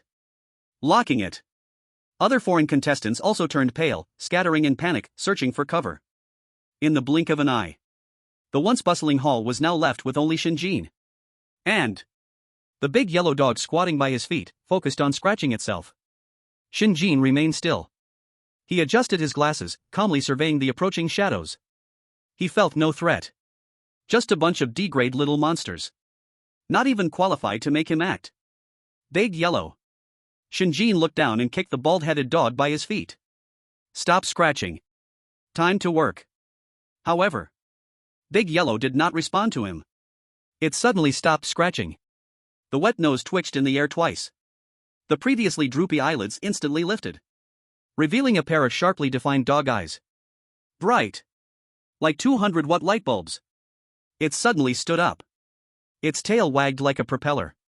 Toward the right side of the hall, the darkest, eeriest corridor leading deeper. It let out excited woo-woo sounds. Slobber. Streaming from the corners of its mouth onto the floor. It looked like it had caught a whiff of an extraordinary delicacy. Even more excited than when it ate ghost food before. Shen Jin was stunned. Following Big Yellow's gaze. At the entrance of that corridor, there hung a crooked sign. The red paint had chipped and fallen off, but 3 chilling words were still recognizable. Mortuary. Shen Jin's mouth twitched. Before he could speak. Whoosh. A black flash. Big Yellow had turned into a fleeting shadow, rushing eagerly into the corridor leading to the mortuary. That speed. It was incredibly fast. Impossible to stop. Shen Jin watched as Big Yellow disappeared from sight. He glanced again at the sign that read morgue. He sighed helplessly. He reached out, pressing his fingers against his brow. In his tone, there was a hint of deep frustration with his gluttonous pet. This dog. Hungry again? Chapter 62, Big Yellow Special Quirk, this ghost nurse smells amazing. The dark corridor. Like an esophagus leading to hell. On both sides of the walls, the peeling paint resembled dead skin flakes, occasionally falling with a rustle. In the air, the smell of formaldehyde mixed with rotten meat grew stronger and stronger. It even reached a point that stung the eyes. Tap, tap, tap. Shen Jin stepped on the sticky floor, walking slowly. He pushed up his glasses. His gaze went through the dim light, looking towards the end of the corridor. There came a series of excited woo-woo sounds. And the sound of a tail hitting the wall, making a pat-pat noise. It sounded like a street dog that just saw a meat bone. This silly dog. Shen Jin shook his head. He turned the corner. The scene before him made even a seasoned psychological profiler like him stunned for a moment. At the end of the corridor, at the morgue's door, stood a huge figure. It was a woman nearly 2 meters tall, her body massive like a mountain of flesh. She wore a nurse's uniform that had long since turned yellow, stained with dark brown blood. All over her body, she was wrapped in filthy bandages. From the gaps in the bandages, yellow-green pus and black blood oozed out continuously. Drip. Drip. Falling to the ground, corroding small pits. Her face was tightly wrapped in bandages. Only one murky, yellowing eye was exposed, and a mouth split down to the roots of her ears, sewn shut with coarse thread. In her hand, she held a giant metal syringe thicker than her arm.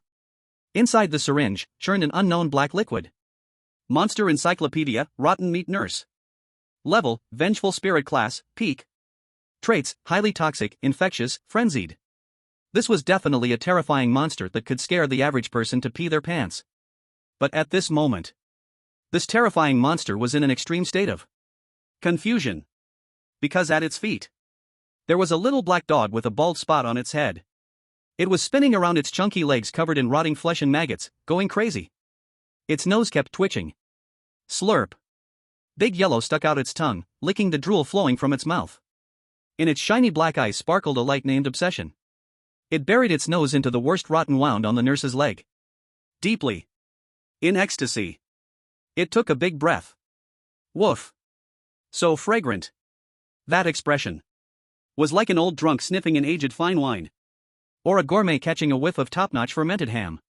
In the Dragon Kingdom's live broadcast room, the bullet screen fell into dead silence again. Soon after. Vomit. I'm throwing up. I'm really throwing up. This dog. What the hell is it doing? Is it sniffing that ghost nurse's rotten leg? And looks so happy? Help. What kind of heavy taste XP system is this? Big Yellow, this is high-end ingredient, often requiring the simplest cooking method, pickling. What the heck is pickling? This is the smell of corpse, dude. Shen Jin stood in the shadows, watching this scene. The corner of his mouth couldn't help but twitch a couple of times. He raised his hand, pressing the throbbing temple. I knew it wasn't picky about food. But I didn't expect its taste to be this heavy. The rotten meat nurse finally reacted. It looked down at this wild dog that not only didn't run away but dared to drool over it. In its murky single eye, humiliation-fueled rage erupted instantly. Hiss. It let out a hiss like a leaking windbag. Get away. Where did this dirty thing come from? It raised its gigantic foot, wanting to kick Big Yellow away. But this dog was too nimble. Big Yellow slipped away like an eel, whooshed to the other side, continuing to suck hard at the other leg. It even stretched out its tongue, tentatively trying to lick a bit of the dripping pus. Seeking death. The rotten meat nurse completely went berserk. Suddenly raised the huge metal syringe in its hand. The needle tip shimmered with a cold, eerie green light. Pointed at Big Yellow's head. It fiercely stabbed down. Puff. If this needle hit solidly, not to mention a dog, even an elephant would die on the spot.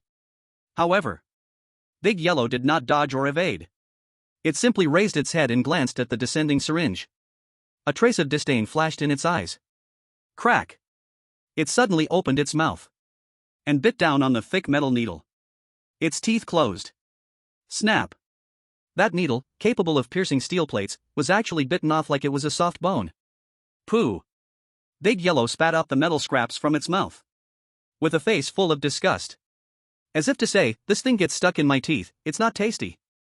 The rotten flesh nurse was stunned. It stared at the half-remaining syringe in its hand, frozen in place. This is a deadly weapon made of corpse iron. And it was bitten off by this street dog. Shen Jin looked at this scene and sighed helplessly. Looks like you really like this marinated flavor? He slowly walked out from the shadows. Leather shoes tapped crisply on the ground. Who? The rotten flesh nurse suddenly raised its head. It saw the young man in a white shirt. Human? Another human. Die. All must die. The rotten flesh nurse seemed highly stimulated. Its body suddenly began to tremble violently, swelling up. Rip. The bandages on its body ripped inch by inch. That bloated rotten flesh actually began to split apart. From those gaping wounds, countless shiny, blood-rusted surgical blades crawled out. Thickly packed. Like a giant porcupine. Roar. It roared. The whole person transformed into a meat grinder, madly charging toward Shen Jin and Big Yellow. This time, it was an indiscriminate area attack. Though Big Yellow had tough skin, it was still just a pup, and most of its power was sealed. Facing such a dense blade attack, it could only tuck its tail and retreat. Woo-woo. It ran behind Shen Jin, poking its head out. The meaning was clear. Master, this meat is too tough, it's a bit pokey. Why don't you peel off the skin for me? Shen Jin glanced down at this cowardly dog. Useless. He lightly scolded. But did not retreat. Facing the roaring storm of blades, Shen Jin's expression remained calm. Even with a hint of elegance. He did not take out that violent white bone warhammer. Nor did he summon Su Hongxiu. Instead, he slowly pulled out a pitch-black card exuding a strange medicinal scent from the Manual of 10,000 Ghosts in his mind. That was a good thing he found in the black market of the transfer station. A trump card that had never been shown before. Since we are in a hospital. Shen Jin adjusted his glasses. With the card pinched between his fingers, a strange and cold smile appeared at the corner of his mouth. Then we shall solve the problem in a doctor's way. As soon as his voice fell, the card shattered. Buzz. A rich black mist immediately enveloped Shen Jin. Within that mist, there was a chilling sense of death and the aura of plague. Buzz. The dense black mist seemed alive, instantly wrapping around Shen Jin. Within that mist, countless suffering souls wailed, carrying an ancient, bizarre, nauseating plague aura. Roar! The rotten flesh nurse's massive body had charged forward. From the crevices of its body, hundreds of surgical blades burst forth, crashing toward the black mist like a fast-spinning meat grinder. However, whoosh! There was no collision. No blood. That blade storm capable of grinding steel into pieces actually passed directly through that mass of black mist. As if it was merely a mass of formless phantom. The rotten flesh nurse's remaining single eye revealed a look of human-like astonishment. Mist? How could that be? In that moment of its days, the black mist moved. Slowly writhing. It reformed into a human shape. A figure that caused every being present to shudder. A strange figure that made everyone feel a shiver in their souls. He wore a tattered, filthy black robe that cast his entire body in shadow. On his head, he wore a wide-brimmed black top hat that covered half of his face. On his face was a pale, smooth mask as white as porcelain. A bird beak mask. The beak of the mask was sharp and long, emitting an ominous cold light. Beneath the black lenses, no emotion could be seen. Only endless silence and indifference. In his left hand, he held an ancient hand lamp that emitted a ghostly green glow. What burned within was not flame, but an ever-twisting, rolling, deadly toxic mist. Ding! Experience card successfully used. New form unlocked. Plague Doctor. Quality, Vengeful Spirit Level, Special. Ability, Plague Aura, Soul Burn, Toxic Surgery. Note, I am both the antidote and the poison. Who? Suck. From beneath the bird beak mask came a dull, long breath that sounded like an old bellows. With each breath, a visible green mist spread out into the air. The flesh-corrupted nurse, which had been charging wildly, suddenly froze at the sound of this breath. For the first time, fear appeared in its murky single eye. It was a natural fear of the lower creature towards the higher one. A primal fear. In this special environment of the hospital, the identity of doctor had a natural hierarchical suppression over the nurse. Furthermore, the ancient and evil aura radiating from this doctor was immeasurably stronger. Retreat, step back. From the nurse's large mouth, stitched with coarse threads, came a vague, trembling roar. It wanted to run, but its limbs felt like they were filled with lead, totally unresponsive. Shen Jin paid no attention to its fear. He only slowly raised his left hand that held the lamp. The motion was graceful, like inviting a lady to dance. Sizzle.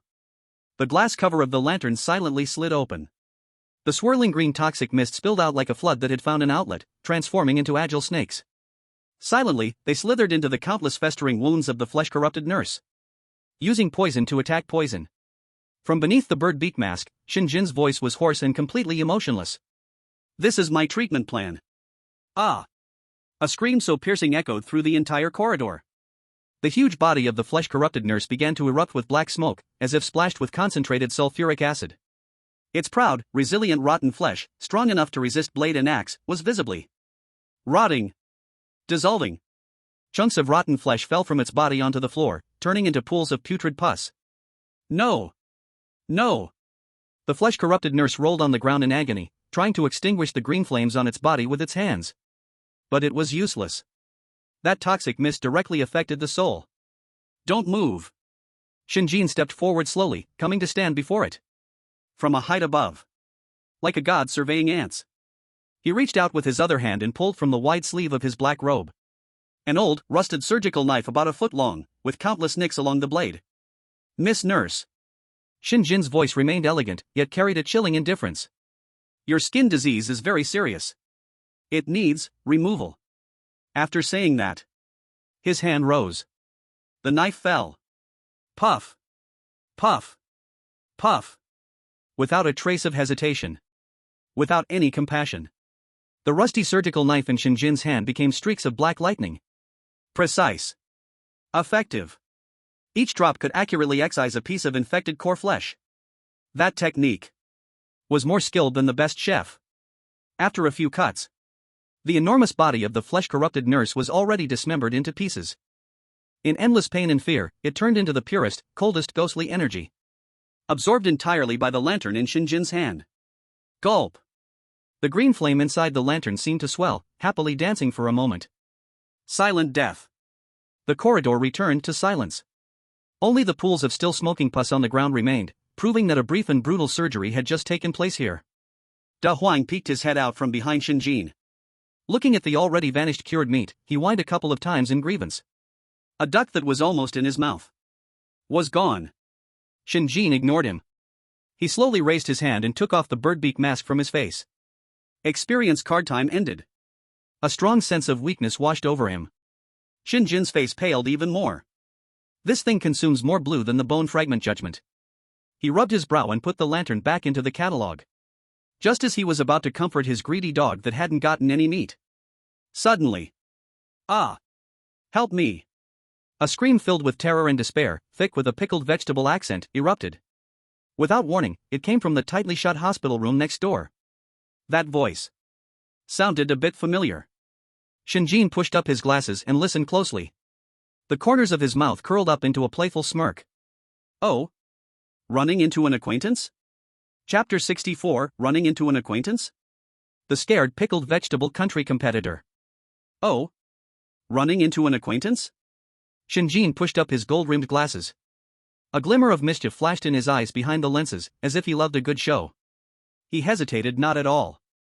Accompanied by his excited bald dog at his feet, he walked directly to the closed hospital room door. Bang! With a loud crash, the already shaky wooden door was kicked open by Shen Jin. As wood chips flew, the scene behind the door was clearly revealed to billions of viewers around the world. It was a operating room. An abandoned operating room filled with the smell of blood and formaldehyde. Rusty surgical instruments hung on the walls. On the ground, blood-stained gauze and cotton balls were carelessly discarded.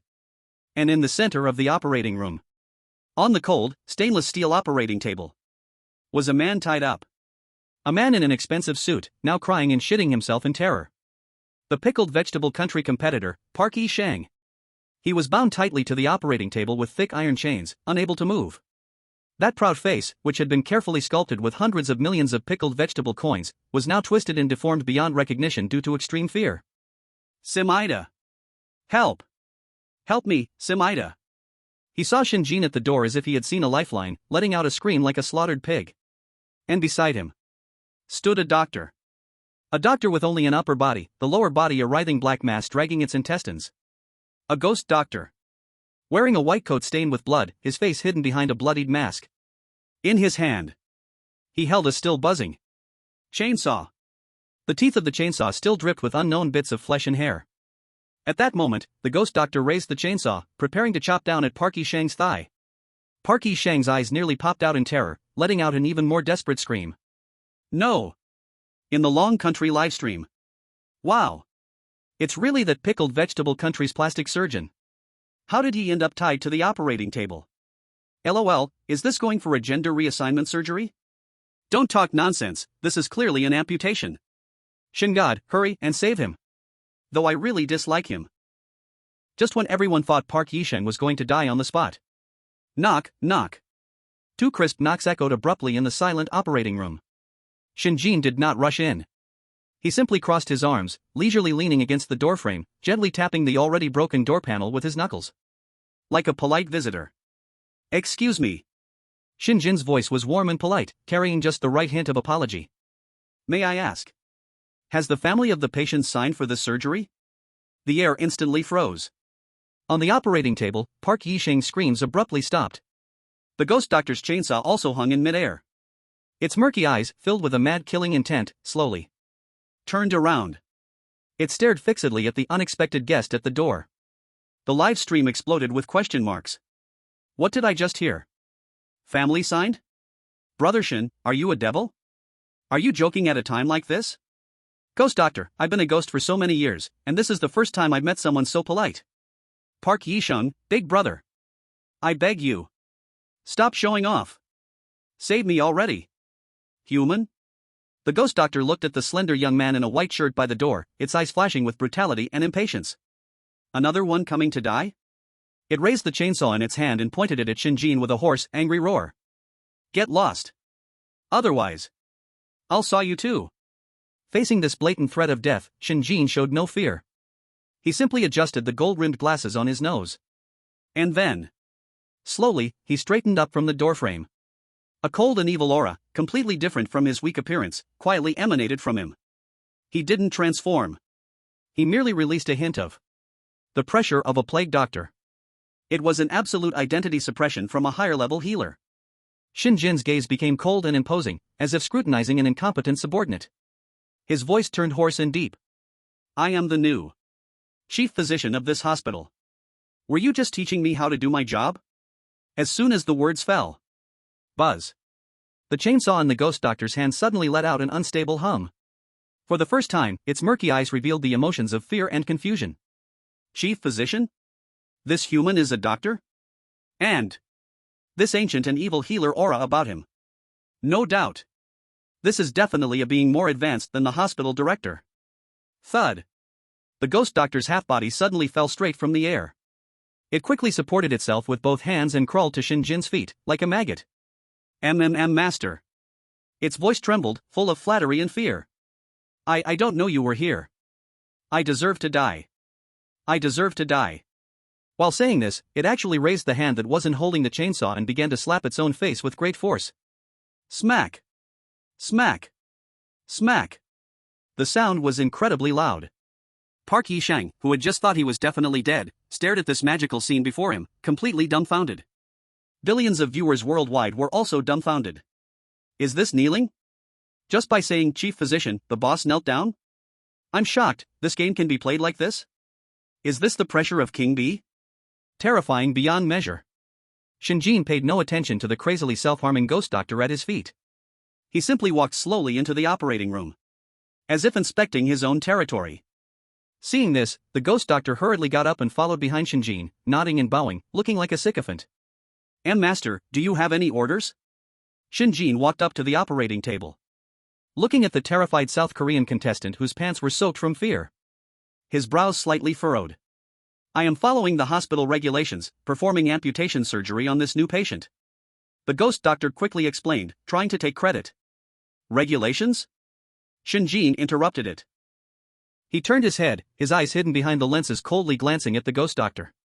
In this hospital, from now on, I am the rule. After saying that, he no longer looked at the ghost doctor, who was scared out of his wits. Instead, he picked up a thick anesthetic needle from the instrument tray. It was larger than an adult's finger. The syringe was filled with an unknown green liquid.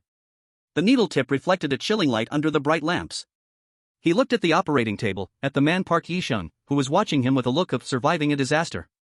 On his face was an extremely kind, angelic smile. Don't be afraid. Shen Jin's voice was gentle, like soothing a frightened child. Soon, it won't hurt anymore. As soon as the words fell. Puff. He plunged the thick anesthetic needle deep into Park Yisheng's thigh without any hesitation. Chapter 65, Rule Conflict? I am the rule. Puff. The thick needle entered without a handle. Ah! A scream, far more piercing than before when the ghost grabbed him, instantly shattered the silence of the operating room. The contestant from the pickle country, Park Yisheng, had his overly made-up face twisted in agony. His eyes rolled back and he foamed at the mouth. His body convulsed violently twice. Then, his head tilted. He completely fainted away. The live stream was filled with dead silence. I must be seeing things? Shen God didn't save him? Instead, gave him a shot? Holy cow! This is too harsh. Even though that guy from the pickle country is annoying, but Get out, you saint. People not of my kind must have different hearts. During the siege of the Eight-Nation Alliance, there was no mercy shown. Exactly. Shin God did the right thing. Being merciful to enemies in this place is cruel to oneself. Shen Jin slowly pulled out the now empty big anesthetic needle. He casually tossed it into the instrument tray, making a crisp clink sound. He didn't even look at the unconscious Park Yisheng. He only turned to the ghost doctor next to him, who was utterly dumbstruck, and showed a kind smile. You see.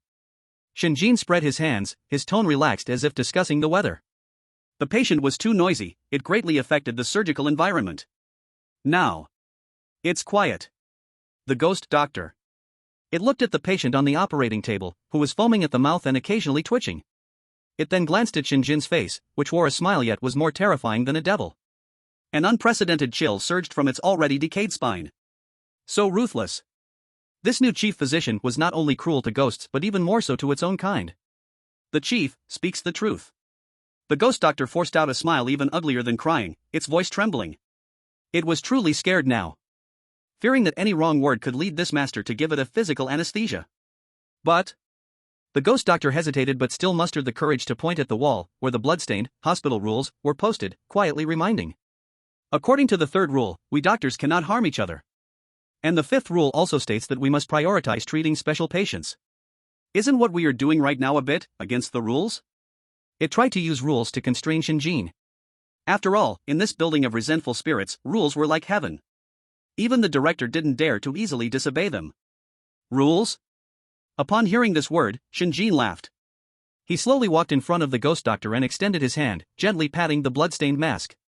Is this what you mean? Buzz. Shen Jin's pupils instantly transformed into a bizarre form, covered with countless tiny compound eyes. Thousand-eyed evil god, weakness insight. Activated. The ghost doctor felt as if it had been stripped bare and thrown onto the operating table. Seen through from inside to out. Target, remnant body ghost doctor. Level, malevolent spirit level, intermediate. Weakness, third neuron at the broken spine. It is at the core of its resentment. Rule 3, doctors must not harm each other. Shen Jin's voice echoed softly. But it seems you have forgotten, there is an additional clause in the rules. Except for intern doctors. The ghost doctor trembled all over, his eyes filled with horror. How did he know? And Rule 5 states, priority should be given to treating special patients. Shen Jin unknowingly held a glimmering scalpel in his hand. He deftly twirled it with his fingertips. But it seems you have forgotten again. Rule 10, which is also the most important rule. Shen Jin's gaze fell upon the writhing spine severed at the ghost doctor's back, a cold smile forming at the corner of his mouth. Subordinates must unconditionally obey any command from their superiors. Now. Shen Jin gently pressed the scalpel against the core of the ghost doctor's resentment. His voice sounded like a judgment from the depths of hell.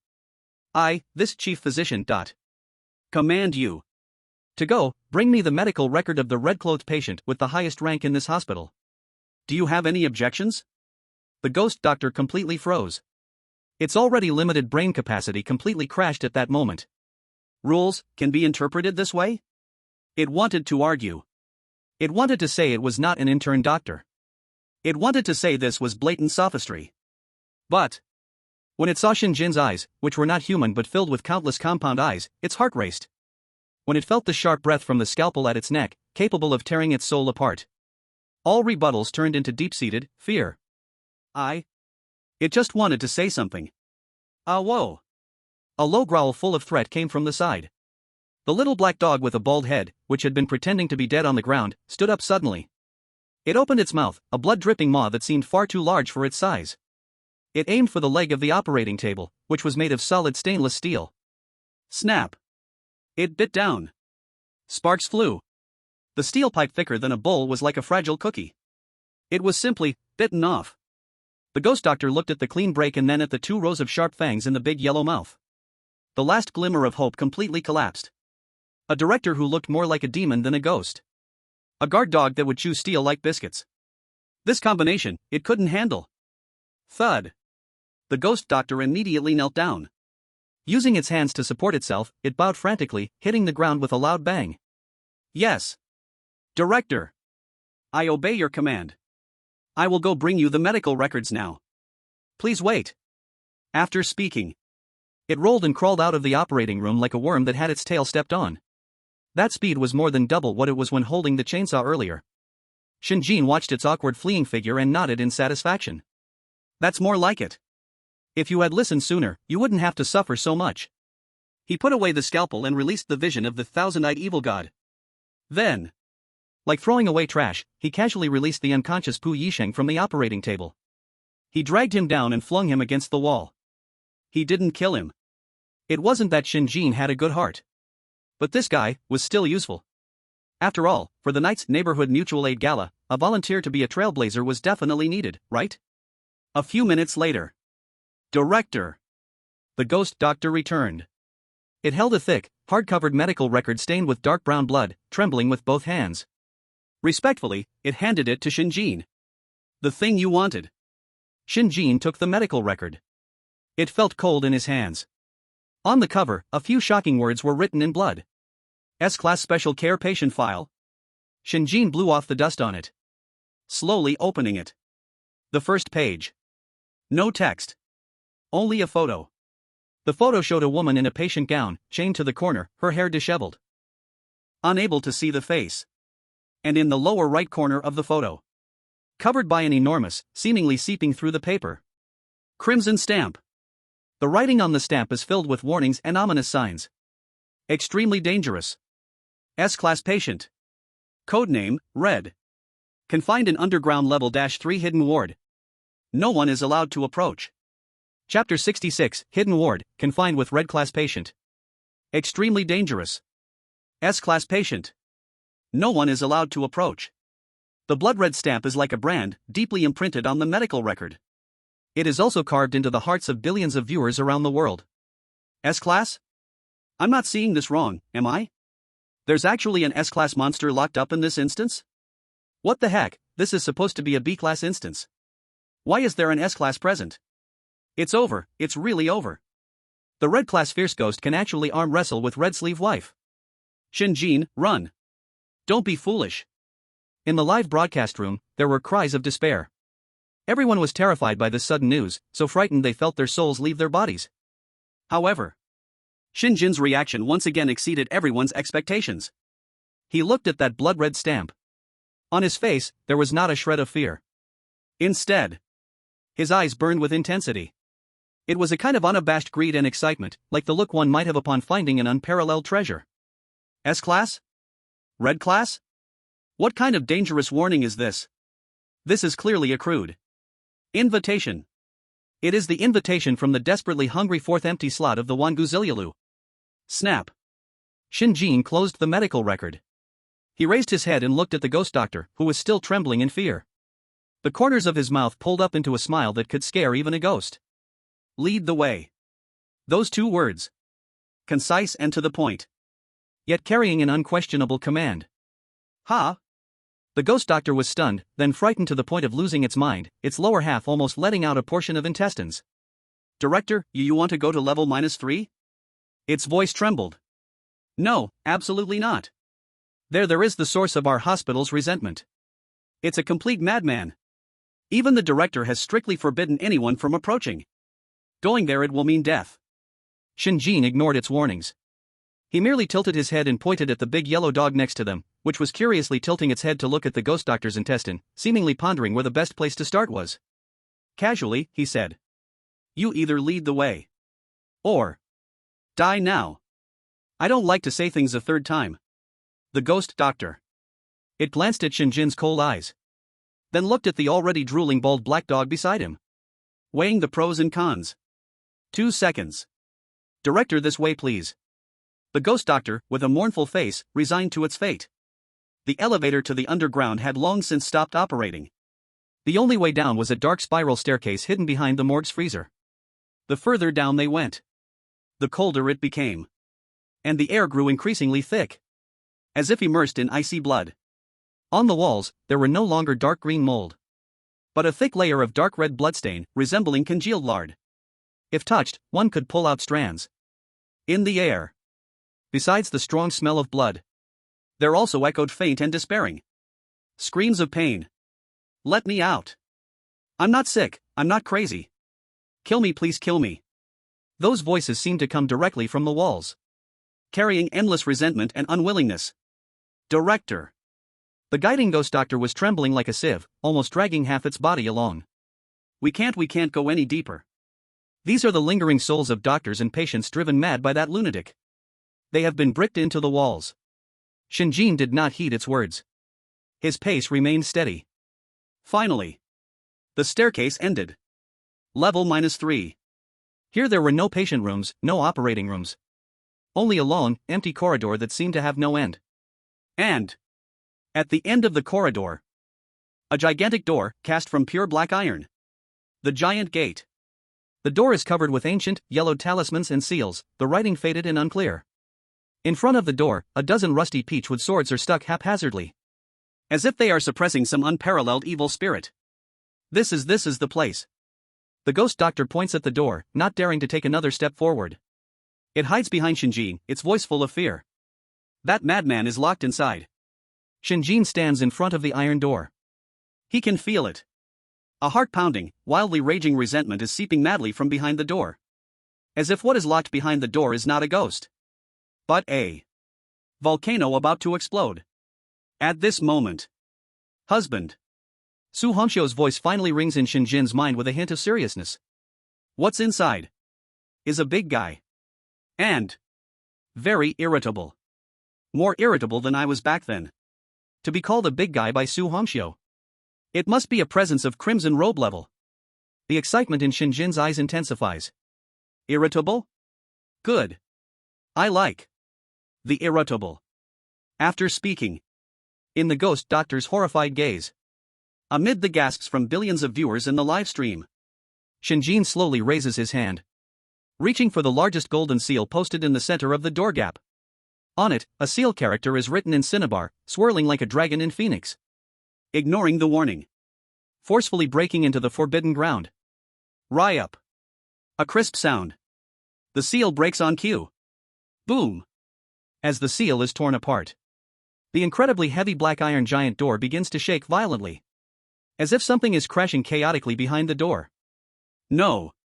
The ghost doctor lets out a desperate scream, turning to run. It's too late. Boom. The black iron giant door slowly opens a crack inward. Endless darkness surges out from the gap in the door, accompanied by a terrifying pressure that could freeze the soul. In the darkness, a pair of scarlet, emotionless eyes, filled with pure killing desire, suddenly wide open, locking onto the clueless human at the door. Roar. However, just as Shen Jin is ready to welcome the big guy behind the door with a thunderous strike, ding! A very unexpected elevator arrival tone suddenly rings from the end of the corridor behind him. Shen Jin is stunned.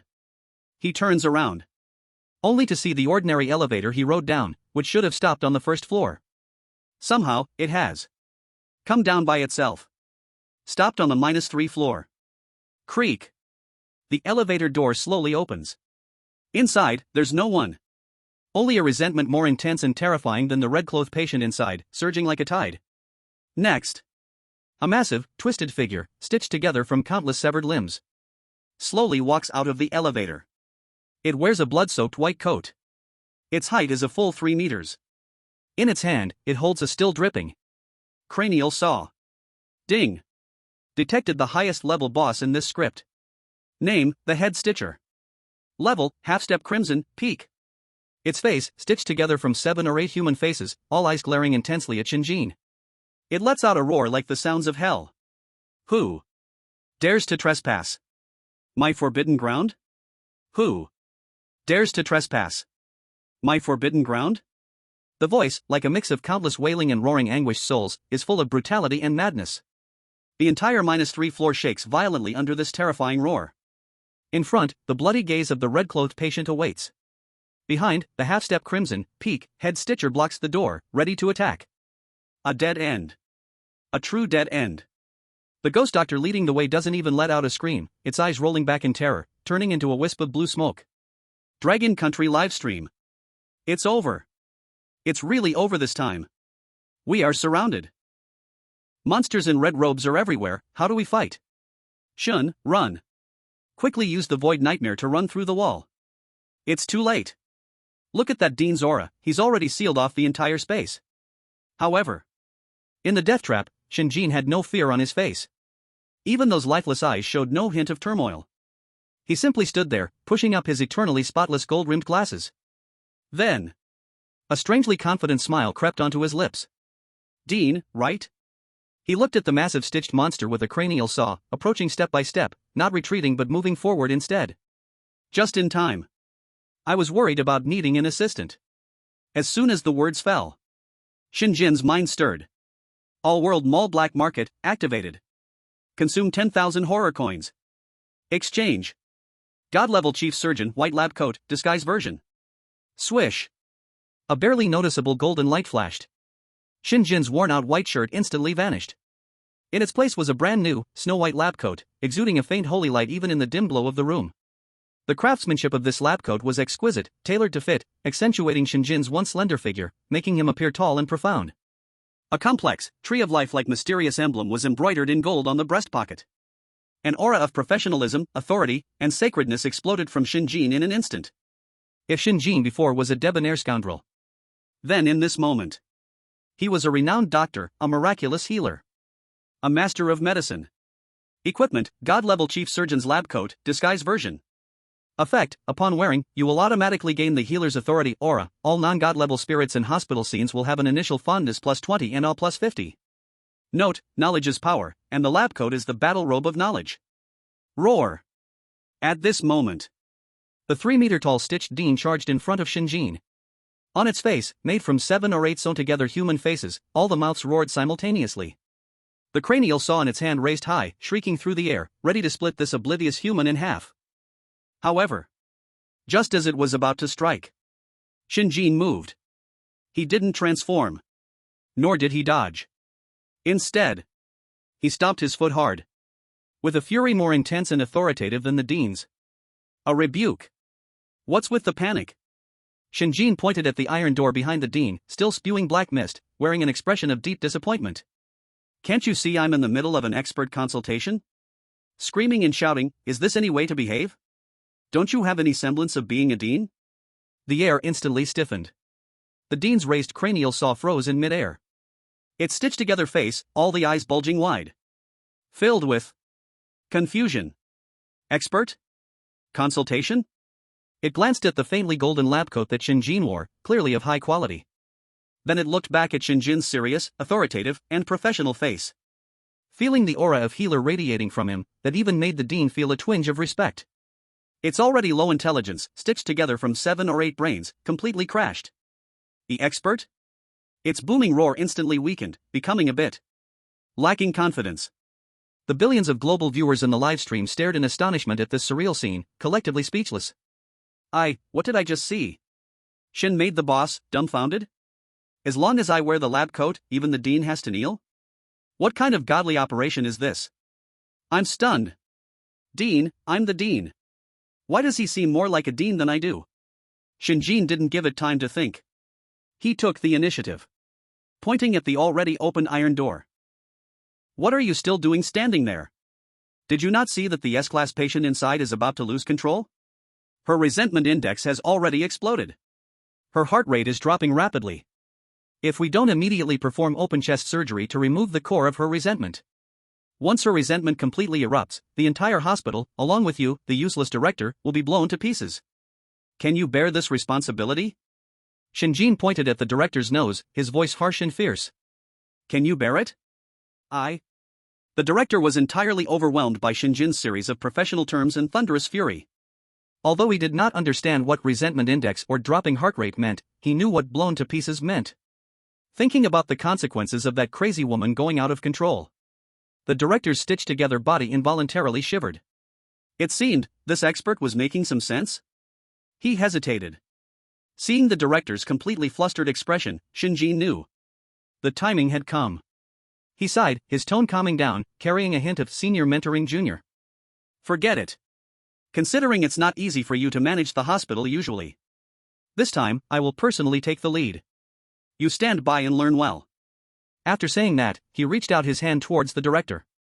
The director subconsciously handed over the cranial saw, still dripping with blood and brain matter. Then, thank you, expert? Shen Jin took the saw, which was thicker than his arm, and casually weighed it in his hand. A kind smile, which sent chills even to the crimson-clad patient inside, appeared on his face. He turned his head, looking at the wild-haired, confused woman behind the iron door. With a slight lift of his lips, he spoke gently as if announcing good news. Notify the surgery room, prepare for open-chest surgery immediately. He paused and then snapped his fingers at the bald dog curled up in fear at his feet. Anesthetist. Follow me. Anesthetist, follow me. Shen Jin's voice was not loud, but it was filled with undeniable authority. Big Yellow barked once and happily wagged its tail, following along.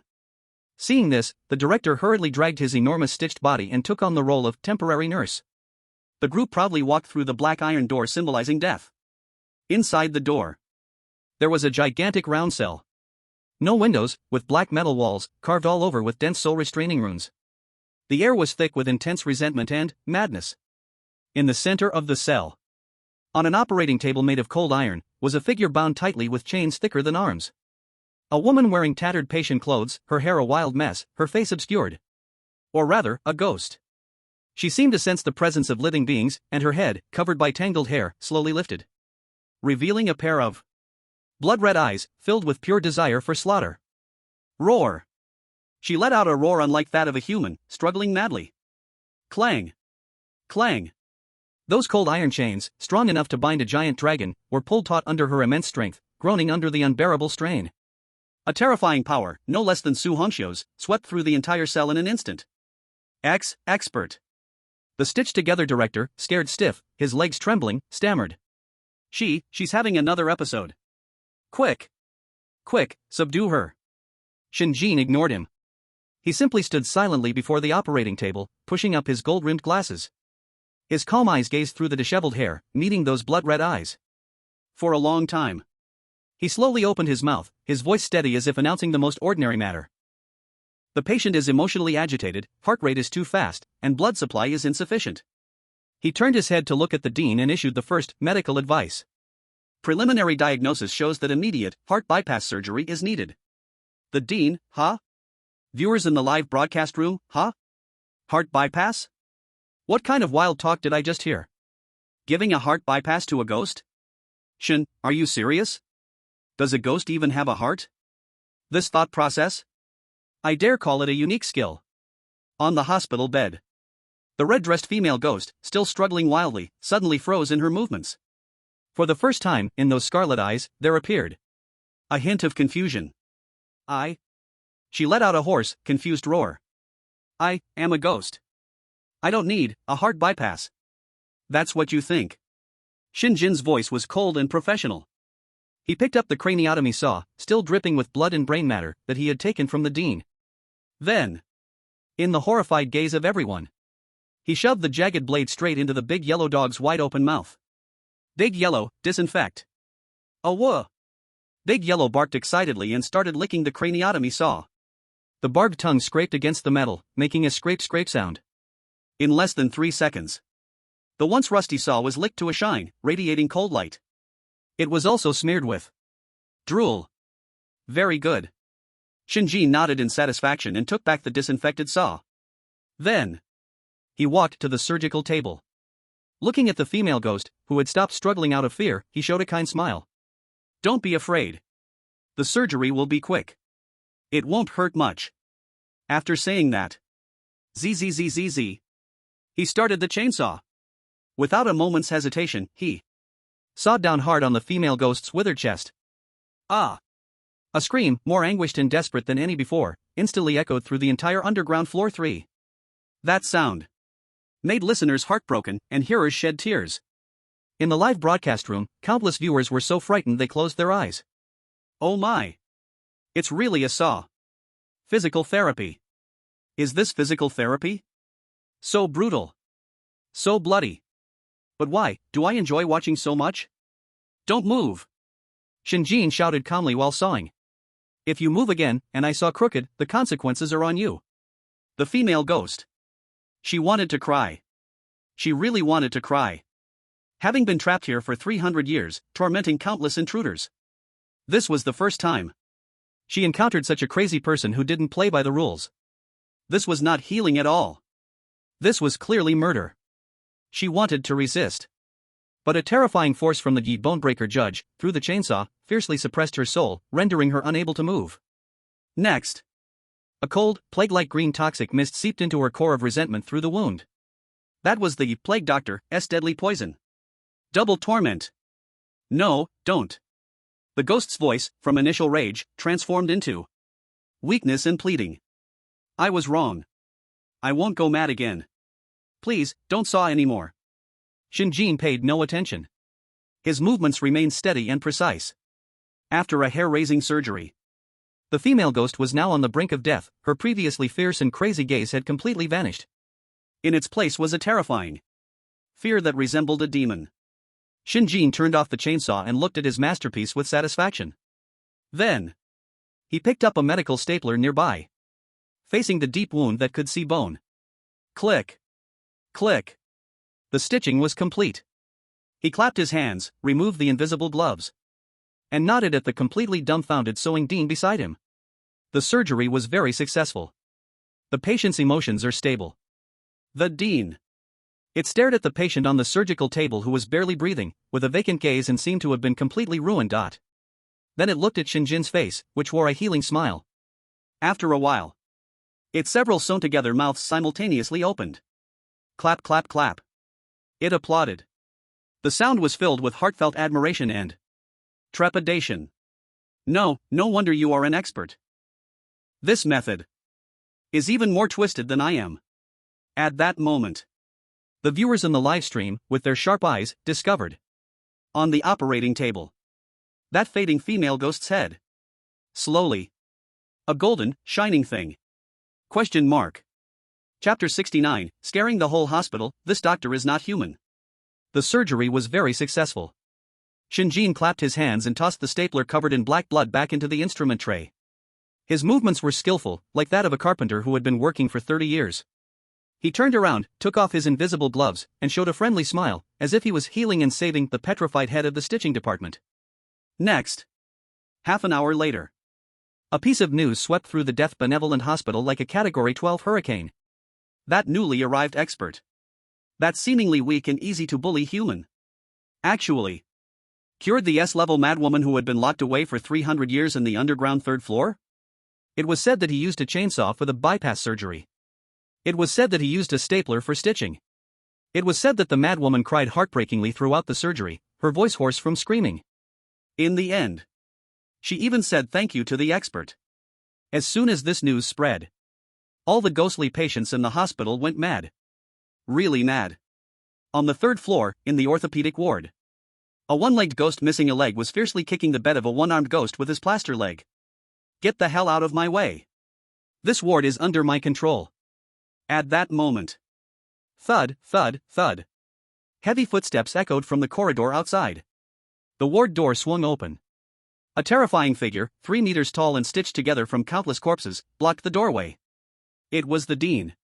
Its face, made up of 7 or 8 human faces, was now filled with a fawning smile. Bowing to the figure behind it. Expert, please. This is the orthopedic ward, filled with old patients who have trouble with their legs. Following closely behind, a young man in a spotless white coat and gold-rimmed glasses slowly walked in. It was Shen Jin. Behind him followed a bald little black dog wagging its tail. Shen Jin put his hands in the pockets of his white coat and nodded. His gaze was just like a leader inspecting. In the ward, the one-legged ghost, who had just been arrogant, instantly became scared and weak in the knees upon seeing the dean. Then, upon seeing the expert behind the dean, whose aura was even more terrifying than the dean's. With a thud, he knelt down directly. Dean, why are you here? Shen Jin ignored it. He walked straight up to the one-legged ghost and adjusted his glasses. The vision of the thousand-eyed evil god was activated. Target, one-legged ghost. Condition, insufficient resentment gathered in the left leg, leading to uneven legs affecting aesthetics. Treatment plan, suggest, physically saw off the right leg to maintain symmetry. Shen Jin pondered for a moment. In the one-legged ghost's terrified eyes, he slowly spoke. Your condition is very serious. Uneven legs affect your walking posture and can easily lead to scoliosis. He turned to look at the dean. Surgical knife. Oh. The dean hastily pulled out a blood-dripping surgical knife from his body and respectfully handed it over. No. The one-legged ghost let out a tragic scream and turned to run. Too late. Shen Jin's figure flickered and appeared before it. Don't be afraid. He pressed down on the one-legged ghost's shoulder and spoke gently. It's just a small surgery. I'll give you a symmetrical treatment. 5 minutes later. Shen Jin wiped the blood off his hands and walked out of the ward. Behind him, the one-legged ghost, oh no, now the legless ghost, was crying with gratitude. Thank you, expert. Thank you, expert. I feel so much more symmetrical now. In the corridor, the other ghostly patients who had been wailing and shouting in their wards, seeing this scene, instantly fell silent. The entire third floor was so quiet that a pin drop could be heard. Then, suddenly, bang, bang, bang. A series of door-closing sounds erupted. All the ghosts scaredly retreated into their wards, covering their heads with blankets and trembling uncontrollably. Some ghosts were even pretending to be dead. Dragon Kingdom live broadcast room. Ha ha ha ha ha ha. Crazy. Dr. Shen is going wild. What kind of doctor is this? Clearly, it's the king of hell doing rounds. Lone-legged ghost, thank you. I'm back to balance now.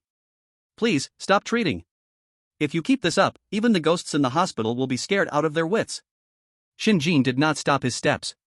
He was accompanied by the dean and the dessert disposer, De Huang. One floor at a time, he inspected downwards. On the second floor, the psychiatric ward. A madman playing mushrooms growing on his head was put to rest with a shot from Shen Jin, turning him into a veggie ghost. On the first floor, the internal medicine department. A glutton whose belly was stuffed with eyeballs was opened up by Shen Jin, letting De Huang eat the eyeballs like marbles. Wherever he went, ghosts cried and howled. Roosters and dogs were in chaos. The entire Death Benevolence Hospital was shrouded in the terrifying shadow of this white-clad demon. After completing the inspection, he cured exactly 3 special patients. Shen Jin's task was now complete.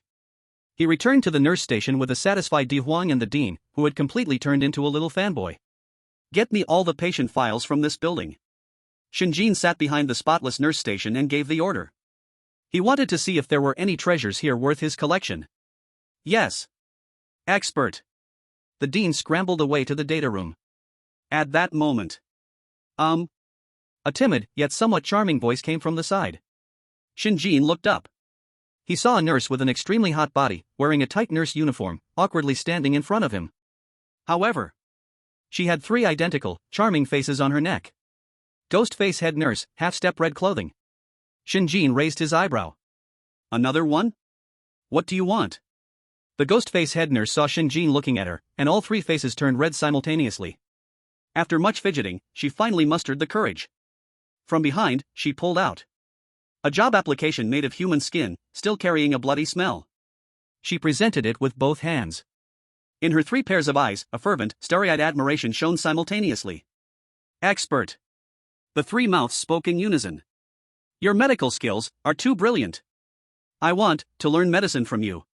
Please accept me. Chapter 70, recording, Ghostface Head Nurse, Healing System Get. Expert. Please accept me. On the 3 faces of the ghost face head nurse, and in her 6 eyes, a fervent, starry-eyed admiration glowed simultaneously. The job application made of human skin was held high above her head. Her attitude was supremely humble. Shen Jin. He looked at this hot-bodied, beautiful-faced, if not counting the number, strong ghost that had reached the half-step red clothing level. He glanced at the bloody letter of appointment in her hands. Somewhat surprised. You want to learn medicine from me? Shen Jin raised an eyebrow, a hint of playfulness in his tone. Yes. The ghost face head nurse nodded heavily, her 3 faces echoing in unison, creating an eerie surround sound. Your medical skills are too brilliant. That kind of a symmetrical therapy, that heart bypass. It's simply art. It is the pinnacle of medicine I have pursued my whole life. I want to apprentice under you. Please give me a chance for further study. Her words were full of sincerity.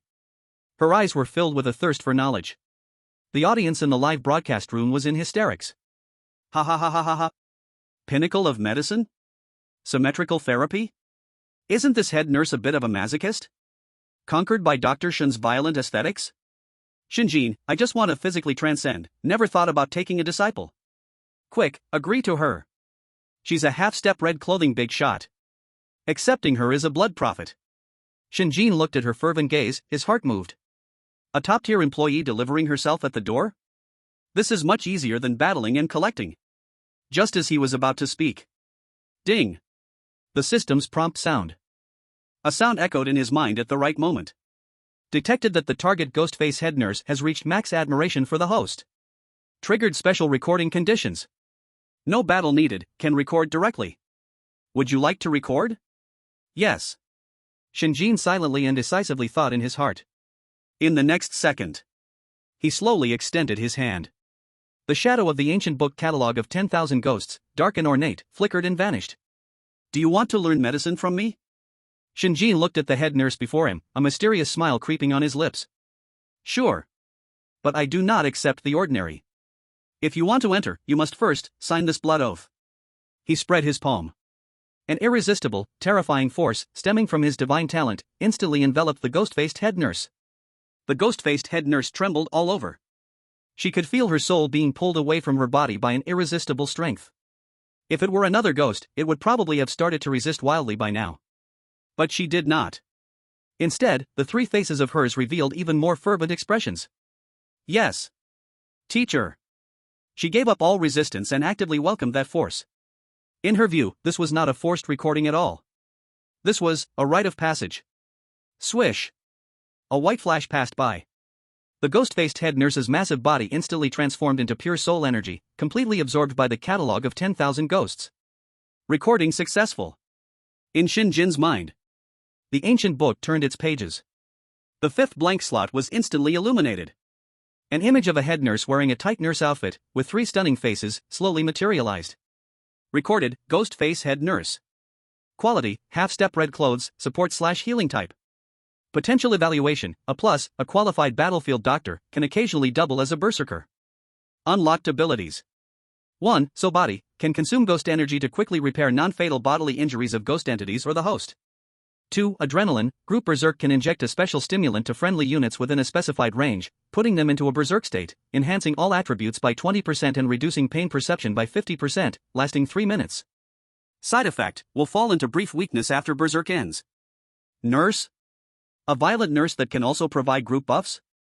Shen Jin gazed at these two monstrous skills, delight shining in his eyes. Simply perfect. Tank, Bone Crusher. Assassin/Scout, Void Nightmare. Recon/Support, Thousand Eyes Evil God. Now, he added a battlefield doctor who can both fight and heal. Not to mention Su Hongxiu, this all-purpose nuclear weapon.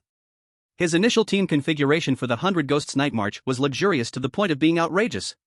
Wow. It's done. Really done. This head nurse's skills are too top-notch. She can heal and provide buffs? Now, Shen Jin's team is completely formed. Everything is in place for battle, tactics, and healing. While others are still fighting alone, Shen Jin has already formed a galactic fleet. Please, let's move on to the next dungeon. I can't wait to see Shen Jin bring his little brothers to smash the place. Expert? Just as Shen Jin was immersed in the joy of his achievements. Behind him, the voice of the sewing dean came, deep and resonant. It held a pile of blood-stained medical records like a child who had done something wrong, cautiously asking. Did the head nurse go for further training? Shen Jin snapped back to reality and turned around. His face once again wore that inscrutable expression. MHM. He nodded and seriously said nonsense. I sent her to a great place that will allow her medical skills to advance by leaps and bounds. When she returns next time, I guarantee she'll perform a full-body skin graft on you. Upon hearing this, the dean was so scared that all his sewing threads tensed up. No, that's okay. I think I'm fine as I am now. At that moment. Wail, wail, wail. An extremely harsh, ear-piercing red alarm suddenly blared throughout the entire hospital. Warning! Warning! Undetected organisms are destroying the Class A drug storage room. Repeat. Detected. Shen Jin furrowed his brow. Drug storage room? He remembered that the pickled vegetable country player Park Yisheng, who had been taken down by his single needle, was casually thrown in that direction. Let's go take a look. Shen Jin commanded the director. A group of people, ghosts, hurried towards the hall. In the hospital hall, in front of the pharmacy. The originally locked alloy door was now violently broken open. Glass was shattered all over the ground. The room was in complete disarray. And the pickled vegetable country player Park Yisheng, who should have been lying unconscious on the ground, was now standing in front of the medicine shelf. In his hand, he held a glass bottle filled with green liquid, labeled with an image of Muscle Man. On the bottle, written in the text of the pickled vegetable country, was Super Divine Power Potion. Ha ha ha. Park Yishun laughed wildly, his face filled with relief and madness after surviving. When he woke up and found he was not dead, he thought Shen Jin had spared him out of mercy. Humiliation and fear made him completely lose his sanity. He had only one thought: revenge. He wanted to find the power to kill Shen Jin. So, he sneaked into the most upscale pharmacy in this hospital. Then, he found this bottle that looked the most awesome. Shen Jin, you wait for me. When I drink this divine power potion and gain extraordinary strength, I will tear you apart, along with your damn dog. He twisted open the bottle cap. He aimed the bottle at his mouth and was about to gulp down the green liquid. In the corner, Big Yellow watched the scene, showing no sign of tension at all. Instead, he humanely covered his eyes with one paw, displaying an expression of can't bear to look. In those black, shiny dog eyes, there was filled with sympathy and mockery.